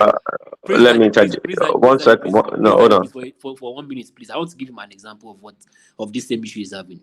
Okay, in Lagos here, in Magodo, my aunt bought a land in Magodo years back. Then this same thing you are speaking of happened. This is even different. It's not even allocated land. It's not like a temporary allocation. This is a land that they bought. Then with one wuru, they took the land. But because she has already involved a lawyer and she has already followed the right process and followed it up, she went to the state office and they gave her a new land somewhere else. Because what you are telling me, I have another experience from the experience you have. I'm only relating from my own part of the experience, and yours is different. And this is even much more different because now she bought the land. She's the owner of the land. She has the CFO. She has the right to everything. And they gave her a new land because she involved a lawyer and she followed up. Because what you just told us now is not like you just said, let it go. You did not follow it up. You don't have a lawyer. So definitely, you've already made a mistake from that place. If you are faulting some system, we also have to look back and look at ourselves also and say, okay, where did I take a misstep, or where did I did something wrong? We cannot just keep blaming everything on one person. We also have to look at ourselves as well. We cannot be scapegoating something. Someone else. The reason why you are standing this way is because you don't know how allocation in Abuja is operates. Yeah, actually, before you continue, they give us garden here. They give you garden here to start a business there, but they're not giving you that land for life, or as a property for you. But you can start whatever you want to do there. You will tell them this is what you want to do here. They will give you that place to be using for temporary use. No, they won't. There's no number of time. They're not going to tell you how long. So if they don't tell you how long, then it's your fault. You're gambling. All the gardens in Abuja, there is none of them that know how long they're going to use the garden. Then that means it's your fault. You are playing gamble. If they don't tell you how long, then it means it could be 1 day, it could be 100 days, it could be 1 year, it could be 10 I'm years. very sorry. I'm very So sorry. you are the one that gamble your money. Mr. Mike is right. You don't ask them for how long. Well, see, let me interject quickly. See, I see a lot of things. You, Mike, and I guess Barack, you guys are right in your own way, but following on the other side also, you guys are talking like, in the Nigerian system, they don't have ways to want to defraud people or to manipulate situation. Yeah, hold on, let me finish. You can try and blame. Praise Daddy, we already accepted. There is a way to defraud. We said this in the I said that. Okay, hold on. I said that to say that I know you guys probably heard this story before. I think it happened like few years ago. I don't know, 4 or 5 years ago, about a Nigerian doctor. Well, the guy they live, I think, in America, right? And he bought a property somewhere in Lagos, I believe, and he built a really nice house on that property, beautiful house. Somehow, some way, a minister or one of the politicians decided that they wanted that building, they wanted that house, and guess what? They did whatever they had to do, right? And they were able to take the house from this man. Of course, the man did everything correctly. Built a multi-million-dollar home on that property, did everything. But the minister and the politician, it happened to be an Ahusa person and an Igbo man. They worked together in conjunction and defrauded this man and took his home because why? They wanted it. Of course, this man. Hold on. The man did. This is a power play. He didn't have his document right. Of course, he had. Why would someone like that? He had everything right. In fact, it took them to court. Actually, I forgot. It took them to court. They went to the court system also. They did, because the guy's like a reputable person. Like, hey, he knows it's right. He did everything legitimately. This land, it was undisputable that the land belonged to the man, and of course, the house belonged to the man. But the politician, the minister, and the court system defrauded this man, and they took his home. They took it away from him. Power to take stuff from him. So let's not pretend like we live. Hold on, let's not pretend like in Nigeria everything's so smooth. Listen, in America, okay, you saying it? Okay, wait.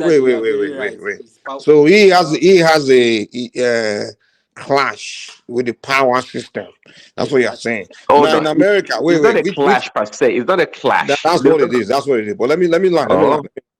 That situation will be very rare. It's not that many Nigerians will end up in a situation where they are clashing with powerful, like the government officials. So even in America here, if the state governor or the state politicians, they want to take your profit, they want to take your shit, they can use their power to take it. No, Mike, what I'm saying, don't go that high. It happens at it happens at the lower level too. Let's not go all the way. I just give that example that I know that was in the papers that I read about. You say politician, of course, those are powerful people. But it happens at the lower level too. Give me example. Give me example. What Foley is talking about? If you ask me, it falls in that category. Exactly what Foley is talking about. Okay, that if they go to court, that lower level guy cannot, collude with the judge because he's a lower level dude. He can't. The judge is jailing. Mike. The only people that have the power to collude with judges will be top politicians, ministers, and things like that.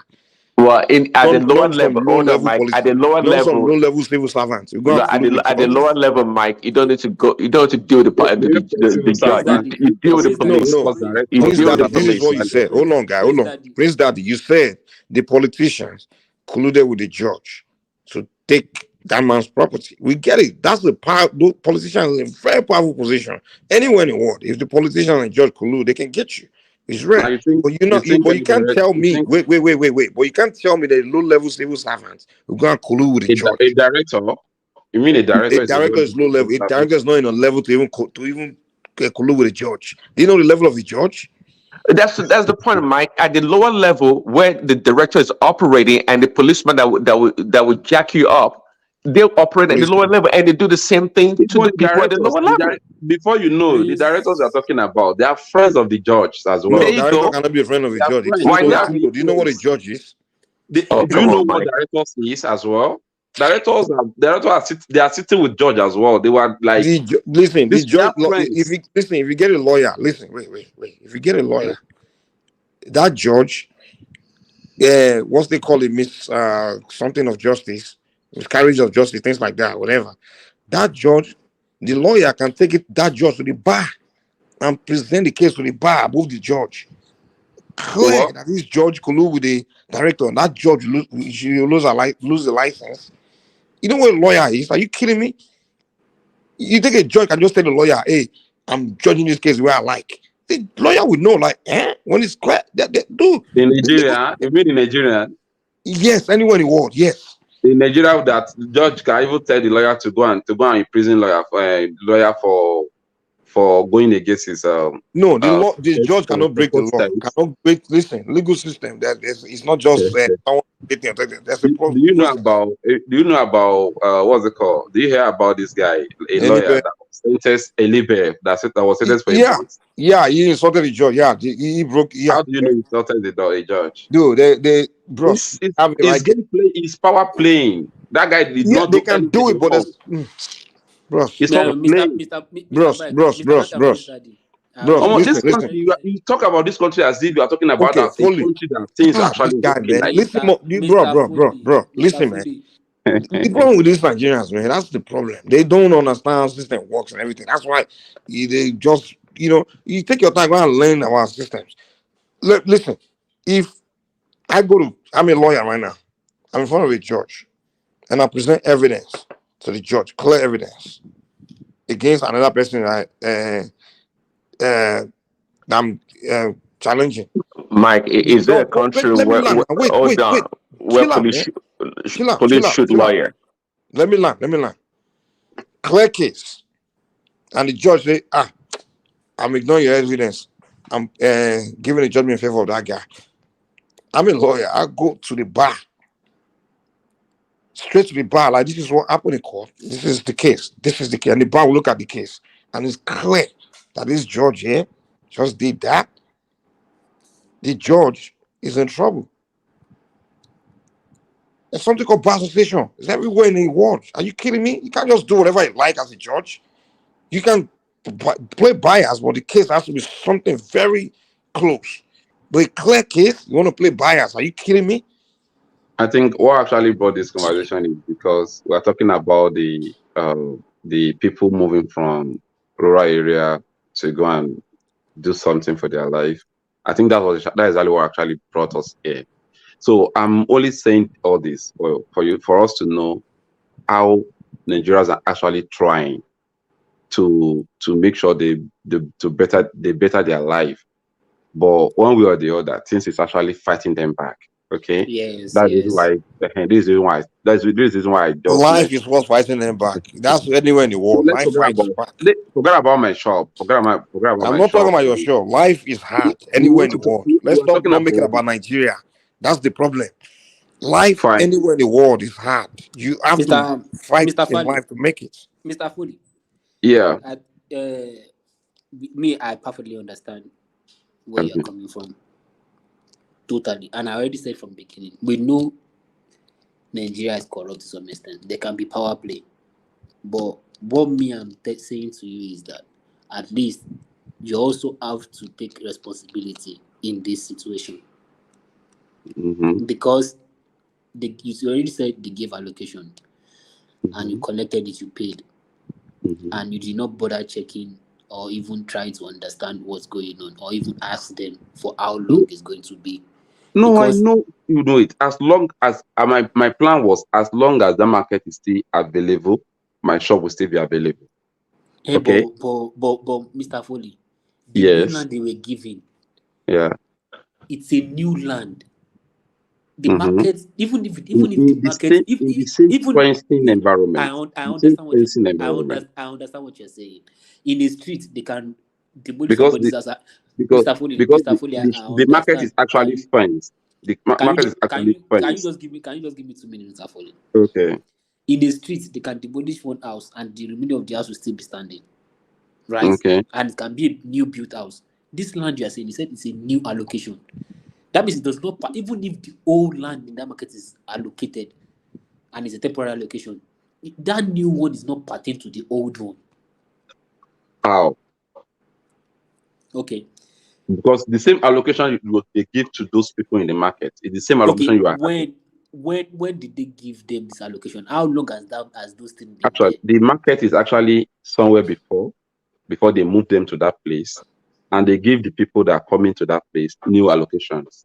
So they now build the Exactly. place for them. Now you But see this one, the same content that they gave to those guys as allocation is the same content that inside my own allocation as well. I understand, Mr. Foley, but what you are saying is that the market was somewhere before. That means these people that they brought to this place, they probably own the land in that market that they are taking away from them. Yeah, am I right? Am I right or wrong? They didn't even own the land as well. They were using one under bridge before, but for them to move them to where they can continue their business, that's why they reallocate them to another place. So listen, This is how they listen. do things. I don't You think can't Mr. Foley. Hold on. I don't think Mr. Foley paid a bunch of money to know that his building will be destroyed in 8 months or less. I don't think so. And if that were Exactly. hold on, if that were the case, I think they should, even though it didn't have a lawyer, they should have told them, well, you, at your own risk, right? Buyers beware. Exactly. Have your enter. Exactly. Okay, right. If you buy this property, in the next year or whatever, 8 months, we're going to destroy it. If you're okay with that, go ahead and buy. If not, you know the consequence. They didn't say that. So the point here is that, look, we can try to blame Mr. Fall. They should have known better. But I'm telling you, based on the story, assuming it's true, that it was an attempt to defraud people. It could have been Mr. Foley or Mr. Mike or Mr. Prince or Mr. Barack. I'm telling you, they would do to anyone. I think Prince Daddy, you're actually correct. You are actually correct. I have no disagreement with what you just said. I already said from the beginning, it could be a Ponzi scheme or a monopoly or a power play. But my own issue is, did Mr. Foley ask how long would this temporary allocation last for? He said he did not do any of this. He did not even contact a lawyer in the first place to explain how this is going to take place. Presume he already knew that this is going to take 8 months. Will he invest his money? Let's also have that conversation as well. Like, if he knew this demolition is going to take place in 8 months, will he invest his money on that land? Because we can just say, oh, this well, is I will hot cake. answer. If I answer the question for him, I say no. Right. Okay, you want to answer the question and say no, he did not know. Then we can say the fault is on both sides. But I'm not saying one is right or one is wrong. I'm saying, did Mr. Foley make the proper step to know how long this is going to stay You for? know, do you know why I didn't bother to be explaining myself further? Because I noticed that we don't understand how the market or my intention of getting that thing is, and the purpose of that market. So you trying to talk about it, you won't get the picture. It's me that I was there. I know what is happening. So I know exactly what I'm venturing my money to at that particular period. Well, Mr. I didn't Foley, mean that shop is still available. Mr. Wait, sorry. I didn't mean that market, that my place is still there, okay, without that demolition.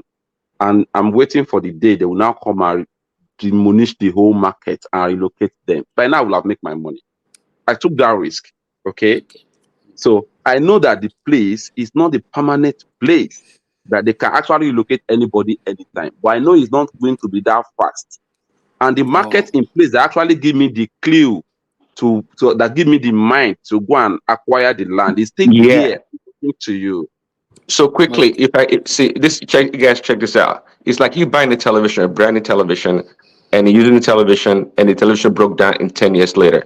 Would you be upset? Of course not. Even if the TV broke down in 5 years, you still won't be upset because you think you get the value for what you paid for, right, Mr. Foley? That's what it's thinking. Okay, Prince Daddy, this terminology of the television. Did you get the television from a place that has a good warranty that says if it breaks down, you can bring it back and take another one? Or did you just go to Well, not for 10 years. Not for 10 years. No. I'm not saying for 10 years. I'm not saying 10 years. I'm just saying, let's just use that same terminology. If you buy it. Okay, let's talk about guarantee now. The guarantee that we had now is the market is my own guarantee. That as long as this market is still here, my shop will also be there. That's my own guarantee. That's the warranty. That's the warranty That's the like the warranty. television. Yes. So you expect the market to be there to protect To its protect my own. investment. So Hold as on, long its as the market is there investment, available, and my own is supposed to still be it was there. open to recoup its investment in as Before long the as market, that before market the is thing there. happens. Yeah. Well, the problem is there's fault on both sides, and I'm both just sides are telling, no, right. I'm just saying all these things because I just want us to know how people are trying in this country. Yeah, I didn't Mr. mean that. Foley, I didn't mean I don't have Mr. something Foley, to go back on. Mr. Foley, I'm in Nigeria as well. But I Yeah. know it's difficult. I know it's hard. But the beginning of the conversation was how Nigeria is progressing. That is Yes. the angle. That is the angle I'm bringing it from. No one is going to deny. No one is going to deny the fact that we are not trying in Nigeria as a whole. But there are something holding us back. We know that. We know there's power play. We know there's monopoly. We know that as well. But we also have to make attempts. That's what I'm just saying. I'm not saying, oh, probably you are wrong And or I you have are right. do you know I have a resolution now? And my resolution is anything that will make us to push government away from this set of people that is governing the space is what I'm actually into. But Mr. Foley, now let's make this a comedy. This thing, you know that is not possible. It's possible. It's possible.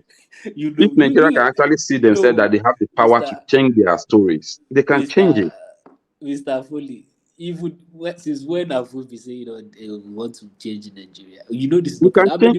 We can change many Nigeria. Chinese are more. They are not. The Chinese are worse than Nigerians in 80s.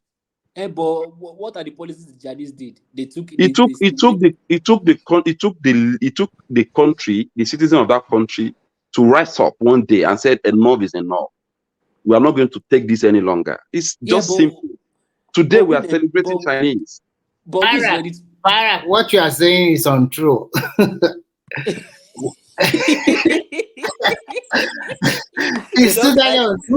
Who told you that the Chinese people rise up and said, today is our country, we are taking our country back? I was not the one that said it. I was not the one that said it. Was Mr. Foley that It's me. It's me. No, it's wrong. What happened there was they have a cultural revolution. It's a dictatorial environment by Chairman Mao in the 1940s. So what they did was very simple. Through that man, they took a lot of people from the city. They took them to small county or village to go and work there. Rural area. So to transfer them from city, for example, maybe you're a Lagos boy, they now take you to Ogbomoso, and that will be your new place of abode. I mean, that is you are now an Ogbomoso, you are no more a Lagosian. So that is one thing. And another thing that he did was that there was a lot of protest from students. A lot of them were killed, they were shot. So many things happen, okay? If we start to talk about it now, you won't like that kind of thing to happen in your Nigeria. So if that can happen and it can give us the kind of country we want, I'm okay. So how would you feel if you're a married man or father and they kill your children and they also kill you? Is that fine with you? No, I know, and I know they can't just kill my children. There's no way they can just kill my children. Who told you that? Who told you that? Mr. Foley, Mr. Foley, you are saying Mr. Foley, you are saying you do not mind for that to happen in Nigeria. Yes, now, if that can change if you are going to calm down. Mr. Foley, Nigeria is a capitalistic system. We run a capitalistic system. China is a socialist system. Government owns everything. Your business that you are doing here in Nigeria that you are free to do, you cannot even attempt it in China there without government taking everything. As long as I can feed myself, I can take care of my How long did you take the Chinese? I'm not looking for much. I'm only looking for little to take care of myself. I'm not looking for much. Okay, because if you like, will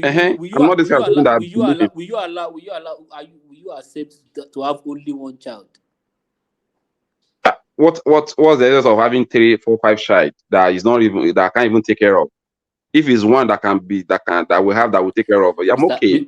Mr. Foley, I think the issue we have here is you have not left, just like we've not experienced what you went through in the market. Let's just pray this China thing does not replicate itself in Nigeria, because me and you will still be on this platform complaining about the same thing. No, I didn't. As long as I can have a blueprint of where the direction is going to. You know, socialism can never when work for Tinubu Nigeria, when Tinubu remove subsidy, who are like, people are saying is bad. I know it's bad too, but my own problem then is like, what are the projects? What are the projectors? What are the promises after removing it? What are we doing? Where are we going to after removing it? There must be a conversation between the citizens and the government. Okay, we are taking this away from you to suffer for it, but we are going to give this to you in the next 2 years. That's the only way I think I got it wrong then. I never said they should not remove subsidy, but there must be projects that, okay, this is where we are going to after removing it. It's not like you just tell me to go and suffer, and I won't have where my suffering can lead me to. I won't be able to condone that. But if a government come to place and he told me that, okay, I want to staff you for so period of time for us to achieve this, and we're all of us to be looking at that thing that we want to achieve in the next couple of years. All of us we align with it, but not like when you just take away our this thing, and you are now giving us. Okay, I'm listening. Mr. Foley, you said the first subsidy issue is it's a problem between the government and the marketers. Okay. Of course, we know we are going to suffer it. So this issue is between the government and the marketers. But at that point that this thing is happening, you yourself cannot deny, if you used to use gas was exponentially low. Okay. So you can see the difference. It's not taking something away from us totally. People say, okay, it's bad. Is gas still low now? Is gas still low now? It's been long I've checked the issue. That is even more higher than what it used to be before. No, but gas is not as expensive as petrol, right? Right. That is more expensive now. Really? No, yes. I think it's not expensive. Gas is now around 1,000. It used to be cheap. It used to be very cheap before. How many kg? Or it's much cheaper than before. Before it was like no, it's not high again. Yeah, it has high again. It can fluctuate. You know what? Let me be frank with you.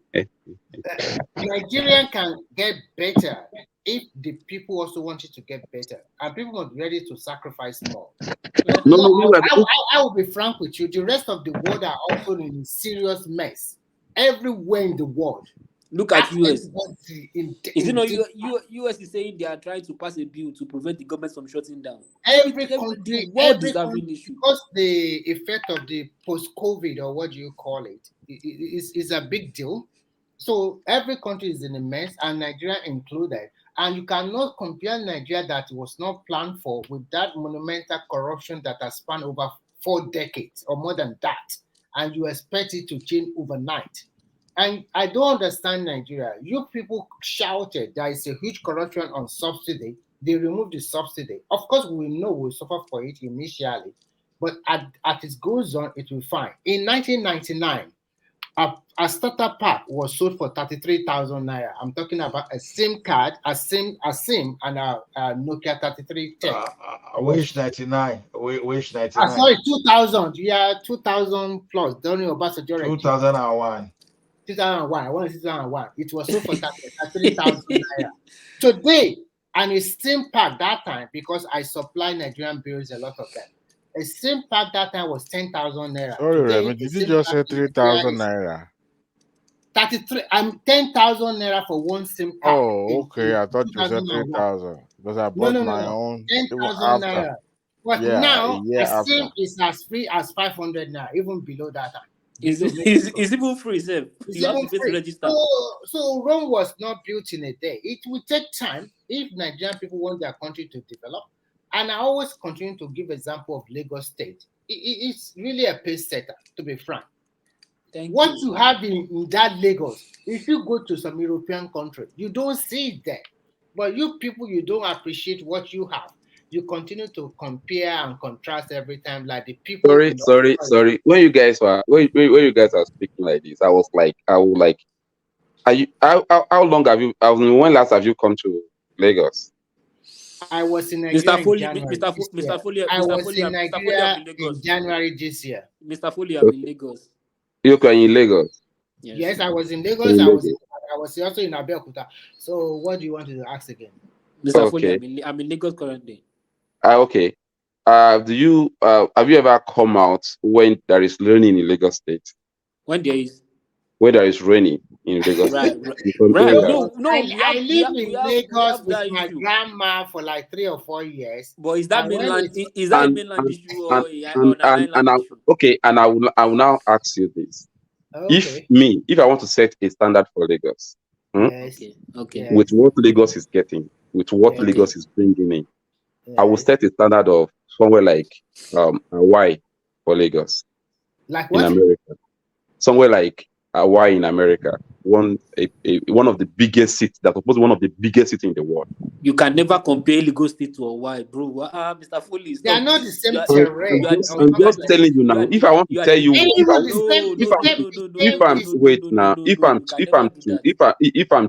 I'm to rate Lagos State with what they are generating in that state, okay. I should be seeing Lagos. Hey, wait! I should be seeing the Lagos. I should be seeing the Lagos that people will travel down to come and see. Yeah, that's in me. I'm talking about me. I'm talking about me. If I should rate Lagos, and financial center of Nigeria. Lagos is a metropolitan city. It's not it's totally for business. For it's not for tourism living. like it's not that, for tourism. okay? It's for working. It's not for living. Business environment, business city, and the only place you can compare to Hawaii right now is Calabar. Yes, thank you. Or those Akwa Ibom side or something like Civil Servant State. It's not that expensive there. Those are the places you can compare. No, those guys are not. Those guys are not. What I'm talking about is the kind of IGR that Lagos State is getting compared to their achievements. I'm not saying it yet. I'm talking about me. What these people are getting and what we are seeing in Lagos. So how much can you quantify? How much do you think? How much do you think Lagos is generating? How much, sir? Lagos State. Yes. Only Alimosho is getting almost 40 billion. We are talking about Lagos. Forget the local government. Forget local government. Is it not part of Lagos? No, entire Lagos. You said Lagos. This is not about Alimosho. This is Lagos. Say Alimosho or maybe like. Wait, we're talking about the Lagos we all know now. Yes. Tell us how much. Tell us how much they are generating. How much they are generating per year as revenue? Lagos are getting nothing less than 100 billion every month. Every month, 100 billion. What? Okay, let's assume that. Wait, wait. Let's assume that Lagos is getting 100 billion every month. So that make it 1.2 trillion in a year, right? Mm-hmm. Yeah. So that is less than 2 billion. That is less than $2 billion dollars. Yeah. And I live in a city that generates 5 billion, and we have 1.6 million. We generate 5 billion in a year. Mm-hmm. Look at for a city of 1.6 billion. So the truth is this: Lagos is undermarketed. The revenue is too small for the Mr. Foley, listen to this thing. According to December 2023, the bill, Lagos generated 924 billion. By December, they said it's going to generate 924 billion naira. No, and you have to factor in the population. And if you are talking about Lagos generating money and you are seeing the figure that they generate 900 billion, I will not lie to you. They've make times 3 or times 4 of that thing that they actually declare. That is your own personal opinion. You can just telling you what Lagos supposed to be bringing. Even Foley. Let's assume that even if there is no corruption, on that land will have be something different. That's what I'm saying. Foley. But it is let's assume different. that Lagos is even generating 5 billion in a year. Now, you realize they are going to pay salary of the workers. Mm-hmm. You realize a lot of things, the debt they are paying based on what. So the thing is, a city like Lagos, normally, if not because federal government is the type of government that want to foreclose at everything. Lagos normally should need an average of 20 billion a year, dollars a year. Right. Just for us to say we want to really get a real metropolitan city in the next 15 to 20 years. That's just reality. And So also, what Lagos is generating is a joke of revenue, to be honest. Yes, It's a and joke of let's revenue. ask Mr. Foley also has to put in mind how many population, what's the population of Lagos right now? How much are they generating as revenue? yes, the population, if they really want to count, it will be close to up to 30 million people living in that place. So that is nothing when you're talking about the revenue. How many The of these revenue can 30 only million is are even paying paying taxes? taxes. Yes. Yes. So Majority are not paying. Let me tell you so many things that how Lagos, the federal government is actually slowing down development in that country. Like the traffic in my city now, the air traffic in my city is more than that of Lagos. I don't really want to just go to Atlanta to just go and say what is there, because the traffic in Atlanta, for example, in Atlanta, I don't think Lagos can process that in 3 years. Okay, if You know, everybody's flying to Abuja so because the traffic is little. even I'm telling you that Lagos has more traffic more than Abuja. Funny enough, yes, and of why course. all this? It's just because Lagos as a route, don't let me use all this British English, as a route is shorter to many destinations. But those people that wanted to redevelop Murtala Mohammed Airport like about 2 decades ago, the federal government would not allow them because of vested interest. Because that should be like, it's supposed to be like some kind of hub. This one that you'll be going to Addis Ababa, all those, Lagos was supposed to be like hub. Just like Heathrow is to London. That's what Murtala Mohammed is supposed to be. And hopefully that is what we are expecting the airport that's going to be within Lekki Heathrow to be. Yeah, I think that's the trajectory they are heading to. They need to have 2 airports. Then one should be focused on international, and the other should be a route airport, like you said. So I think Lagos has been misjudged for its revenue. Yeah, can they do better? I would say yes, but how better? You understand? Because okay, assuming that maybe let me use road. Maybe Lagos State need like let's say 30,000 kilometers of road, for example, and you will need a proper revenue. Let's assume on average of $20 billion a year for Lagos to function properly, and you are generating just 2 billion. So instead of 30,000, you are constructing like say less than 1,000 kilometers. You understand? That's just because we are quantifying it because that billions in naira is so huge to us that we are forgetting some other things that Lagos State government will do. They will pay wages for the workers. They will even pay some contractors to execute some things. They will still run this the electricity they use to run the processors. So a lot of things they will do there. So to me is, I don't know, that country. I think we need to restructure because if you see the way I've been praying that all these VAT things that they are that Wike should win it, because some people are just there collecting money while they are not contributing. You have your Guinness in Lagos, you have the Nigerian breweries in Lagos. You are supposed to expand revenue. Some people are telling you that, you cannot bring this in, they are breaking your bottle. And these people, you still want to be collecting VAT and be giving them, So we just need some kind of structural reform that will reset everybody's brain. Everybody's brain. And you need the leadership to make that happen. Yeah, we need leadership to make it happen. But we have a leader. We have a leadership now. Nobody is good. We don't have leaders. So Tinubu is not a leader. No. For Libby, yeah, it's two-way things. Yes, we need leaders, But still, within the leaders we have, we can still, we the followers too, we can mount prayer because the space of obedience now. Sir, we have a leader. Tinubu is a leader. The problem with us is that we are it can't be Tinubu alone. we are failing to support. Exactly, that's what I'm saying. We are failing to support him. We are only looking at Tinubu as the head. How many people are under him? If we are talking of leaders, even governors and local government chairpersons, they should be the one that should be doing most of this thing. That is why I'm praying for structural reorganization. Because when you have 36 governors doing something simultaneously, if you see the way I'm happy on this matter of power, it's not going to happen immediately, but in the next 10 years, it's just for maybe Lagos and Ogun State to just do something about electricity. Now, if we are lucky enough, if we can get favorable judgment in VAT, before you know, people will start finding alternatives.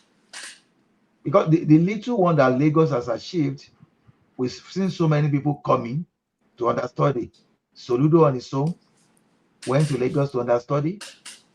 It's just a matter of time. Immortal Rise, if it keeps up fully, people will understudy. So if we get that power distributed, and if we start getting back, especially because, like I said there yesterday or 3 days ago, on the big scale, large scale like Dangote, no problem. Those guys are going to generate electricity. But this is unfortunate for Lever Brothers, Unilever, that they ran away, giving excuses of electricity.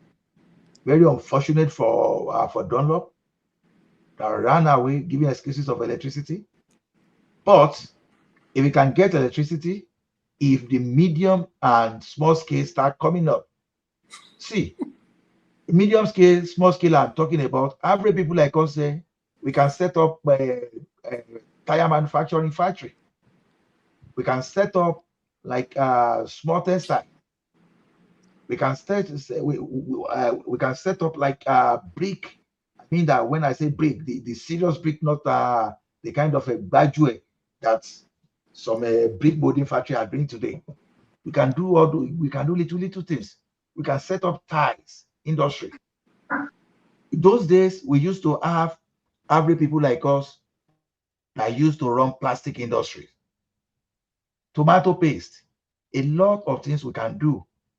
Because for those people within small and medium scale, they will need power. They surely need power.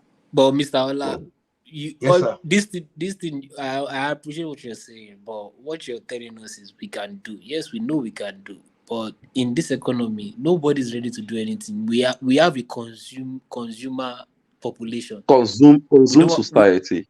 We don't have a production society. That's part of government policy to do. See, when that is not government policy, Mr. Ola. When Jonathan, it's government policy. It's government policy. When Jonathan wanted to eliminate cement importation, the first thing he did is he withdrew the licensing from those that they gave before that were supposed to be importing, while putting some backward integration infrastructure back in Nigeria. This guy failed. They would rather go to China, bring cement to Nigeria, maybe the landing cost will be around 200 naira, repackage it, I'll be selling for like 2,800. So now when Jonathan stopped it, and we have the like of Bua, Lafarge, and Dangote left. See, that was when Dangote now aimed at, okay, it was going to be the largest manufacturer of cement in Africa. Okay, what does that do to Nigerians? Or what does Nigeria make from that Dangote cement we are talking about? Okay, what Nigeria made from Dangote cement? Let's start from how many workers do we have with Dangote today? Just imagine, as Dangote is the largest employer of labor in Nigeria. How much is it paying its workers? It doesn't matter how much it's paying. It matters. It matters. All this thing matters. A bag of cement today is around 5,200. A bag of cement. today in Mr. Nigeria. Mr. Foley, I think they So corrected okay, that. okay. I saw somewhere that Where is it's Dangote getting his machinery from?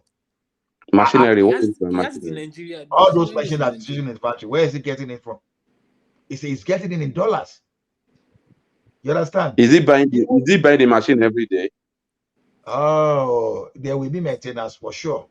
All those parts that will be used to maintain the machine will still be in dollars. And this guy is still paying some dollars, some dollars less. I think we should But stop. Mr. We Ola, should stop Mr. Ola, celebrating failure. We should stop Mr. Ola, celebrating failure. No. Wait, Mr. Dangote Ola, can do better. I know. that should not give him an excuse not to pay proper salary to the workers. No, buying machinery does not involve that. No. Look. When you say he's not paying proper machinery, proper this thing, one thing I used to, the way I argue my own is this: if anybody really want to look at what Dangote is doing, and you want to challenge Dangote, it is fair to lay hands on Dangote Group financial reports and see how things are running. Then you can take a decision whether it can pay more than what it's paying. But if you do not really go through his annual financial statement and you are saying you should be paying, then based on what? On what basis? I'm not defending him on that one in totality. Me, and you know that Dangote is actually making big money from that cement. He's making big money from that cement. How do you know how much did Dangote make last year? So why is he? Are you asking me how much Dangote make last year? Yeah, I just want to know. I'm interested. Wow. I think I'm interested in knowing. Let's leave how much he makes to his accountant. No. We should be able to talk from because sometimes we make assumptions. That's what I'm saying. I think Google can help me about that, even if I don't know. No, Foley B. You see, one thing is this: that 5,200 you see, that's the final price. Now the question is this: how much is this cement getting out from the factory? That's where that's what I want to. Wait, you just see something now. How much are they selling cement in China? And what are the things they use to make to produce cement? We have it here, raw materials. Here. Who they buy cement? Who is buying cement in China? No, I'm just he said they are importing it before that they get it cheaper. How are they doing it over there? That make it come cheaper. Those ones are taking our resources and they are manufacturing and they're selling back to us. No, they are large. Here we have our resources here. We are getting Foley B. China has so many advantages over us. They can manufacture all the machines they are using in the plant from the beginning to the end. Yeah, China is manufacturing. Chinese factory, some of them are well automated. And then not only that, China has problem of oversupply. You understand? They have issue with oversupply as at that time. They actually produce more than what they need and more than necessary for them to push it to the international market. So when you hit oversupply situation, you just want to sell anyhow. So there's no, don't even like when it comes to even manufacturing. No. China is even a very terrible example to even compare ourselves with. Even we can't even compare ourselves to India. So talk of China. So our situation. Do you know that Dangote is generating the power supply he's using for himself, and that's maintenance on its own. Yes. Dangote cement we are looking at is bringing machine and is sending people already that are maintaining that machine. You understand? Dangote is servicing both local and international debt. Now, if we can get some guys that can compete favorably, maybe Dangote is looking at let's say break even of 10 years. He may be forced with his lenders to increase that break even to, like, say, 20 years. So they won't be in that for a hurry. Just like when MTN and Econet were lying to us that, per second billing was not possible. until Glow that had no option than to sell. For him to break into the market, just came al per second Bailey. Yeah, I agree. People will have to come in and challenge Dangote. But the entry barrier in that business, it's not the joke, I must tell you. That's just my opinion about that.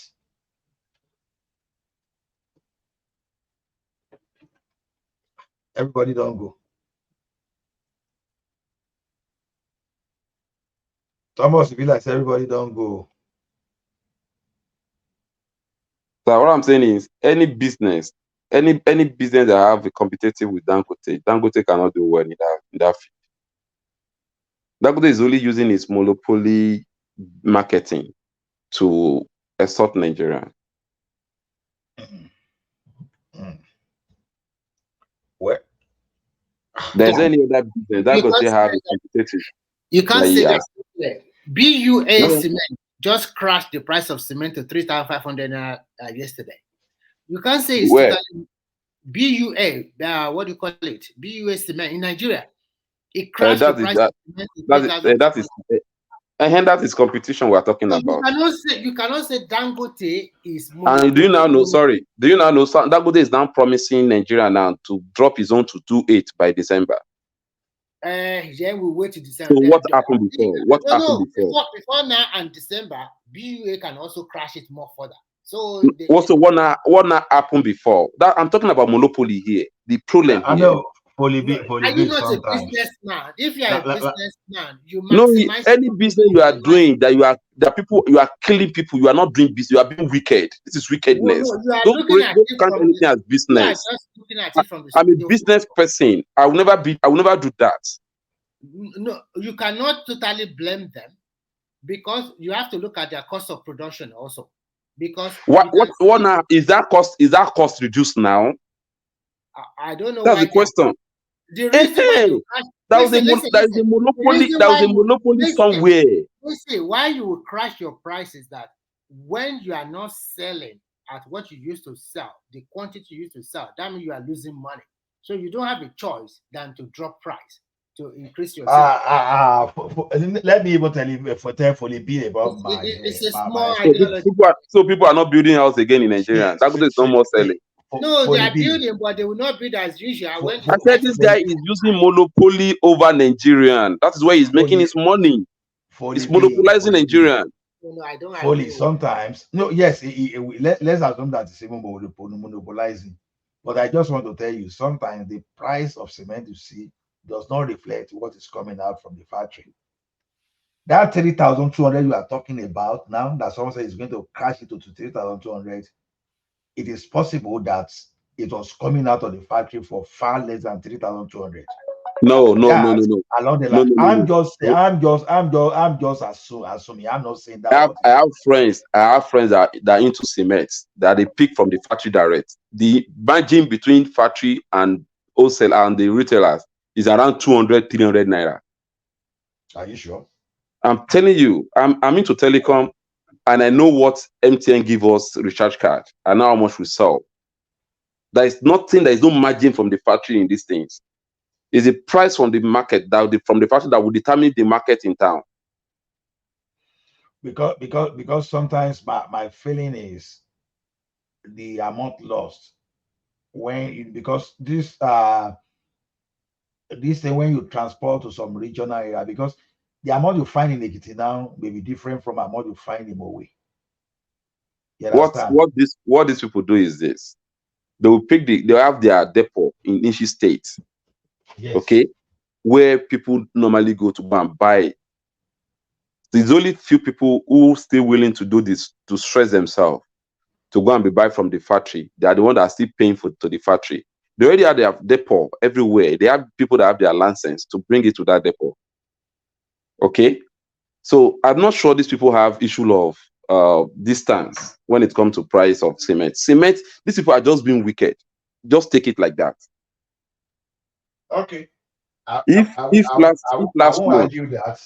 last month someone is selling cement closing to 5,000 naira, and now today is now telling me, even when the cost of production is even more higher in Nigeria, when salary, when the what's it called, subsidy is even there, killing the business more. It's not now that you want to reduce the price. What happened to you 2, 3, 4, 5 months ago? Why are you selling it higher? See, that thing may be between government and between the government and the product. I don't know. Let me just say, but it's just like because the why did big I say so? elephant. It's just that the big elephant in Nigeria is they are trying to kill everybody. They are just together to kill everybody. Because why did I say so? We don't know whether government is subsidizing them. That's one thing. I don't know. I'm just guessing. So don't take that one as the truth. So from my experience in the past, for that China you are saying, because why did China get to the position of oversupply? Government lowered the cost of production for them, especially during between 2007 and 2009, when everyone was in recession. If you look at China at that time, they managed the recession perfectly. What happened? Where they were paying $1 per kilowatt hour of electricity, government said, okay, don't worry, we pay 2 cents. And once investors have more money in their pocket, the next thing they will do is to keep investing, keep expanding. But in our own space, the money that are meant to do that, some people are using to buy Prado Jeep to build houses for themselves. I agree with you. I agree with you perfectly.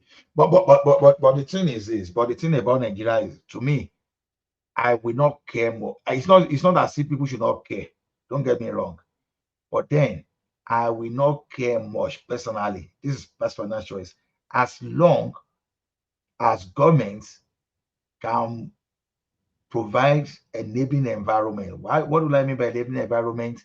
Your policy, the type of policy you make. If you want to promote toothpick production in Nigeria now, buy those people that are bringing it. If you want to promote education, you want education people to invest in more in education at home, then stop giving. I'm sorry to say, it may sound wicked. Stop giving people that are going for training in Dubai, people that are going for training in India. Stop giving them money. Let them go to some local training provider in Nigeria. Or if they are so thirsty for foreign education, let them go for let them go on YouTube. Because some people, they need forex even to go and study in Kutonu, to go and study in Ghana. And these people you are talking about, who are they? Is this the same set of the leaders, children? Sometimes people like you and I, people like you and myself, that we have some that we are carrying that. No, you don't see. Let me tell you one thing. I know many of my colleagues, including even my own brother, that send the children to this place. You understand? As I'm speaking to you, I'm helping someone to pay his acceptance fee next week. Okay, why do you think Nigeria can actually go that far? Not common Nigerians. Why do you think they can go that far? Because the school here cannot meet up with the standard they actually want for their kids. And even after the kids actually, most of them were using the opportunity to actually allow their children to go out so that they can be doing whatever they want to do over there. The public school you meant to say?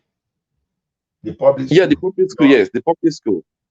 So even most of people that are actually sending their children to school and school abroad, they're actually doing it so that the children can actually have their life over there after the school. I agree.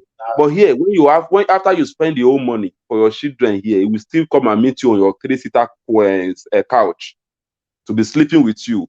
You still be the one that will be feeding him, giving him, marry for him, continue training his child as his children. So these are the things, when people are going extra mile to go and to send their children out of this space, it's just they are actually running away from that full soul of their children. They don't want it to be jeopardized. If this country can actually create an environment for people to work and school, and after you graduated, you get a job, people will be here making the country works. And this is a country where people actually came here to force you away from here to go and do slavery. And you are this is the same people now today. You are even taking your own money now to go and continue the slavery. I think our problem here is leadership issue. We need somebody who can actually understand our problem here and just put us on that path that can lead us to where we're supposed to go to, how we need to do it, what we need to do. We can pay the price. We are ready to sacrifice anything for it. But we need that leader that will be part of us, that will be ready to lead us. That it's not like you are telling me to not to drive a car and you are buying jets. I won't believe you. I won't trust you. I think Foley, I agree with you. Foley, I think the way you are putting it is not so simple as what you thought. First, you have to realize one thing: we live in a globalized world. So the world has changed totally, not like the old way that, okay, let's close up, there we have a leader, we have this, we have that, we must do for a leader. So in what capacity? So if you name your own type of leader that you want that kind of leader to rule Nigeria, maybe the rest of Nigeria don't believe in the kind of person you have in mind. I think here now, all over the world, there is competition all over the world. So if you want your country to be better, and if what I think the present government should do is that maybe give the federal university their autonomy. And if they give them their autonomy, will Nigerians ready to pay school fees? Because the government does not have money to subsidize school fees for them. So if you want the best quality, then if the university are the one that provide all amenities by themselves, then they will be able to discipline or do the right thing to the lecturers. Because some of these lecturers, they don't stay in one school, they continue to teach all around. So if you want best for your country, there must be what we call is a give and take. Even in the so-called developed world, if you look at all this Western world, they don't send their children to university. Most times their children get a student loan. And when they start working, they pay back. But in Nigeria, because they have where to work. Listen, a Nigerian parent, the system we have in Nigeria, you don't know what you guys have. If you know what you have, then you thank your stars. A Nigerian parent will send their kids from kindergarten to university. And at the same time, they also want more. They push him abroad for master's degree or something like that. Okay. So you can see that to the extent of how our people can pay money. For example, look, if you are a medical doctor, if you want to be a doctor in overseas, you are going to pay a hell of money to study in the university if you don't have a scholarship. After graduating, what happened? Of course, after graduating, they will find job. In Nigeria too, they also find job. Where is the job in Nigeria? No. What you can say is that, listen, you can say they find job, maybe the remuneration or the benefit is not enough. We can understand. But telling me they do not find a job, that is a lie. For a medical doctor, if you are a well-trained 6 or 7 years spent in university in Nigeria, you find a job. Because we have shortage of doctors. Okay, wait. Okay, you are not what you are saying now, you are not asking me to invest like 50 million naira to go and study medicine in Nigerian school, right? Is that what you're saying? So if after graduating,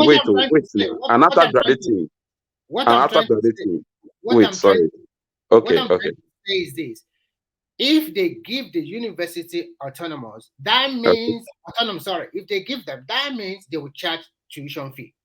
Fine. They will increase the school fees, right? For some selected courses. Fine. Because Nigeria is fine. Wait now. So the school fees will now be increased, right? Of course, it will be, because fine. And after graduating from that same school, the same me will now go to a market where they will be paying me 70,000. No, you cannot. Things does not remain static. Look at what happened today now. Yesterday, Tinubu said that low income earner will get additional 25,000 per month for the next 6 months. Within a split of 2 or 3 hours, they increase it to 35,000 for every worker, federal worker in Nigeria. We don't know what the state will do. That means this is a listening government. And what I'm just trying to tell you is that don't expect an El Dorado overnight. Actually, if I've been listening to me since I've been coming here, there is no time I've ever accused Tinubu in person, because his government is still fresh. So you are preaching that social kind of yes. social welfareism or something like that. That is Yes, what you are pushing. his government is still fresh. For me to have anything to blame Tinubu now, maybe after 2 years of his ruling. Unfortunately, But for now, I ask still keep my reservation about Tinubu. I will ask you Looking for his, I want him to whether he succeeded, either he succeeded in building So Nigeria. let me ask you a question. If, for example, if you are an investor, let's say you are big, like what do you call it, like Facebook and the rest, and you want to invest in a social welfare state, would you put your money there? Because you know that you are not going to reap any profit like that. So you have to look at what do you really want as a country. Do you want to practice social welfare, or you want to practice capitalism, or you want to practice what I call mixture of both social and capitalism together, which is like a kind of mixed economy? So what do you want? You must have to ascertain that one first. And I think when you look at Nigerian lifestyle, you will know that Nigeria tends a little bit towards capitalist kind of something. So the point I'm trying to say is that if you want quality, then Nigerian people must pay for it.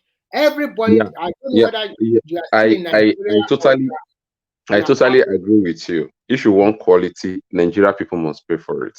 Yes. But you should as well put it into consideration that the people you want to do it for must not die before they enjoy the life. So now the way I see is that you want to have your cake and eat it. You cannot have not both. Having cake and eat it.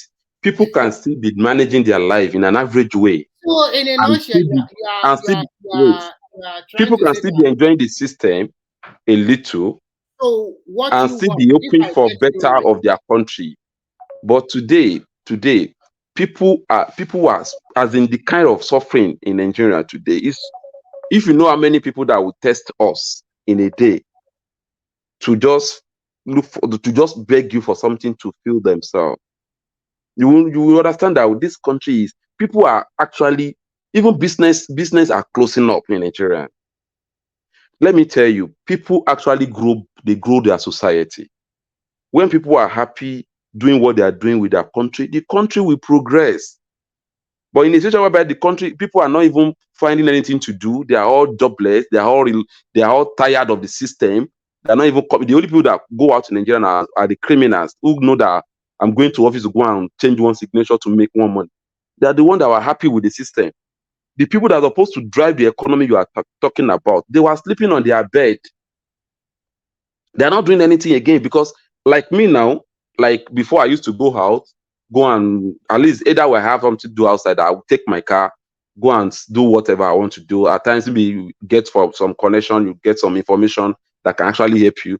But now, if you are taking your key, you are leaving your bed, you are already spending money going out. So for you to now go out now, it's a bit difficult for you. And as you are not going out, the country is not moving forward as well, because people drive the economy you are talking about.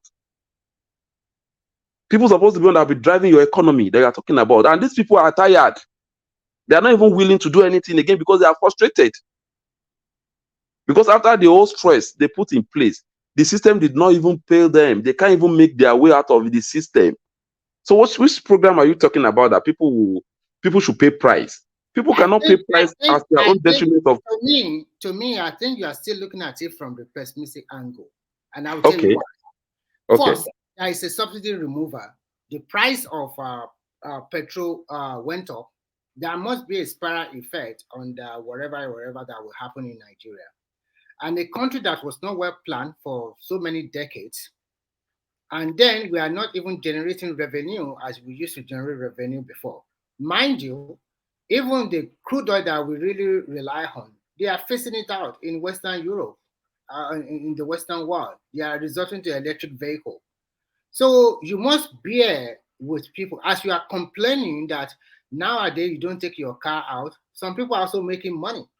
So you cannot say that because this situation happened to you, that is what is happening to the rest of the people. No, I'm not. Wait, I think the problem we have here when we are talking about things. Just give me one more minute. Here. You know what? Sorry. Please, for you to learn, please. Wherever I'm here saying something, I'm not directing it to me. I'm just talking to what people are actually going through, not even me. Yes. First and foremost, I acknowledge that. I know that things might not be so easy, and things might be so rough or so tough for a lot of people down in Nigeria. But that doesn't mean that economic activity is not going on. Economic activity will continue. Everybody will adjust in the short run and the long run. They will readjust their business model. They will readjust their trading pattern. Everybody will readjust to reality. Maybe before you have your car, you can cruise around the city, even if you don't have no destination because petrol is cheap. Even in the so-called abroad we are talking about, nobody will just cruise around like that because gas is not all that cheap also. Because you have to also factor how much do they earn per hour.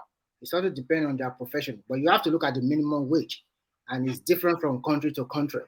So some countries, their minimum wage is as low as 12. Before when you're talking about this thing, before as a site engineer, if you're a site engineer, before you can actually take your car, drive to the site, giving them your paper, your what's it called, your contacts, that you can actually deliver this, you can do this, you can do this. And at the end of the day, you come back home, you did not spend much to do that. And even if nothing come up from that place, you are still good, you are still fine. But now, for you to even go out to go and do that now, it's difficult for you. Okay, so that is the question now is fully you ask yourself as a site engineer. If you don't go, because life is about risk, it's 50-50. If you don't go, you lose that opportunity. If you go, you might get the opportunity. But what about if you now go? Wait, what if you now go?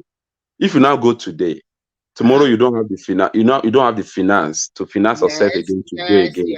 Yes. And the place you go to no good anything. You go 20 times and it's negative, and then you went one time and it's positive, and you discover. What if you have gone 19 times? Wait. What if you have gone 19 times? Wait, what if you have gone 19 times to spend money to go 19 times? And the remaining one that's supposed to give you the money, you don't have money to go there again. What happened? You cannot say you don't have the money to go there. You find your way there one way or the other. How will you find your way? I should go and steal. Come on. If you want something, you go for it. But if you are thinking this, no, you cannot just be telling me how. You are the one that wants it. You want job, right? You want money. You want. I'm talking about. Wait. Wherever we're hugging here. I'm not hugging. I'm just trying to tell you. Okay. Whatever we're trying to correct ourselves here. Me, I talk about it as if it's what I'm passing through. But I'm just talking about the possibility of someone is a graduate that is trying to find a way of surviving. So hold on first. Let me tell you something. The world is changing. Forget about certificate. It's about skill acquisition now. If you as an engineer, you are in the field, then you have already acquired some skills in your field of work. If your skills is good enough, you might be recommended to so many people to go and work for them. If you are freelancing or if you have your own company by yourself. So the things are changing all over the world, not only in Nigeria alone. So a lot of jobs are being taken over by AI technology or maybe computer or whatever. Wait, sorry. Is it the same? Is it the same parent? Is it the same parent that works so hard to pay your school fees that you yourself are actually going to school after you graduate? That your parents are so that poor that they can't even give you that kind of life you actually want, and they just force themselves to give you that education. I think you are just generalizing it. I said something. I'm talking about general things. I'm not talking about people who can afford it. I'm trying to tell you that everybody will readjust their life. Now that the situation of fuel subsidy is in, you readjust your life by not driving your car every day like before, because you want to conserve some money. So everyone will readjust. But what I am trying to tell you is that if you want quality, people must pay for it. You cannot expect free manna like before, because in Nigeria, a lot of people don't pay. But I don't know why you are saying. Sorry. I don't know why people are seeing it as people that government, that people in government supposed to be the one that will be enjoying the system. And some set of people in the country as citizens should sacrifice their life for the same people that actually taking over, that are actually taking everything away from them. What we are saying here, what we are saying here is this: if at all you want me to suffer to achieve something, you are also human being like me. You must pass through that same process you want me to pass through. Okay? Not like when you are driving jets around, not when you are going around with Prado Jeep, using my own money, yes, the country money, to buy the same fuel. You use the same money to pay for your girlfriend that you want to fuck. Sorry, sorry for using that word. And you are asking me that I want to survive, to eat, to die before the country will be better. Who does this? I'm talking about the leadership problem here. If at all you want us to suffer, you join us. Let's pass through the same process. But when you're not cutting your own side of it, you are still living your life the way you want to live it, and you're not pushing everything to me. We are all the same human being. You also have the same years to spend here as well and go. I have years to spend years here on earth to live this country, to live the world. Okay, but you say you too also have the same year to spend here too. So can I and you are enjoying your own time. And you're asking me to pay my own time to pay with my own life, with my own time. Can I ask you some series of questions? Okay, sir. Of questions. Sorry to cut you short. Okay, sir. As a country, how do you generate revenue, in your own opinion? As a country, if country has resources, okay, they lay whatever you think you have as the resources, okay, as a country, you make use of it. You like it's like a business. It's like a business person. It's like a business person. Mr. Foley, you have a natural resources, fine, right? Okay. But you don't have money. Let's say you have a mineral resources. You don't have money to explore these resources. How do you go about it? Okay. What me I see as money is value, either you like it or not. Anything that represents value is what money is. Do you accept that? Hello? I'm just trying to ask you, how do you go about exploring your resources because you don't have the money to exploit? And what I'm saying now is this: anything that wait now. Yeah, I had you. But what me I see as money is anything that has value, right? Do you believe that? Hello? Yeah, yes, continue. I'm listening to you. Anything that has to do with that you see as money, it has to be something that you call value. So you already have that thing that's value. Okay? It's not late for you. If you don't have money, look for people who need that thing that you have. Okay? Let them bring their money to come and take the value you already have from you. So it's not late for you to use the things they are bringing to take that value, to empower yourself more, to equip yourself more, to be able to have more production of that same thing you already have. Okay? Not like you are saying you have something that's valuable, and because some people need it and you don't need it, and you can connect the people that need it and you to take that transaction so that you can have money. That means you don't want to be a living thing. You don't want to be a human being. We have the value here already. What we need here is to make sure that we make use of what we have, give it to someone that needed it, collect what they have on their own side as well, to exchange for what you have. And when you make the money, use it for the betterment of your people, of your people. It's either you improve the source of their income by pushing that money to more businesses that can be bringing more money. I think and by doing I asked you this question is because of several reasons.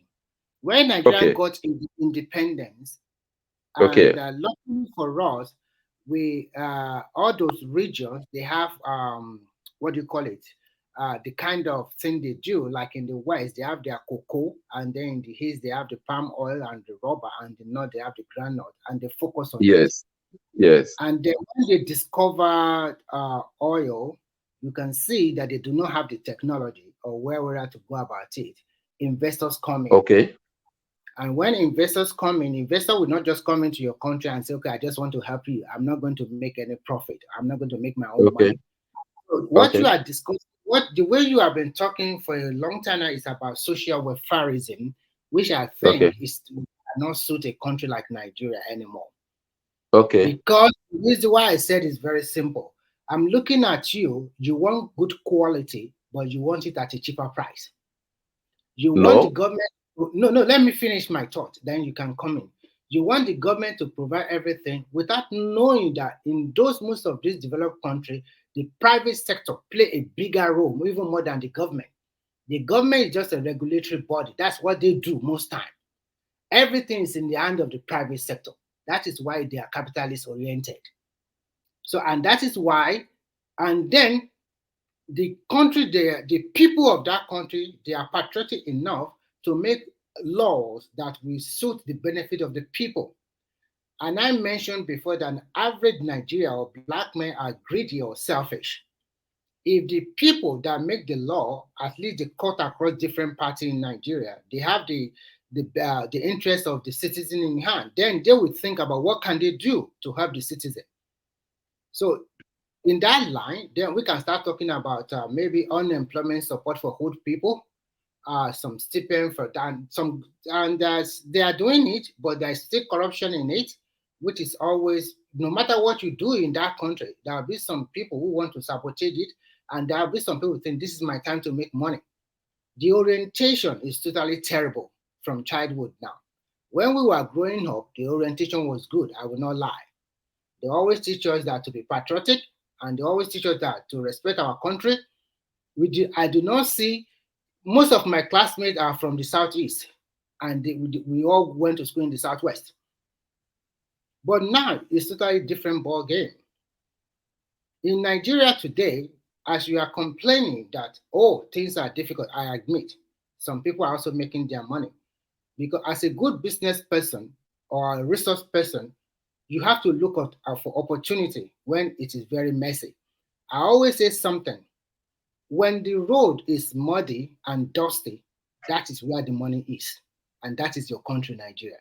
When the road is paved and everything is well organized, it's difficult to make money there. Because Nigeria is still messy now, there is a lot of opportunity for people to make money. No. Do you call because we are messy, because we are messing up? I'm not saying messy. I'm trying to say that because I'm trying to say Nigeria is still a fertile land. Because things that fertile land in form of what? By anybody to do whatever he needs, whatever he can do to make money. Fertile land in terms of so many opportunities. Look at, which for example, opportunity are you talking about? Sorry. Calm down. Look at, for example, I've seen a lot of young Nigerians that are into forest trading. They are making millions of naira. I've seen Nigerians that they are going to content creation. They are also making money that they didn't even expect to. I don't know whether. So what I'm trying to say is that when you push a man to the wall, and if you are the person that think very well, you sit down. I don't know if you are a site engineer, you can also look at yourself. What other skill do I have? Because I believe in one thing. If you go to the market, I don't listen to the noise from the market. I go and buy whatever I want to buy. But if you are the way you are looking at it as a good citizen of Nigeria, I appreciate it. Sorry, I trade forest. Do you even know what it takes? Do you even know what it takes to trade forest? I know it's not a piece of cake, but it doesn't mean that today you might not make money, but if you make money tomorrow, are you going to give me 1 million? I'm not even thinking of making money. The process I'm trying to tell you what you need to know. What you need to know before you can even trade. Do you know that it requires nothing less than 300,000 naira? My friend and my brother, nothing comes easy in this world. Oh Lord, this argument is simple. When you're talking about people trading forex and making money, I'm telling you, before you can even trade down, before you can trade, either you lose or gain, you need like 300K a Do place. you know that some people borrow that 300K to start the business? That is a risk. Oh, and okay. some of them, they were lucky, and some were unlucky. That is life. No, So I will not be. understand all these things you are talking about. I understand you very well. You want that social welfareism. You are peace with the Nigerian No, system. you know Things what? are I'm not. doing very You know. well. You know what? We want to pay the price. We want to pay the sacrifice. We want to make that sacrifice happen. But you, as a leader, must show by example. That's what I'm telling you here. Nigerians are very patient. For me, I always believe that leadership comes from followership. No, in our own case, the leadership did not come from us. Where does it Leadership come actually, leadership, they actually project us so that we will not be able to resist them. So can you tell me where do you choose your leader? Where does your leader come from? Do we choose leader here? We don't choose leader here. So how do they become governors and they buy votes? They buy votes. They pay people who are poor so you are to vote telling for me them. that, so And you they are discourage telling me leader. So what are you doing election for? And You they don't choose discourage leader. people to even participate, the good people to even participate in politics. So, Mr. Because if Foley, you don't have, if you are not a money bag, if you are not a money bag person, if you cannot if you are cannot not, contest with them. if you are not choosing your leader, why are you conducting election? And I'm now telling you, the one we have been having here, you don't call it election. I know. I expect you to say that you are followers of Showore, so there's nothing you can say. Wait, not about Showore thing. Let me tell you something. It's about Showore now. What did you stand for? Is it not Showore's value? Let me tell you about me. I saw Showore as somebody that actually speak my own mind. Showore is not. I'm not Showore. Showore speak my mind. So, okay. So you, if Showore have won this, people are not the one choosing their leaders. Yes, really. Yes. Where people are choosing a leader is when people actually, when you come to them, tell them, my name is sorry. My name is so. This is, I have graduated from so primary school. I went to this so secondary school. I finished from so place. This is me. Since I've been born, I've never had any issue. I've never steal. I've never worked in a place and embezzled their money. These are my record. Follow my record. And people go after your record. And they look at you. And they look at environment that you find yourself. What have you been doing in that society? Have you anywhere been of help to them? Been of help to them. And they now look at you, okay, if this kind of person can be taken, can be sending to somewhere to go and represent us, this guy will do well. But not in a situation whereby people come to your street.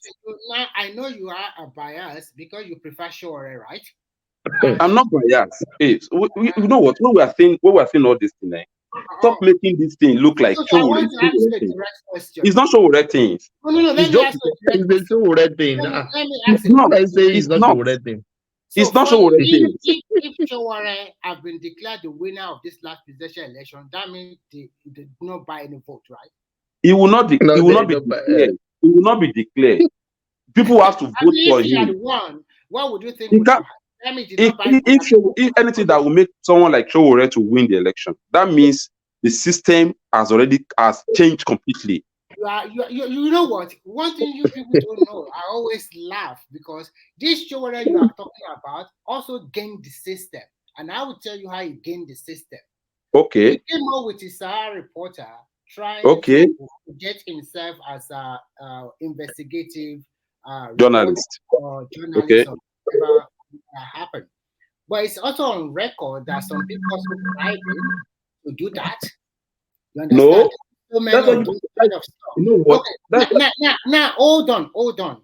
In his political party, there was a fight because there was a lot of donation from all over the world, especially in America. Which people could not account for. And this is propaganda of a thing that we're all talking about. You guys, please, I can tell you. Wait now. You are talking. Wait. For his local community. My chairman, my boss, brother, can we just talk? We are here to educate ourselves on some things. Yeah. Next time, if anybody tells you something about somebody, like that's what I will not do. When you tell me something about anybody, I do my own personal findings about the person. Okay. Okay, I will know the fact about that person before I lay my own allegation on that person. Okay, if you're talking about Sahara reporter, what actually brings Showore to even go to level of Sahara reporter? Nobody knows about it.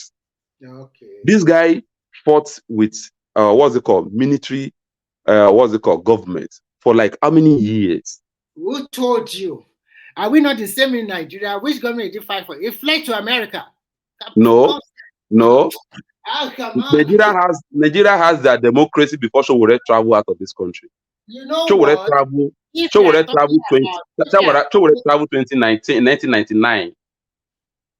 If you are talking about Showore and the rest, did they fight the military like all those Tinubu and his boys and Sir, go and check his record. Wait now, wait, please.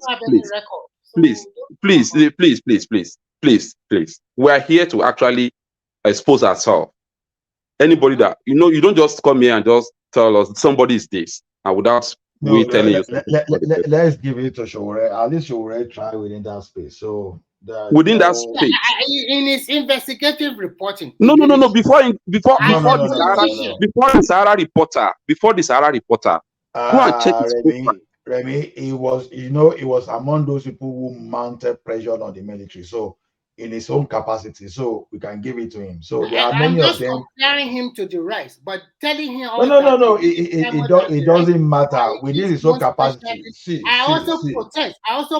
Remy. No. Don't compare your own level of protest. Some of us that do student journalism before, we know where we tell you that the life of Showore, give it to him within his own capacity. The only thing I can give to him is that is wait now, Remy, you may protest, but you could still sleep in your home, in your house without getting yourself worried. But the like of Showore, they could not. So let's give that one to him. But that's not enough. Let's give him that kind of deal, but it's not something that is extraordinary or so special. It's special. No. If you want to talk no, Remy. Let's look at it this way. I've seen people.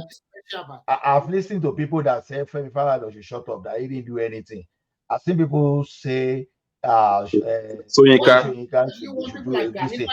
Wait, Remy, wait. I guess you didn't really realize who these people were fighting against.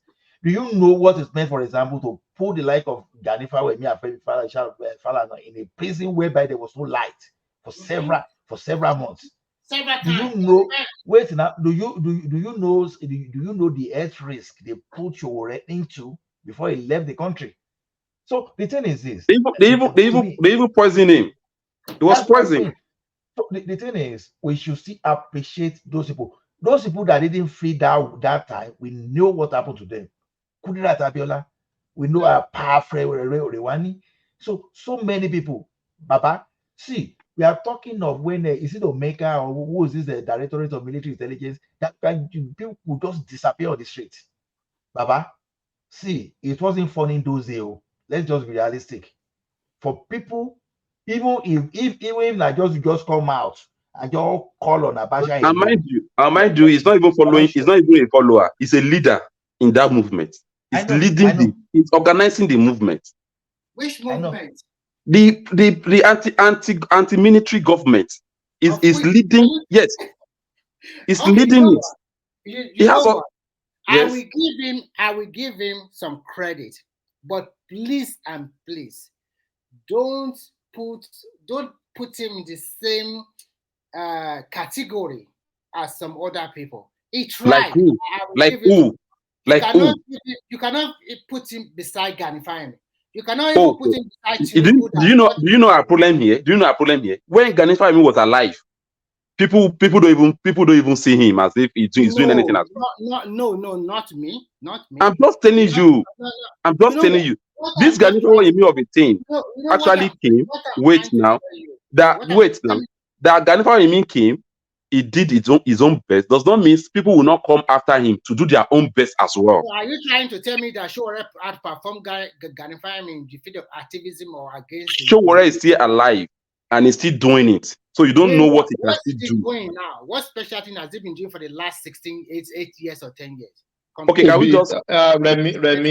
Can we just come down to... He's been beaten all over Nigeria. No. Wait. Do you know? Wait. Can we just try and understand that? Folly. I'm very sorry. I have to round up now. We must not pass 10 hours. So just one sentence from you, one sentence from Remy, then we round it up. It's almost 4 minutes to 10 hours. Okay. My God, don't they call me that we should not pass 10 hours here. So okay, no problem. No problem. Yeah, Mr. Remy, I would just urge you to take your time, okay? Don't just put your biased mind somewhere, okay? And follow Showore for a while and understand what this guy stands for, okay? So that you will not be confused by other people saying something about him. You can actually have your own mind about him. So I want you to have your own mind about him. That's Mr. Foley, one thing I want you to know is that when Showore started Star Reporter, I follow him to the time he does not report again, that he went for politics. I've been following him for a long time. I knew a lot of things about him, but I do not see him as a presidential material, as a politician. I do not see him as somebody that a lot of Nigeria will welcome and voted for in all over the region. I'm sorry to say that. It might be somebody you like, it might be somebody you project, but for me, that's my personal opinion. Remy, why don't you advise him to go and run for local government chairman? I've already advised him that I also look at him in the Nigerian contest of policy. We are all here to contest for local government chairman. Maybe he can even win local government chairman. Not no, senator. I was able trying to check his record. Don't let's waste your time because we want to take this matter. Maybe when next we are here again, we can talk about it. We don't have the time. I was checking his record. I was thinking, where was this guy from? Is it from Kwara? Is it from Kogi? Is it from? You don't even know this guy. You don't even know him. He's from Rivarian in Ondo State. I know what I'm trying to do.